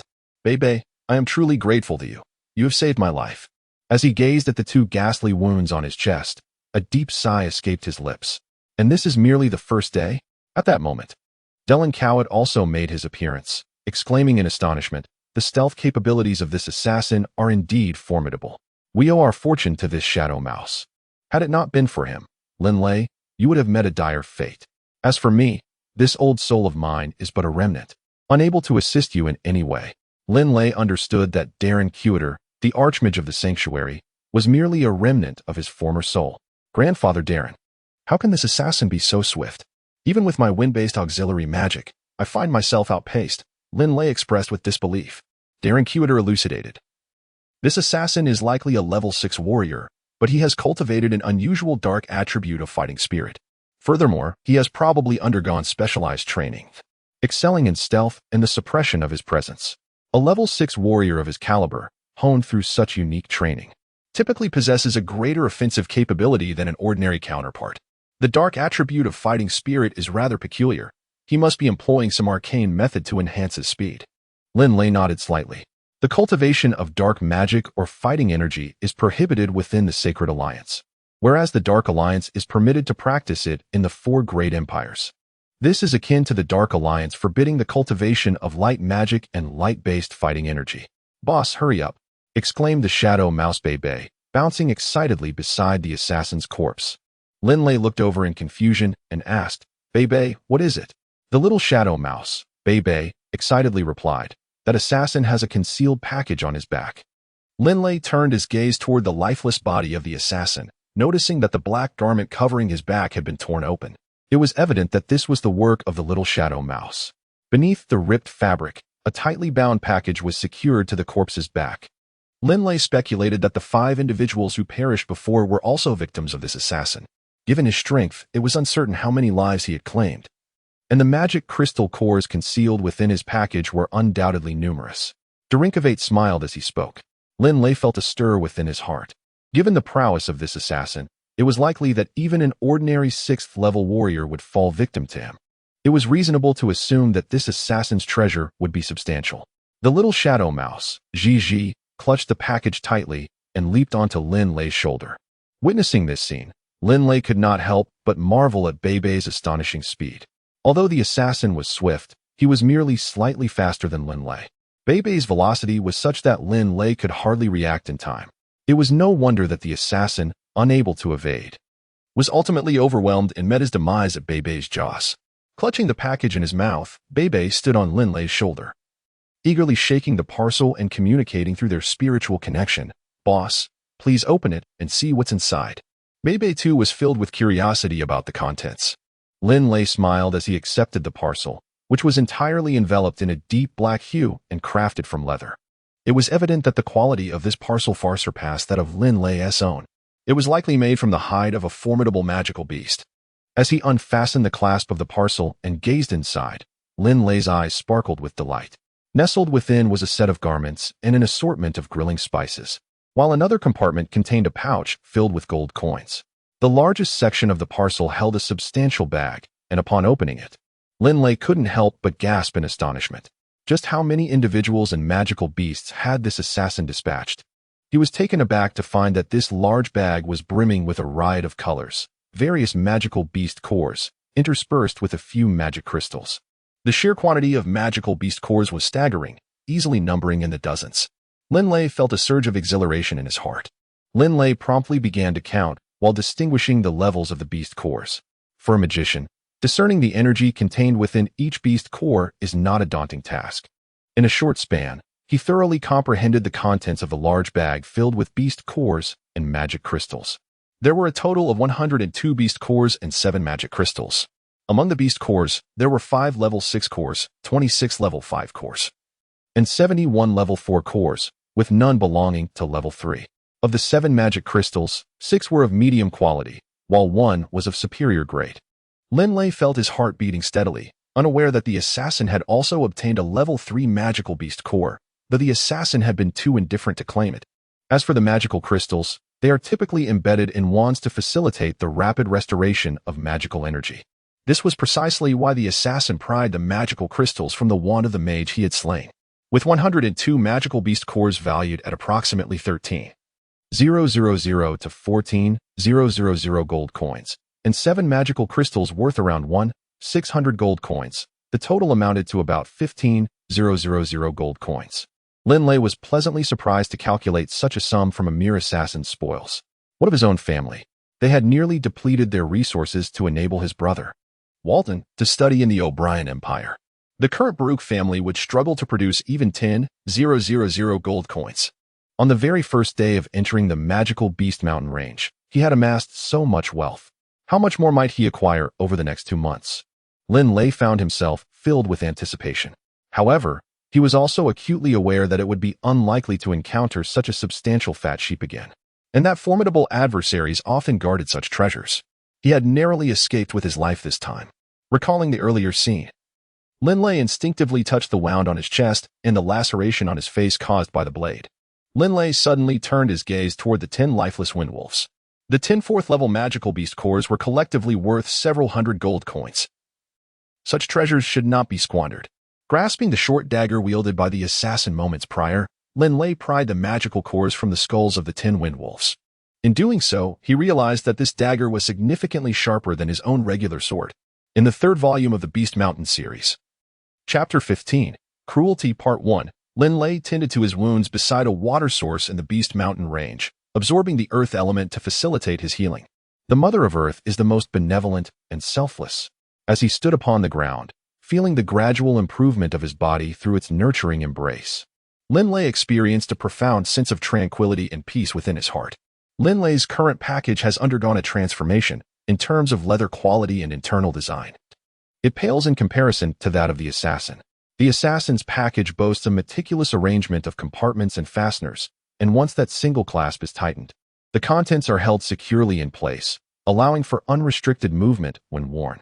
Moreover, the assassin's black short blade is considerably sharper, proving to be quite adept in use. Linley moved with an agile grace, silently traversing the forest. He generally paid no heed to the lesser magical beasts of the 1st and 2nd tiers, often only engaging with those of the 3rd and 4th tiers. Should he encounter a solitary 5th-tier magical beast, he would dare to engage in battle. As he delved deeper into the heart of the Beast Mountain range, Linley experienced a series of brutal and bloody confrontations, enduring numerous assassinations from lurking foes. With each skirmish, the wounds on his body multiplied, yet his resolve grew ever stronger. In the blink of an eye, a month had passed since Linley entered the Beast Mountain Range. A month later, atop a towering tree beside a stream in the depths of the mountain range, Linley crouched low, a faint scar gracing his left cheek, resembling a leopard lying in wait. At that moment, he concealed himself amidst the dense foliage, carefully observing the scene below. Several dozen meters away from his perch, a small stream flowed, beside which stood a formidable bloodthirsty battle boar. The boar bore a blood-red horn upon its snout, its muscles rippling, with veins protruding like ancient tree roots across its body. The bloodthirsty battle boar, a fifth-tier magical beast of the fire element, possessed thick skin and formidable defenses. Even a piercing lance would likely struggle to breach its tough hide. Linley felt a surge of inspiration and made a decisive choice. He silently moved his lips, reciting the incantation of his spell. Gradually, the wind elements began to converge around him, and soon a translucent azure spear materialized before him, the tip swirling with gusts of air. The fifth-level wind magic. Roar of the wind. With a sharp, piercing sound, the vacuum spear shot downward at a terrifying speed. Linley leapt from the treetop, following the translucent spear in a swift descent. The bloodthirsty war pig, drinking water nearby, lifted its head at the shrill sound, but the spear was moving too swiftly. In an instant, it was merely a few meters away from the war pig. The spear, propelled by its velocity, generated a circular airflow at its tip. The war pig let out a furious growl, charging its blood-red horn toward the spear. With a resounding crash, the vacuum spear collided violently with the war pig's forehead, shattering upon impact. The fifth-level wind magic had such a force that the war pig involuntarily knelt, a trickle of blood appearing on its forehead. Before the war pig could fully comprehend the situation, Linley, armed with a sharp dagger, surged forward, driving the blade forcefully into the center of the war pig's forehead. The black dagger penetrated deep into its skull, and in that moment, Linley swiftly retreated. The war pig, struck at its vital spot, let out a frenzied roar, flames erupting from its body as it charged wildly ahead, a terrifying force indeed. However, after a mere 10 meters, it collapsed, limbs twitching a few times before lying still, the flames extinguishing. Among the fifth-level magical beasts, the bloodthirsty war pig and the bloodthirsty iron bull were perhaps the least intelligent. Linley approached the lifeless body of the war pig, withdrawing the dagger and retrieving the fire element fifth-level magical beast core. Reflecting on his month in the Monster Mountains, Linley could not help but acknowledge that although he remained a fifth-level dual system mage and a fourth-level warrior, his combat prowess had significantly improved since his initial foray into the mountains. Having faced life and death multiple times, the scars on his body bore testament to the brutality of the past month. Particularly, one wound was not inflicted by a magical beast, but rather by a seemingly innocent girl. He had genuinely believed her, convinced that her friends had been slain, leaving only her, injured and alone. Recalling the events of 2 weeks prior sent a shiver down his spine. The girl had appeared so kind and pure. When Linley discovered her, the other 3 men and another young girl had already perished, leaving only her in a state of sheer terror and fear. Linley instinctively sought to comfort her, to assist and care for her. Initially, this girl seemed profoundly affected, gripped by terror. Each night, she required Linley's embrace to find tranquility in sleep. Observing her serene slumber each day filled Linley's heart with joy. 3 days passed in this manner, and on the 3rd night, she lay quietly in Linley's arms once more. However, unexpectedly, the girl plunged a dagger into Linley's unguarded abdomen. In a swift retaliation, the furious shadow mouse, Bebe, inexplicably grew in size and savagely crushed the girl's head in one bite, killing her instantly. Afterward, Bebe returned to its original form. Yet Linley's wound bled profusely, and it was only through the application of dark magic that the shadow mouse managed to stanch the bleeding. Linley lamented that he should have heeded Grandpa Dellen's advice. His lack of experience had led him astray. He recalled how Dellen Cowett had warned him multiple times. Ultimately, witnessing Linley's stubbornness and caring for the seemingly pitiable girl, Dellen Cowett had no choice but to insist that Linley save her, but cautioned him to prevent her from getting too close. Nevertheless, the girl was in such a state of fright that she could not sleep peacefully without his embrace, prompting Linley to comfort her, thus allowing them both to rest soundly. It was truly unimaginable that her acting skills were so exceptional that despite his kindness, she could turn so coldly against him. Linley sighed inwardly each time he recalled the moment she pierced his abdomen. The fierce look in her eyes sent a chill through him. What could have driven this girl to such heartlessness? Did his 3 days of care fail to touch her? Thankfully, it was Grandpa Dellen's repeated counsel that prevented him from revealing Bebe's true power. Linley had to admit that his life was spared by Grandpa Dellen and the Shadow Mouse. What are you thinking about, Linley? Still pondering that girl? Dellen Cowett appeared beside him. Observing Linley's expression, Dellen Cowett surmised that the girl's treachery had inflicted significant harm, not only physically, but emotionally as well. From that day forth, Linley vowed never to easily trust others again. Dellen Cowett had long suspected the girl was a threat. Who could venture into the Beast Mountain range and be so paralyzed by fear of death?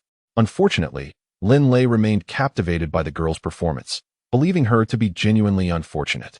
Linley, what was that girl's act worth? During my time in the Puang Empire, I encountered numerous spies from other nations, some of whom could masquerade for decades without detection. Their skills in deception far exceeded your imagination, Dellen Cowett stated with a faint smile. Remember, never let your guard down around a stranger. Linley nodded slightly. The little shadow mouse, Bebe, beside him began to chirp once more. Linley lifted his head. At that moment, the little shadow mouse, Bebe, leaped over from the side and sprang onto the corpse of the bloodthirsty war pig. Boss, when did you arrive at the heart of the Monster Mountain Range? Bebe communicated with a hint of dissatisfaction. In these areas, the strongest creatures encountered are merely level 6 beasts, which hardly present a challenge. I yearn to confront level 7 monsters, boss. I desire to challenge level 7 monsters. Linley glanced at the little shadow mouse and said, Enough, do not be too arrogant. You previously claimed that 6th level magical beasts lack challenge. How did you fare against the Azure Wind Eagle Leader last time? Do not blame me. Bebe, with its tiny paw, touched its own nose and huffed, Boss. What you witnessed was that the Azure Wind Eagle Leader remained airborne, unleashing wind blades as though they required no magical energy, attacking recklessly. Did you expect me to simply endure its onslaught? Linley smiled faintly. After several battles, he had garnered a certain understanding of the prowess of the little shadow mouse, Bebe. In terms of speed, Bebe had reached a terrifying level, however, due to its size constraints. Its attacks were limited to claws and its mouth. While he felt confident in handling 6th level magical beasts, confronting 7th level ones would undoubtedly pose a challenge. At that moment, Linley furrowed his brow and turned his gaze warily into the distance, where he discerned a vague figure emerging within his line of sight. Chapter 16, Cruelty, Part 2, of the Beast Mountain Range. Linley, is that really you? How wonderful.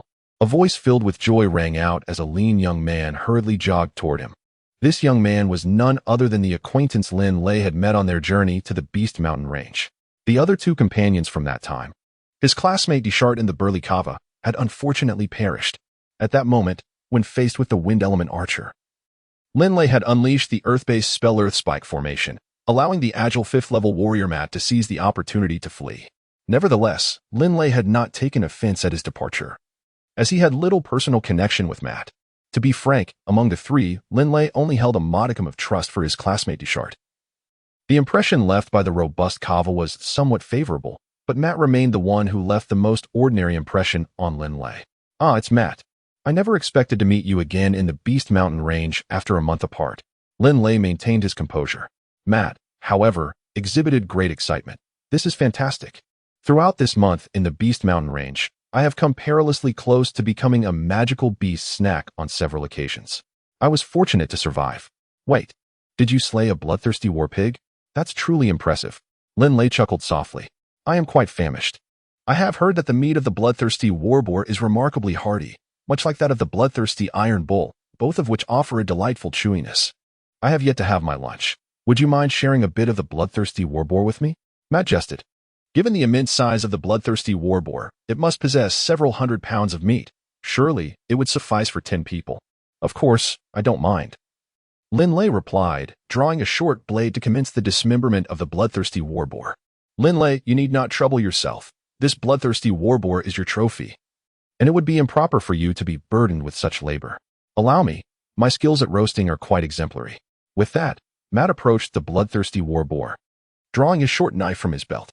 With practiced ease, Matt began to carve up the bloodthirsty war boar, skillfully separating its limbs, tongue, and tail, which he then cleaned in the nearby stream. Boss, his technique appears rather proficient. It seems he is not inferior to you. The spirit of the little shadow mouse, Bebe, whispered telepathically to Linley as it perched upon his shoulder. Linley glanced at the adorable little shadow mouse, Bebe, perched on his shoulder, and couldn't help but feel a sense of contemplation. To outsiders, this seemingly ordinary black shadow mouse might appear to be just that, an innocuous creature devoid of any significant threat. However, in reality, Linley still vividly recalled the terrifying scene when the little shadow mouse, Bebe, in a fit of rage, eliminated that shadowy assassin and the hypocritical little girl. One must not judge by appearances. This beast, too, defied external expectations, Linley mused. Meanwhile, Matt swiftly set up the grill and retrieved some coarse salt from his pack. Linley, the thigh meat of this bloodthirsty war pig is truly robust, and the tongue is both tender and fragrant, not to mention the delightful flavor of the tail, he exclaimed. As he spoke, Matt skillfully sliced the war pig's tongue and tail into several portions. Watching him ignite the wood with a flint, Linley, despite his proficiency in fire magic, refrained from intervening, instead observing as Matt expertly grilled the meat. After a considerable time had passed, Matt cheerfully offered a roasted pig's thigh to Linley, saying, "It's nearly ready, give it a taste." Linley, with a swift motion, handed the sizable pig's leg to Bebe, who eagerly accepted it and began to devour it voraciously. This particular leg was nearly 3 or 4 times Bebe's size. Yet in a remarkably short span of time, Bebe managed to consume it entirely. This spectacle left Matt utterly astonished. Truly, the beast was impressive. Even the black shadow rat had such an insatiable appetite. With a sigh of admiration, Matt extended a portion of roasted warthog tongue to Linley, inviting him to sample his culinary skills. Linley smiled and politely declined, saying, "No, I am not accustomed to eating that. I shall have the thigh instead." He seized a piece of pork thigh and began to indulge in it unabashedly. Beside him, Matt chuckled and remarked, "Well, I want to press you further. If you want to eat, I shall partake, haha." Matt savored the pig's tongue and tail slowly, relishing each bite. By the time Linley had consumed the entire pork thigh, the roasted leg beside Matt remained untouched. "Have you finished already?" "Haha, that is fine. I suppose I am somewhat satisfied now. I shall save this pork thigh for later when hunger strikes." Matt retrieved a piece of oiled cloth from his pack, wrapped the pork thigh securely, and placed it back into his satchel. Linley cast a glance at Matt. It seemed that Matt wished to embark on the journey alongside him. "Matt, it is sufficient for me to face the trials in the Beast Mountain range alone. Let us part ways here," Linley stated directly. Matt immediately furrowed his brow and replied, "Linley, the Beast Mountain range is exceedingly perilous. Our safety would be greatly enhanced if we were to remain together. To be frank, for the past month, I have been in a state of constant unease, even finding it difficult to sleep soundly at night." "Then do as you wish." Linley ceased his idle chatter and swiftly ventured alone into the depths of the forest. A smile graced Matt's face as he hastened to catch up from behind, his gaze occasionally darting towards the leather pack slung over Linley's back, a flicker of peculiar intrigue shimmering in his eyes. This pack was markedly different from the one Linley had carried a month prior, and it appeared significantly fuller. Matt inwardly scoffed, yet his exterior remained amiably cheerful. Unlike Linley, Matt had undergone numerous trials elsewhere before entering the Beast Mountain range. He quickened his pace, playfully remarking, "Linley, you truly are remarkable. With you by my side, I feel much more at ease. After all, 2 heads are better than 1. We can alternate our watch while sleeping at night, alleviating the need for constant vigilance." Linley remained silent, occasionally glancing around cautiously, mindful of the magical beast lurking within the Beast Mountain range. As he advanced slowly northward, he dared not venture eastward any further, for doing so would likely lead him into the perilous regions of the mountain range. The area where Linley currently found himself was typically home to magical beasts of levels 5 and 6. Meanwhile, Matt trailed beside him, exuding an air of joy. 2 days later, as dusk settled in, Linley and Matt continued their journey, one following the other through the dimming light. Linley merely shook his head lightly, remaining silent. Matt felt a flicker of resentment. Linley was always on high alert during the night, leaving no opportunity whatsoever. Matt harbored doubts about his ability to eliminate Linley, for the mere fact that he had survived in the Beast Mountain range for so long was a testament to his strength. Suddenly, Linley seemed to sense something, abruptly turning his gaze towards the distant thicket, where a vague shadow was concealed within. Meanwhile, Matt, walking beside Linley, saw him turn away and could not suppress a glimmer of greed and excitement in his eyes. With deft precision, Matt thrust his dagger swiftly towards Linley's back, without hesitation. Linley abruptly turned around, gripping Matt's wrist with one hand as he attempted to stab with the dagger. Coldly regarding Matt with a gaze as frigid as ice, he inquired, "What are you intending to do?" Startled, Matt could hardly believe that his surprise attack from behind had been thwarted, as though his opponent possessed an uncanny awareness. A sinister smile crept across Matt's face as he responded, "What am I going to do? The great magical prodigy, let me tell you, I intend to kill you." Brimming with confidence, Matt was convinced that, in close quarters, a level 5 warrior could easily vanquish a level 5 mage. With a sudden surge of strength, Matt's right arm pulsed with energy, forcefully shaking off Linley's grip. "Die," he snarled, his gaze fixed malevolently on Linley as he swiftly slashed the dagger towards him. A terrifying roar echoed through the air. "What?" Matt's heart quivered at the sound, and before he could comprehend, a small black shadow materialized before his eyes. "What is this?" As Matt discerned the identity of the shadow, it was the little shadow mouse, Bei, known for its playful antics with Linley. In an instant, the shadow mouse opened its mouth, brimming with sharp, interlaced teeth, and lunged at Matt's face. "No." Matt instinctively recoiled, turning his head to evade. However, the speed of the shadow mouse far surpassed Matt's expectations. It was beyond his capacity to dodge. With a swift swipe of its right paw, akin to a razor-sharp scythe, it severed a significant portion of Matt's neck, blood gushing forth uncontrollably. Gasping, he clutched his throat, eyes wide in disbelief as he stared at the shadow mouse. His mind flooded with terror. Is it truly a shadow mouse? In the final moments of his life, as consciousness began to fade, confusion and dread consumed him. He had meticulously prepared for this encounter, yet had dismissed the seemingly innocuous shadow mouse. The shadow mouse, the weakest among its kind. Yet, in the face of death, Matt realized that this seemingly adorable creature was, in fact, the most fearsome of monsters. With his hands weakly falling to his sides, Matt collapsed, blood staining his garments and the ground beneath him. Chapter 17, The Power of Bei, Part 1, of the Beast Mountain Range. Linley stood before Matt's lifeless body, gazing for a moment before letting out a deep sigh. Involuntarily touching the wound on his abdomen, a wound that had nearly cost him his life.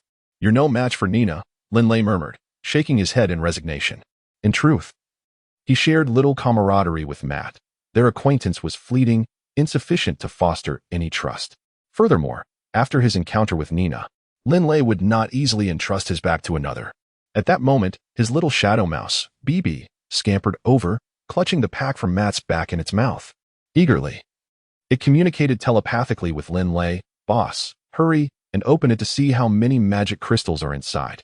The assassins attempting to take your life this past month have not sent a single package with as many magic crystals as the first assassin." Darren Cowett appeared by Linley's side.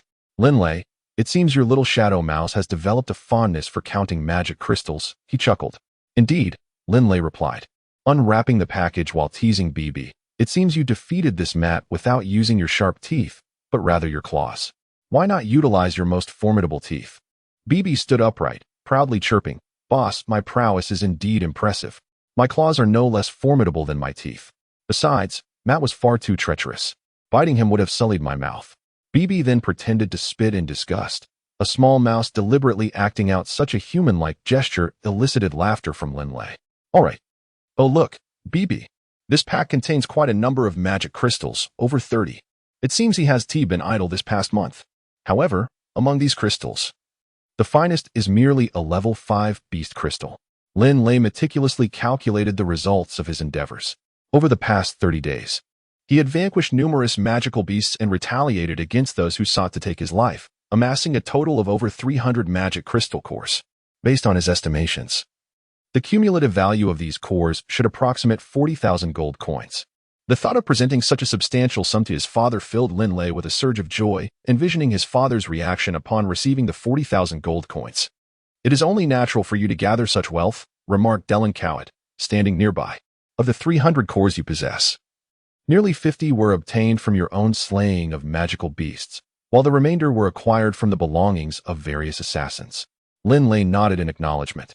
The first assassin who sought to take his life had offered him a staggering 15,000 gold coins, while the sum offered by the other assassins barely exceeded that amount.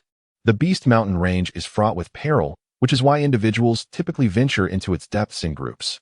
Assassins, skilled in the art of swiftly eliminating their targets, generally refrain from attacking a collective, opting instead to strike solitary individuals. Suddenly, Darren Cowett burst into laughter, his white beard bristling with mirth. Linley, just look at yourself. Despite your towering stature, your face still bears the innocence of youth, and the fuzz upon your lips only confirms one thing. You are still a boy. Darren Cowett chuckled heartily. In the vast expanse of the Beast Mountain Range, do you think those assassins would spare a glance at a solitary youth with such youthful features attempting a trial?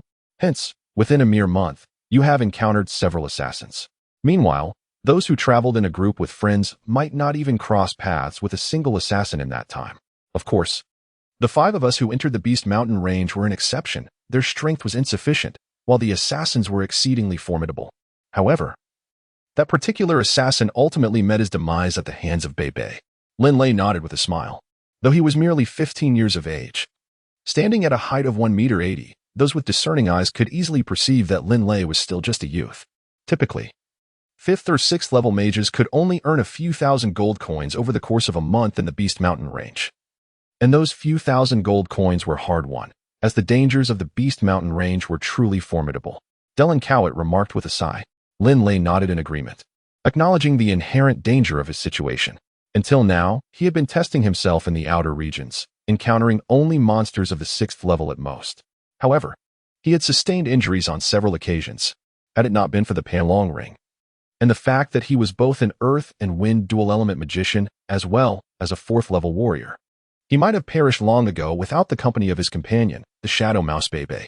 Casting a glance at Bebe, who was currently toying with a monster crystal core, Linley took a moment to steady his emotions. He collected the monster cores and set off again with the Shadow Mouse, continuing their arduous journey through the Monster Mountain Range. After all, according to Linley's initial plan, he intended to spend 2 months traversing this perilous terrain. Day by day, Linley engaged in fierce battles with the monsters, his mastery of the synergy between magic and martial prowess becoming increasingly refined. His practical experience with earth and wind magic deepened, and the likelihood of his sustaining injuries diminished significantly. Nevertheless, as he unconsciously edged closer to the core region of the Monster Mountain Range, the number of 6th level monsters increased, prompting Linley to remain ever vigilant. On the 46th day of his venture into the Monster Mountain Range, the once tranquil surface of a lake suddenly rippled, revealing Linley emerging from its depths. He casually wiped his body with a cloth. On the shore, Bebe observed with envy as Linley bathed, letting out an excited squeak before leaping into the air and plunging into the water. Linley, witnessing this spectacle, could not help but smile and resumed his bathing. Come now, don't be a nuisance, Bebe, he chuckled, unable to contain his laughter. It seems even the great leader fears a tickle. The Shadow Mouse, exhilarated, leapt from the water's surface, a glimmer of pride shining in its glossy eyes. Linley smiled as he stepped ashore, retrieving a set of clean garments from his pack and changing into them. After a refreshing bath, he felt invigorated in his fresh attire. Subsequently, he washed his soiled clothes by the lakeside and hung them on a nearby branch to dry. With a graceful leap, Linley ascended to a sturdy branch of another grand tree, reclining slightly as he observed his little companion, the Shadow Mouse Bebe, frolicking in the water. Bebe joyfully leapt from the water's surface, diving beneath the waves and gliding gracefully along the lake's surface. Suddenly, there was a resounding splash. The creature, towering as high as 2 stories, boasted a colossal form adorned with fiery red scales reminiscent of shields. Its robust limbs, covered in the same scaly armor, were particularly striking, while its tail, nearly half the length of its body, moved with the agility of a whip.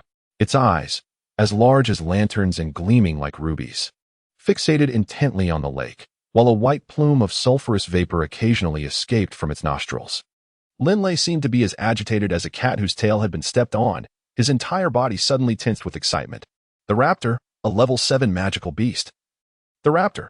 Chapter 18 of the 3rd installment, The Mountain of Beasts, The Power of Bebe, Part 2.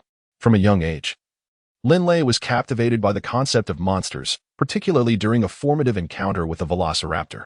This fearsome creature demonstrated its terrifying prowess, rendering itself invincible within the confines of Wushan town, as one dwelling after another fell to its might. The sheer ferocity of its strength left an indelible impression on Linley's young mind. At the tender age of 8, he was merely a child, yet now, at 15, he has ascended to the status of a 5th-level dual-element magician. Big brother, it is mine.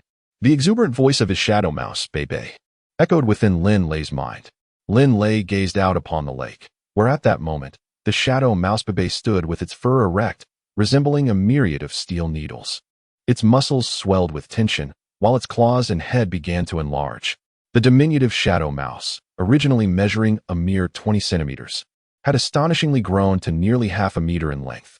Yet, even at this size, Bebe appeared insignificant in the presence of the colossal raptor. Low growls and piercing shrieks echoed in succession.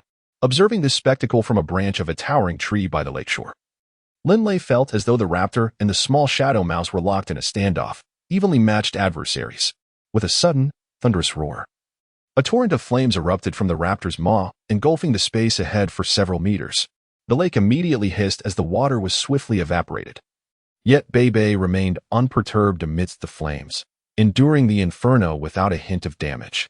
Despite its small stature, Bebe exhibited formidable defenses. This fire, akin to the power of a 5th or 6th level spell, could not harm it. Linley observed this scene in silence. Since entering the Beast Mountain range, Bebe had yet to encounter a worthy foe for a true battle. Suddenly, Bebe, previously immobile beneath the flames, sprang into action. A terrifying shriek pierced the air as Bebe transformed into a shadowy blur, darting directly towards the raptor. The raptor's eerie, ruby-like eyes flared with intensity as its whip-like tail sliced through the air with astonishing speed, nearly rivaling Bebe's own agility. Remarkably, Bebe's trajectory was unpredictable. It deftly evaded the raptor's swift tail and lunged towards its neck. In an instant, the raptor turned its head, attempting to snap at Bebe with its gaping maw. However, Bebe was significantly faster, delivering a fierce bite to the raptor's neck. The sound of crunching echoed as Bebe tore through the thick scales, even swallowing some of them whole. Bebe, accustomed to devouring hard substances such as stones and bones, had no trouble with the raptor's armor.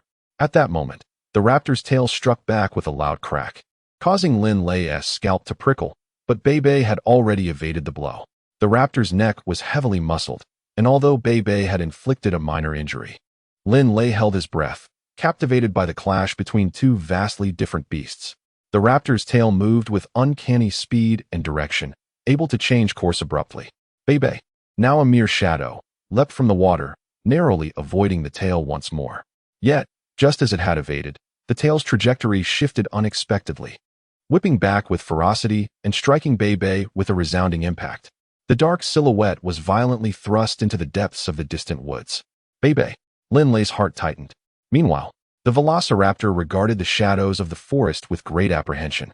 Suddenly, the shadow mouse, Bebe, dove down rapidly from the heights of a towering tree. The velociraptor's tail lashed out instinctively, catching Bebe off guard.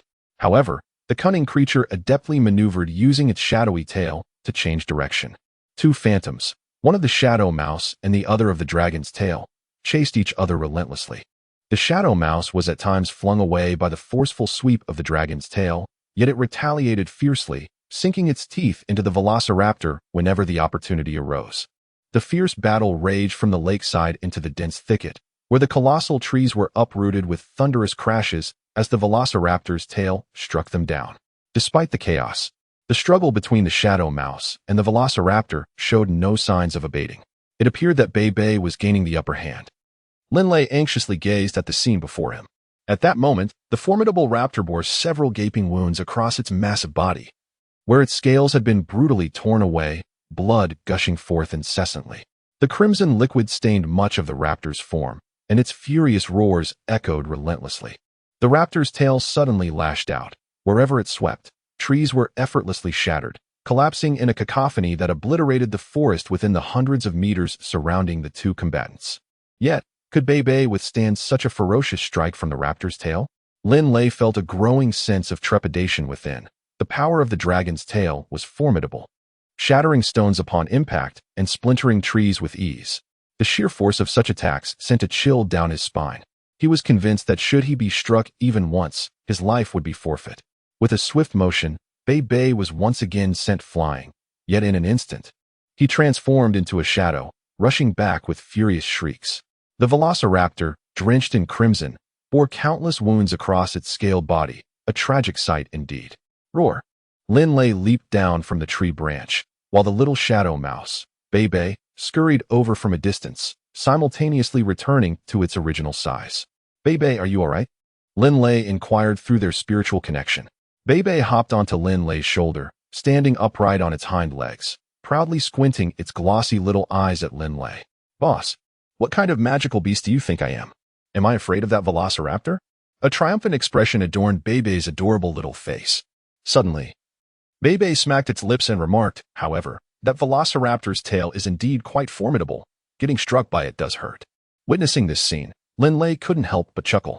The velociraptor's tail was not merely formidable, it was exceptionally vicious.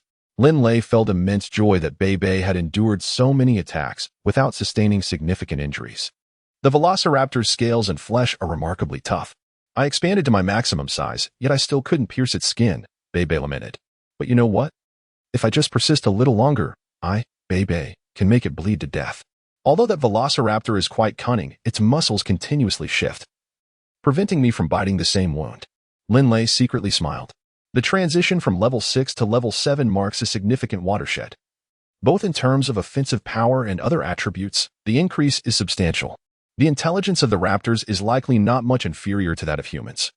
So how could they allow the little shadow mouse to bite the same wound repeatedly, while the skin of the raptor is thick? Even it cannot withstand repeated bites in the same spot. It seems that the raptor realized that continuing the fight would yield no favorable outcome, and thus chose to flee swiftly. Bebe, would you like to compare yourself with an 8th level beast? Linley teased telepathically. Bebe's small eyes widened in astonishment. Boss, please don't joke with me. That 7th level beast nearly exhausted me. I've heard that the strength of an 8th level beast is tenfold that of a 7th level beast. While the movement speed of an 8th level beast may not surpass mine, its attack speed surely exceeds it. Movement speed and attack speed are two distinct concepts. For instance, while a raptor may appear to move slowly, the swiftness of its tail's strike is astonishing. Some large beasts, despite their slow movement, can unleash attacks with lightning speed at the moment of engagement. After all, to be classified as an 8th level beast is a distinction that 7th level beasts cannot compare to. You still know how to be modest, Linley chuckled, gently ruffling Bebe's head. My clothes are drying quickly. Let us rest in the trees for a while. Then have a bite to eat before continuing our journey. With that, Linley pushed off the ground, effortlessly leaping to a height of 7 or 8 meters, and then lightly maneuvered to settle comfortably on a branch 30 meters high, resting against it. Chapter 19, The Black Short Blade, Part 1. On the 51st day of entering the Beast Mountain Range. Did these assassins think I was easy to bully? Linley gazed at the lifeless body of a woman in black before him. This woman was only about a level 5 warrior, and with the aid of magic, Linley had single-handedly brought her down. Darren Cowett chuckled. With just a few glances, it's clear you're merely a youth. An unassuming boy wandering the Beast Mountain Range alone. Who would want to take advantage of the opportunity to eliminate you? Linley felt a profound sense of helplessness. At merely 15 years of age, although he had attained the stature of an adult, the innocence of youth still lingered on his face. This woman, even in death, had inflicted upon him a multitude of scars. Lamentably, his garment had also been ruined in the process. Now, he was left with but a single piece of clothing.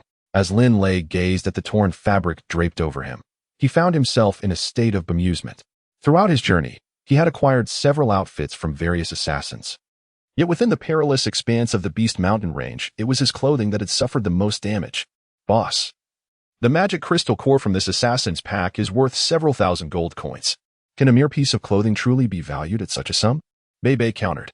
Hearing this, Linley chuckled. Over the course of more than a month in the Monster Mountain Range, his body bore an increasing number of scars. Yet the magical crystal cores he had gathered were also multiplying. This black dagger had provided significant assistance during this time. A group of people? What could they be concealing among the trees? Linley pondered with curiosity. At that moment, approximately 100 meters to the south of Linley stood an exceptionally robust ancient tree, likely requiring the embrace of 7 or 8 individuals, which had existed for countless years. A dozen or so people were concealed among its branches, and Linley, driven by curiosity, instinctively approached stealthily. He advanced with utmost caution and deliberation, and it was only when he reached a thicket of thorns and wild grass that he could discern the figures perched in the ancient tree some 30 meters away. Each of the individuals was clad in a black outfit, with a black dagger sheathed at their waist. A black dagger? Linley's gaze fixated on one of the daggers. Both in design and hue, it was identical to the one he possessed. Furthermore, the individuals concealed among the ancient tree exuded an ominous aura, reminiscent of the first assassin Linley had encountered. They all wore black attire, brandished black daggers. And Linley noticed a slight bulge on the backs of each of them. They belonged to the same organization. Even a fool could discern that at this moment. Linley's heart began to race. And at that moment, the group of black-clad figures atop the ancient tree continued their hushed conversation. Why haven't number 18 and number 7 arrived yet? One of the figures voiced his dissatisfaction. They might already be dead, another replied coldly. If they haven't arrived by nightfall, regardless of whether they are alive or dead, they will be deemed to have failed. The cold remark from one of the figures silenced the others. Concealed among the tangled underbrush, Linley discerned that the speaker was likely the leader of this small group. A sense of alarm gripped him. The assassins who had once sought his life were all 6th-level warriors who wielded dark attribute fighting energy. And this leader must be even stronger. Determined to retreat, Linley took a few cautious steps back, but just as he did, the leader suddenly furrowed his brow and cast a sharp glance in Linley's direction. In the next instant, a streak of dark energy hurtled toward him. Startled, Linley realized he had been exposed. At that moment, he swiftly invoked the wind-based auxiliary magic rapid speed and dashed deeper into the beast forest. He believed that the deeper he ventured, the greater the danger, and perhaps his pursuers would hesitate to chase him into such perilous territory. He resolved to run several miles inward before veering off in another direction to escape. The black-clad figures noticed the pack on Linley's back and the short blade in his hand, their expressions shifting. Number 2, deal with him, the leader commanded. The higher the number, the stronger the individual's prowess. From Linley's evasive reaction, the leader had already assessed his strength. However, the assassin known as Number 2 was incredibly swift, seemingly even faster than the initial assassin sent to eliminate Linley. What astonishing speed! Linley deftly navigated through the forest, climbing and leaping with agility, while the relentless black-clad pursuer closed in, the distance between them rapidly diminishing, 60 meters, 50 meters, 40 meters, 30 meters. The more Linley fled, the closer the assassin drew, 10 meters, 9 meters, 8 meters, 7 meters. Linley appeared to be recklessly rushing forward. Yet he was merely plunging deeper into the Beast Mountain range. The cloaked figure discerned that Linley was employing wind-based auxiliary magic. Despite utilizing such magic, his speed remained notably sluggish, indicating that he was at best a level 4 warrior, possibly at the pinnacle of level 4. The cloaked figure felt utterly confident in his ability to eliminate Linley as the distance between them continued to diminish. On the surface, Linley appeared panicked. Yet internally he remained remarkably composed. After running several miles, the group of assassins in the distance had yet to notice him. A flicker of cold determination crossed Linley's eyes, contrasting with the apparent fear exhibited by the shadow mouse, Bebe, perched upon his shoulder. Suddenly, Bebe sprang into action. In a heartbeat, the black shadow mouse loomed larger in the eyes of the cloaked assassin, who could barely perceive its sharp teeth before it was upon him. The assassin, previously indifferent to Bebe, was now gripped by fear at the astonishing speed displayed. He swiftly brandished a black dagger, clearly more formidable than the first assassin who had sought Linley's life, as he managed to swing the blade in response to the approaching mouse. With a fierce swipe of its claws, Bebe collided with the dagger, resulting in a violent shattering of the weapon.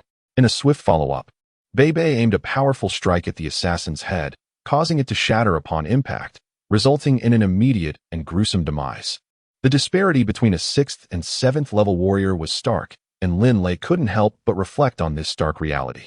However, Bebe, a terrifying shadow mouse capable of driving even a 7th level beast, the velociraptor, into retreat, found it an effortless task to slay a 6th level warrior with its sharp teeth and claws. Linley hastily dashed over to tear the assassin's cloak, seizing the black package without a second thought, then turned and fled northward once more. His feet seemed to glide effortlessly, leaving little trace of his escape through the dense forest. After a while, a group of black-clad assassins finally arrived at the scene. Their leader's brow furrowed as he surveyed the gruesome remains of his comrade. A beast? The leader's mind raced with images of various monsters, the 6th level Azure Shadow Mouse, or perhaps the 7th level Violet Shadow Mouse, or even the 7th level Golden Stone-Eating Mouse. Such small claw marks could only belong to a rodent-like beast. In the Monster Mountain range, tales spoke of the greatest fears being the 8th and 9th level beasts, or the terrifying packs of monstrous wolves. Yet, in the minds of these assassins, encountering a swarm of stone-eating mice or shadow mice was the true embodiment of terror. Stone-eating mice boasted formidable defenses with sharp teeth and claws, while shadow mice excelled in speed, also equipped with lethal appendages. A horde of thousands of such creatures would spell doom not only for this band of assassins, but even for an entire army. As the towering mountains loomed and jagged rocks surrounded him, Linley had already traversed into the heart of a peak. Having run tirelessly for 100 miles, he was confident that even if they attempted to pursue him, they would never catch up. "Boss, quickly, see what's in the package," Bebe urged at that moment. Linley felt a sense of anticipation. The more formidable the assassin, the greater the number of magic crystal cores typically found within their packages. The first assassin had left him nearly 15,000 gold coins worth of magic crystal cores and magic crystals. He wondered how much this assassin, known as Number 2, would leave for him. Upon opening the package, he discovered 2 additional sets of clean clothing. Linley glanced at the garments within the package, then retrieved a plump bag from the compartment. This Number 2 had lingered in the Beast Mountain range for over a month longer than the initial assassin, thus possessing even greater strength. Linley gazed at the magic crystal cores within the bag, involuntarily inhaling sharply. So many, and most of them were of the 5th level, with quite a few 6th level cores as well. Having frequently acquired magic crystal cores, Linley had already honed his ability to roughly determine their levels merely by their luster. He immediately began to calculate meticulously. There were 9 6th level magic crystal cores, 56 5th level cores, 12 4th level cores, and 7 magic stones. The approximate value totaled over 20,000 gold coins. Coupled with the previous 50,000 coins, it amounted to a staggering 70,000 gold coins. Upon tallying his gains, Linley couldn't help but gasp. 70,000 gold coins. Such a fortune would surely astonish his father. During the 51 days spent in the Monster Mountain range, 2 assassins from the same organization had gifted him 35,000 coins, and the other assassins over the past month had contributed an additional 30,000. He had earned a mere 5,000 coins from slaying monsters over that month. At that moment, Darren Cowett emerged from the spiral dragon ring, observing Linley's expression with a smile. "I finally understand why so many in the Monster Mountain range prefer assassination, after all. It takes a month of hard work to earn a few thousand coins, yet by taking the life of another, one can seize the entirety of their month's worth of earnings." Linley placed the 2 bags of magic crystal cores into his pack, carelessly discarding his previous bag into the underbrush. Of the 70,000 gold coins, only 5,000 were earned through his own endeavors in slaying monsters. The rest were acquired from the assassins. Linley shook his head in reflection. Darren Cowett, stroking his white beard, chuckled. "It seems your age has indeed served you well. Were you not so mature, I doubt so many assassins would have targeted you." Linley couldn't help but smile. "Grandpa Darren, I overheard the assassin team mention that entering the Monster Mountain range was a test for them?" Linley inquired, a hint of confusion in his voice. Darren Cowett replied with a calm smile. "Linley, any power that has endured on the continent of Yulan for a long time possesses its own military strength, and such strength is cultivated through training. Sending their forces to the Monster Mountain range for training is a common practice among significant organizations." Linley nodded thoughtfully. "Linley, there are numerous factions in this continent of which you remain unaware. In truth, I am also uncertain, after more than 5 millennia. The powers of the Puang Empire have likely long since perished," Dellen Kiwat remarked with a wry smile. Linley did not inquire further. At this moment, he felt an overwhelming pressure. The Yulan Continent was far more intricate than he had previously imagined. After organizing his belongings, Linley donned a set of armor and slung his pack over his shoulder, continuing his journey. He moved with agility through the forest, occasionally leaping over boulders and scaling towering trees. However, as Linley ascended a great mountain that extended for hundreds of miles, densely populated with trees, he found himself standing at the edge of a precipice. To reach the opposing cliff, he would need to leap a distance of several hundred meters. What a peculiar gorge it was. Linley observed that as he moved farther along the cliffs on either side of the canyon, the distance between them gradually diminished. He hastened towards the edge of the precipice, and with each stride, he found himself drawing nearer to the opposing cliff. After covering a distance of 4 or 5 miles, he was astonished to discover that the gap between the 2 cliffs had narrowed to a mere meter, a distance he could easily traverse in a single step. If this side was so, could it be that the other side was similar? Linley stood with one foot on the cliff wall of this side, and the other foot on the opposing cliff wall, gazing towards the far end of the canyon. It appeared as though these 2 cliff walls converged in the distance. Mysterious, indeed. Profoundly unfathomable. Linley felt an overwhelming curiosity. Yet a thread of caution lingered in his heart towards the fog-laden canyon. He walked along the edge of the canyon, peering downwards with intent. seemingly striving to discern what lay within the depths of this enigmatic foggy gorge. Apart from the two cliff walls connecting at either end, there was another peculiar aspect about the misty canyon. As one descended further, the distance between the two cliff walls widened significantly. For instance, while the upper cliffs were merely a few hundred meters apart, the lower cliffs could be separated by thousands of meters, even extending for dozens of miles. What is that? Linley appeared as though struck by a bolt of lightning, intently gazing at a faintly visible blade of grass nestled amidst the mist on the cliff face before him. This grass, vibrant green in hue, emanated a subtle blue luminescence. In the third installment of the Dragonblood Codex, Chapter 21, Misty Valley, Part 1, it is revealed that to cultivate one's abilities, one must awaken the Dragonblood warrior lineage within. There are only two means to achieve this. Either the Dragonblood warrior lineage must reach its fundamental threshold, or one must imbibe the blood of a living dragon. However, the latter is fraught with peril. The mere act of having dragon blood coursing through one's body inflicts excruciating pain, let alone consuming it. In this world, every entity has its counterpart. The blueheart grass is the most suitable plant to complement living dragon blood. Yet, it is exceedingly rare, and Linley had inquired about its price. A single blueheart grass commands a value of tens of thousands of gold coins, and even then, it is often unavailable in the market. Furthermore, Darren Cowett had previously remarked that the potency of living dragon blood is formidable. Typically, one blueheart grass is insufficient, and the more dragon blood one consumes, the greater the need for additional blueheart grass.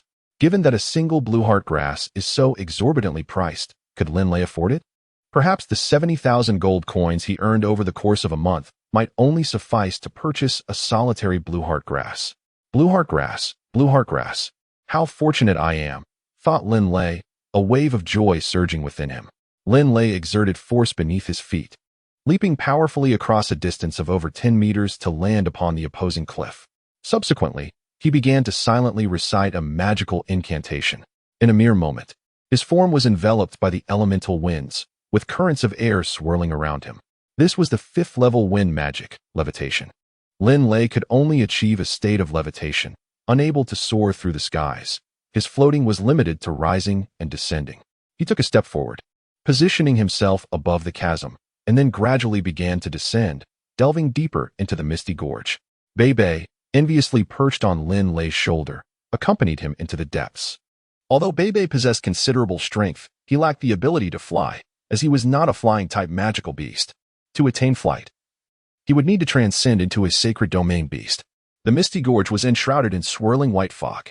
As Linley ventured further, he noticed that the distance between the cliffs was widening. At this moment, he had flown close to the blueheart grass. The blueheart grass, with its vibrant green leaves, emitted a faint blue luminescence. When touched, it felt icy. Tearing the leaves released a verdant liquid that was refreshing to the palate.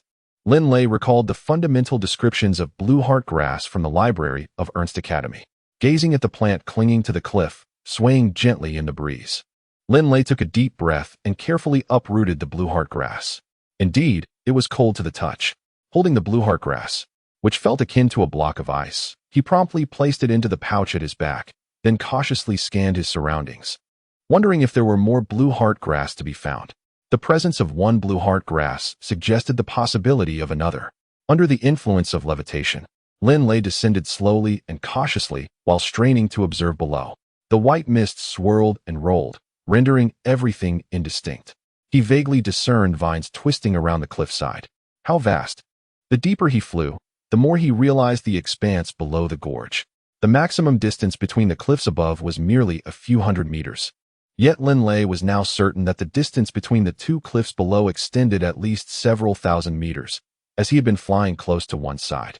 The angle of the cliff and his flying distance allowed him to infer this. A series of deep growls erupted from below, varying in direction. And just from the sounds alone, Linley estimated there were at least 100 magical beasts. A shiver ran through him. There were many magical beasts lurking beneath. He could easily deduce their presence from the cacophony of sounds. Linley instinctively pressed himself against the stone wall, carefully grasping the vines as he descended slowly. "Boss, I sense danger below," Bebe suddenly communicated to Linley through their souls. Linley felt his heart leap to his throat as the sounds of the beasts below grew increasingly distinct. The deep, powerful roars undoubtedly belonged to large magical creatures. and it was a well-known fact that no formidable beast was ever weak. While powerful monsters need not be massive, those of considerable size invariably possessed great strength. Suddenly, Linley spotted a blue heart grass flourishing on a distant stone wall, surrounded by verdant vines and other flora. Not one to shy away from challenges, he resolved to seize the moment. As he began to scale the vines, he skillfully controlled his ascent. However, he remained oblivious to the enormous green python, measuring over 20 meters in length and as thick as two men embracing, coiled among the lush vines encircling the blue heart grass. Its scaled body, cloaked in greenery, rendered it nearly invisible amidst the hazy mist. As he descended, Linley drew ever closer to the coveted blue heart grass. "Be careful, master. It's a magical python." Bebe's voice resonated urgently in his mind. A python? Linley's heart skipped a beat. Serpentine beasts were typically formidable, and even the weakest of them, like the triangular viper, were classified as sixth-tier monsters. He immediately focused his attention ahead, realizing he was now less than 100 meters from the colossal green python. Upon closer inspection, he finally discerned the massive creature. Linley inhaled sharply. The enormous creature, stretching 30 meters in length and as thick as a water barrel, sent a shiver down his spine. The green-striped python, a seventh-tier monster known as the green-striped python. Knowledge of this formidable beast surged into Linley's mind. At this moment, Linley comprehended the reason behind the abundant white mist enveloping the canyon. The water mist technique, though merely a first-level water magic, could be effortlessly conjured by a seventh-level water beast, the verdant pattern giant python, which, in its inhalation and exhalation, could generate an endless expanse of white mist. The sheer volume and density of this mist in the canyon undoubtedly indicated the presence of more than just a single verdant pattern giant python. Linley swiftly deduced that the canyon's base spanned several dozen miles in width and depth, entirely engulfed by a thick veil of white mist. One could only imagine the multitude of green-patterned giant pythons lurking within. Suddenly, one such serpent, concealed among the verdant foliage of the cliffside, stirred. Its massive head turning towards Linley, its chilling gaze fixated upon him. A terrifying roar erupted from the python's maw, and in an instant, it lunged forward with incredible speed. Echoing throughout the canyon were the cacophonous cries of various magical beasts, accompanied by the heavy thunder of their rapid approach. A glance below revealed a dozen colossal reptiles advancing, yet this was merely a fraction of the creatures shrouded in the white mist. "Let us move." In the face of the python's assault, Linley soared upward with remarkable swiftness, harnessing the elemental power of wind. As the force of levitation far exceeded his weight, he ascended at an astonishing pace. During his ascent, he caught sight of another green-patterned python racing along the cliffside from an opposite direction, its frigid eyes fixed upon him, repeatedly issuing its chilling call. A sharp, piercing cry resounded as dozens of massive winged reptiles surged forth from the canyon's depths. The winged dragon! It is the winged dragon! Linley's complexion paled instantly. In the third volume of the magical Beast Mountain Range, Chapter 22, The Misty Valley, Part 2, several winged dragons, each significantly larger than a griffin, quickly closed in on him. Linley immediately activated the dragon ring, striving to maximize his ascent speed, while simultaneously reciting the incantation for the Earth Guardian Holy Armor. With only the sound of rushing wind accompanying him, Linley distanced himself from the green-patterned python. However, the winged dragons pursued with astonishing speed, narrowing the gap as he reached the cliff's edge. Undeterred, the dozen creatures continued their relentless chase after him. Linley dashed through the forest with remarkable speed, yet no matter how swift his legs were, they could not rival the soaring velocity of the pterosaur. The shrill cries of the pterosaur pierced the air. With wings spanning over 20 meters, the flock of pterosaurs unfurled their wings, completely eclipsing the sky above Linley.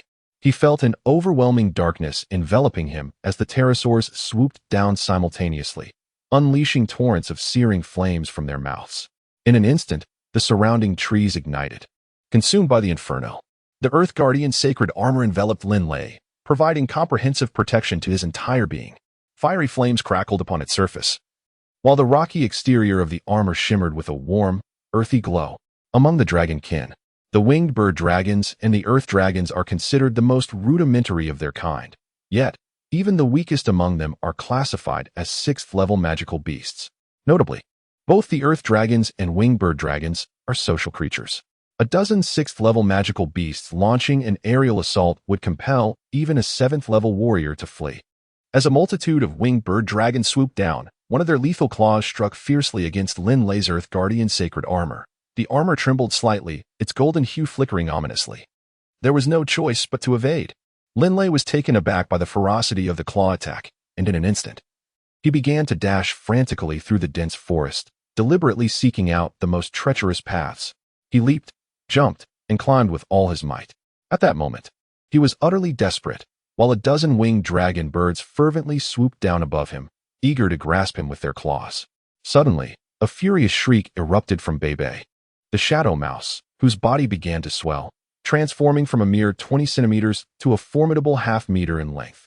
However, even at half a meter, Bebe was still a mere speck compared to the winged dragon, which, with its wings unfurled, spanned over 20 meters. With a swift motion, Bebe launched from Linley's shoulder, becoming a streak of black shadow as it charged toward a descending winged dragon. The ominous sound of shattering bones was followed by the terrifying cry of the dragon as it plummeted from the sky. Bebe then leaped onto another winged dragon, sinking its teeth into its neck with lethal precision, killing it instantly. Though the winged dragon was merely a 6th-tier magical beast, Bebe had previously sent even the 7th-tier raptor fleeing in terror. The distinction between the 6th and 7th tiers represented a significant divide in power.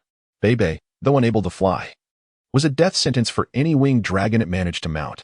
In a short span, 3 out of the dozen winged dragons had perished. The remaining dragons, now filled with fear, soared high into the sky, leaving Bebe helpless below, unable to pursue them.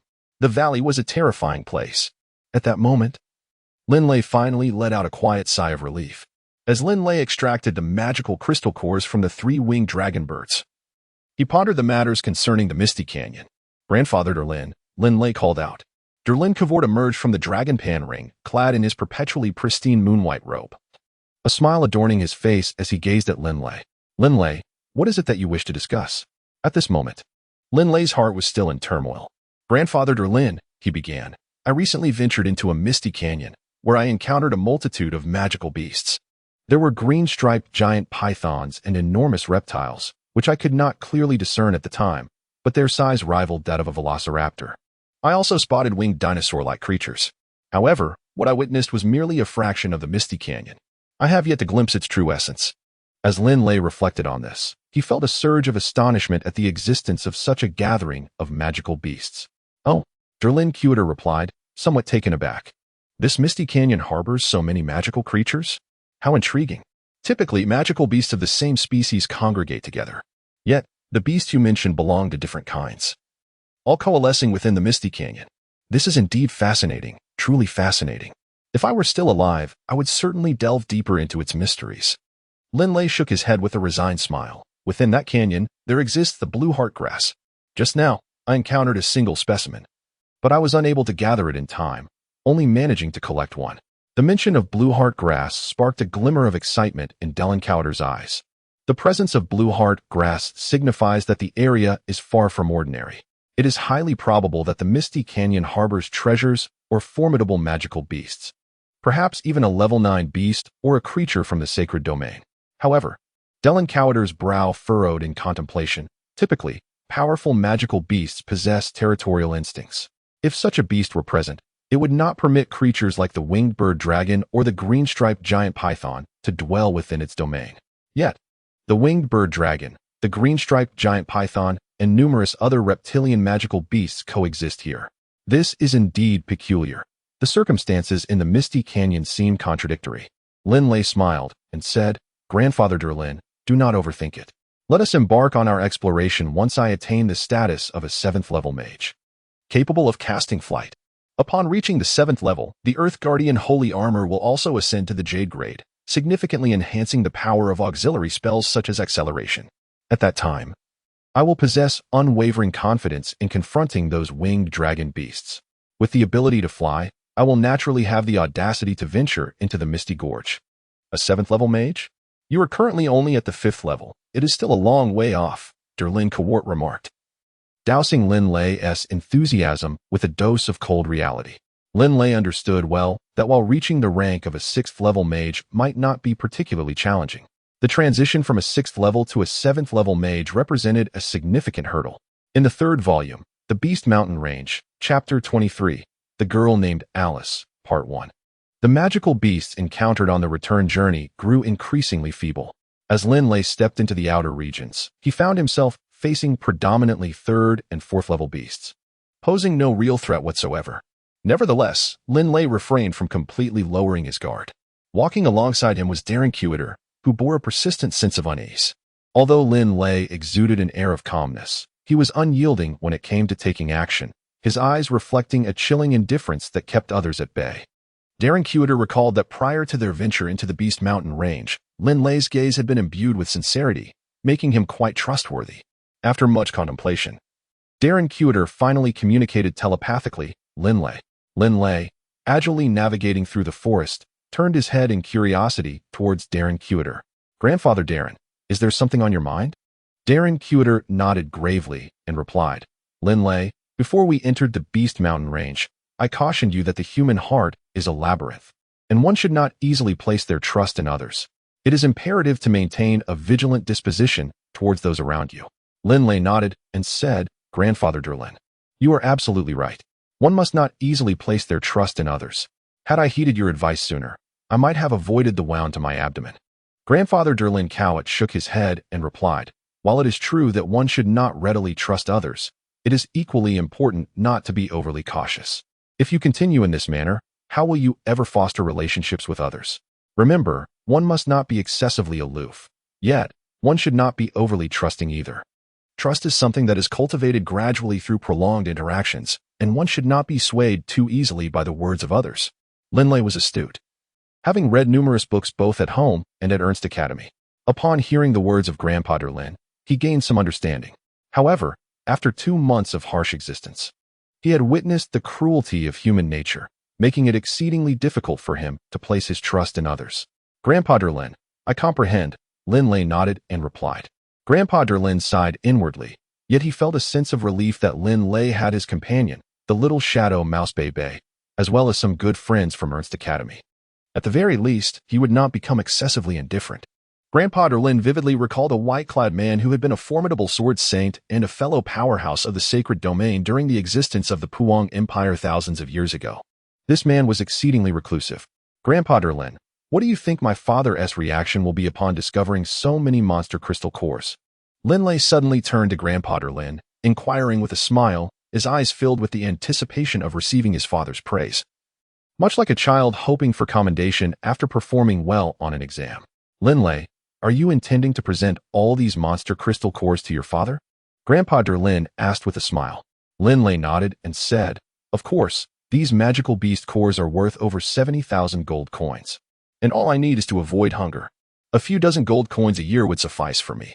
As for my father, he manages the entire family and must also bear the tuition fees for young Woden. Naturally, these magical beast cores should be given to him.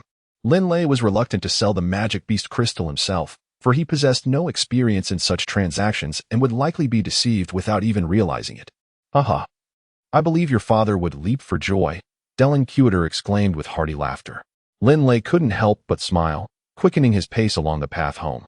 He had little interest in slaying 3rd and 4th level magical beasts, swiftly maneuvering through the Beast Mountain range. As he leaped over a small stream, he heard a fierce roar of magical beasts and the frantic shouts of humans from a distance. Curious, he pondered. Those daring enough to venture into the Beast Mountain range were typically at least 5th level warriors, while the outer areas were predominantly inhabited by 3rd and 4th level beasts. Why was there such intense combat? In the inner regions of the Beast Mountain, 5th and 6th level beasts were abundant, and occasionally 7th level beasts appeared, leading to such brutal conflicts. However, such occurrences were rare in the outer areas, where battles tended to conclude swiftly. With a powerful push of his legs, he leaped 7 or 8 meters, effortlessly navigating between the trees, and soon arrived at the edge of the battlefield. Perched on a branch, Linley observed quietly. He saw 2 young boys and 2 girls fiercely battling a bloodthirsty war pig. The boy clad in white armor shouted commands. Old 2, don't run around. Protect Alice. I'll distract this dumb beast. Nia, stay calm and aim for its vital points. It was evident that these 4 were inexperienced, and they panicked when faced with danger. Save for the leader in white armor who appeared relatively composed. They were indeed audacious. The boy in white armor was clearly a 5th level warrior, while the other 3 barely reached 4th level. Linley shook his head inwardly. The trio had not even attained 5th level strength, yet they dared to enter the Beast Mountain range. Another red-haired boy shouted in panic, "Kalen, didn't you say the outer regions only had 3rd and 4th level beasts? This is a 5th level beast." Kalen, the leader among them, felt helpless. As a 5th level warrior, he had brought his 3 friends to the outermost zone of the Beast Mountain range for training, expecting no real danger. Yet they unexpectedly encountered a 5th level beast. Suddenly, a dozen spikes erupted from around the bloodthirsty war pig, 3 of which struck its thick hide, yet were easily shattered by its tough skin. Roaring, the war pig turned its furious gaze towards the only mage among the 4 and charged forward. The sheer momentum of its dash was terrifying, flames occasionally erupting from its nostrils, causing one of the boys to panic. "Dodge, Alice! Get out of the way!" Kalen shouted. Alice, the girl with golden hair and dreamy, hazy eyes, was also gripped by fear and attempted to flee. However, the bloodthirsty war pig, despite its low intelligence, was far more cunning than a mere beast. It pursued Alice relentlessly. In a moment of sheer terror, Alice froze. The other 2 boys and the girl were equally paralyzed by fear, unable to react in time to save her. Alice, the youth named Kalen, could only cry out in anguish and desperation, although he was a level 5 warrior. His experience was evidently lacking. Suddenly, several sharp earth-spike spears, radiating a rich, earthy yellow glow, emerged. Despite the thick hide of the level 5 magical beast, the bloodthirsty war boar, 2 of the spears pierced its tough muscle, causing blood to flow from its abdomen. Unfortunately, the spears had merely penetrated the muscle without damaging any internal organs. In pain, the bloodthirsty war boar let out a fierce roar. In a swift motion, a black dagger descended from above, striking the boar's eye like a bolt of lightning. The eyeball burst, and the dagger penetrated through its entire head. The creature trembled violently, as if shaken by a sieve, and within moments, it lay still. Kalen, Nia, and Alice, along with the others, felt their hearts race in fear.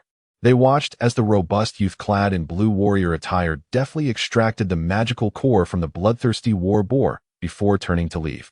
However, Kalen was the first among the 4 to regain his composure and called out loudly, "Excuse me, friend, wait a moment." Linley turned his head, furrowing his brow.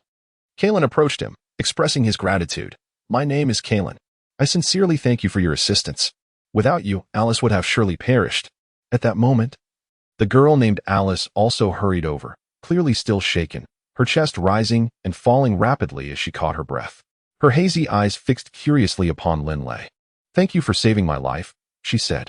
"I am Alice, full name Alice Duff, and I am also an earth element mage." Linley's gaze lingered on Alice for a moment. It must be said that Alice possessed an innate charm, a captivating allure that required neither words nor embellishments to manifest. In the perilous expanse of the Beast Mountain range, it seemed that Linley rarely intervened to assist others in distress. Yet today, a teasing voice echoed in his mind. That of Darren Cowett. "Ah, I see now. You must have developed an affection for this girl named Alice." Linley furrowed his brows and addressed Grandfather Derlin. "It is not that I lacked the desire to assist in the past, but rather that within the depths of the Beast Mountain range, others encountered at least several 6th level magical beasts, or even 7th level ones. I simply lacked the capability to provide aid. Slaying a 5th level beast is not particularly challenging. I merely acted out of convenience." Linley promptly clarified to Derlin Cowert. Derlin Cowert chuckled softly, opting not to elaborate further. "I am Tony. May I inquire the name of the esteemed magician?" Another young man interjected. Linley gazed indifferently at the group of individuals before him.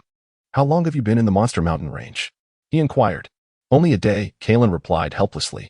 "We never anticipated encountering a level 5 beast on our very first day here. It is truly unfortunate. According to the texts, the outer region should only harbor level 3 and level 4 monsters. We assumed our quartet would face minimal peril."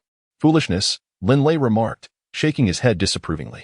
Instantly, the female archer named Nia erupted in anger. "Hey, who do you think you are, acting so arrogantly? Just because you saved Ailey's. What gives you the right to insult us?" "Nia," Kalen reprimanded. Linley spoke directly. "I truly admire your audacity in daring to venture into the Beast Mountain range. At the same time, I must acknowledge that fortune has favored you. Remarkably, you have not encountered any bandits on your journey into the mountains." "Bandits?" Kalen and his companions exchanged glances, as they indeed had not come across any. The Beast Mountain range stretches over 10,000 miles, with numerous entry points, so it is not unusual to avoid bandits. I advise you, if you wish to avoid peril, you must leave the Beast Mountain range immediately, Linley asserted. Why? Are there many 5th-level magical beasts on the outskirts of the Beast Mountain range? The boy named Tony inquired with a look of confusion. Linley spoke calmly, stating that in the Beast Mountain range, particularly in its outer regions, the most perilous threats do not stem from the beasts themselves, but rather from humanity. You four possess not only feeble strength but also lack any semblance of experience. I am convinced that any avaricious individual would not hesitate to exploit your vulnerabilities. It is likely that today marks merely your first foray into the Beast Mountain range, and you have yet to attract the attention of others. Otherwise, you would have already fallen victim to their predation. The most dangerous threat is humanity?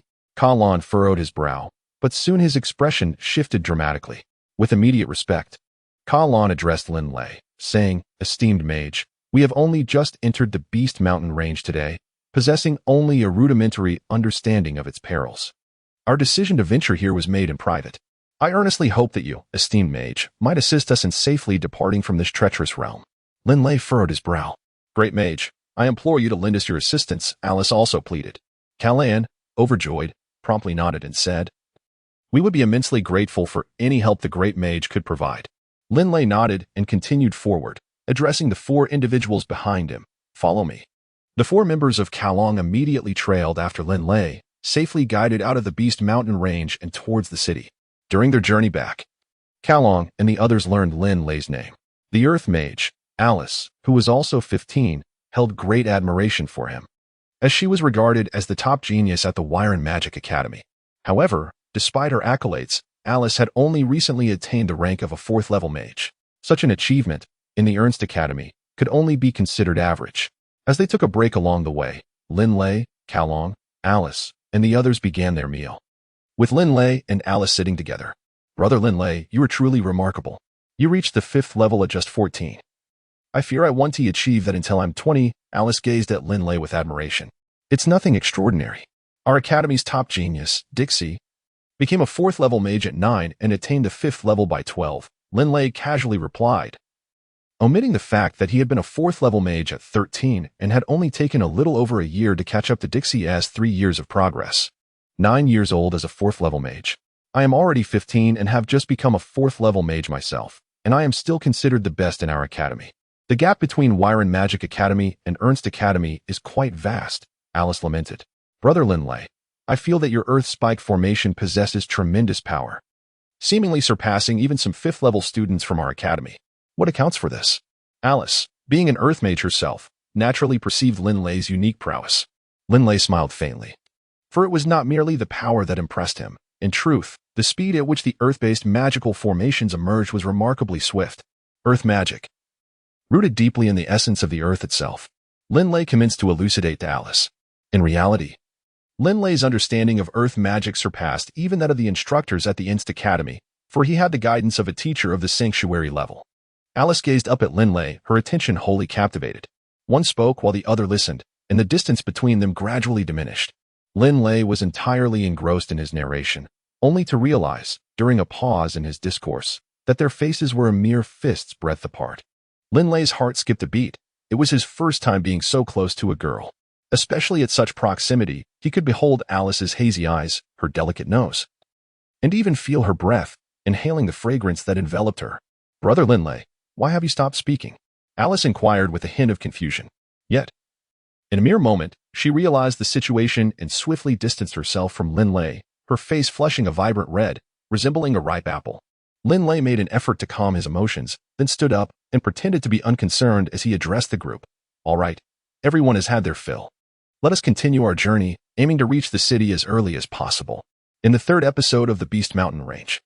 Chapter 25, The Purple and the Night Wind, Part 1. The capital of the Holy Alliance, the Finley Kingdom, is situated on Greenleaf Road, where numerous opulent mansions are clustered together. In front of one such mansion, a gathering of over a dozen individuals convened. "We, the Debus family, express our gratitude for your assistance, Linley.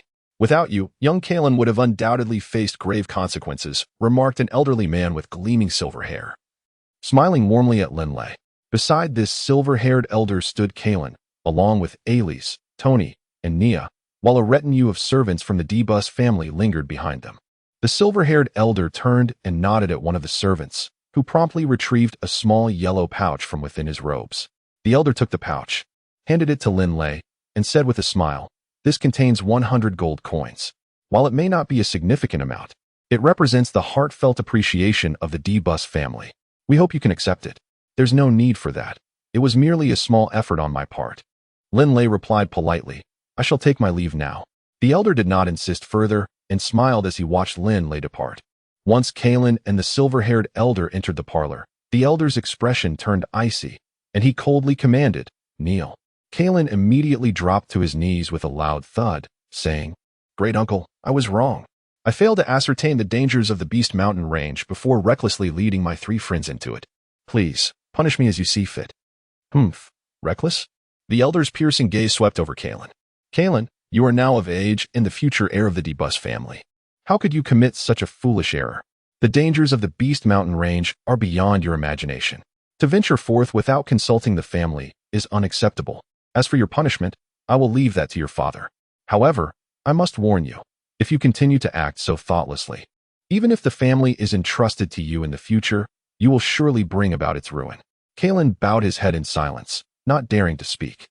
The D-Bus family ranks among the top 3 in the entire Finley Kingdom, and their strength does not stem from high positions, but rather from their partnership with the Dawson Chamber of Commerce, one of the 3 major commercial guilds of the Yulan Continent.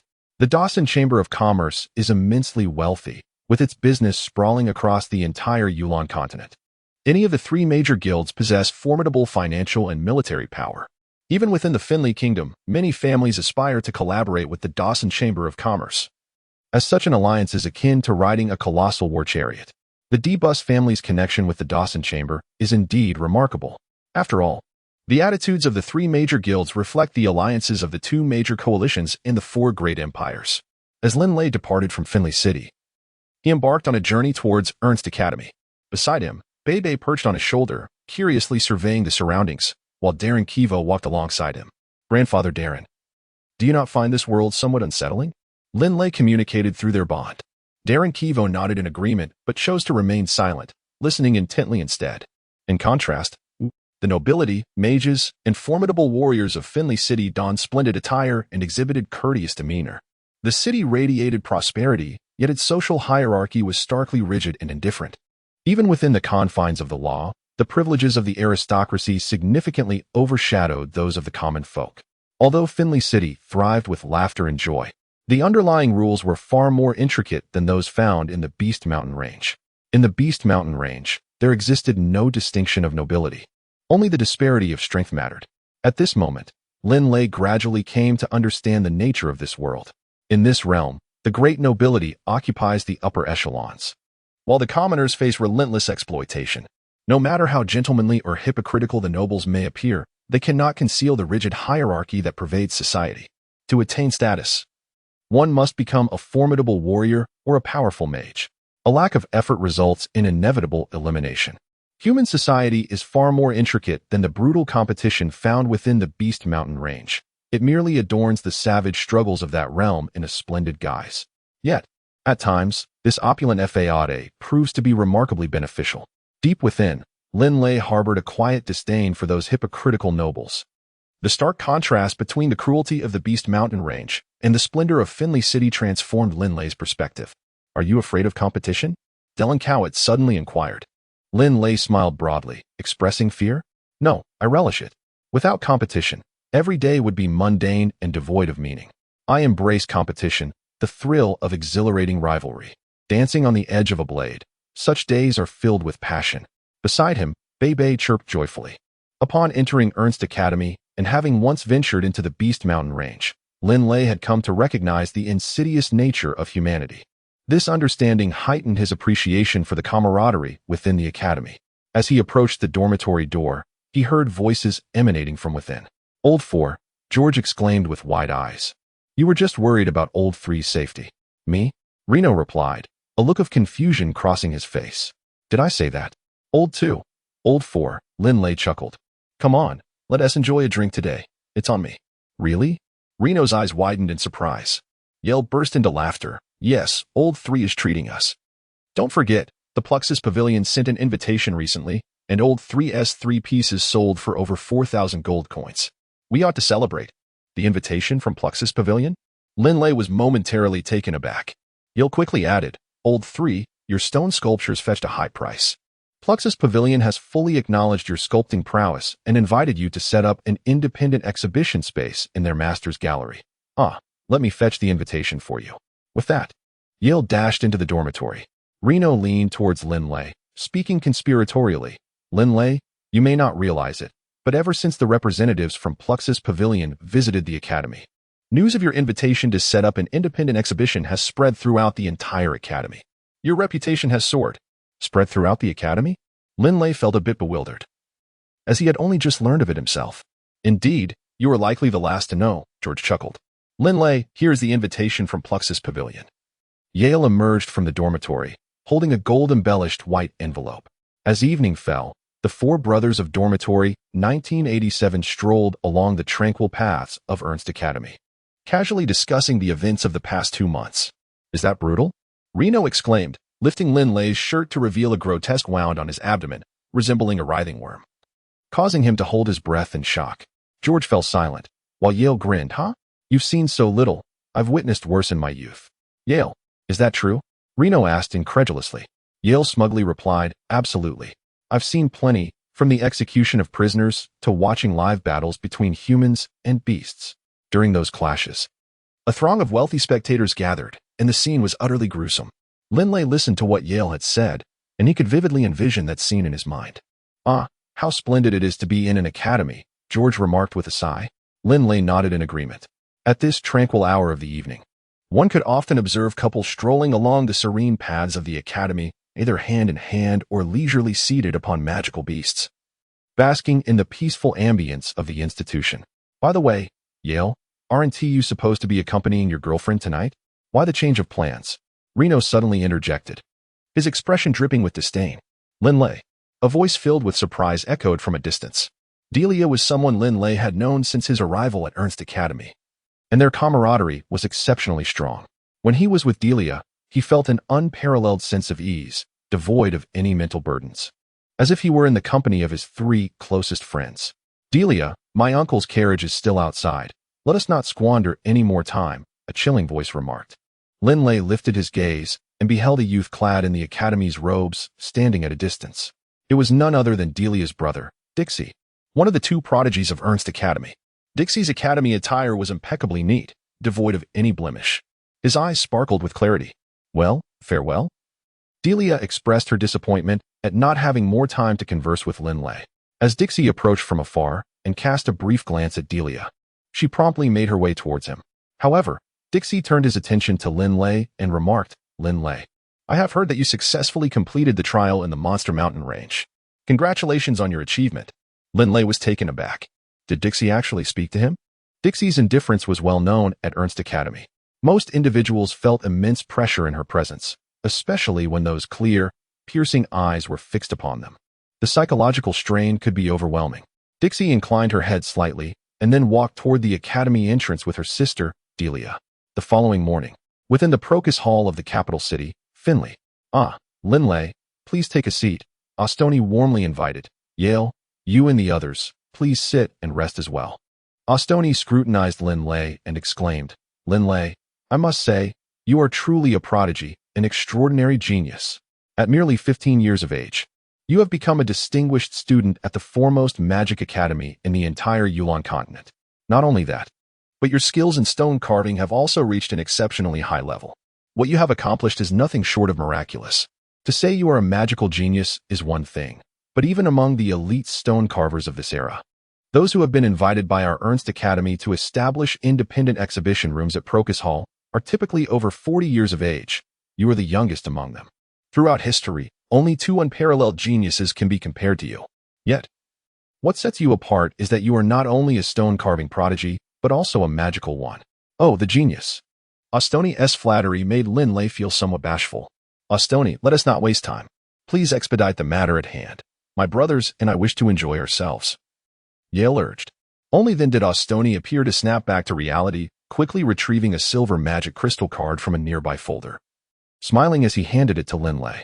Linley, This silver magic crystal card has been specially crafted for us by the Four Nations Bank for Procus Hall. The silver magic crystal card signifies your identity as a master stone carver. From now on, all gold coins from stone sales will be directly transferred to your magic crystal card. This silver magic crystal card is currently unassigned. Please confirm your identity with your fingerprint. You may use it thereafter. Ostoni presented the magic crystal card to Linley and quietly inquired, Linley, I wonder if you brought any stone carving works with you this time? Linley nodded slightly, affirming that he had brought 3 items. Ostoni's smile instantly blossomed even brighter. On that night, within the elegant chamber of the azure water paradise, only Linley and George, accompanied by 2 ladies, were engaged in jovial conversation and revelry, while Renu and Yale had long since retreated with their own companions into their rooms. The eldest and the 4th truly made a striking pair. After sipping a glass of wine, Linley turned to George, who was animatedly chatting with the girl beside him, and said, Old 2, I feel a bit dizzy. I shall step outside for some fresh air. Very well, George replied, continuing his light-hearted banter with the young lady. Linley then descended the stairs and exited the azure water paradise. The cool night breeze greeted him as he stepped away from the bustling atmosphere, and he felt his mind clear. Compared to the lively azure water paradise, the outside world was noticeably more tranquil, prompting Linley to stroll leisurely along the streets of Finley City. The night breeze was refreshing and pleasant. Along the desolate streets, there were also some noble residences. However, they were evidently a notch lower in stature compared to those on Greenleaf Road. On the balcony of a modest 2-story building, Alice was savoring the coolness of the night air. Gazing at the bright moon above, her thoughts inevitably drifted to Linley, the one who had saved her life. In that moment of life and death, during her utmost despair, it was Linley who descended from the heavens and vanquished the bloodthirsty war boar, rescuing her from peril. The shock of his sudden arrival had left an indelible mark on her soul. Linley, though often quiet, exuded a certain charm when discussing magic. As Alice pondered, a smile unconsciously graced her lips. Suddenly, she noticed a familiar figure on the street below. Upon closer inspection, her face lit up with excitement, and she waved her hand, calling out, Linley, big brother, Linley. Enjoying the serene night and meandering along the street, Linley was puzzled by the call and looked up. From the balcony of the distant small building, a figure clad in purple was silhouetted against the radiant moon. The figure resembled an ethereal sprite under the moonlight, the purple fabric billowing gently in the night breeze, accompanied by flowing hair that danced in the wind. In that moment, Linley seemed to catch a whiff of the alluring fragrance of Alice's hair, a scent so enchanting. Alice, Linley found himself drawn toward the small building. The courtyard wall of Alice's residence stood merely 2 meters high. Linley approached the wall, propelled himself upward with a firm push, and, like a soaring eagle unfurling its wings, landed gracefully on the balcony where Alice stood. Quick, crouch down, Alice urged, pulling Linley close. Linley crouched down in confusion. Hush, Alice said cautiously as she peered down, then let out a sigh of relief before addressing Linley. Fortunately, the guard is asleep. If he had seen me, it would have been quite troublesome. Linley was momentarily taken aback. We settled down, shielded from prying eyes by the balcony's railing. Alice smiled triumphantly, resembling a cunning little fox. Casually, she wiped the floor with a burlap cloth from the balcony, and she and Linley sat down together. The mere presence of Alice brought great joy to Linley's heart. Brother Linley, it's already late at night. What brings you out on the streets? She inquired breathlessly. By the way, didn't you mention that you were from Ernst Academy? What brings you to Finley City? Alice's curiosity led her to pose several questions in quick succession. Why are you in Finley City? Linley felt a twinge of embarrassment. He certainly could not admit that he had gone to the paradise of clear waters with his 3 brothers. Alice nodded in response. Alice, it's quite late. Why aren't you asleep? Linley inquired, puzzled. Alice, with a hint of exasperation, pouted slightly. I went to bed early, but just when I was enjoying a deep slumber, my drunken father disturbed my dreams. You have no idea how outrageous my father is. He gambles every day, drinks excessively, and creates chaos at home when inebriated. It's utterly maddening. Having such a father is truly unfortunate. What about you, Linley? How is your father? Alice turned her gaze towards Linley, who was sitting beside her. My father? Linley's mind drifted to memories of his father throughout his life. His father did not gamble, and even when he drank, he never became inebriated. However, his father was exceedingly strict when it came to his education. He had always been that way. Alice sighed enviously. You are so fortunate, Linley. I wish I were like you. Under the moonlight in the late night. The young man and young woman engaged in light-hearted conversation on the balcony, discussing everything from their fathers to education, their respective academies, and their close friends. Eventually sharing amusing anecdotes about their adventures with friends. Linley spoke with great joy, and as their conversation continued, he grew increasingly familiar with Alice's life. Gradually, the long night passed, and a faint light appeared on the eastern horizon. The fresh morning air enveloped the land, yet Linley and Alice, having conversed through the night, remained oblivious to the passage of time, only realizing it as dawn broke. "Ah, it's already morning," Linley noted, at that moment becoming aware of the time. Alice, too, was taken aback, saying, "I'm sorry for keeping you up all night, Brother Linley." "Well, I should be on my way." Linley felt an unusual tension in the atmosphere, causing him to feel a bit flustered, prompting him to rise abruptly. "Will you come to Finley City again in the future?" Alice inquired earnestly. "Yes, I will come when I have the time," Linley replied, and with a swift motion, he pushed off from the balcony, executing a somersault in midair, landing agilely on the courtyard wall. With a sudden leap, he propelled himself into the street. Landing several meters away, Alice watched Linley's figure disappear at the end of the street, feeling a sense of loss as she retreated into her room. The sun in late August blazed like a fiery orb, scorching in its intensity. After sharing lunch with his 3 brothers, Linley set off for his hometown, Yulan Town. Along the way, he carried a package containing magical crystal cores worth over 70,000 gold coins. On his shoulder, Gigi Bebe chirped excitedly. "I don't know," Bebe sighed, shaking his head. "Since I can remember, I have been in your ancestral home, and I have no idea who my parents are. However, I have always heard a voice in my memory, as if saying, 'Stay here, do not wander off. Stay here, do not wander off.'" Linley felt a stir in his heart. Could this voice be a remnant from Bebe's parents? "At first, I only ate stones, adhering to that voice and not daring to leave your ancestral home. Later, you fed me wild chickens and rabbits. You are the only one who has treated me so well in this world, and I don't wish to leave you, brother," Bebe said, wrinkling his little nose. Initially, Bebe had hesitated at the village entrance of Yulan Town, but ultimately, realizing he truly had to depart, he bid himself to forge a soul bond. "All right, Bebe, we will always be together." Linley affectionately stroked Bebe's head, and Bebe contentedly narrowed his eyes. Linley's pace was not particularly swift, advancing at a rate of 20 miles per hour. As he reached the outskirts of Yulan Town, dusk had already begun to settle. Approaching the town, Linley could hear that familiar voice, "Stand tall, everyone. Do not slouch. If anyone's rear end brushes against the branches below and gets stained with paint, it will be considered a violation. Double the training." Uncle Hillman's voice echoed from a distance. Linley gazed into the distance. In the familiar clearing to the east of Yulan Town, beside a row of white poplar trees, a group of children, aged between 6 and 15, were divided into 3 teams, diligently training under the stern supervision of 3 instructors, including Hillman. The sweat had thoroughly soaked the garments of each youth.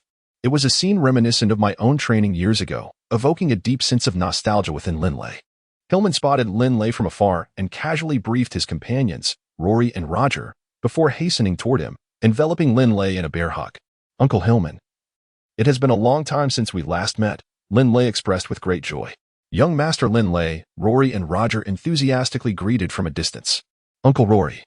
"Uncle Roger," Linley waved in acknowledgement, and then he proceeded to walk alongside Hillman toward his family residence.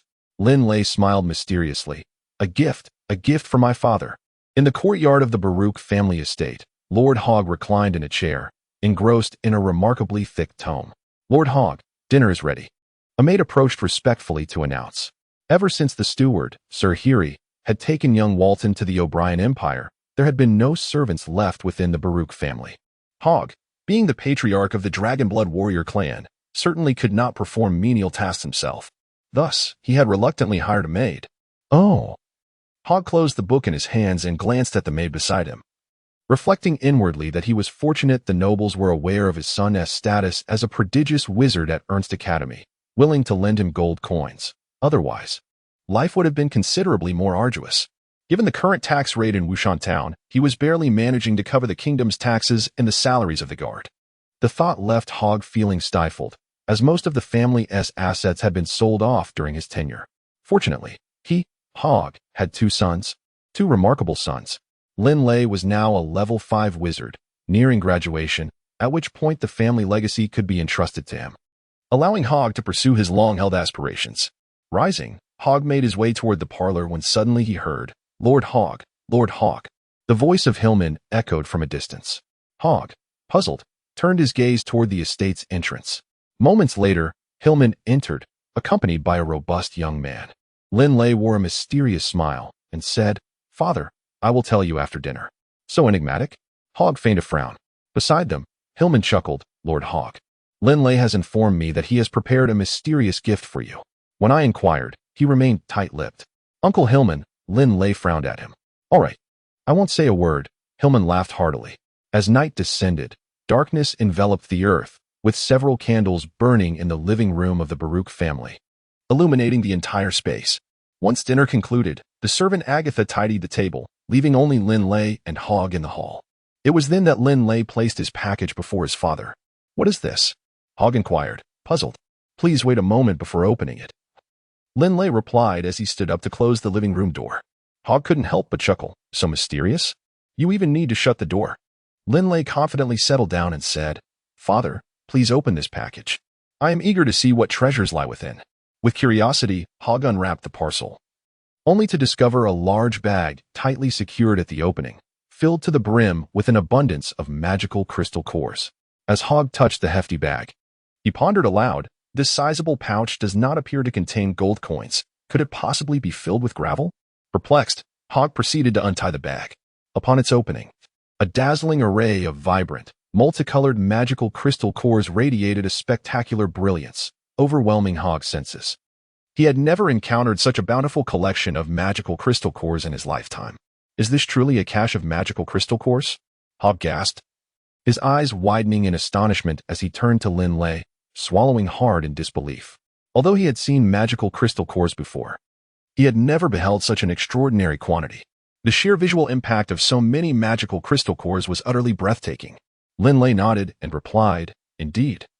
This bag contains nearly all magic crystal cores, with only a few dozen being magic crystals. According to the recorded value of magic crystal cores, these should be worth over 70,000 gold coins." Over 70,000 gold coins? Hogg felt a sharp pang in his heart. For years, he had been plagued by financial woes. Now, even if he were to muster 500 gold coins, he would likely have to borrow money. His predicament was evident. 70,000 gold coins. What an astounding concept. Such a sum could undoubtedly sustain the entire Baruch family for over a century. As Hogg gazed at the vibrant array of magic crystal cores before him, he felt as if he were ensnared in a dream, a sensation of soaring lightness enveloping him. Hogg took several deep breaths, struggling to compose himself. "Linley, where did you acquire these magic crystal cores?" he suddenly realized, fixing an intense gaze on Linley. "Did you venture into the Beast Mountain range?" Linley nodded and said, "Indeed, Father, these magic crystal cores were procured from the Beast Mountain range." Hogg, visibly perturbed, retorted, How could you venture into the Beast Mountain range without consulting me first? It is the most perilous place on the entire continent. Do you have any idea how dangerous it is?" As soon as the words left his lips, Hogg let out a self-deprecating smile. Linley had already ventured inside, fully aware of the inherent dangers. Hogar gazed at Linley, who bowed his head in silence, embodying the demeanor of one earnestly receiving a reprimand, and let out a resigned sigh. "Linley, it is not my intention to chastise you. You must understand that you are now a prodigious mage of Ernst Academy, destined for limitless achievements. The weight of the Baruch family's legacy rests upon your shoulders. After all, your younger brother is still quite young. Who knows how long it will be before he becomes a true Dragonblood warrior. You bear not only my hopes, but also the aspirations of the Baruch family. Therefore, you must not treat your life with levity." Linley remained silent. "Remove your shirt. Let me see if you are injured," Hogg suddenly said. "Take off your shirt?" Linley hesitated. Although others could not see his attire, he was acutely aware of the horrifying multitude of scars adorning his body. "Take it off," Hogg frowned. Linley hesitated for a moment, but ultimately shed his shirt, revealing a robust torso marred by numerous scars, some of which were even indicative of fatal wounds. Upon witnessing the horrifying scars adorning Linley's body, Hogg felt his heart tremble. With trembling hands, he slowly reached out to touch the near-fatal wounds on Linley's chest and abdomen. A wave of sorrow washed over Hogg as he pondered the immense suffering his son had endured and how he had miraculously survived the brink of death, thoughts too unbearable to contemplate. Linley, Hog choked on his words. Father, I'm fine, Linley quickly reassured him. Hog glanced at the pile of magical crystal cores symbolizing immense wealth beside him. Then back at the terrifying scars crisscrossing Linley's body, causing his entire being to quiver slightly. He felt a deep-seated hatred for his own impotence and inadequacy. Taking a deep breath, Hog looked skyward in silence before speaking in a somber tone. Linley, you must be weary from your journey. It would be wise to rest early. Yes, father. Linley departed quietly, leaving only Hog seated silently in the candlelit living room. In the 4th episode, Dragonblood Warrior, Chapter 3, Hog. The following morning, at the dining table in the Baruch family's living room, Linley was astonished to find his father radiating vitality. His entire demeanor transformed. His father urged him to stay home a little longer. Linley was somewhat taken aback, for his father had never uttered such words throughout all these years. Initially, Linley had intended to stroll through Finley City and perhaps pay a visit to Alice. However, at this moment, thoughts of Alice had completely slipped from his mind. Very well, father, Linley replied with a joyful nod. Hog nodded in delight as well, though there seemed to be an additional glimmer in his eyes. On the eastern side of Wushan town, atop the majestic Wushan mountain, beside the babbling brook, Linley sat cross-legged, quietly meditating and refining his magical power. The earth and wind elements permeated his body from every pore, as his muscles, bones, and meridians naturally absorbed these elements to enhance his physique. After a small portion was absorbed, the majority of these earth and wind elements were ultimately refined and flowed into the dantian located in his chest, like a vast ocean embracing 100 rivers. The elements coursing through his meridians eventually converged at this central point. Linley sat for an entire half-day, and when he finally opened his eyes, the sun had already dipped beneath the horizon. These past few weeks had been the most harmonious period Linley had shared with Hog. What could have prompted such a remarkable transformation in his father? Was it the magic crystal core? Surely, it could not be mere wealth that swayed him. Or perhaps, my own scars. Linley pondered deeply, yet he could not definitively ascertain the reason behind his father's sudden kindness. The phrase inquire about one's well-being aptly encapsulated Hog's current demeanor towards Linley. Upon entering the Baruch family estate, Linley immediately spotted his father engrossed in a book. Father, it is getting rather dark. Perhaps the reading can wait until tomorrow, he suggested. Linley, you must be parched after such a lengthy training session, Hog replied, pouring a glass of warm water from a kettle placed on the side table. Here, quench your thirst. The water is at the perfect temperature, neither too hot nor too cold. Thank you, father. Linley felt a warmth in his heart. Hog had been treating him with such kindness during these recent days. A stark contrast to his previous stern demeanor, which rarely revealed such tenderness. Indeed, Linley responded softly. Hog gently reminded him, Linley, your father possesses limited abilities. The future of our family rests upon your shoulders. This magic crystal core you provide will suffice for your brother's expenses in the O'Brien Empire. At this point, I am already quite content, though I still harbor the shame of our family's past deep within. I hope you will not forget that our family's treasured legacy remains out there. Linley sensed his father's expectations, inhaling deeply and nodding slightly. At this moment, I desire nothing else but to witness the blade carnage before I depart from this world. Hog's voice resonated deeply. 10 years, very well. Hog nodded gently. The following midday, Linley departed from Wushan town, and that very evening, in the parlor of the Baruch family, sat two individuals, Hog and Hillman. The parlor door was firmly shut, and upon the dining table lay the magical crystal core of that era. Suddenly, Hillman snapped to attention and exclaimed, Lord Hog, no. How can such a vast fortune be entrusted to me? Surely, you can manage it yourself? Hillman, refrain from calling me Lord Hog. Simply address me as Brother Hog. He replied with a warm smile. Abruptly, Hog rose, facing the east. You suggest I manage it myself? Hillman. You are perhaps most aware of the affairs concerning our Baruch family and myself. Hillman was taken aback, uncertain why Hog broached this topic. That matter had been buried deep within for nearly 11 years. For these 11 years, I have felt as though my heart has been gnawed upon by ants. I have endured, day by day, year by year. And now, it has been 11 years. Hog trembled slightly. Hillman's complexion shifted, and he stood abruptly, alarmed. Lord Hog, what do you intend? Indeed, I must investigate the events of that year. I must avenge Lena, Hog declared, his face contorted with fury. Lord Hog. Hillman interjected hastily. Did we not already investigate? The enemy's power is immense. The portion we uncovered was already terrifying. If you pursue this, you may very well lose your life. Hog growled, death? Am I afraid of death? Hillman, you cannot fathom the torment I have endured over these 11 years. The anguish of my soul. I have suffered enough. Now, the magical crystal core Linley has bestowed upon me is valued at around 80,000 gold coins. Entirely sufficient to cover the expenses for Wotan. With this wealth, I bear no further burdens. For so many years, what have I endured for? Is it not for my two sons? Now that Linley has matured and Wotan is in the O'Brien Empire, I have little left to worry about. Hogg grasped Hillman's shoulders, locking eyes with him. Hillman, although you refer to me as Lord Hogg, over the years, we have shared a bond akin to brothers. At this juncture, I hope you will support my decision. Hogg, you. Hillman replied anxiously. He understood all too well that should Hogg truly pursue the events of that year, it could very well cost him his life. My mind is made up, Hillman. You must understand, this existence has become unbearable for me. Hogg's eyes glistened with unshed tears.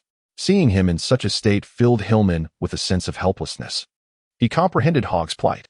For so many years, why had Hogg always been so stern and aloof? Unbeknownst to others, Hillman was acutely aware that before the passing of Linley and Wharton's mother, Lena, Hogg was a remarkably cheerful individual. However, ever since Lena's demise, Hogg's demeanor had undergone a profound transformation. Although Hogg publicly claimed that Lena had succumbed to complications during childbirth, Hillman, along with the butler Shiri and others, were privy to the truth. Hillman, there is no need for further persuasion. I simply ask, will you assist me? Hogg fixed his gaze upon Hillman. After a moment of contemplation, Hillman let out a weary sigh, conceding, very well, I shall help you. A flicker of relief crossed Hogg's face, manifesting as a smile. In the 4th episode of Dragonblood Warrior, Chapter 4, The Price of Stone Carvings, in the bustling streets of Finley City, Alice stood on the balcony of her 2-story residence, her chin resting in her hands as she observed the pedestrians passing by. Since Linley's last departure, Alice had taken to watching the street daily, yearning for his return. Yet, as the commencement of classes loomed tomorrow, she lamented silently, casting one last glance down the street. Her only desire was for Linley to visit her once more. Regrettably, he had not graced her presence in over 10 days. Just then, the familiar voice of her dear friend Nia echoed from the entrance. Alice, hurry up. Nia, along with Tony Chi and Kalen, awaited her below. The trio were from the Warrior Academy, their institution in close proximity to Alice's Willow Magic Academy, and since all 4 resided in Finley City, their camaraderie flourished. All right. I shall descend, Alice replied, glancing one last time at the street before descending with her prepared satchel. On the evening of the 3rd day after Alice's departure from Finley City, Linley arrived at her courtyard, gazing up at the balcony of her 2-story abode, only to find it devoid of any presence. Hey, what are you doing? Shouted the middle-aged man guarding Alice's residence. Linley turned his head and inquired with a smile. Hello, I am from the Wayland Magic Academy and a close friend of Alice. I wonder if she is still at home? The middle-aged man, upon hearing this, cheerfully replied. Miss Alice has been away from home for nearly 3 days. She has already arrived at the Magic Academy. I see. Thank you, Linley responded politely. As he made his way to Ernst Academy, a white luminescence burst forth from the dragon coiling ring, transforming into a flowing moon-white robe, revealing the figure of Derinkavate. With white hair and beard, Derinkavate, with a twinkle in his eye, regarded Linley and teased, Linley, have you developed feelings for Alice? A bit. Linley admitted without hesitation. Derinkavate stroked his white beard and chuckled. I never imagined you, my young friend, would finally be smitten. However, Linley, you and Alice attend different magic academies, separated by distance. It will be quite challenging to nurture any romantic feelings. I understand. I shall let fate decide. If something comes of it, then so be it. If not, then that is also acceptable. Linley found his thoughts drifting to moments spent with Alice, the initial panic he felt in the face of a bloodthirsty warpig, and her enchanting presence under the moonlight. Like a moonlit sprite. Is this what first love feels like? Linley chuckled at himself. At his age, he often engaged in conversations about girls with his 3 dormitory brothers, and even Yelu and Renault had long since found girlfriends. Deep down, Linley harbored a glimmer of hope regarding matters of the heart. At Ernst Magic Academy, Linley dedicated himself to his studies with unwavering seriousness, spending part of each day honing his skills in the flat knife style. Both his mental and magical powers steadily and rapidly improved. A month flew by in the blink of an eye. As per tradition, Linley and his three brothers set off for Finley City with 3 stone sculptures in tow, heading to Astoni's room at the Plux Guild. 15,000 gold coins? So much. Linley expressed his astonishment at the valuation of his 3 stone sculptures. Astoni laughed heartily and said, Linley, this is quite normal. The works of skilled stone sculptors typically fetch around 1,000 gold coins each. Our Plux Guild prominently featured your identity, a 15-year-old magical prodigy behind these sculptures. Simply due to your status, the value of your work has doubled. Moreover, your sculptures are exceptionally unique. While others may create beautiful pieces, they often have flaws in fluidity. Your work boasts remarkably smooth lines. For instance, in the areas where the flat knife and jade bowl knife were used, the seams are imperceptible, connecting seamlessly. Linley couldn't help but smile upon hearing this. A fracture? His stone carvings, crafted solely with a flat chisel from his own school of technique, required no change to various carving tools. Thus, the lines would naturally be exquisite. This unique characteristic, coupled with the inherent aloofness of the work and his esteemed identity, elevated the piece's value to nearly 5,000 gold coins. However, there were minor deficiencies in the handling of intricate textures. Otherwise, the price could have soared even higher, Astoni remarked with admiration. Linley understood while the intricacies involved. The meticulous handling of detailed patterns? He shook his head inwardly. He was utilizing a flat chisel. While he could, with some effort, create certain specialized designs, the results would undoubtedly be inferior to those achieved with more professional carving tools such as angled or round chisels. At the same time, Linley couldn't help but marvel. The fact that 3 stone sculptures could fetch as much as 15,000 gold coins seemed almost too effortless. If he dedicated himself entirely to the craft, he could undoubtedly produce 10 pieces in a month. 10 pieces would amount to nearly 50,000 gold coins. In contrast, during his 2 months in the Warcraft Mountains, he had faced life and death crises multiple times and, after slaying several assassins, had only managed to acquire 70 to 80,000 gold coins. The prowess of a stone carving master was akin to printing money, Linley mused. The prices of Linley's works are regarded as top tier among the masters of stone carving. One might say that these stone carvers are quite lucrative. Yet when it comes to stone carving masters, Linley could not help but feel a deep sense of admiration. The more he delved into the subject, the more he marveled at the stark disparity in income within this craft. There are only about 100 stone carving masters throughout the entire Sacred Alliance, a number so rare that its scarcity is easily imagined.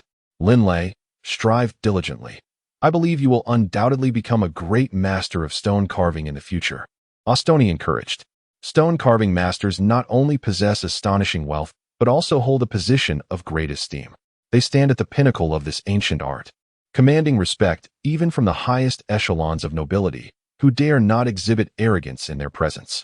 The title of master is indeed a remarkable designation, one that cannot be acquired through wealth or power. It is bestowed upon an individual who has ascended to the zenith of their field, earning universal recognition as a master.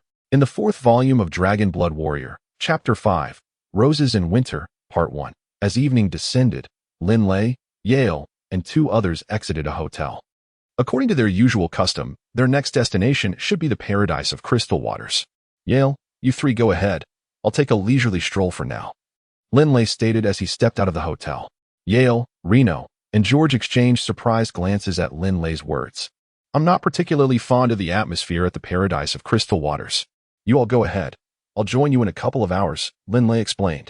At that moment, perched on Linley's shoulder, Bebe chirped twice and communicated telepathically, Boss, you're heading to Alice's house, aren't you? Having accompanied Linley for some time, Bebe was well aware of his intentions. Despite its small size, Bebe possessed the intellect comparable to that of an average human youth. You little rascal, Linley chided, casting a playful glance at Bebe. All right, you 3 can head out for a bit, but don't take too long. We'll wait for you at our usual spot. Yale replied with a smile. With that, Linley parted ways with his 3 good friends, heading towards a less frequented path. The thoroughfare was relatively quiet, with fewer pedestrians. Along the streets, there were several taverns and restaurants, mostly frequented by the local residents. Approaching Alice's home, Linley gazed at the balcony of the 2-story house, which remained empty as before. Linley chuckled to himself, harboring only a faint glimmer of hope within.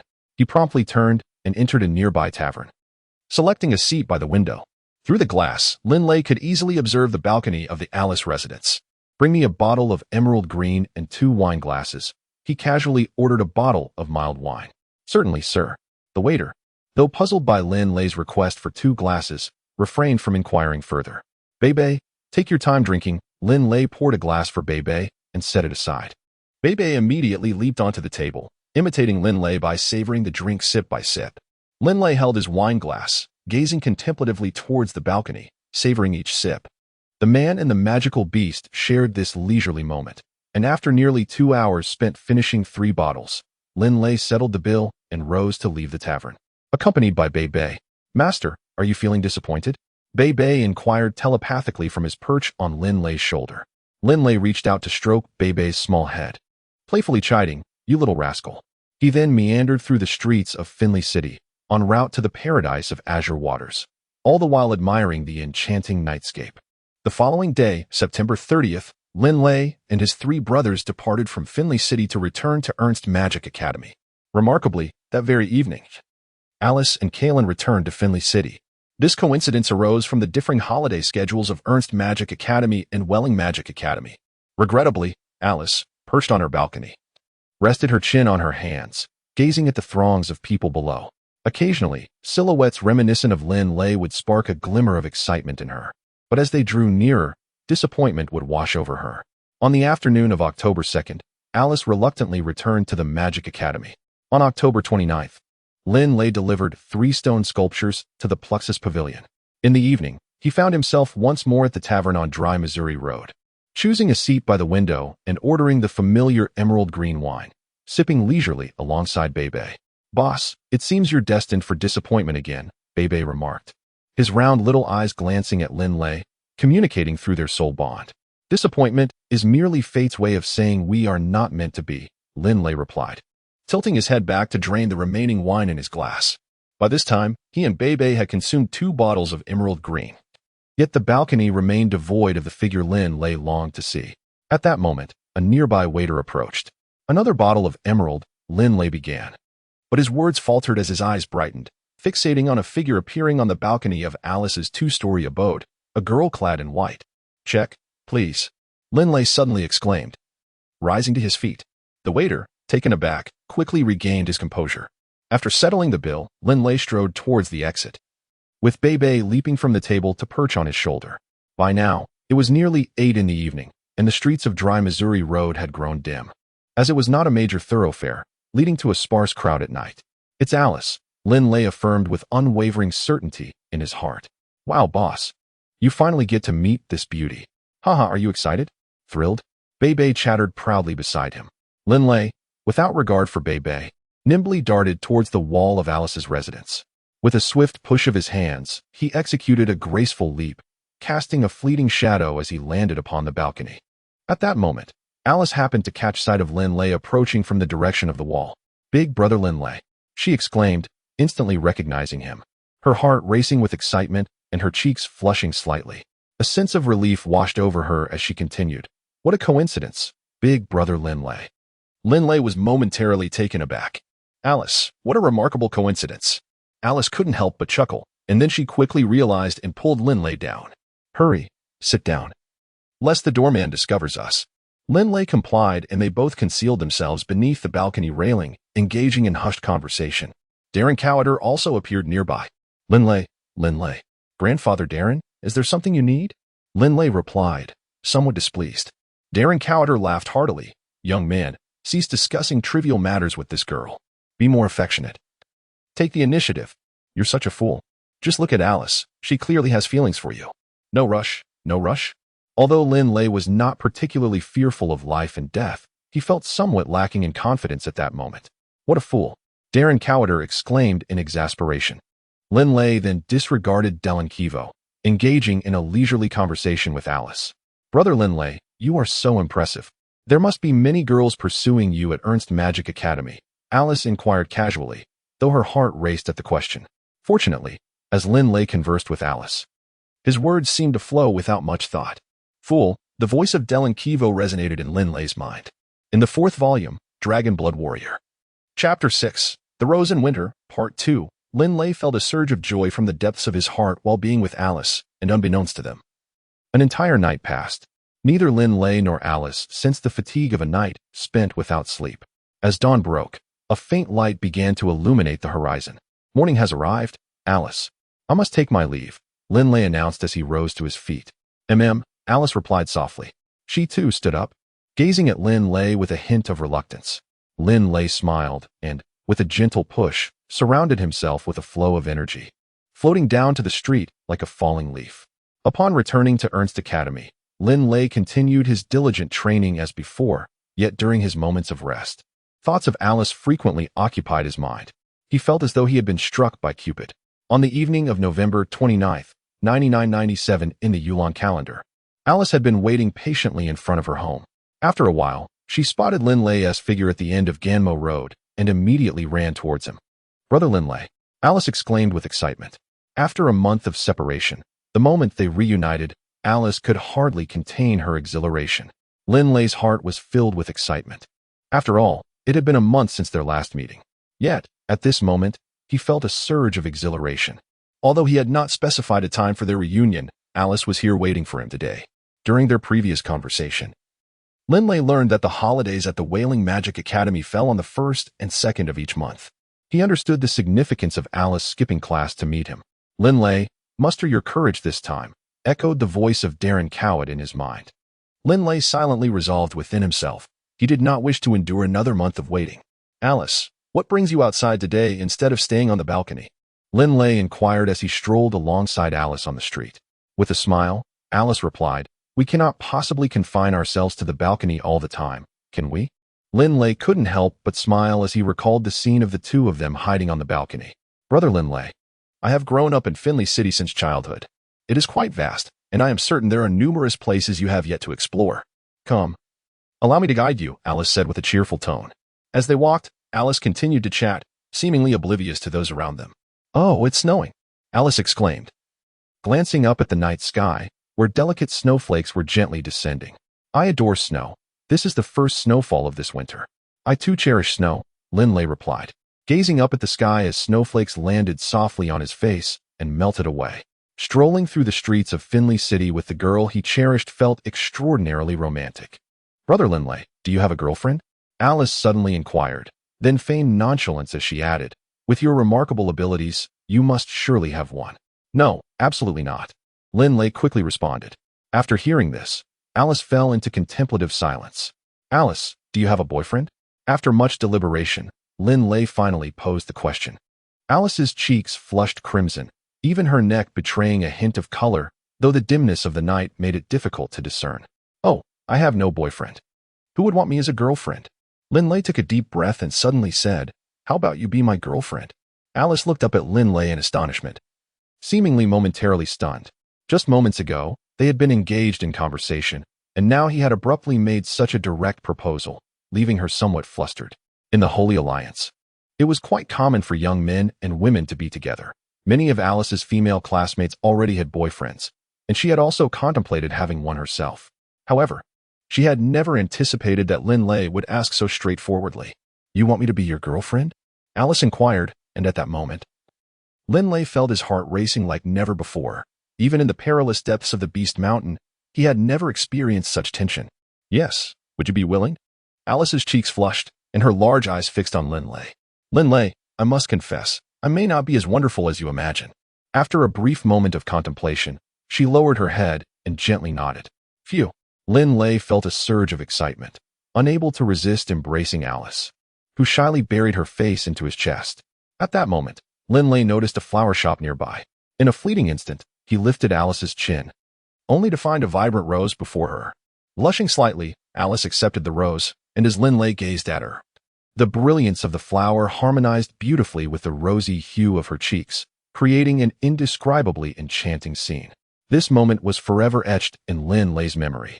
Linley held Alice's hand as they strolled down the street. Snowflakes danced around them, this youthful couple wandering through the enchanting streets of Finley City at night. The rose in Alice's hand was strikingly vibrant. Within the elegant chamber of the Azure Water Paradise, 7 individuals were present: Yale, Reno, George, and 4 stunning young ladies. Isn't that the third one? Exclaimed Reno, suddenly taken aback as he leaned against the window. He's holding hands with a girl. Can you believe it? The third one is flirting with a beauty behind our backs. With a rush, Yale and George hurried to the window, peering intently below.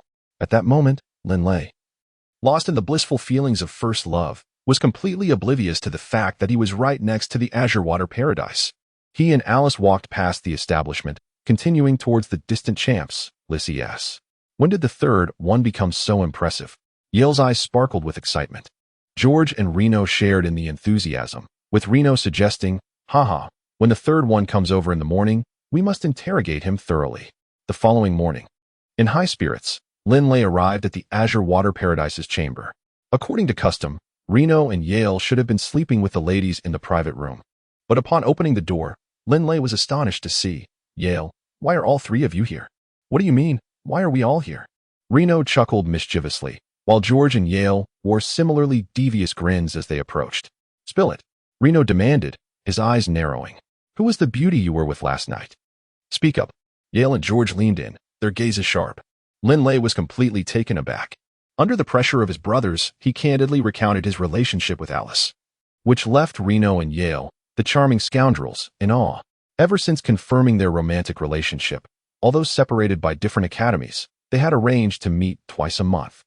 Almost a month had passed, and on December 28th, with plans to reunite with Alice the next day in Finley City, Linley felt particularly elated. Hey, Linley. Oh, David. Linley walked along the path of Ernst Magic Academy, cheerfully greeting some familiar classmates and friends.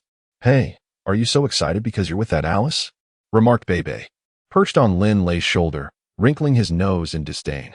Look at that foolish expression. You've been grinning like a Cheshire cat for the past month.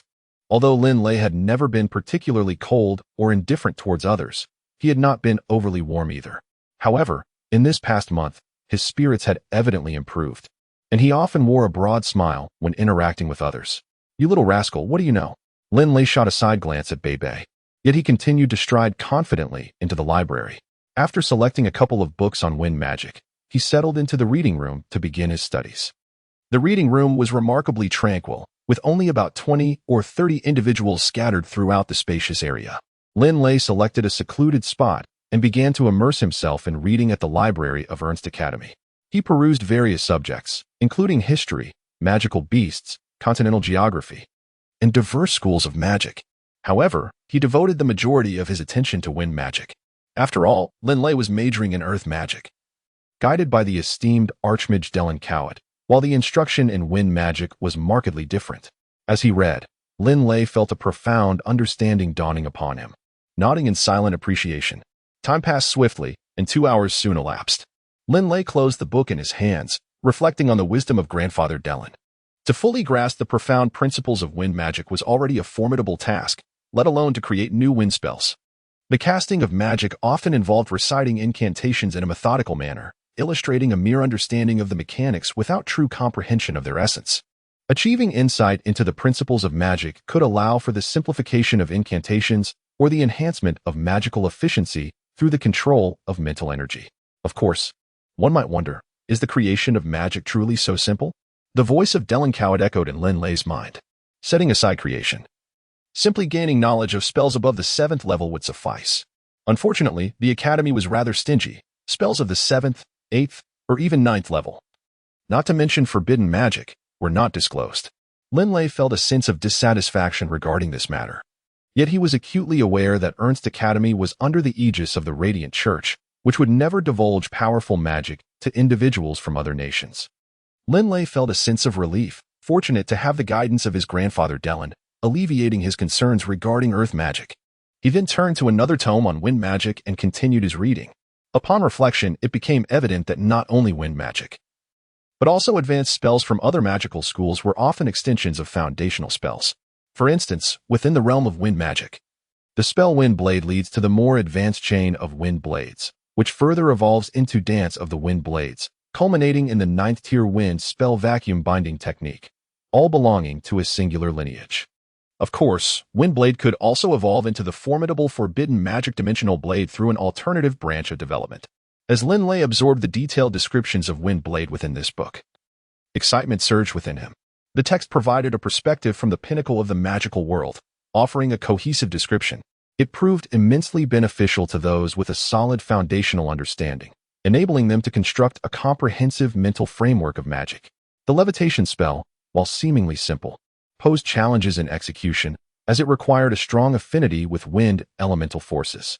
The greater the affinity, the more adept one became at manipulating wind magic and elements, allowing for swifter execution of the levitation spell. Conversely, flight represents an elevated tier above levitation, while the latter permits only vertical movement. The former allows for multidirectional flight. In essence, the only difference lies in the ability to navigate forward, backward, left, and right. For instance, to fly diagonally left, one merely needs to control their trajectory downward while simultaneously moving left. This principle, combined with the incantation of the levitation spell, makes the derivation of the flight spell's incantation relatively straightforward. As Linley pondered this concept, a flash of insight struck him. Indeed, compared to levitation, flight merely incorporates the 4 additional directions, fundamentally relying on the manipulation of wind magic to navigate.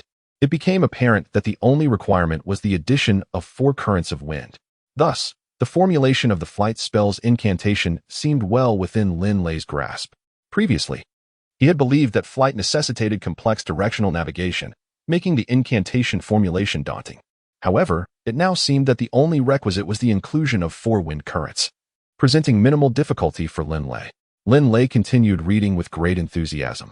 It is evident that advanced magic, which can be easily inferred, is exceedingly rare. For instance, the higher tier of flight magic is Wings of the Wind. Wings of the Wind requires the ability to manifest the intangible essence of wind into the semblance of 2 wings, a feat of considerable difficulty.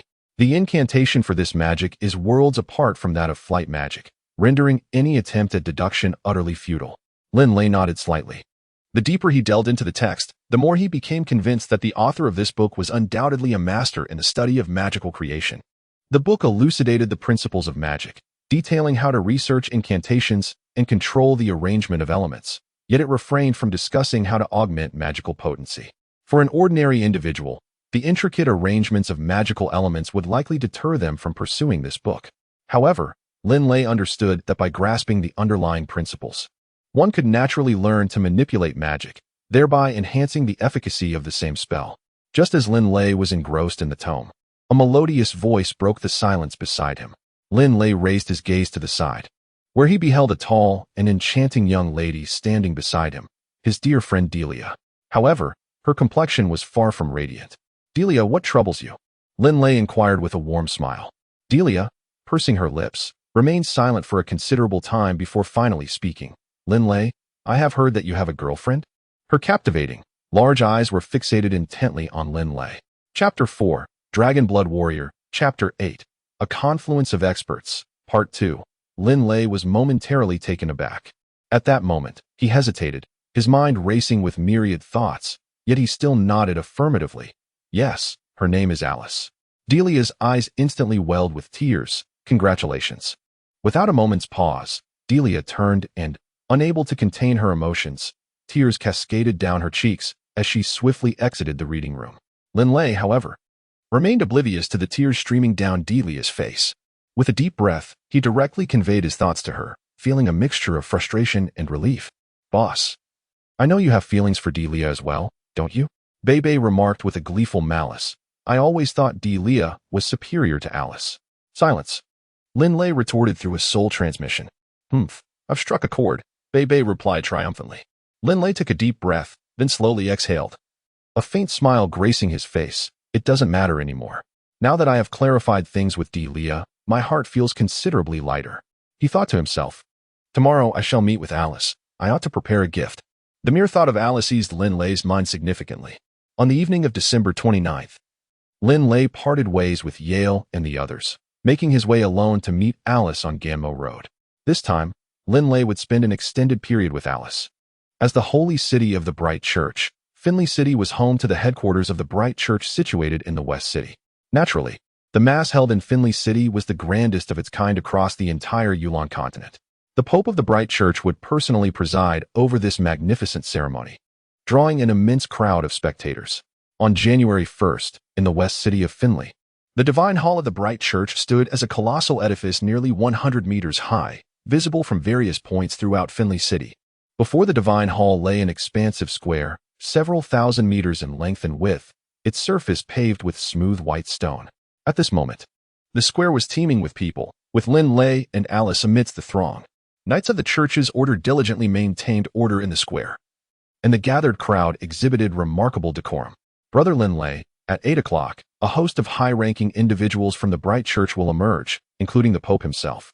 Alice softly informed Linley. Linley nodded and glanced at the numerous knights of the Church who were maintaining order. Alice, he remarked, considering the sheer number of those upholding the peace, there must be at least several thousand knights present. It appears that the strength of these knights should not be underestimated. Linley was taken aback. A fifth-tier knight? The fact that the knightly order was composed of such formidable knights spoke volumes of their strength. As a mere fifth-tier mage, he felt utterly insignificant in their presence. Alice pointed towards a group of elegantly dressed nobles in the distance, saying, "Look, today there are a plethora of great nobles attending. Shortly, the royal families from the 6 kingdoms of our Holy Alliance will arrive." Time passed swiftly, and before long, it was already 8 o'clock. At that moment, a throng emerged from the side hall adjacent to the Holy Light Church. At the forefront of this group was a line of temple knights clad in resplendent white armor, their helmets adorned with striking red plumes. Each of these knights exuded an aura of mastery, and as they advanced in perfect unison, the palpable sense of pressure rendered the entire square silent. It was unexpected to witness such formidable strength from the Holy Light Church. Surely, each of those 100 knights was at least a 7th-tier warrior. Dylan Corver appeared beside Linley, scrutinizing the group with keen interest. The presence of a domain-level expert today was noteworthy. It would be wise to retreat into the Dragon Ring. With that, Dylan Corver vanished. A domain-level expert? Linley could not help but scrutinize the assembly more closely. Behind the 100 temple knights clad in white armor were a dozen priests in white robes, followed by a bald elder in a silver robe, flanked by several red-robed cardinals. The Pope. This bald elder in a silver robe was undeniably the central figure of the gathering. Linley's attention was wholly captured by him. The Pope of Light stood tall, nearly 2 meters in height, wielding a staff that matched his stature. Behind the Pope and the red-robed cardinals were 4 elderly figures in black robes and over 100 warriors donned in purple robes. This grand assembly moved orderly through the center of the path, and amidst the throng of hundreds of thousands in the square, not a soul dared to utter a sound. "Grandfather Dylan, you mentioned domain-level experts. Who are they?" Linley pondered internally. "I can discern them at a glance. The Pope of Light and one of the 4 black-robed elders behind him are indeed domain-level experts. Their confidence is remarkable. They do not even conceal their aura. After over 5 millennia, that small ecclesiastical institution once nestled in the Puang Empire has developed to such an extent," Dylan Corver mused. "They do not conceal their aura?" Linley stared blankly at the group of individuals before him. To be candid, the cardinal in crimson robes, the Pope of Light, and the 4 elderly figures cloaked in black exuded an aura of authority, yet he felt no trace of formidable strength emanating from them. However, Dylan Cowett remarked that the 2 beings of the sacred domain did not conceal their presence. "Linley, you have much to learn. A level 5 mage holds little significance on the Yulan Continent. Only upon reaching level 7 can one be deemed a true powerhouse. Even a level 7 might appear insignificant in the face of the Light Church, a colossal force dominating the land. The Yulan Continent is teeming with experts from the Light Church, the Dark Church, the 4 great empires, and numerous enigmatic organizations. The number of skilled individuals far exceeds your imagination. Your current weakness has prevented you from encountering that realm, but in due time, you shall understand." Dylan Cowett smiled warmly. "Your greatest advantage lies in your youth. Those formidable beings have attained their power through years of arduous training. You too shall evolve into a force to be reckoned with in the future." Linley nodded slightly. In Ernst Academy, he was regarded as a genius, and he had genuinely believed himself to be remarkable. However, at this moment, Linley was awakened to the realization that he was, in fact, inconsequential in the grand tapestry of the continent. As the Pope and his entourage passed by, the talents in the square began to murmur softly. "Brother Linley, look, the members of the 6 great royal families have arrived. The one at the forefront is from our Finley kingdom. That golden-haired giant is our esteemed king. And he is also the mightiest warrior of our realm, a level 9 powerhouse," whispered Alice in Linley's ear. "His Majesty the King?" Linley inquired, casting his gaze in that direction. The imposing middle-aged man clad in resplendent golden armor, with a physique akin to that of a lion and a mane of golden hair, was indeed the king of Finley Kingdom. Moreover, He was a formidable level 9 warrior, truly astonishing. As a citizen of Finley, Linley had long been acquainted with the legend of the proud golden lion Clyde, and the notion that a king could also be a superlative warrior undoubtedly filled the hearts of the kingdom's subjects with immense pride. In front of the Temple of Light, hundreds of thousands stood in orderly fashion.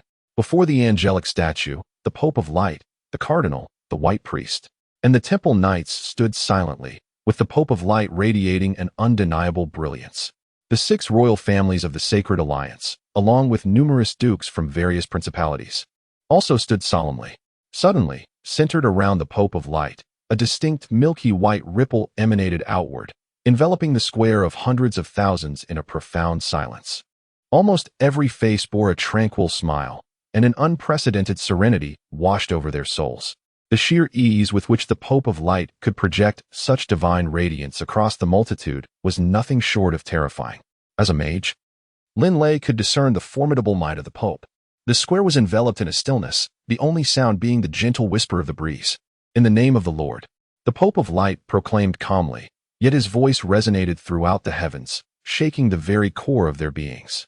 Everyone present felt an overwhelming pressure emanating from the Pope, and Linley, powerless to resist, respectfully bowed. This pressure surpassed even that of the 2 Saint Realm powerhouses he had encountered in Wushan Town. Along with the oppressive aura of the Black Dragon, this pressure did not need to coerce. It inspired reverence from the depths of the soul. The divine oppression, in the entire square. Apart from the Pope of Light, the hundreds of thousands, including the Cardinal, the kings of the 6 great kingdoms, and commoners, each bowed respectfully, listening intently to the divine decree. May the Lord's love, grace, and blessings be with you. Though the Pope's voice seemed soft, it reverberated through the realm, stirring souls. Waves of holy light radiated from the pinnacle of the Temple of Light, enveloping each individual present. Nearly everyone felt a profound tranquility in their hearts, and their bodies reached an unprecedented state of well-being. Each person stood in utmost reverence. May the Lord bestow upon you grace and peace. At the same time, let the radiant glory of the Holy Pope emanate with serenity. Beloved people of the Lord, let us confess and humbly reflect upon our transgressions in thought, deed, and word. May the Lord show us mercy, forgive our sins, and grant us eternal life.